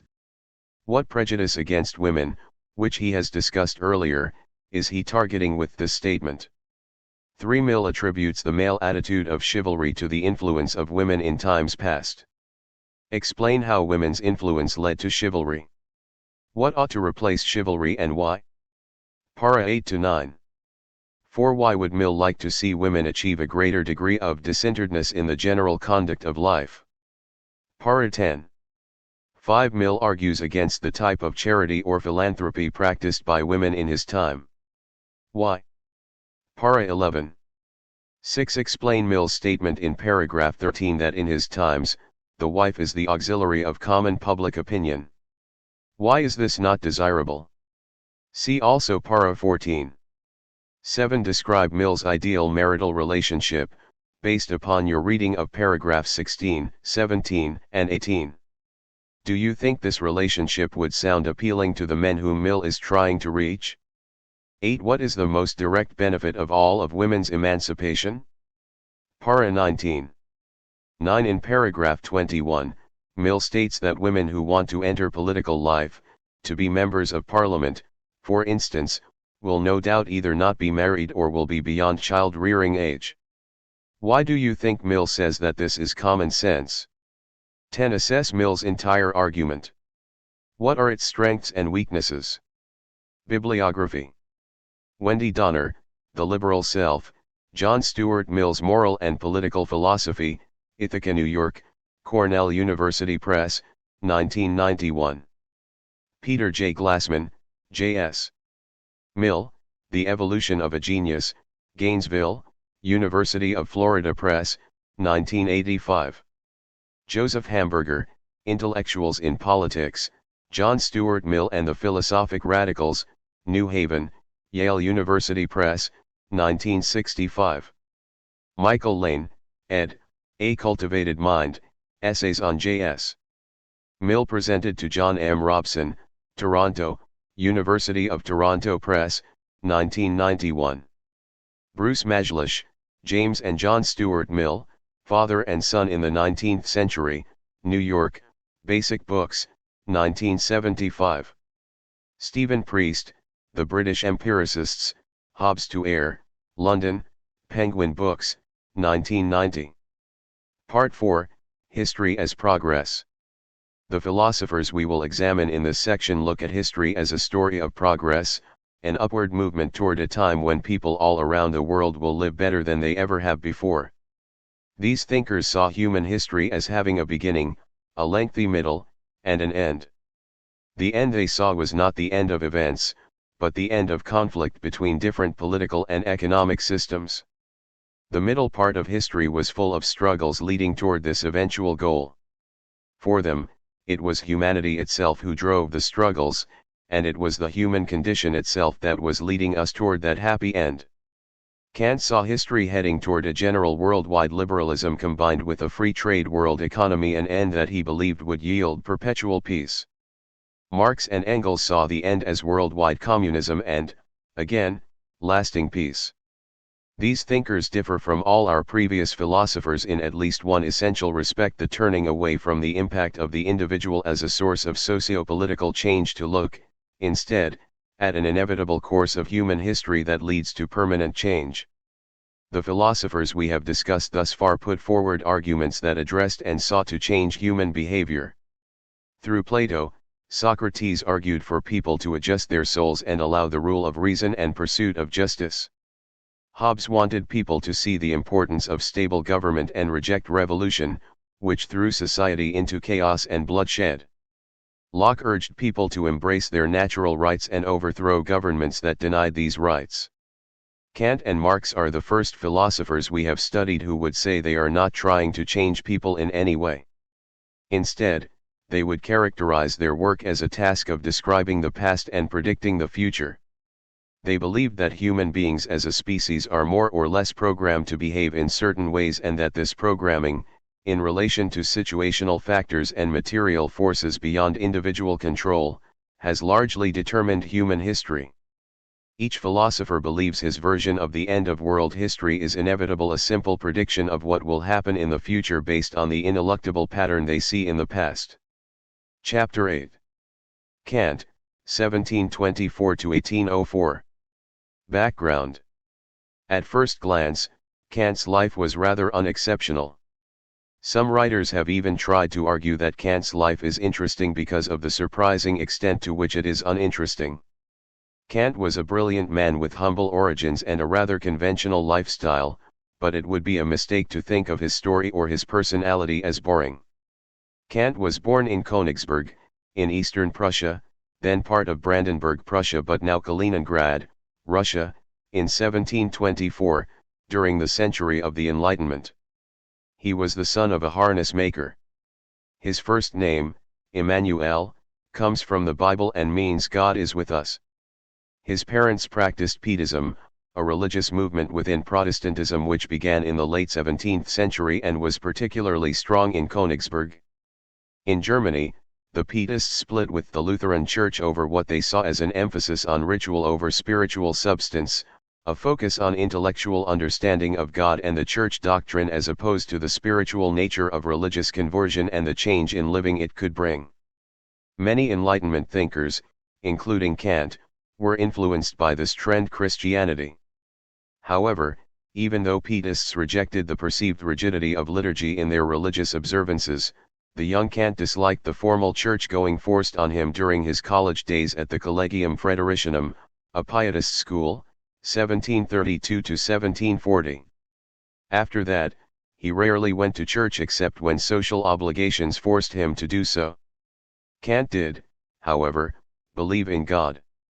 In some sense, Kant may have remained a Pietist, part of a movement which took on many expressions, not the least of which was individual spiritual life divorced from church participation. Kant had little patience with formal religious practices. At college, Kant studied the classics of philosophy and literature. Then, in 1740, Kant entered the University of Königsberg. It is not clear exactly what course of study he took up, but we know that he studied medicine, physics, and mathematics. His mother had died when he was 13, and his father could not afford to pay for Kant's schooling by himself, so Kant worked as a tutor and received help from relatives.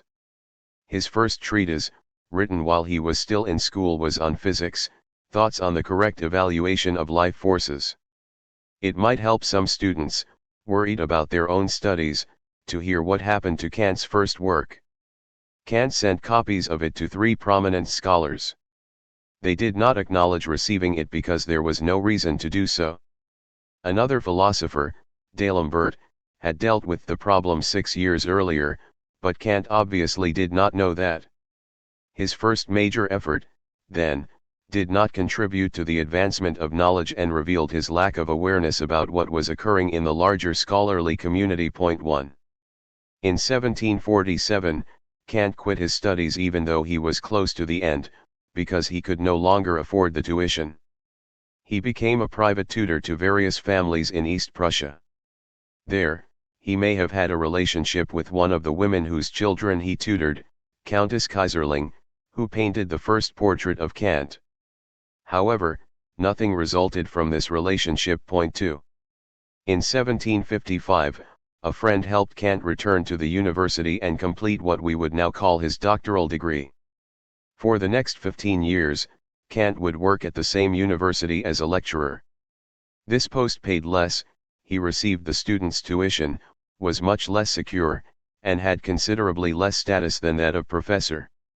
He lectured on many fields, including science, mathematics, and philosophy. His early works were on physics and astronomy, including speculation about life on other planets, not on moral philosophy.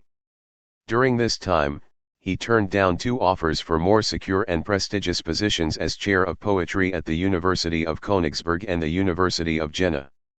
This shows, perhaps, how driven Kant already was by his own agenda.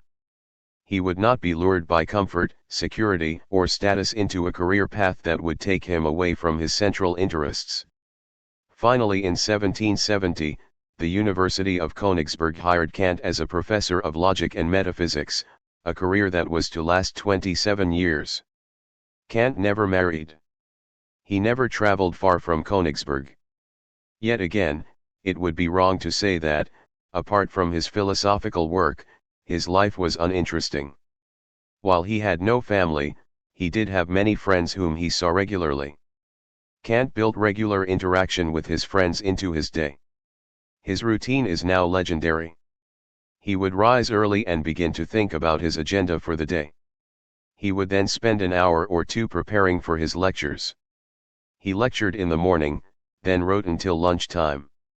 Lunch was always an extensive period of time spent conversing with friends and colleagues.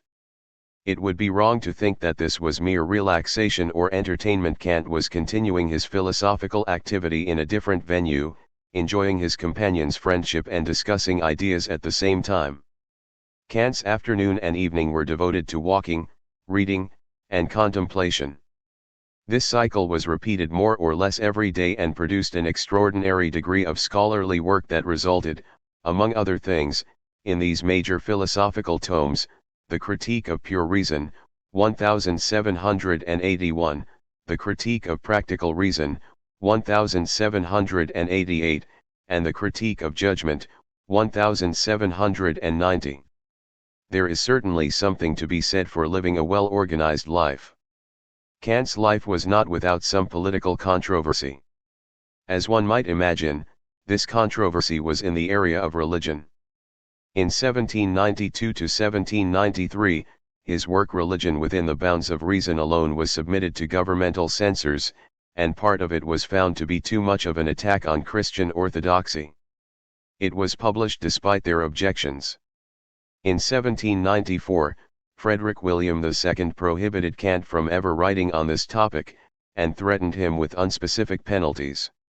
Kant actually complied with this order, at least until the king died 5 years later. Meanwhile, he turned his attention to politics. The French Revolution, 1789, had spawned wars affecting most of Europe. Whether and how humanity could attain lasting peace occupied many of the great minds of the time. In 1795, Kant published Perpetual Peace.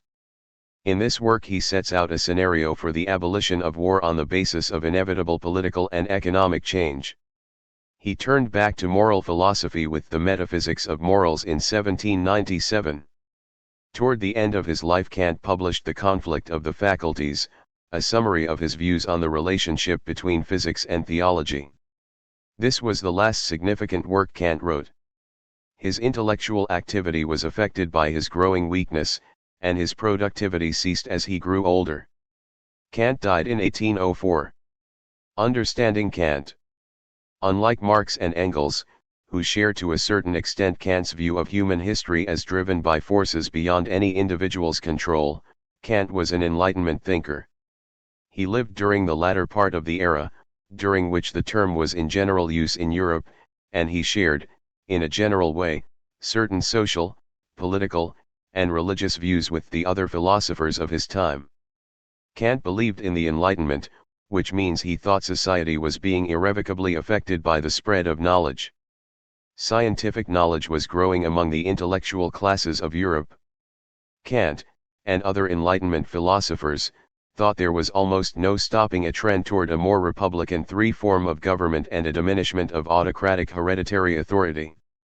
Kant viewed religion through the lens of the Enlightenment. Although he was not derisive but indeed respectful toward much religious belief, he also thought that religious institutions served as regressive forces in society. Religious belief should not be superstitious, and religious institutions should not be used to legitimize the old power structure. Kant thought that the clergy should facilitate, not impede, progress. Kant's political works were inspired by specific events of his time as well as general social trends.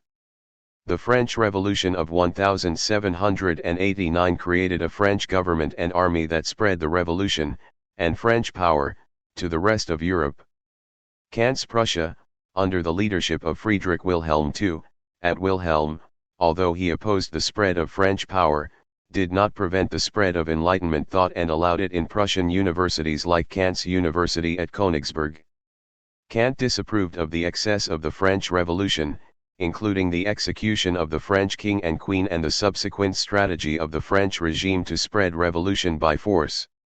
However, Kant sympathized with the reasons behind the revolution, the desire to achieve equality among and true representation for citizens.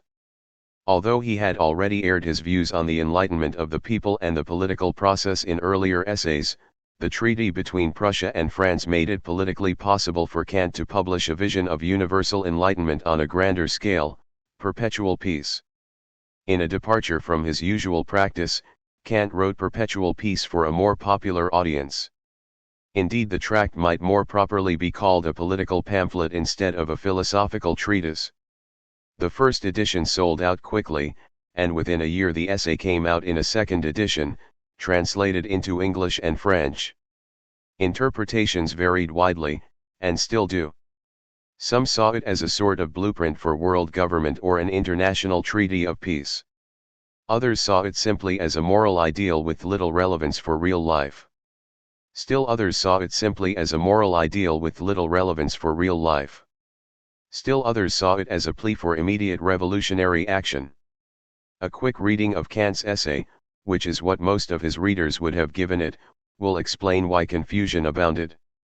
Kant was a philosophical genius, but one who had written almost exclusively for an academic audience his entire life. In Perpetual Peace he tried to communicate with non-academics by using the form of a treaty or contract among nations, even thought he was describing not so much a treaty as underlying developments in national and international politics and economics. Only by not taking the contractual form too literally can the reader begin to glimpse Kant's true meaning. Kant's message is well worth trying to understand. Indeed, 3 centuries later, the ideas that Kant put forth in these political essays seem to some scholars of international relations to be coming true. It will help to review a few concepts of Kant's which contemporary scholars are finding more and more valuable for interpreting events today. Cosmopolitanism. When Kant uses the word cosmopolitan, he is not referring to a state of mind. Today, if we use the word at all, we may use it to mean someone who is well traveled, who knows multiple languages, and who appreciates many different cultures. Kant's meaning bears some resemblance to our current usage. For Kant, being cosmopolitan means feeling at home in the world need not be a familiarity with vastly different ways of life. Indeed, one is more at home in a world that very much resembles one's homeland. Kant thought that the world would become more homogeneous as time went by, the governments and economies would resemble each other more and more, so that the laws and practices of foreign countries would be easily recognizable to each other's citizens. At a certain point in the evolution of nations, being cosmopolitan will be easy. It will be as simple as understanding the laws of your own country. Enlightenment. The concept of enlightenment, as discussed, is both an intellectual and a popular movement. As an intellectual, Kant is enlightened, but when Kant uses the word enlightened he may very well be referring to the average citizen who can become enlightened not in the sense of becoming as learned as Kant, but through understanding his state of equality and natural rights, demanding representation and rejecting superstition. Natural laws. After reading Hobbes and Locke, it may seem fairly clear what the term natural rights means. Yet, when we get to Kant, the term undergoes a transformation. In Idea for a Universal History with a Cosmopolitan Intent, Kant makes natural laws a very important part of his theory. In the first sentence he claims that human actions are determined in conformity with universal natural laws. Why Kant notices is that, although individual human beings have free will, they make choices constantly about what they will do next, and these choices appear to be solely up to them. When you observe the actions of the human race as a whole, free will appears to conform to rules or patterns of behavior. From this larger point of view it would seem that humanity does not have free will but is determined by human nature, which restricts our choices. An example of a law of nature or rule of behavior would be that people act mainly in their own self-interests, and that they define that interest in terms of individuals who do not fit this picture. Saints, for example, give their lives for love of God or neighbor, but these few individuals do not disturb the general direction of human behavior. Philosophers such as Hobbes and Locke agreed that the laws of nature were based upon rational self-interest, but the key for them was that people could understand these laws consciously and act upon them to build a more rational social contract.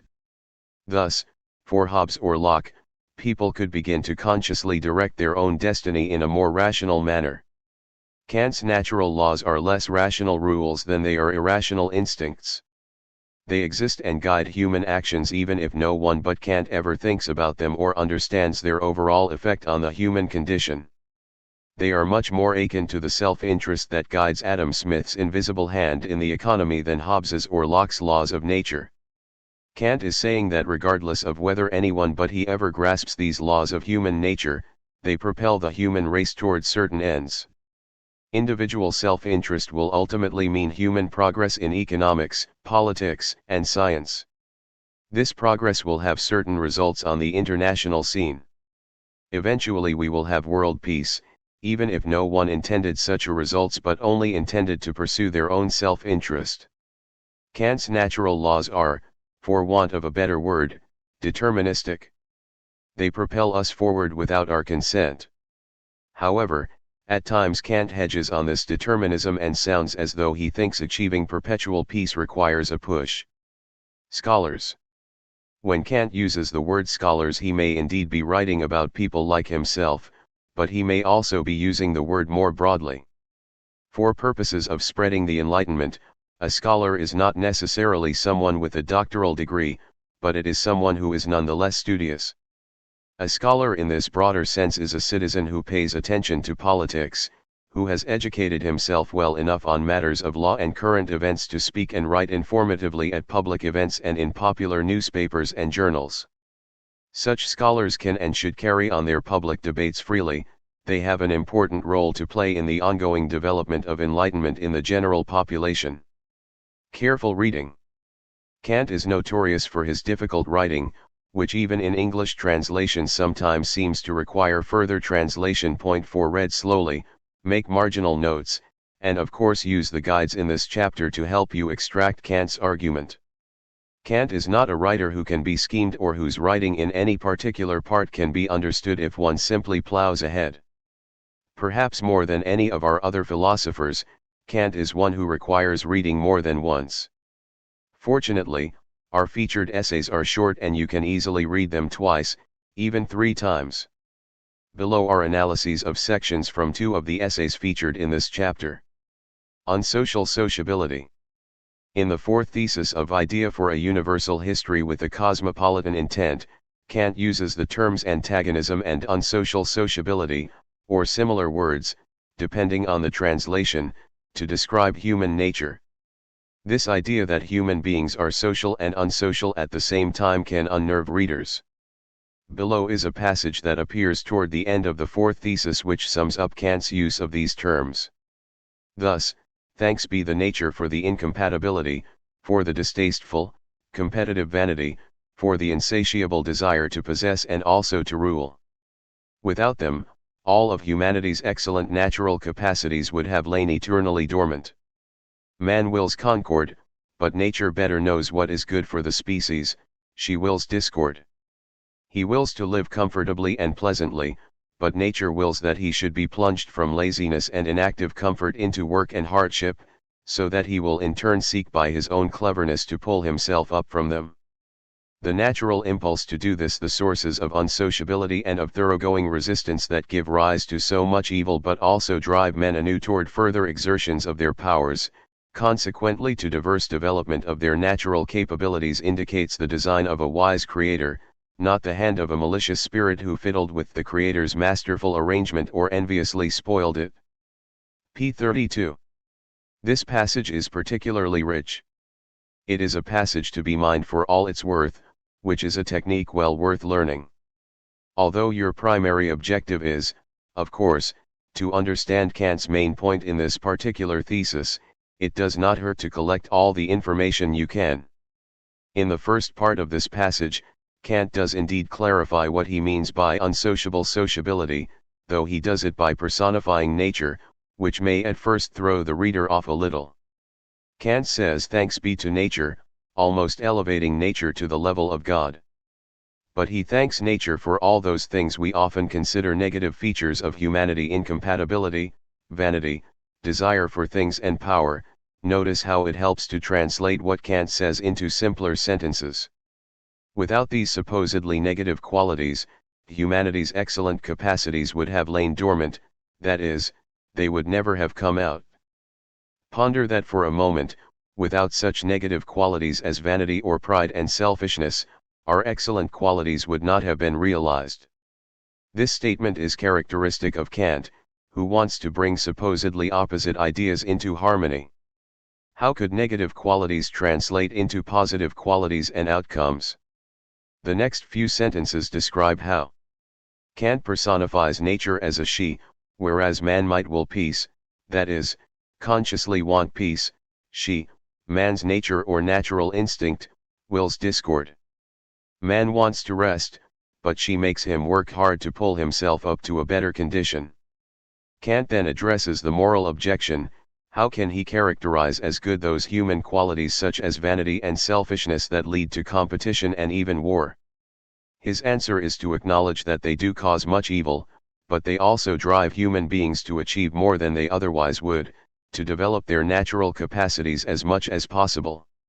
Without mankind's selfishness and competitiveness, human beings would never have begun the long trek toward civilization, and then toward increasingly better standards of living. While Kant is making his point about the beneficial effects of mankind's competitiveness, he slips in an indication of his view of God and God's relationship to the world and to making in particular. We have already seen that he gives thanks to nature for human nature, which is like thanking nature for itself. He personifies nature, referring to it as a she. Nature has a will of its own. Immediately we can see that his religious views are unconventional, because he does not tackle the question in a conventional way. Kant does not refer to mankind's negative qualities as sin. He does not speak of the need for redemption in any sort of Christian or Judeo-Christian scenario. Instead, what Christians would call sin, Kant calls nature, which would seem to indicate that it is so much a part of what human beings are that it is beyond our ability to remedy. The astute reader might ask, how can human beings sin if they are only acting according to their nature? At the end of the passage, Kant addresses the question of God quite openly. Man's pride and selfishness cause much evil, and yet they indicate the design of a wise creator, not the hands of a malicious spirit who fiddled with the creator's masterful arrangement. Here is a direct challenge to tradition. What Christians say is sin is actually a part of the creator's master plan, according to Kant. Kant disregards the traditional account of sin in favor of his own view of God as creating, through a process akin to evolution, the evolution of the human species through continual competition, and as we will see, even war. In this treatment of religious questions, Kant reveals just how much he was a philosopher of the Enlightenment. This insight, and the more obvious point about the positive effects of competition, is well worth remembering. Right versus rights. In Perpetual Peace, Kant uses the term right in at least two different ways.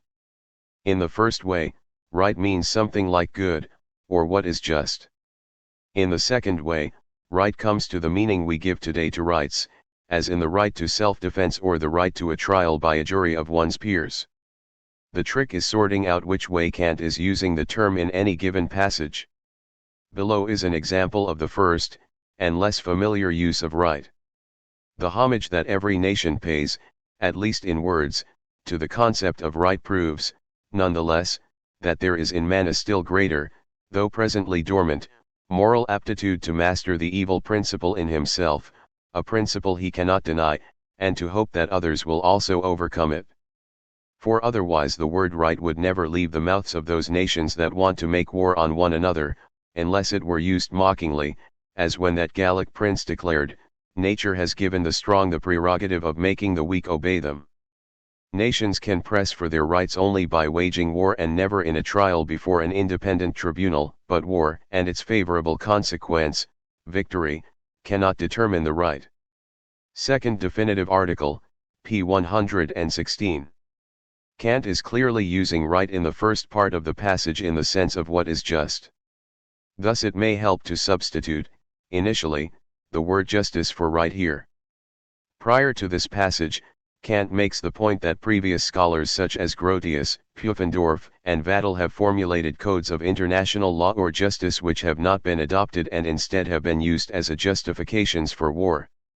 This is a depressing though, but then Kant, in a characteristic maneuver, turns this negative observation into a positive one.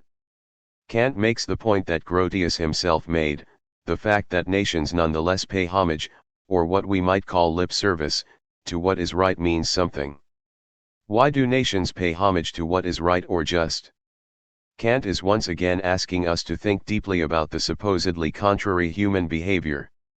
References to international law or universal justice, even when used as rhetoric to justify war, are not totally without meaning. Kant reasons that if morality had no meaning, no one would feel the need to justify his or her actions with reference to what is right or good. They would simply proclaim, as did Callicles in Plato's Gorgias, that it is a natural law that the strong rule the weak. Hence Kant relates a similar, fitting quote from a Gallic prince. Kant concludes that the use of the concept of right, even in a rhetorical attempt to justify injustice, is proof of mankind's latent aptitude for morality. As you will see upon reading Perpetual Peace in its entirety, Kant does not think this moral aptitude will really be exercised much until at or near the culmination of humanity's political development. In the final sentence of this selection, Kant uses both meanings of the word right. The only way to decipher the meaning of this sentence is to try out both meanings of right in your mind and see what makes the most sense at each point. In the first part of the sentence, Kant uses the term rights. Nations can press for their rights through war, he says. This sounds more like claims than justice, doesn't it? But while nations can pursue their rights or claims through war, war cannot itself determine what is just. Kant is simply repeating the previous sentiment that the use of force, the strong's right over the weak, overrides what is right or good, but it is not the measure of what is right or good. Thus, war cannot ever settle the moral question about what is just. Kant makes the point here and elsewhere that the peace which comes from the settlement of a war is more like a truce or a temporary cessation of hostilities instead of a true peace. True peace must coincide with true justice or right, which cannot be imposed by a victor. It would seem that peace is not determined by whomever is in power but by a more universal and eternal standard discoverable by reason, not by violence. Guide to an answer to the question, what is enlightenment? 1784. Here, as in all of his works, Kant is trying to be systematic.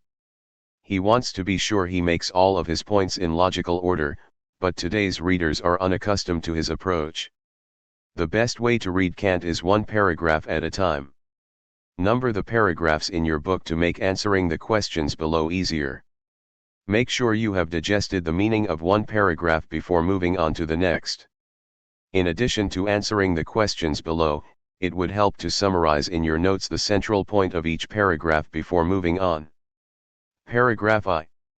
1. How does Kant define immaturity? What is he saying about what holds most of the people of his time back from their true potential? Paragraphs 2 and 3. 1. From what you have read in these two paragraphs alone, what do you think Kant means by enlightenment? Paragraph 4. 1. What does Kant think makes enlightenment almost inevitable?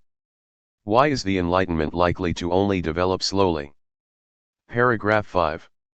1. What kind of freedom must a scholar have in order for the enlightenment to advance? 2. What kind of freedom is not necessary for the enlightenment, and even harmful to society? 3. Summarize the distinction Kant makes between the public use of reason and the private use of reason. 4. Can you tell what Kant hopes will be the role of religious leaders in bringing about the Enlightenment? Paragraph 6. 1. Where does the monarch's law-giving authority originate, according to Kant? Remember that the old way of understanding the monarch's authority was that it came from God. Now, Kant is saying our rights come from God, and one of our rights is to govern ourselves. Paragraph 7. 1. What is Kant's answer to the question of whether people in his time lived in an enlightened age? Paragraph 8. 1. What does Kant want princes and monarchs to do regarding religion? Paragraph 9. 1. Why does Kant say he has focused so much of his attention in this essay on matters of religion? Paragraph 10. 1. Why does Kant value free thinking so much? What are the political consequences of free thinking? Guide to Idea for a Universal History with a Cosmopolitan Intent, 1784.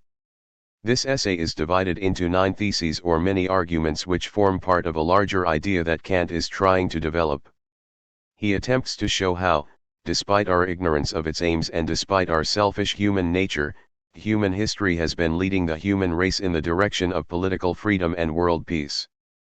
This guide will be organized primarily around the theses, so there is no need to number paragraphs. Introductory remarks. 1. In the first paragraph of this essay, what is Kant saying about whether human beings really have free will, the ability to make choices about what direction humanity will take?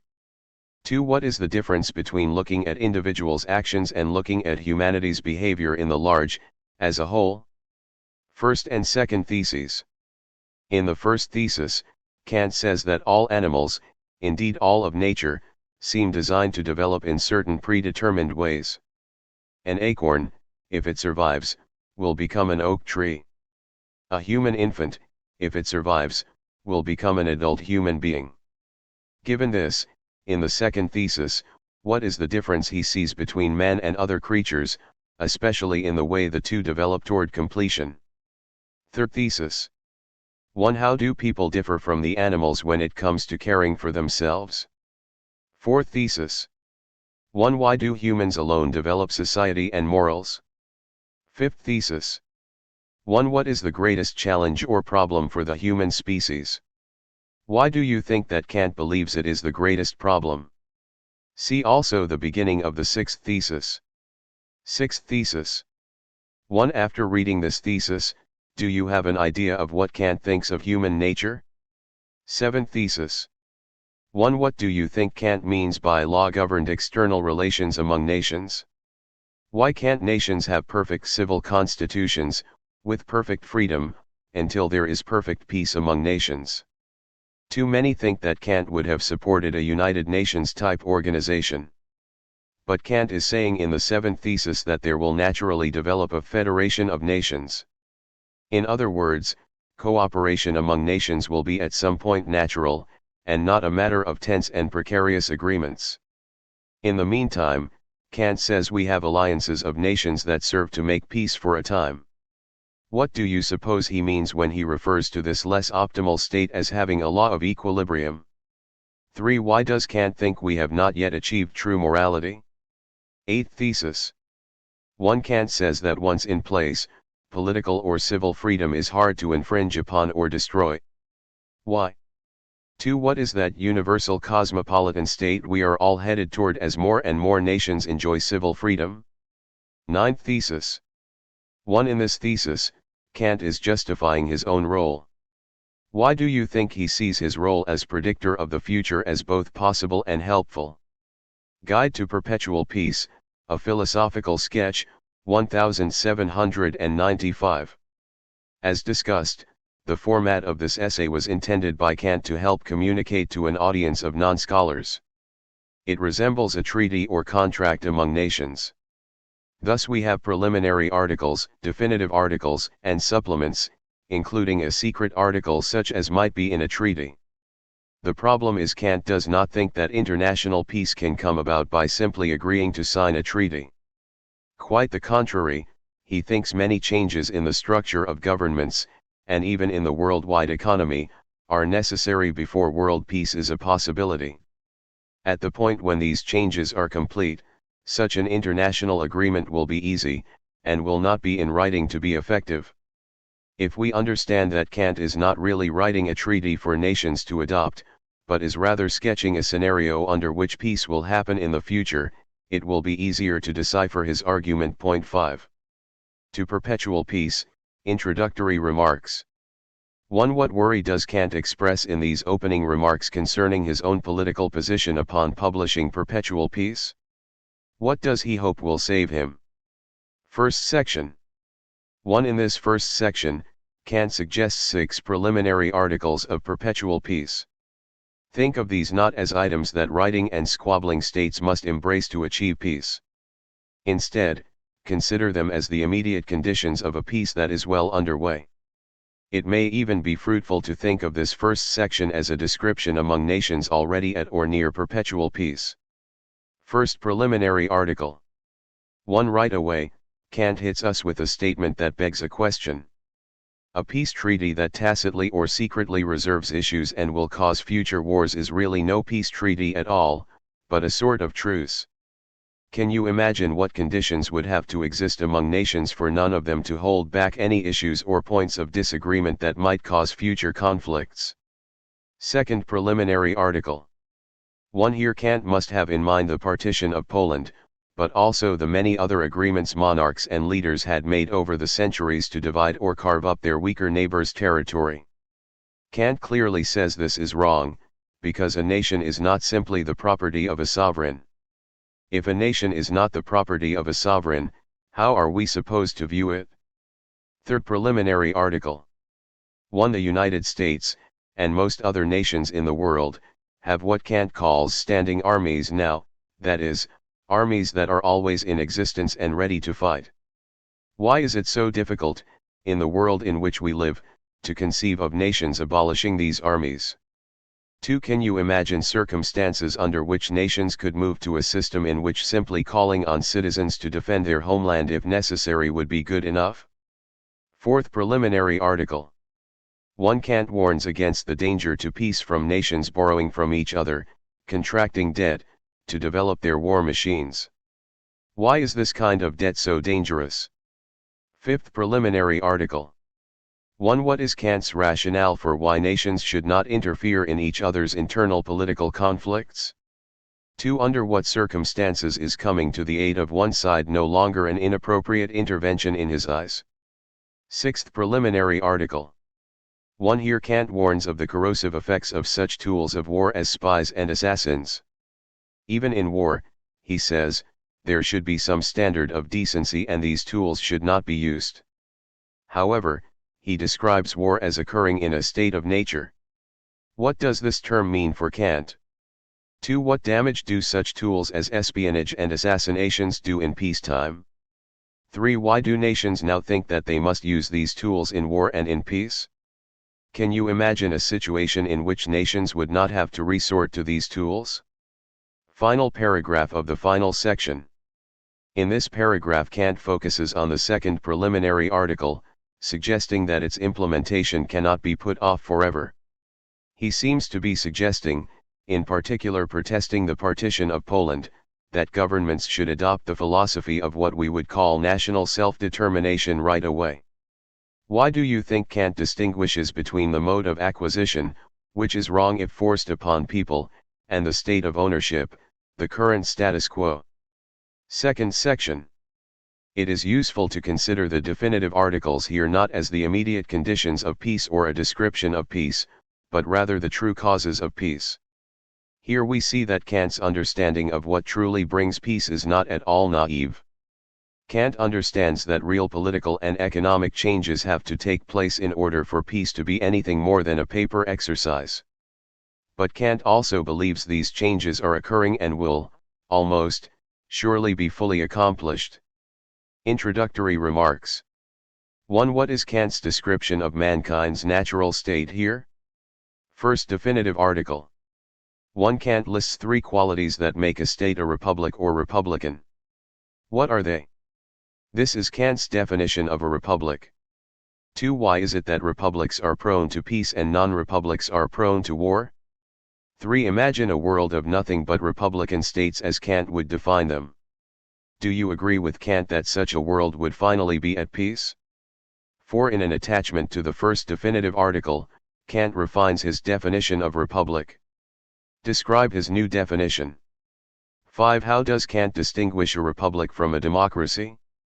Why is wrong with democracy? 6. Why is it more possible to move to a republic government from a monarchy than from an aristocracy or democracy? Second definitive article. In this article, Kant describes a concept that has been a source of much confusion, a federation of nations. First, he distinguishes a federation of nations from a nation of nations. A nation of nations would be a world government or an empire. 1. If a federation of nations is not world government, what is it? 2. Why will nations never give up their sovereignty or independence to form a world government?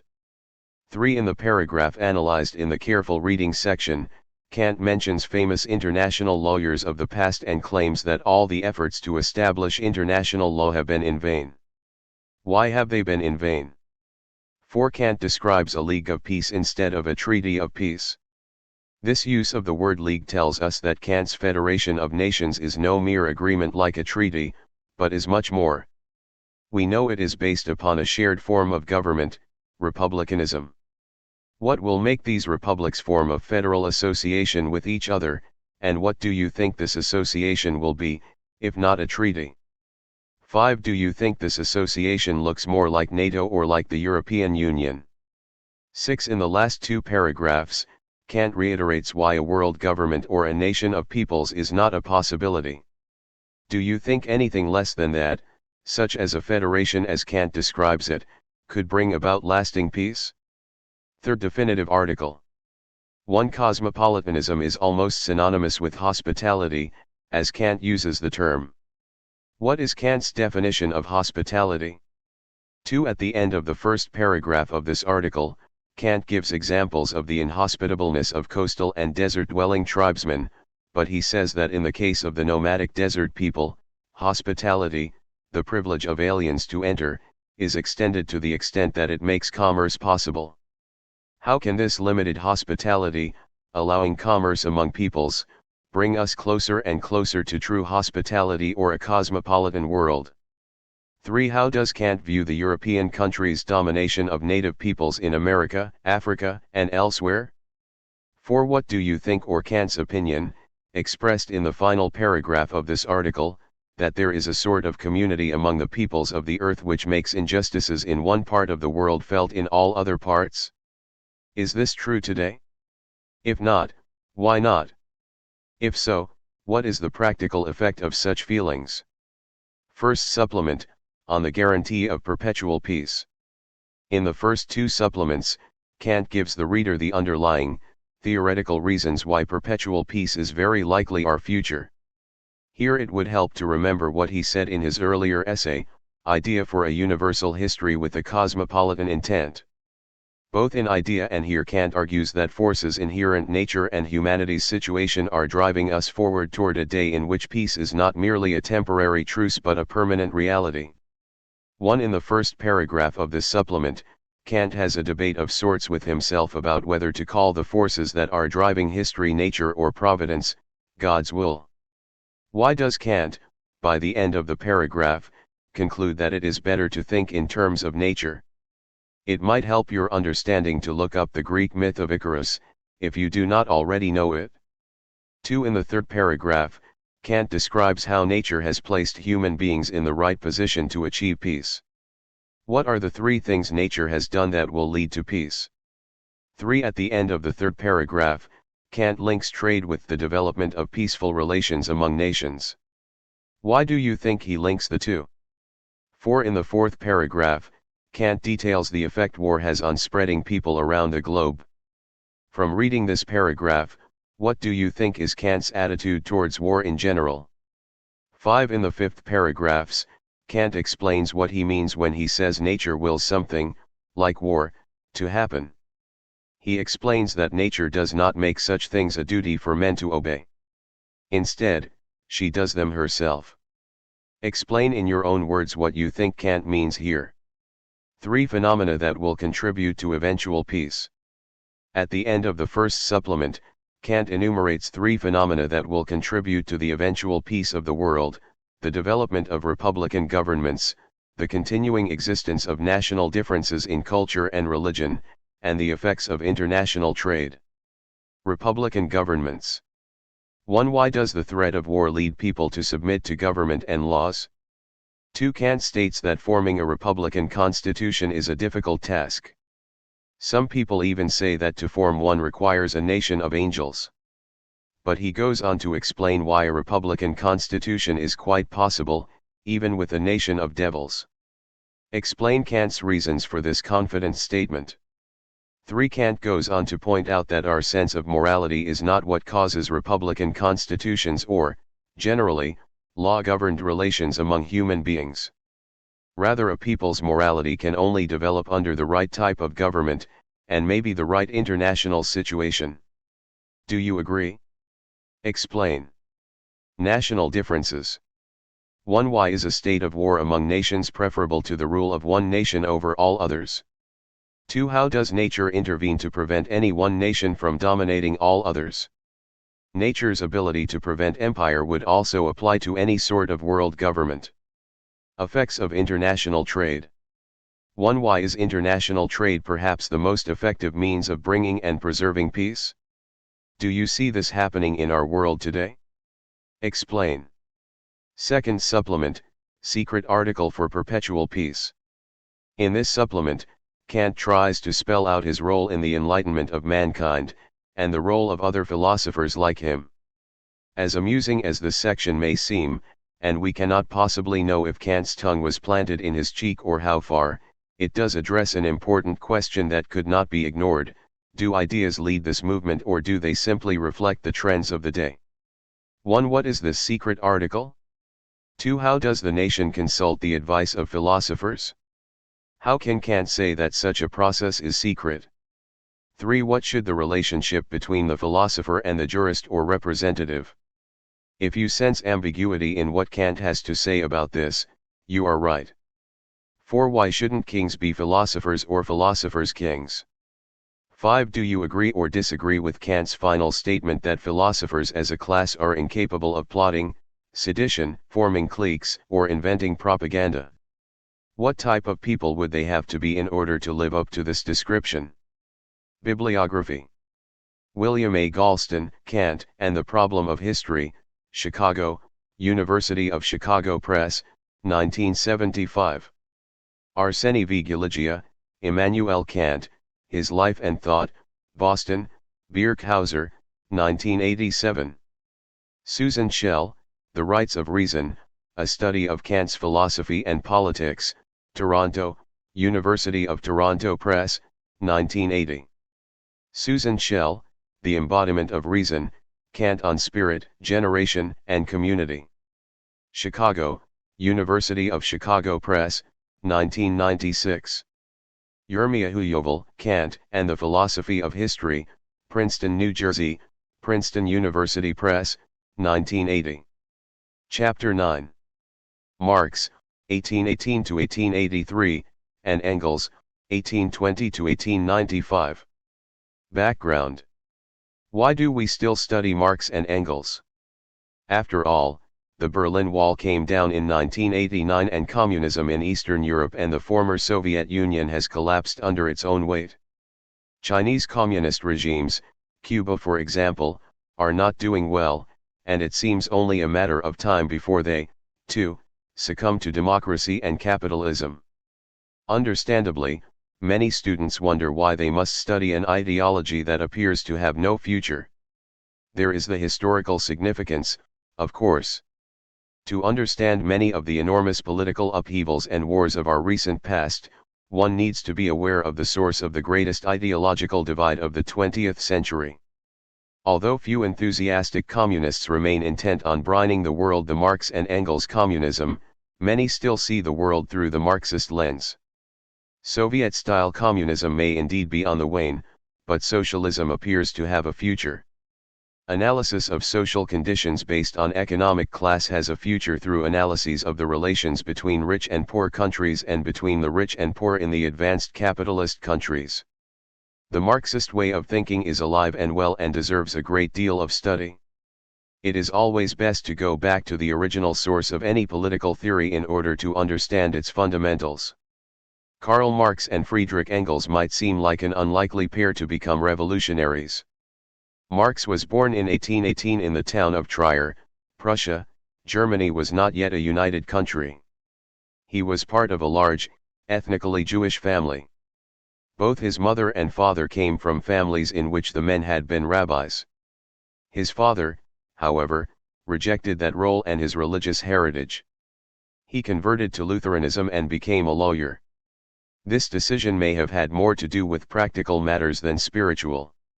Jews were discriminated against in German society, excluded from certain careers, and socially ostracized.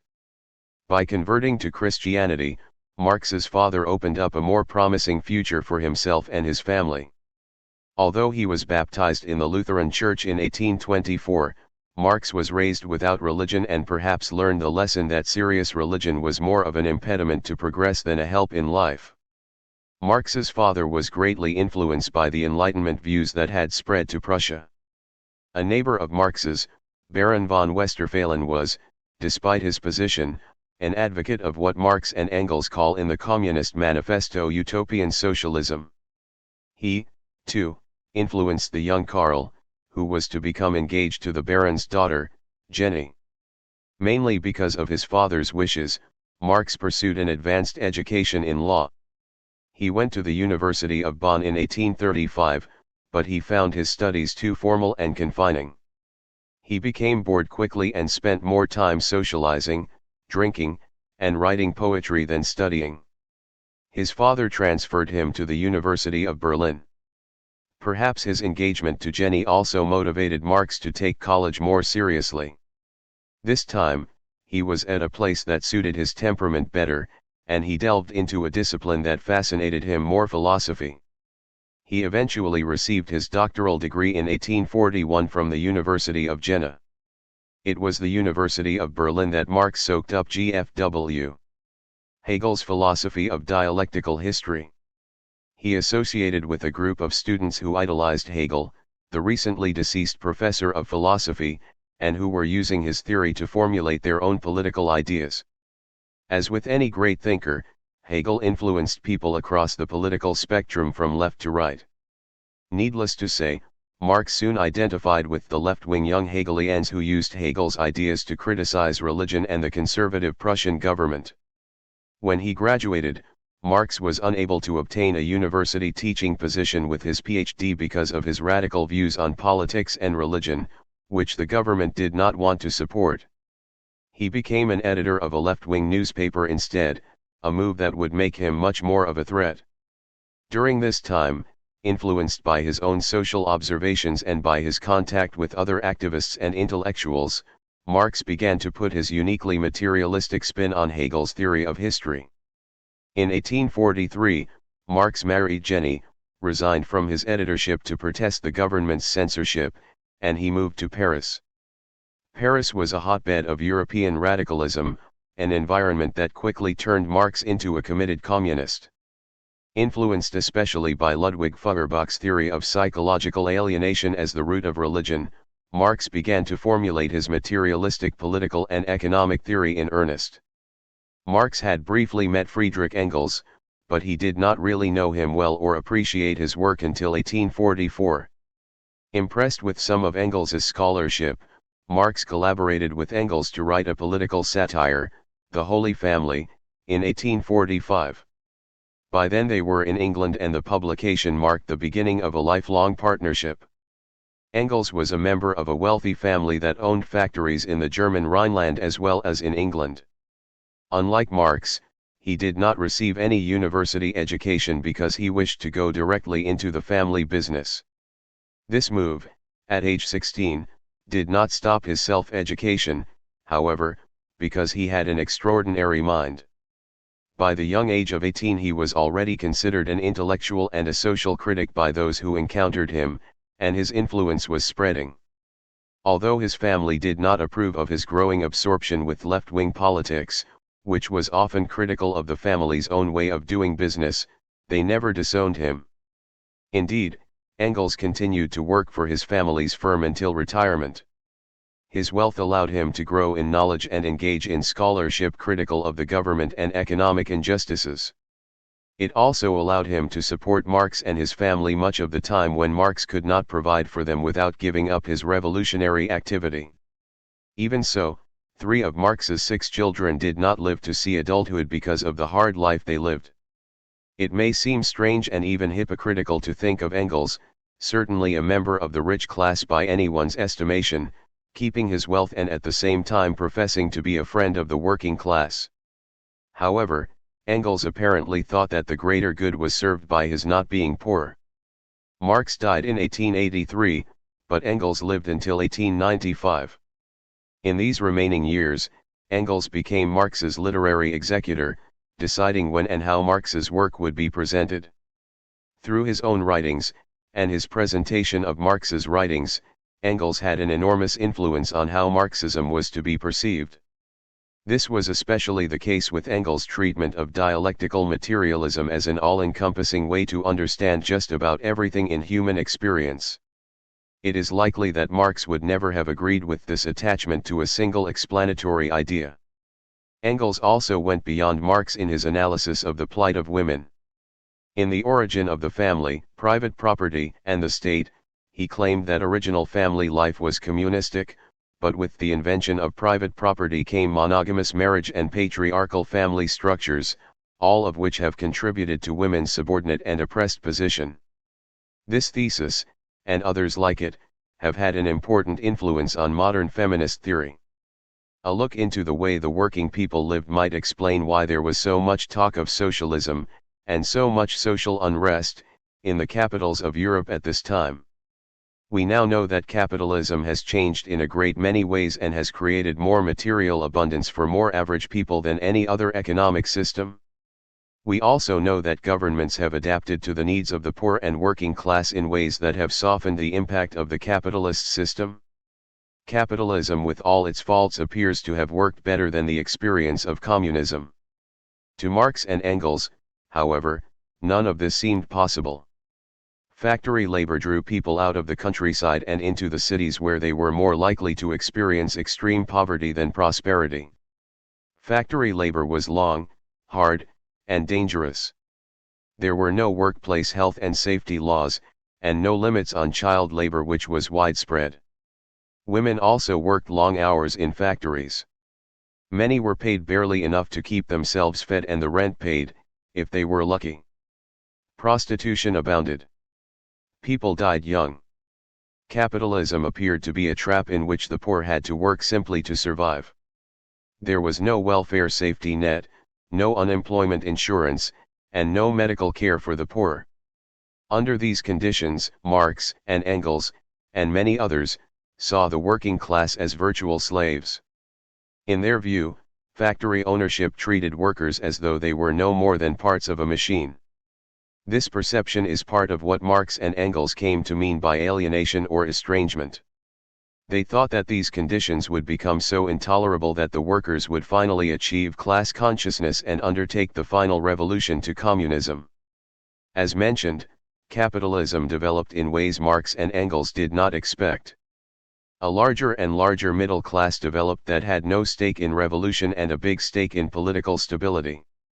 On the other hand, the communist regimes that were created and inspired by Marxism did not conform to Marx and Engels' expectations, either not in how they came into being nor in how they developed. Marx and Engels predicted that the communist revolution would only occur in countries that had already gone through an advanced form of capitalism, countries such as England, where they wrote the Communist Manifesto. But communist revolutions took place in largely agricultural, peasant societies such as Russia and China. Instead of living more abundantly and feeling more valued, people in communist countries lived under totalitarian dictatorships.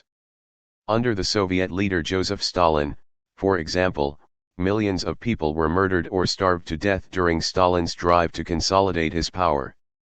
Estimates of the death toll under Stalin range between 20 and 50 million lives, with the latter end of that range based on recent access to more complete records after the collapse of Soviet communism. Chinese leader Mao Zedong's bizarre experiment, the Cultural Revolution, was designed to make the Chinese more ideologically pure and did so at the expense of more millions of murdered and imprisoned people. To this day, China's strictly enforced one-child policy forced women to undergo unwanted abortions or to go to great lengths to conceal the presence of second children. Pol Pot's takeover of Cambodia in the late 1970s left another 2 million dead in the name of remaking Cambodia a communist model. The horrors that many millions have experienced in the 20th century in the name of communism are certainly not what Marx and Engels had in mind when they thought about the end of capitalism. One question to keep in mind as you read Marx and Engels is what, if anything, within their thought could allow such ruthless misuse of their theory. Understanding Marx and Engels. The ideas of Marx and Engels did not occur in a vacuum. Criticism and calls for drastic change in the political and economic system of Europe were ongoing at the time they developed their particular version of socialist theory. At the time, there were many brands of socialism, but except for the Marx and Engels brand, they all had one thing in common: persuasion and choice. Other socialist thinkers, such as Marx's old mentor Baron von Westphalen, promoted socialist ideas on the basis of reason. They thought that their task was to show how the world would be a much better place if people stopped acting unreasonably, selfishly, and began to live according to reason, sharing and cooperation. Some of these socialist thinkers were inspired by Christianity, others by the philosophies of the Enlightenment. Some were liberal reformers, others utopians. But all of them were wrong, according to Marx and Engels. They labeled their competitors unscientific and put their theory forward as the scientific alternative. What did it mean to Marx and Engels to be scientific? Fundamentally, they believed that they were rejecting wishful thinking and using provable facts. First, they claimed to have produced systematic descriptions of human behavior throughout history and in the capitalism of the present. They claimed to have discerned laws of human behavior visible in history. Second, they claimed, on the basis of these laws, that they could predict with some degree of accuracy what would happen in the future. These two claims not only help explain why Marx and Engels thought they were scientific in their approach, but also why their theory has been more attractive and lasting than the other theories with which they contended. The other theories tried to get people to change their attitudes and actions toward their fellow human beings. Marx and Engels showed how human beings would eventually change through the operation of historical forces beyond their control. Like Kant, they thought that a better future was assured, despite the worst that so-called human nature had to offer. That is a very attractive theme and hopeful promise. Marx and Engels gave themselves quite a task: to examine all of human history with a view to finding within that history a behavioral pattern that could then be projected into the future. Marx and Engels wrote so much in order to achieve their goal that it is impossible for most undergraduate students to read even a fraction of their total output. This makes it difficult to see the general outlines of their theory without a little help. A tour of these guides will make any reading more intelligible. Remember that Marx was greatly influenced by the thought of Hegel. Hegel's view was that human reason or spirit collectively expressed in human actions, particularly the actions of entire societies or civilizations, is what moved history forward. Hegel thought that all human beings had a desire for recognition by their fellow human beings. Indeed, he thought that without recognition from others of our basic humanity and equality as humans, we could not feel fully human and thus not fully free. Hegel expressed this basic insight in sometimes mystical ways. He would write that the spirit was emerging through history, were becoming more and more aware of who they were and what they wanted from each other and from their government. The first society, Hegel wrote, was a slave society. But the slaves were not recognized as human beings. Something within them rebelled against this treatment, and eventually caused them to overthrow the system. Over time, through innumerable struggles between those who would dominate and those who were dominated, better and better governmental arrangements were formed with more and more equality. This process, the dialectic, has somewhat unfortunately been given the shorthand expression thesis, antithesis, synthesis. Hegel thought that within any given society, thesis, there lay a contradiction by which all members were unequally recognized, antithesis, and that this contradiction led to rebellion and a new agreement among members of society, synthesis. The new agreement still had contradictions, however, and so the conflict continued.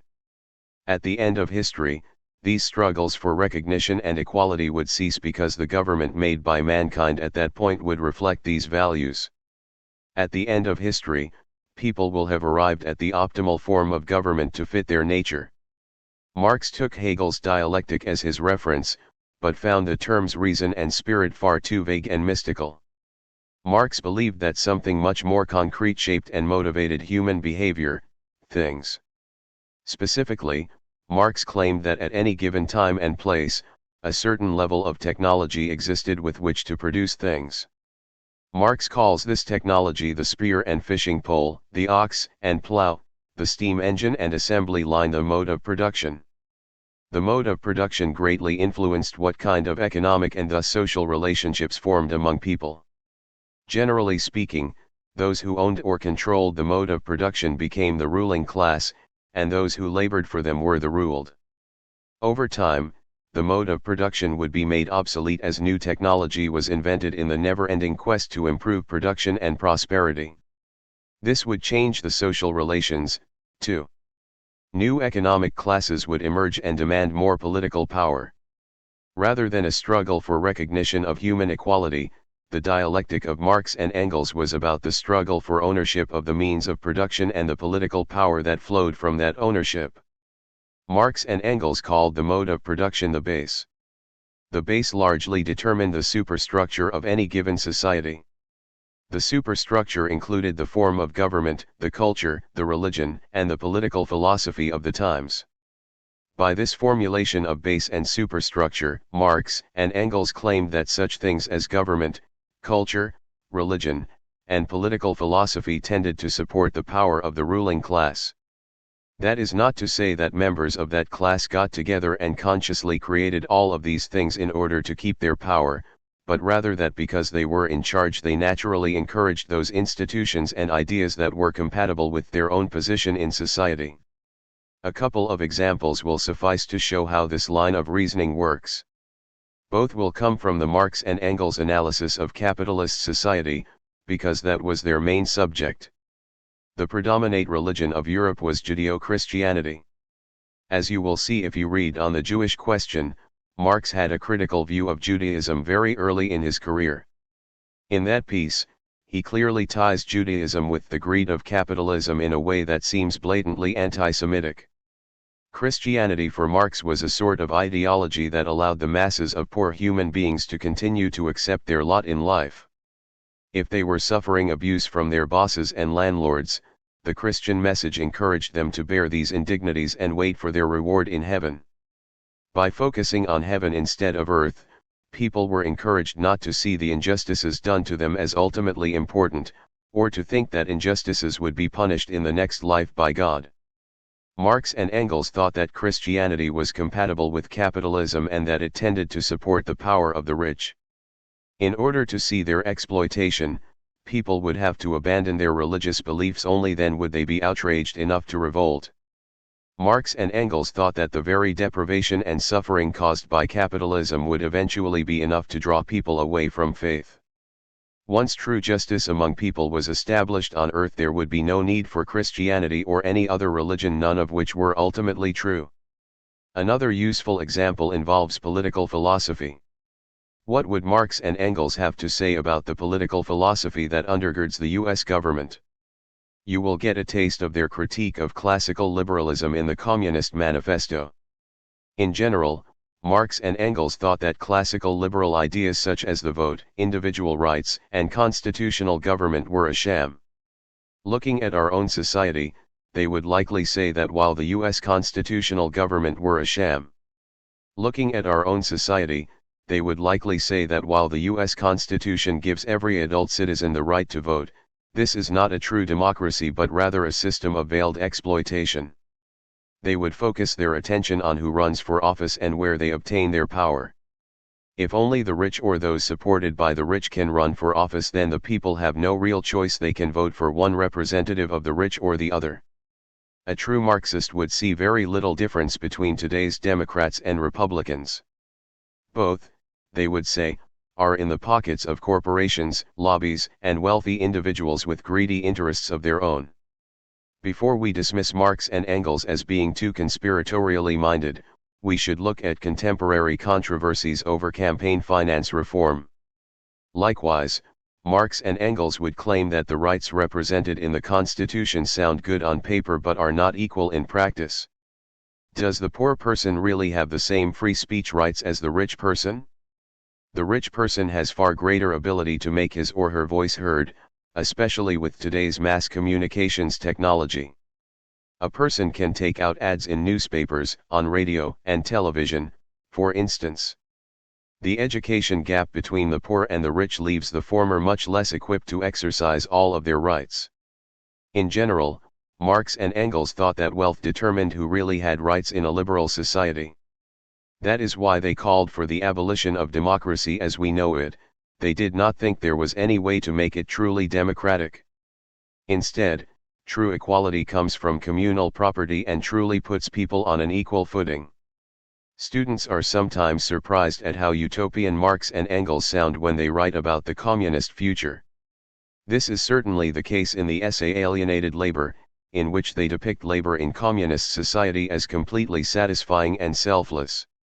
How do we get from the greed and depravity of all other epochs of human history to a completely different society at the end of history? This strikes students as just as utopian as any of the contemporaries of Marx and Engels, as more of a norm or set of values to strive for than a statement of actual fact. How could Marx and Engels predict such a future, in which people work for the love of working, in which people no longer compete for money or material goods, in which the individual finds ultimate fulfillment as part of a larger team? The answer has to do with their environmentalism, not the kind to preserve the environment but the kind that stresses the importance of the human environment for shaping human nature. Marx and Engels claimed that what we call permanent human nature, self-interest, for instance, or the religious instinct, is simply a byproduct of the social conditions of any given time. We are, in other words, what we are taught to be by our education and by the behavior of others around us.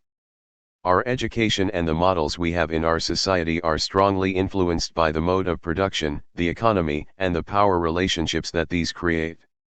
While this brand of environmentalism may sound depressing at first, for Marx and Engels it offered the greatest hope for mankind. Change in human nature need not occur because we choose to make it occur. It can happen as a byproduct of a change in the mode of production, economy, and power relationships. Marx and Engels attempt to show how the communist revolution is inevitable because of the unbearable stress that capitalism places on human beings. If this is so, then under new arrangements in which property is owned by no one and no one has more power than another, human nature will conform to the new circumstances. Marx and Engels realized that this would not happen overnight, which is why they discuss in the Communist Manifesto and elsewhere a transition phase, the dictatorship of the proletariat. During this phase, accommodations have to be made with the bourgeois right, or the capitalist way of looking at the world. People will have to be paid different wages for different amounts and quality of work, for instance. Eventually, though, through the equalizing of property and through the socializing effects of public education, a new type of human beings will emerge. Before we dismiss this type of environmentalism as more utopianism, remember that our society, especially its psychologists and social scientists, has largely accepted the idea that environment, especially in childhood, shapes human attitudes and behaviors. That is why our society places so much emphasis on shaping the environment of children through programs such as Head Start, Parents as Teachers, and Drug Awareness and Resistance Education, DARE. What would people be like if they had been raised in an environment where selfishness had no place? We do not know because none of the communist experiments of the 20th century ever managed to change the environment to that extent. Careful reading. Marx and Engels. Marx and Engels are among the most difficult political thinkers to read because of the terminology they choose. Like many of our contemporary philosophers, for better or worse, they have created a language of their own to deal with the unique concepts that they have discovered or invented. Critics call this use of language an abuse or jargon. Until the reader understands certain key words in the jargon of Marx and Engels, he or she will be lost. This section will attempt to train the reader to untangle the meaning of these and others that will be encountered in the writings of Marx and Engels. Keep in mind as you read these works the essential questions: what are Marx and Engels trying to get across in general? What is the bottom line? This will keep you from getting bogged down in the sometimes tortured language. The revolutionary bourgeoisie. In the Communist Manifesto 1 there is an examination of the role and revolutionary character of the bourgeoisie, which, of course, are the rich capitalists. How could they also be seen as revolutionaries? Marx and Engels condense a considerable amount of thought on this topic into a few paragraphs, using colorful and sometimes figurative language. This question is, what is it that the bourgeois have done that is so revolutionary and so necessary for the oncoming communist revolution? Below we find the most crucial paragraphs for answering this question. The bourgeoisie, historically, has played a most revolutionary part. The bourgeoisie, wherever it has got the upper hand, has put an end to all feudal, patriarchal, idyllic relations. It has pitilessly torn asunder the motley feudal ties that bound man to his natural superiors, and has left remaining no other nexus between man and man than naked self-interest, than callous cash payment. It has drowned the most heavenly ecstasies of religious fervor, of chivalrous calculation. It has resolved personal worth into exchange value, and in place of the numberless infeasible chartered freedoms, has set up that single, unconscionable freedom, free trade.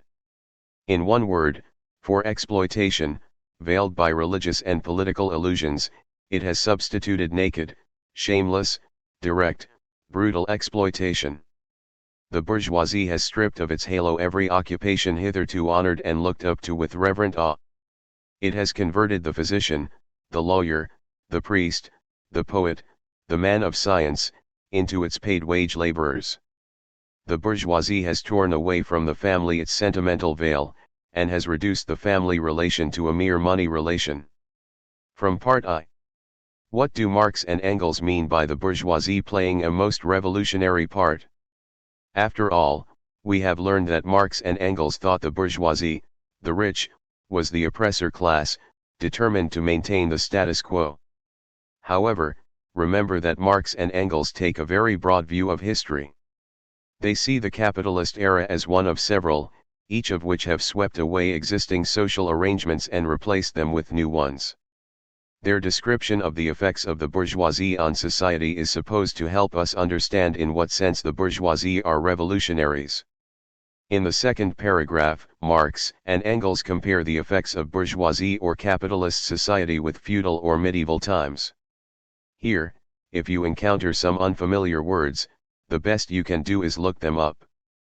There you will find that patriarchy has to do with rule of the father, and you will find that idyllic has to do with rustic, pastoral life, with the connotation of pleasant, peaceful, and simple times. From this comparison alone, you might conclude that Marx and Engels are looking back to feudal times with longing, but this would be a mistake. Even though they make feudal times sound better, there are clues within the text that lead you to see the simplicity of these times as illusion. Notice that they put natural superiors in quotation marks, a method to indicate that one should doubt the truth or sincerity of that claim. In feudal times, nobility was considered naturally to the common classes. Commoners were supposed to show them interest and not question their wisdom. The feudal community of natural superiors and natural inferiors has been replaced with naked self-interest, and callous cash payment. This sentence is key. In capitalism, there is no feeling of community, there is simply payment for services. Payment is the only nexus or relationship between man and man. So, there is no longer any illusion about one's boss being worthy of that role because he is naturally superior and wise. The worker knows there is no difference among people, except a difference in property. Marx and Engels go on in this second paragraph to describe the many illusions of the feudal period which kept people happier with their lives than they can possibly be in capitalism. Notice that in a capitalist society, people lose their religious faith or fervor, their sense of chivalry, and their Philistine sentimentalism. What do Marx and Engels mean by chivalry and Philistine sentimentalism? If you have seen a movie about medieval times, chances are you have seen chivalry. It was the code of conduct of the knight or noble gentleman, and it included the proper way to treat women and those people who were one's natural inferiors with kindness, and a sense of protection. Philistine sentimentalism is uncultured or simple sentimentalism or emotion. In this context, Marx and Engels are probably talking about the Christian and chivalric morals of the times, which were unexamined and thought to be very simple. All of this, they say, has been plunged into the icy water of egotistical calculation. The picture is beginning to fall into place. It is not that Marx and Engels are believers in chivalry or Christian morality.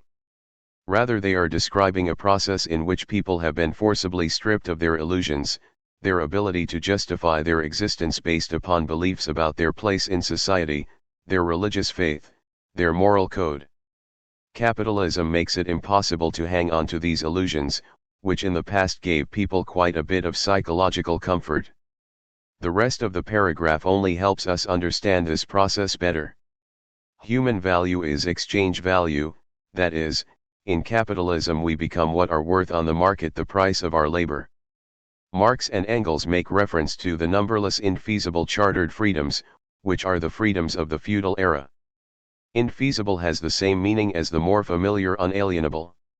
An infeasibly freedom is one that is granted, in this case, by the sovereign or lord of the realm. These medieval freedoms, varying according to social rank, are replaced in capitalism by one unconscionable freedom: free trade. This is now simple enough to understand, as is the last sentence, which nicely summarizes the point that exploitation veiled by illusions in feudal society has been replaced by direct exploitation. After taking time to understand the second paragraph thoroughly, the rest comes easier. Capitalism has taken away all respect for our natural superiors, including those mentioned in the third paragraph: doctors, lawyers, priests, poets, scientists. It has done this by equalizing all people as wage laborers. Later, they mention that capitalism has changed the family, too. No longer are sentimental feelings about the family possible, when all members are seen as makers of money or consumers of resources. They will say more about the family later in the manifesto. Soon after the selected passage, Marx and Engels compare the industry of feudal with capitalist times. This is important for understanding the revolutionary character of the bourgeoisie. Compared with the capitalists, the feudal nobles were apparently lazy. Here they seem to praise capitalism for its achievements. This praise should be taken seriously, and it should be remembered that nowhere do Marx and Engels suggest doing away with the capitalists' factories and other machinery of production. Marx and Engels thought that this machinery, which in itself was very revolutionary, could only be properly used for the benefit of all mankind if it were not owned by the rich but shared by all. The machinery could mass produce, now all that was needed was for it to produce for the masses, instead of the profits of a narrow few. Marx and Engels further discuss the revolutionary nature of the bourgeoisie, still comparing it with other times. Unlike past eras, in which conservation of the old modes of production was in the interest of the richer classes, the capitalists are the first wealthy class to obtain wealth by constantly revolutionizing the instruments of production, and with them the whole relations of society. Think about capitalism in our own day. Is there a lot of revolutionizing going on? Are not companies always changing their products, improving them, altering the way they are produced to maximize efficiency and profits? They have to do this in order to remain competitive with other capitalist enterprises. This is what Marx and Engels mean by revolutionizing. As you can see, they thought that this revolutionizing led to constant instability in social relations.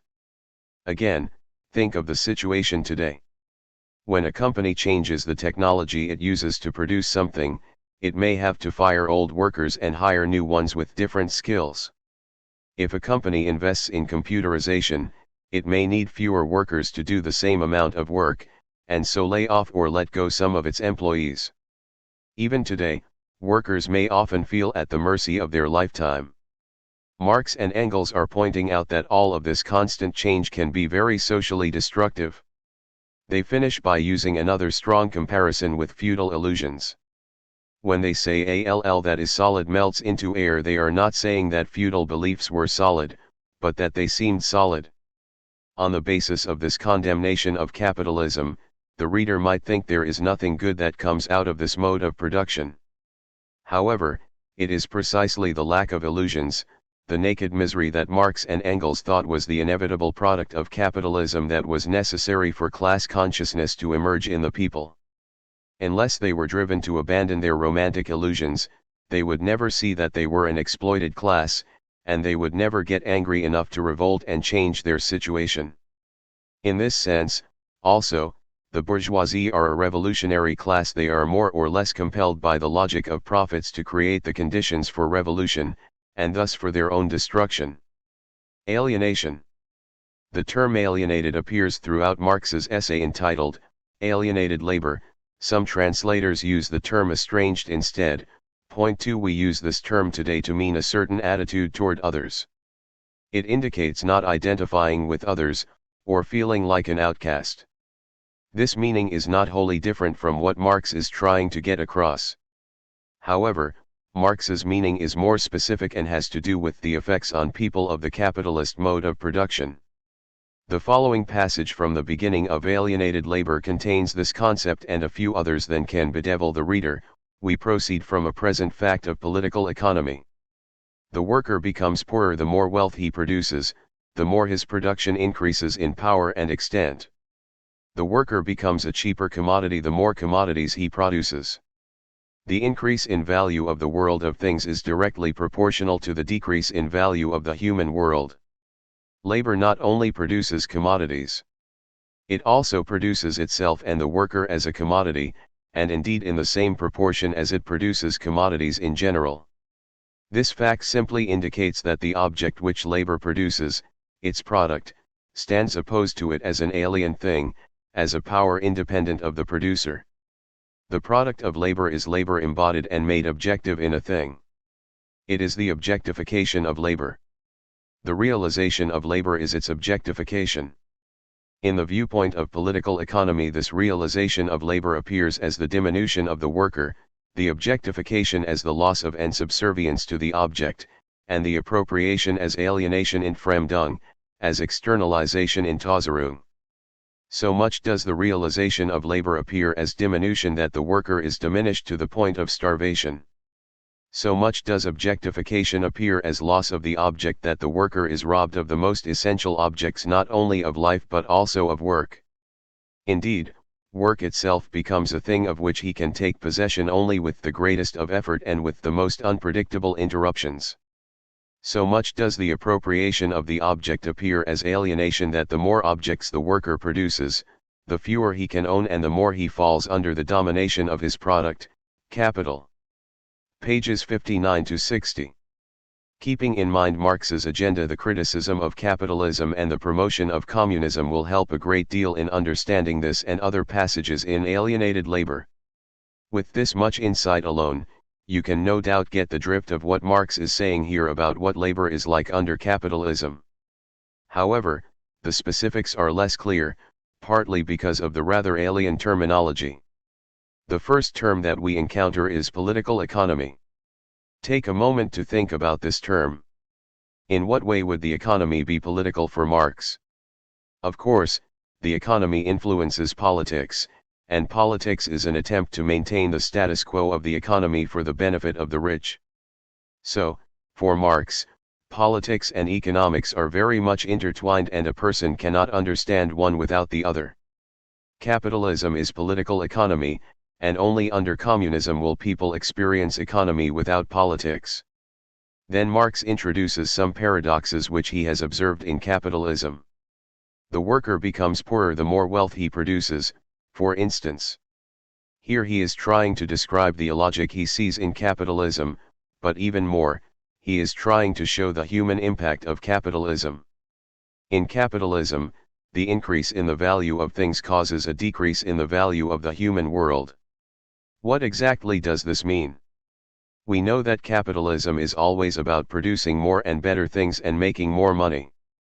Is not Marx saying that as capitalists pursue more money and make more value for themselves, they decrease the value or diminish the worth of human beings? In other words, life itself is diminished by the pursuit of profits. Indeed, Marx wants to make this perfectly clear, because he goes on to indicate that capitalism makes the worker and his or her labor into commodities, things to be bought and sold. Apparently this is not what Marx thinks life should be about, and we begin to get a glimpse of his own opinion on how we should see other human beings and ourselves.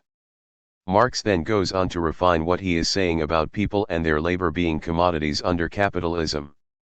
He says that in the capitalist system the products of labor stand opposed to labor as an alien thing, as a power independent of the producer.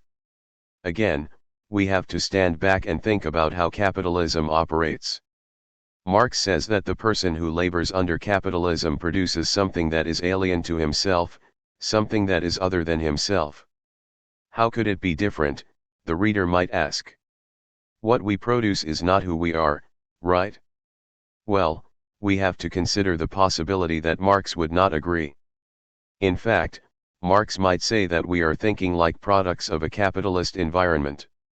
Indeed, what we produce, according to Marx, is a large part of who we are. That is what makes capitalism so terrible for Marx. Capitalism, political economy, takes our identity from us by alienating us from our labor and the products of our labor. How does it do this? The latter part of the third paragraph gives us a clue. Here he says that the realization of labor is its objectification. This in itself is not bad, because Marx thought that the realization or end of all kinds of labor was a certain objectification, that is, the ability to stand back and see who you are and what you can do from the finished product of your labor.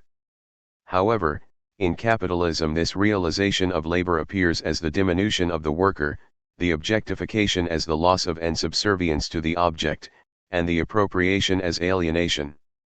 Capitalism results in the diminution of the worker, of his worth, importance. The objectification of his labor does not allow him to step back and see himself in what he has produced. Rather, when he steps back he sees that his product is lost, that it is not his, and that indeed he is subservient to or the slave of that product, which provides wealth and power for the capitalist. The worker feels simply like a cog in the capitalist machine, alienated not only from the product of his labor but also from other human beings. The final paragraph helps to emphasize and further clarify the effect that Marx is describing here. Indeed, the worker has so little control over what or how he produces that he may be diminished to the point of starvation. He is told what to make, how to make it, how long to work, and at the end of the day, the factory owner takes almost all of the profits of his labor and gives him back only enough to hopefully survive. The worker has no choices if he wants to survive. He has become completely dehumanized. Marx is trying to communicate what he sees as a great injustice, albeit in a language that at times seems too obscure. This selection from alienated labor should give you a better picture of what Marx wants, not just what he is criticizing. If capitalism is about alienation, then communism for Marx must be about the reunification of human beings with their labor and the products of their labor. Alienated labor will give you a clear sense of just how important human labor was to Marx. Remember, Marx was very much a materialist. There was nothing more to human life than the sum total of persons' actions in this world. So what we produce in the world in a material sense, and how we interact with each other in the process, was hugely important for Marx. As you will see, people could find ultimate happiness and fulfillment in their labor, but only if it was done under communist conditions. Who's who? In the critique of the Gotha program, 3 as in some other works by Marx, it can sometimes be difficult to figure out whether Marx is explaining his opinion or describing the opinion of someone else. This is especially the case at the beginning of the critique. 2 workers' parties in Germany, the Social Democratic Workers' Party, SDAP, and the General Union of German Workers, ADAV, has decided to merge. They met at Gotha in 1875 and hammered out a compromise platform for socialist activity in Germany. The ADAV was a socialist party which had rejected Marx's way, instead siding with the liberal socialist ideas of Ferdinand Lassalle, another of the young Hegelians. Lassalle's ideas were completely unacceptable to Marx, who wrote this detailed critique of their statement. By reading the critique we get a clearer picture of why Marx rejected the route of liberal and socialist reforms and instead remained committed to communist revolution. Because most of the confusion is produced at the very beginning of the essay, let us examine Marx's critique of the first paragraph at the very beginning of the essay. Let us examine Marx's critique of the first paragraph of the Gotha statement. Marx starts out by quoting the statement itself. One labor is the source of all wealth and all culture, and since useful labor is only possible in society and through society, the proceeds of labor belong undiminished with equal right to all members of society. First part of the paragraph, labor is not the source of all wealth and all culture. Labor is not the source of all wealth. Nature is just as much the source of use values, and it is surely of such that material wealth consists, as labor, which itself is only the manifestation of a natural force, human labor power. That phrase is to be found in all children's primers and is correct in so far as it is implied that labor proceeds with the appropriate subject's instruments. But a socialist program cannot allow such bourgeois phrases to cause the conditions to be ignored that alone give them meaning. And in so far as man from the beginning behavior towards nature, the primary source of all instruments and subjects of labor, as her owner, treats her as belonging to him, his labor becomes the source of all instruments and subjects of labor. As her owner, treats her as belonging to him, his labor becomes the source of use values, therefore also of wealth. The bourgeois have very good grounds for fancifully ascribing supernatural creative power to labor, since it follows precisely from the fact that labor depends on nature, that the man who possesses no other property than his labor power must, in all conditions of society and culture, be the slave of other men who have made themselves the owners of the material conditions of labor. He can only work with their permission, hence live only with their permission. Let us now leave the sentence as it stands, or rather limps. What would one have expected as conclusion? Obviously this. Since labor is the source of all wealth, in society also no one can appropriate wealth except as a product of labor. Therefore, if he himself does not work, he lives by all the labor of all others and also acquires his culture at the expense of the labor of others. Instead of this, by means of the works, and since a second proposition is added in order to draw a conclusion from this and not from the first one. Pages 3 to 4. First, Marx quotes from the Gotha program.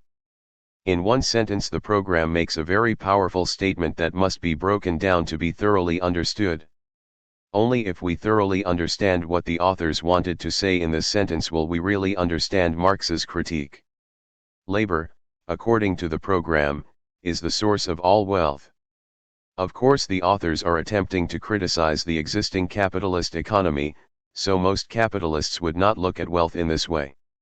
They might say that capital is the source of wealth, or that their own genius is the source of wealth, not mere labor.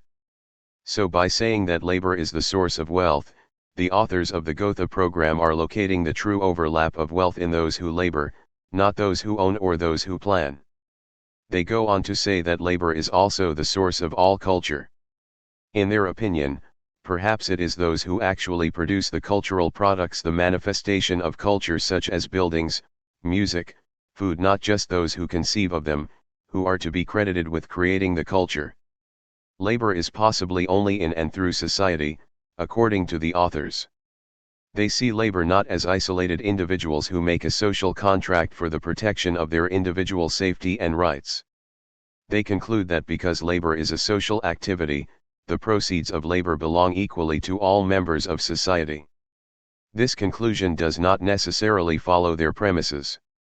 However, it does state clearly what the authors think should happen to property. It should be equally divided among all people. Now let us look at Marx's critique. Marx takes the sentence apart for purposes of proving each part wrong.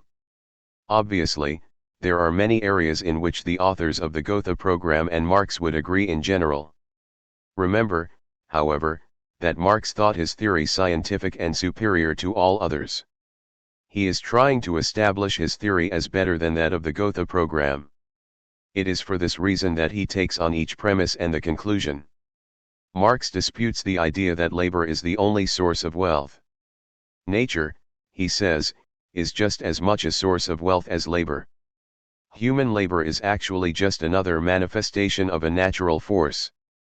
This would indicate that Marx sees man as a part of nature, not standing over and apart from it. Marx identifies the Gotha program's description of labor as the only source of wealth with the bourgeois view. It is in bourgeois children's primers. If you remember what Locke had to say about labor as the source of value, Marx's opposition to this idea becomes clearer. Locke used this idea to reject the idea of communal property. Locke says that once a man mixes his labor with something in nature, it becomes his private property. That is why, in Marx's view, a socialist program cannot accept such bourgeois phrases unless it discusses the conditions under which labor is either the source of private property or communal property. After contrasting the bourgeois way of viewing labor and value with the communist way, the next sentence is a little easier to understand. Marx is characterizing the capitalist way of viewing value and ownership when he describes man behaving toward nature as an owner. If he looks at it this way, then he becomes the owner when he mixes his labor with nature. His labor creates the wealth. But if we look at nature, which we are given in common even according to Locke, as the source of wealth, too, there is a source of wealth independent from the individual's labor. Another way of looking at nature is not as owner of it, but as user or borrower of its resources. In the rest of that paragraph, Marx discusses the bourgeois reasons for viewing labor as the source of wealth. Those who accumulate more property establish sole ownership over it, then they can use their wealth to exploit those who continue to only have their labor to sell. In effect, those who own property can make slaves out of those who do not. The bourgeois have the power of life or death over the laborers, because they can decide whether they will work and thus whether they will eat. Next, Marx makes a transition to a suggested conclusion which is different from what the sentence from the Gotha program suggests. Notice that in this suggested conclusion, Marx is accepting the program's flawed statement that labor is the source of all wealth. Thus he is arguing that, even given that premise, different and more appropriate conclusions can be drawn. Marx's conclusions are aimed squarely at the bourgeois. If a person does not work, which must mean by manual labor, then he lives by the labor of others and obtains his culture from those others whom he exploits. Marx's final sentence suggests that the second proposition in the Gotha program sentence is either misleading or unnecessary, and that more direct conclusions could have been drawn by simply sticking with the first proposition. Ask yourself in what way Marx's conclusion is different from the Gotha program's conclusion. Is he making a different point entirely, or is it simply his emphasis which is different? Why do you think Marx wants to make a much stronger statement about the role of the bourgeoisie in exploiting the laboring class? Guide to the Communist Manifesto. Marx and Engels wrote the Communist Manifesto as a commission from the Communist League, a German workers' party headquartered in London, in 1847. The term manifesto was frequently used in England to mean party platform. Here the Communist League sets out its, largely Marx's and Engels's, understanding of the historical movement toward communism. Now the League's platform differs from other socialist parties and philosophies, and what the communist revolution will entail. Unlike many other works of Marx and Engels, this pamphlet is not meant as a scholarly proof of their arguments but rather an ideological rallying cry. True to their expectations, it has been the most widely read. Its comparably simple language and brief exposition make it a good place to start. Even if you have read the manifesto already, do not skip it this time. You will see things you did not see before. Introductory remarks and Part I, Bourgeoisie and Proletarians. 1. Why do Marx and Engels refer to communism as a specter? What is the purpose of writing this pamphlet? 2. How do Marx and Engels generally see history? 3. What is unique about modern bourgeois society? Why is it this, the capitalist era, which will bring about the ultimate class struggle and revolution? 4. Marx and Engels thought that all societies would have to go through advanced capitalism first before experiencing the communist revolution. In this sense, capitalism was essential to the development of communism. How does capitalism prepare the way for communism? 5. How do Marx and Engels depict work under capitalism? 6. How will the proletarians achieve class consciousness, the awareness of their plight as a class and the desire to change it? What are the steps the proletariat will take? 7. What is the role of the bourgeois ideologists? How would Marx and Engels fare here? Part 2, Proletarians and Communists.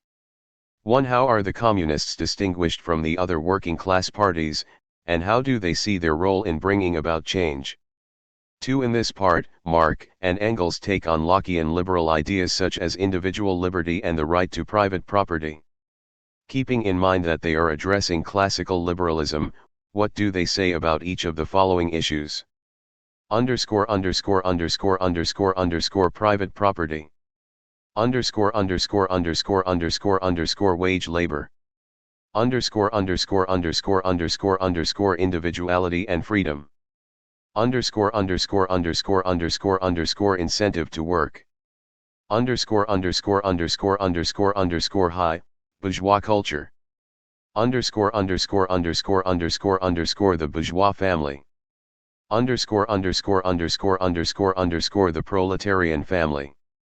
Underscore underscore underscore underscore underscore marriage, as it relates to women. Underscore underscore underscore underscore underscore national independence, sovereignty. Underscore underscore underscore underscore underscore the eternal truths of bourgeois philosophy. 3. What is the dictatorship of the proletariat like? How do Marx and Engels describe the final stage of full communism? Part 3, Socialist and Communist Literature. Here Marx and Engels hope to distinguish their, and the Communist League's, brand of communism from other socialist and communist ideas which were popular at the time. Notice they put the various socialisms into 3 broad classes: reactionary socialism, conservative or bourgeois socialism, and critical utopian socialism and communism. Reactionary socialism.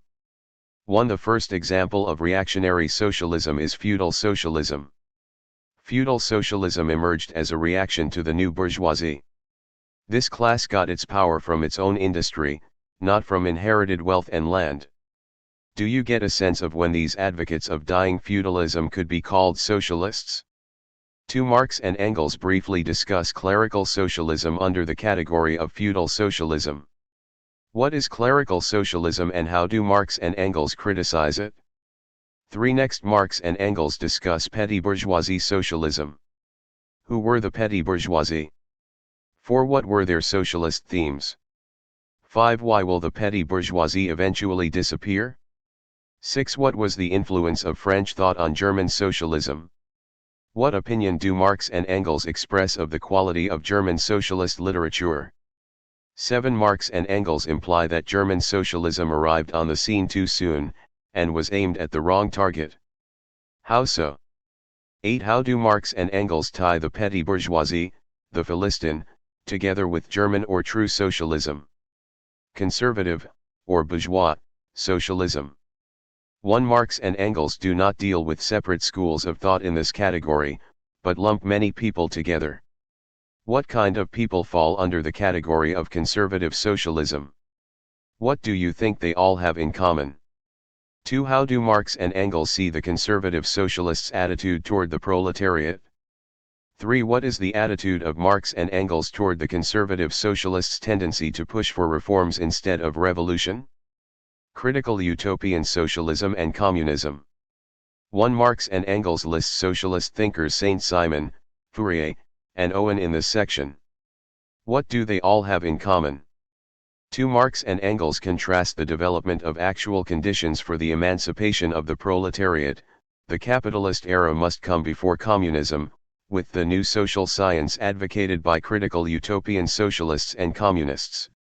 What is this social science in contrast with what Marx and Engels are doing in their scientific scholarship? 3. What about this type of socialist literature is good and useful? 4. From their description of critical utopian ideas at the end of this section, do you get an idea of what Marx and Engels mean when they call such ideas fantastic? Part 4, Position of the Communists in relation to the various existing opposition parties. 1. How do the communists fight for the immediate or short-term interests of the working class? 2. How do the communists represent the future or long-term goals of the communist movement? 3. Why do the communists pay the most attention to Germany at the moment? 4. What assumption lies beneath the closing slogan, "Working men of all countries, unite"? Guide to Alienated Labor. Marx wrote Alienated Labor as part of a larger work, which came to be known as Economic and Philosophic Manuscripts, in 1844. It is one of his most famous and well-read essays because in it he describes very succinctly what he thought was wrong with labor under capitalism, and what labor should be like. It may come as a surprise to you that, far from disliking labor and wanting future communists to do as little of it as possible, Marx thought labor should and would be their greatest delight. For this to happen, property had to be abolished. Labor under capitalism was alienated, according to Marx. But under communism this would no longer be the case, and people would find great joy in working as hard as they could. Critique of political economy. As we know, political economy is synonymous with capitalism, for Marx. Thus, in this first part of the essay, Marx provides a criticism of the capitalist way of thinking. 1. What effect does capitalist political economy have on the workers? 2. Describing how capitalists think about the emergence of capitalism out of feudalism, Marx writes, competition, freedom of craft, and division of landed property were developed and conceived only as accidental, deliberate, forced consequences of monopoly, the guild, and feudal property, rather than necessary, inevitable, natural consequences. What is he trying to say about the way capitalists see what they have done? Clue: look at the opposed adjectives describing consequences. Introduction to the concept of alienation. 1. Marx begins this section by listing private property, greed, division of labor, capital, and land ownership, and the connection of exchange with competition, and linking them all to the money system. Speculate on why Marx would find all of these aspects of capitalism alienating, and why would he reject the use of money as a part of the process of alienation. 2. In the next paragraph, Marx criticizes those philosophers who theorize from a fictitious primordial state. What philosophers might he be writing about, and how does he criticize their approach? 3. What does Marx really mean when he says the worker becomes a commodity? What does he mean by the objectification of labor? 4. A little later, Marx writes that the worker is related to the product of his labor as to an alien object. Does this help clarify what Marx means by the objectification of labor? Closer consideration of objectification and alienation. Marx writes, let us now consider more closely the objectification, the worker's production, and with it the alienation and loss of the object, his product. He will explain in more detail what he has just introduced. 1. Marx writes that under capitalism, the worker is like a slave to what he produces. In what sense can a human being be said to be a slave to an object? 2. Marx describes a situation in which the worker is only happy when he is not working, in which he sees work as only a means to an end, leisure, food, and so on. Even though times have greatly changed since Marx's day, does Marx's description of the worker's attitude resemble the attitude of today's worker? Explain why or why not. 3. Marx says that eating, drinking, and procreation are human functions, but if they are made into a human being's sole ends, then they are merely animal functions. Do you agree with him? Is he describing a defeat of the capitalist way of life that still exists today? Alienation from our species. In this section, Marx defines human beings as species beings, by which he means social beings. Here he describes what he thinks the human species is really like. 1. Marx describes man as a species as, like the animals, living by inorganic nature. Then, he says that man differs as a species from other animals because the realm of inorganic nature by which he lives is more universal. These passages will make a lot more sense if we remember that organic for Marx means a part of our immediate body. Given that, what is Marx saying when he states that man makes all of nature his inorganic body? 2. Marx next says that an animal is its life activity, or labor. The same can be said for human beings. But unlike animals, the human species' activity is conscious, not instinctual. Describe a few of the comparisons Marx makes here between the way the animals and human beings produce things. 3. Based on his comparison of the two, describe your sense of what Marx thinks makes human beings human and not merely animal. 4. Now you can begin to see why labor is so important to Marx. Human beings' way of working is who they are as the human species. What does the capitalist mode of production do to tear apart the proper relationship between the worker, his labor, and the products of his labor? 5. How are the human beings alienated from each other within the capitalist system? The alienation of ownership. In this section, Marx discusses the master-slave-like relationship between the owner of the means of production, the rich capitalist, and the worker. Marx concludes that the idea of private property, treated by some as a fact or absolute truth, is merely the byproduct of this unnatural and alienating relationships.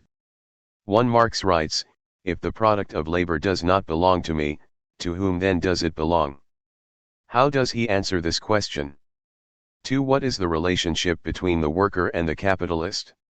How is this yet another form of alienation? Do you get a sense from this discussion of what the relationship of all should be within any production process? 3. How is private property a consequence of externalized labor, or the way labor is done and by whom it is controlled in a capitalist system? Conclusion. This section is weakened by the fact that the manuscript breaks off in the middle of Marx's conclusions. Another difficulty with this section is that the jargon, which Marx has used throughout, is extensive in these concluding remarks. Still, we can extract from his summations and restatements more clarification of Marx's arguments. In these remarks, Marx mentions Proudhon several times. Pierre-Joseph Proudhon, 1809–1865, was a French socialist who came to be known as the father of anarchism. As you will see, Marx contrasts Proudhon's seemingly flawed analysis and proposals with Marx's own. 1. How does Marx argue that wages and private property are identical? 2. Marx takes on two of Proudhon's ideas for helping the workers, an enforced raising of wages and an enforced equality of wages. How does he reject both of these ideas? 3. Marx's ultimate aim is the emancipation of society from private property, not just the emancipation of the workers. Even though working conditions have drastically improved since Marx's time, could there still be some other value in emancipating society from private property?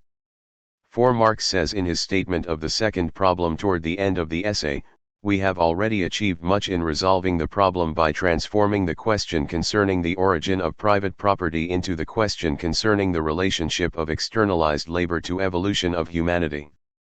Does this statement help clarify his agenda in writing idea that private property is some sort of original truth or guiding fact upon which capitalism is based? Rather, he has argued that private property is simply the byproduct of the capitalist mode of production. 5. Near the end of the essay, Marx refers to the non-worker versus the worker.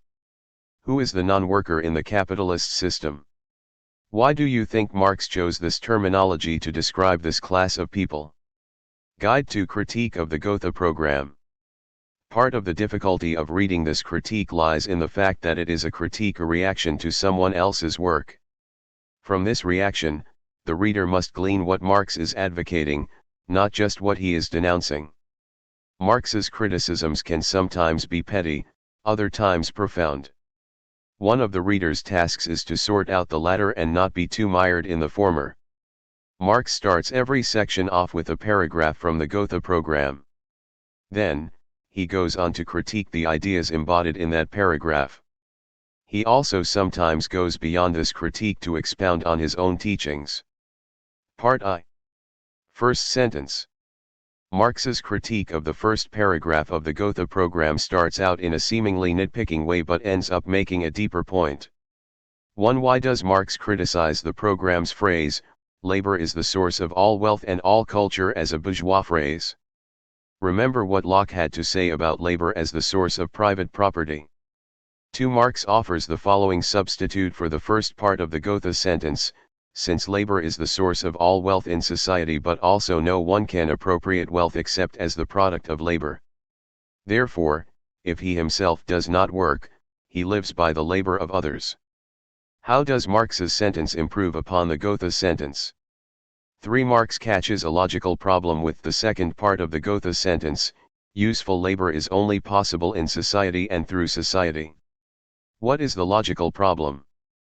4. What flaws does Marx see in the Goethe program's idea that the proceeds of labor belong equally to all people? 5. Marx offers 2 alternative sentences as incontestable: labor only becomes the source of wealth and culture as social labor, or what is the same thing, in and through society. And, in proportion as labor develops socially, and becomes thereby a source of wealth and culture, poverty and neglect develop among the workers, and wealth and culture among the non-workers. From these 2 sentences, are you getting a sense of which themes Marx would have liked the Goethe program to emphasize? Second sentence. 1. What is wrong with the idea in the Goethe program that the instruments or means of labor are the monopoly of the capitalist class? 2. Marx mentions the rules of the Communist International as an alternative source of wording for the sentence. Why is the monopoly of the means of labor, that is the sources of life, a better wording according to Marx? Third sentence. 1. How does Marx critique the Goethe phrase proceeds of labor? 2. Marx goes on at length to criticize equitable distribution of the proceeds of labor. How many different deductions are taken from the proceeds of labor before the worker receives his share? Why do you think Marx wants to point out that the laborer will not receive all of the proceeds of his labor? 3. Marx goes on to clarify why he objects to the idea of proceeds of labor by discussing what a truly cooperative society with common ownership of the means of production will be like. Why does the phrase proceeds of labor lose all meaning in such a society? 4. How will people be paid in the initial phase of communist society under discussion? 5. Further along, Marx writes, in a higher phase of communist society. Does this paragraph help you to understand better what Marx thought full communism would like? Fourth sentence. 1. Why does Marx dislike the phrase emancipation of labor, and what does he think should replace it? 2. Marx goes on to claim that the bourgeoisie is a revolutionary class, not just the proletariat. In what way is the bourgeoisie a revolutionary class? 3. Why does it seem silly to Marx to lump the peasants, bourgeoisie, and feudal lords into one reactionary mass? Fifth sentence. 1. Marx objects to the Lassallean narrow view of the workers' movement as a national movement. With what would Marx replace this narrow view? 2. How does Marx link the German Workers' Party, as it is represented by the Goethe program, to German leader Otto von Bismarck's international policy of foreign trade? Part 2. This part discusses one long sentence from the Goethe program. It takes several swipes at Lassalle and his followers. 1. Ferdinand Lassalle's iron law of wages states that the average wage will remain at the level needed for the laborer's subsistence, and no more. Marx would seem to agree with this as a description of wages under capitalism, so why does he discredit Lassalle's idea? 2. Since Lassalle's death, writes Marx, a new scientific understanding of wages has replaced the bourgeois understanding. The bourgeois understanding is that the worker is getting paid for his labor. The new understanding is that he is paid the price of his labor power. Given what Marx says about the proper understanding in this paragraph, what do you think the value, or price, of labor power means, as opposed by simply labor? 3. Why does Marx compare the Lassallean understanding of wages to the system of slavery toward the end of this section? Does this analogy help to understand what Marx's disagreement is with Lassalle? Part 3. The main point of this part of the critique has to do with the Lassalleans' over-reliance, according to Marx, upon the state as the source of change. Does this section shed any light on why Marx was distrustful of state reforms? Part 4. Here, Marx continues to hammer the Lassalleans on their implicit faith in the power of the state to right wrongs. 1. Why does Marx object to the idea of a free state? 2. How can Marx say that the present-day state is therefore a fiction? How does he modify his criticism of this concept? 3. Marx next asks the question, What transformation will the state undergo in communist society? He criticizes the Gotha program for not really dealing with this question. Then he launches into the program's political demands. What are these demands? 4. Why does Marx criticize the Gotha program for making these demands? 5. What is wrong with advocating progressive income taxes as a solution to the people's problems? 6. What is wrong with the Gotha program's demand for equal education and universal compulsory school attendance? Why is the idea of universal and equal elementary education through the state objectionable? Does this discussion help you understand what education would be like in Marx's brand of communism? 7. Why is freedom of conscience or religion not a worthy demand, according to Marx? 8. Marx is ambiguous on the issue of female labor, and his comments may be surprising on the issue of child labor. What do you think he is saying about the appropriate place of female labor in the overall workforce, and what do you think is the appropriate place of child welfare in Marx's view? 9. When Marx deals with regulation of prison labor, is he saying labor might rehabilitate criminals? If so, is this idea a good one? 10. In general, does reading Critique of the Gotha program give you a clearer idea of Marx's critique of liberalism? The Discipline of Political Thought, a brief introduction. Laurie M. Johnson and Melissa K. Rundues. Political thought is the attempt to understand political phenomena and to solve political problems. The most complex questions for political philosophers are those that are normative. Political thought attempts to answer, for instance, questions about what should be the rights and responsibilities of citizens in a democracy, not just what they are at the moment. The discipline of political thought is the academic enterprise of studying various political thinkers, applying their ideas and even formulating new political theories. This section provides a brief guide for how to approach the work of those in the discipline who study political thought, and it supplies some help for writing a paper in this subject. Interpretation in political thought. To interpret is to offer an explanation. The ideas and texts of past cultures and governments are not always easily explained. There are various approaches to interpretation in the discipline of political thought. It will be helpful in your research to know about the existence of various interpretive frameworks. Below we will address 4 major approaches broadly construed. Closed textual analysis. In this approach the primary aim is to understand the thinker as he understood himself. This is done by a thorough reading and close inspection of the text without too much intrusion from other lenses through which the text could be viewed, such as the work's historical or economic context or speculation about the author's psychology. Much time is spent asking whether the author's argument makes sense, whether it is consistent, whether it is logical. In other words, does the argument hang together? But before arriving at any such judgment, scholars who focus on closed textual analysis believe greater time must be spent simply figuring out the author's true intent.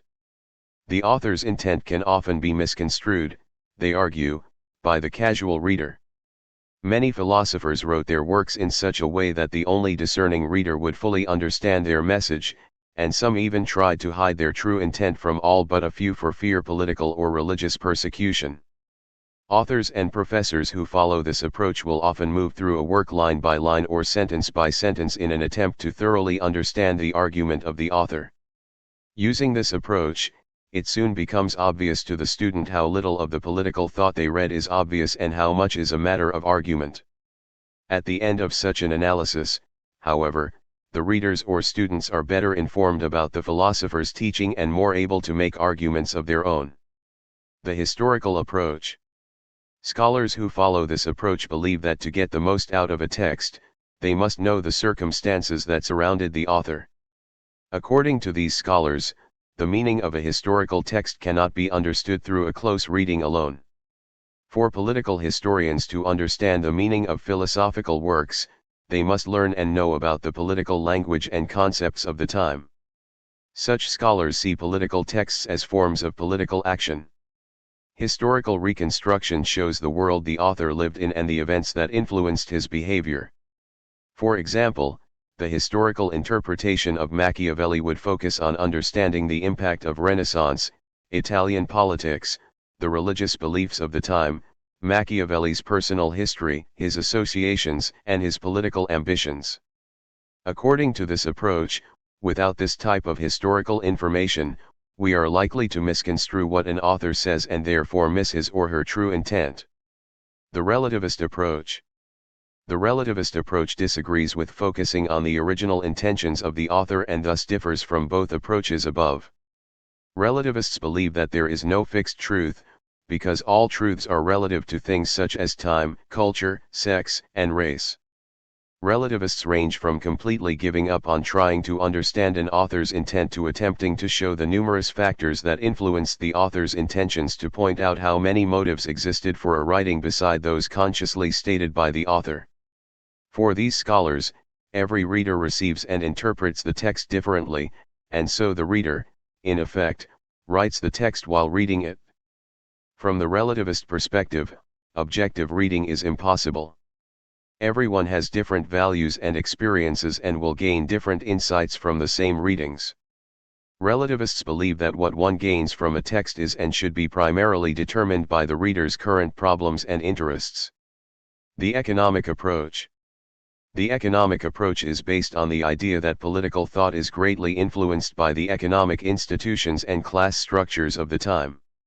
According to Marxists, political thought is often utilized to justify and legitimize the status quo of the haves dominating the have-nots. Marxists interpret all political theories, except their own, as ideological means of hiding and justifying the domination of one class by another. A scholar following the economic approach might describe the U.S. Constitution as an elitist document framed by the wealthy and guided by their class interests.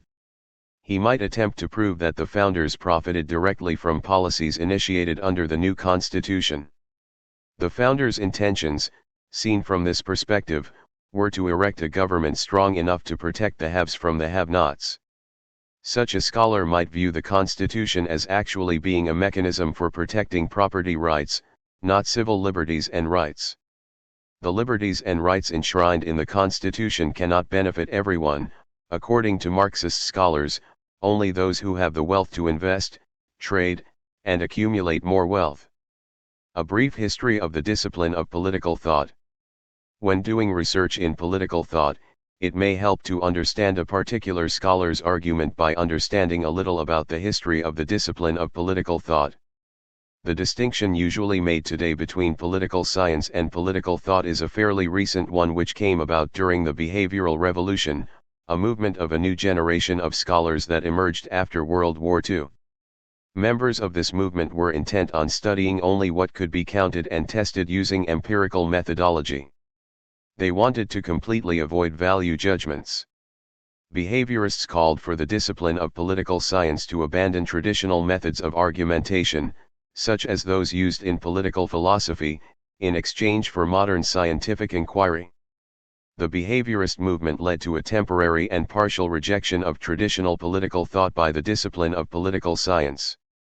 At the same time as there was a great influx of money into academia for more faculty and academic journals, there was a significant decrease in the number of political scientists willing to devote attention and energy to political thought. Many political scientist departments across the nation even stopped offering classes in political thought, especially at the graduate level. In those departments that still taught political thought, it was treated primarily as political history. Of course, thinking about and trying to solve important political problems never stopped, and, during the late 1960s and 1970s, the academic discipline of political thought was reborn. There were many social and political issues demanding attention, such as the Vietnam War, the civil rights movement, student rebellions, feminism, and unemployment. Academia reacted to these issues by returning again to the attempt to answer the bigger questions that behaviorism could not answer. New journals appeared which specialized in political thought.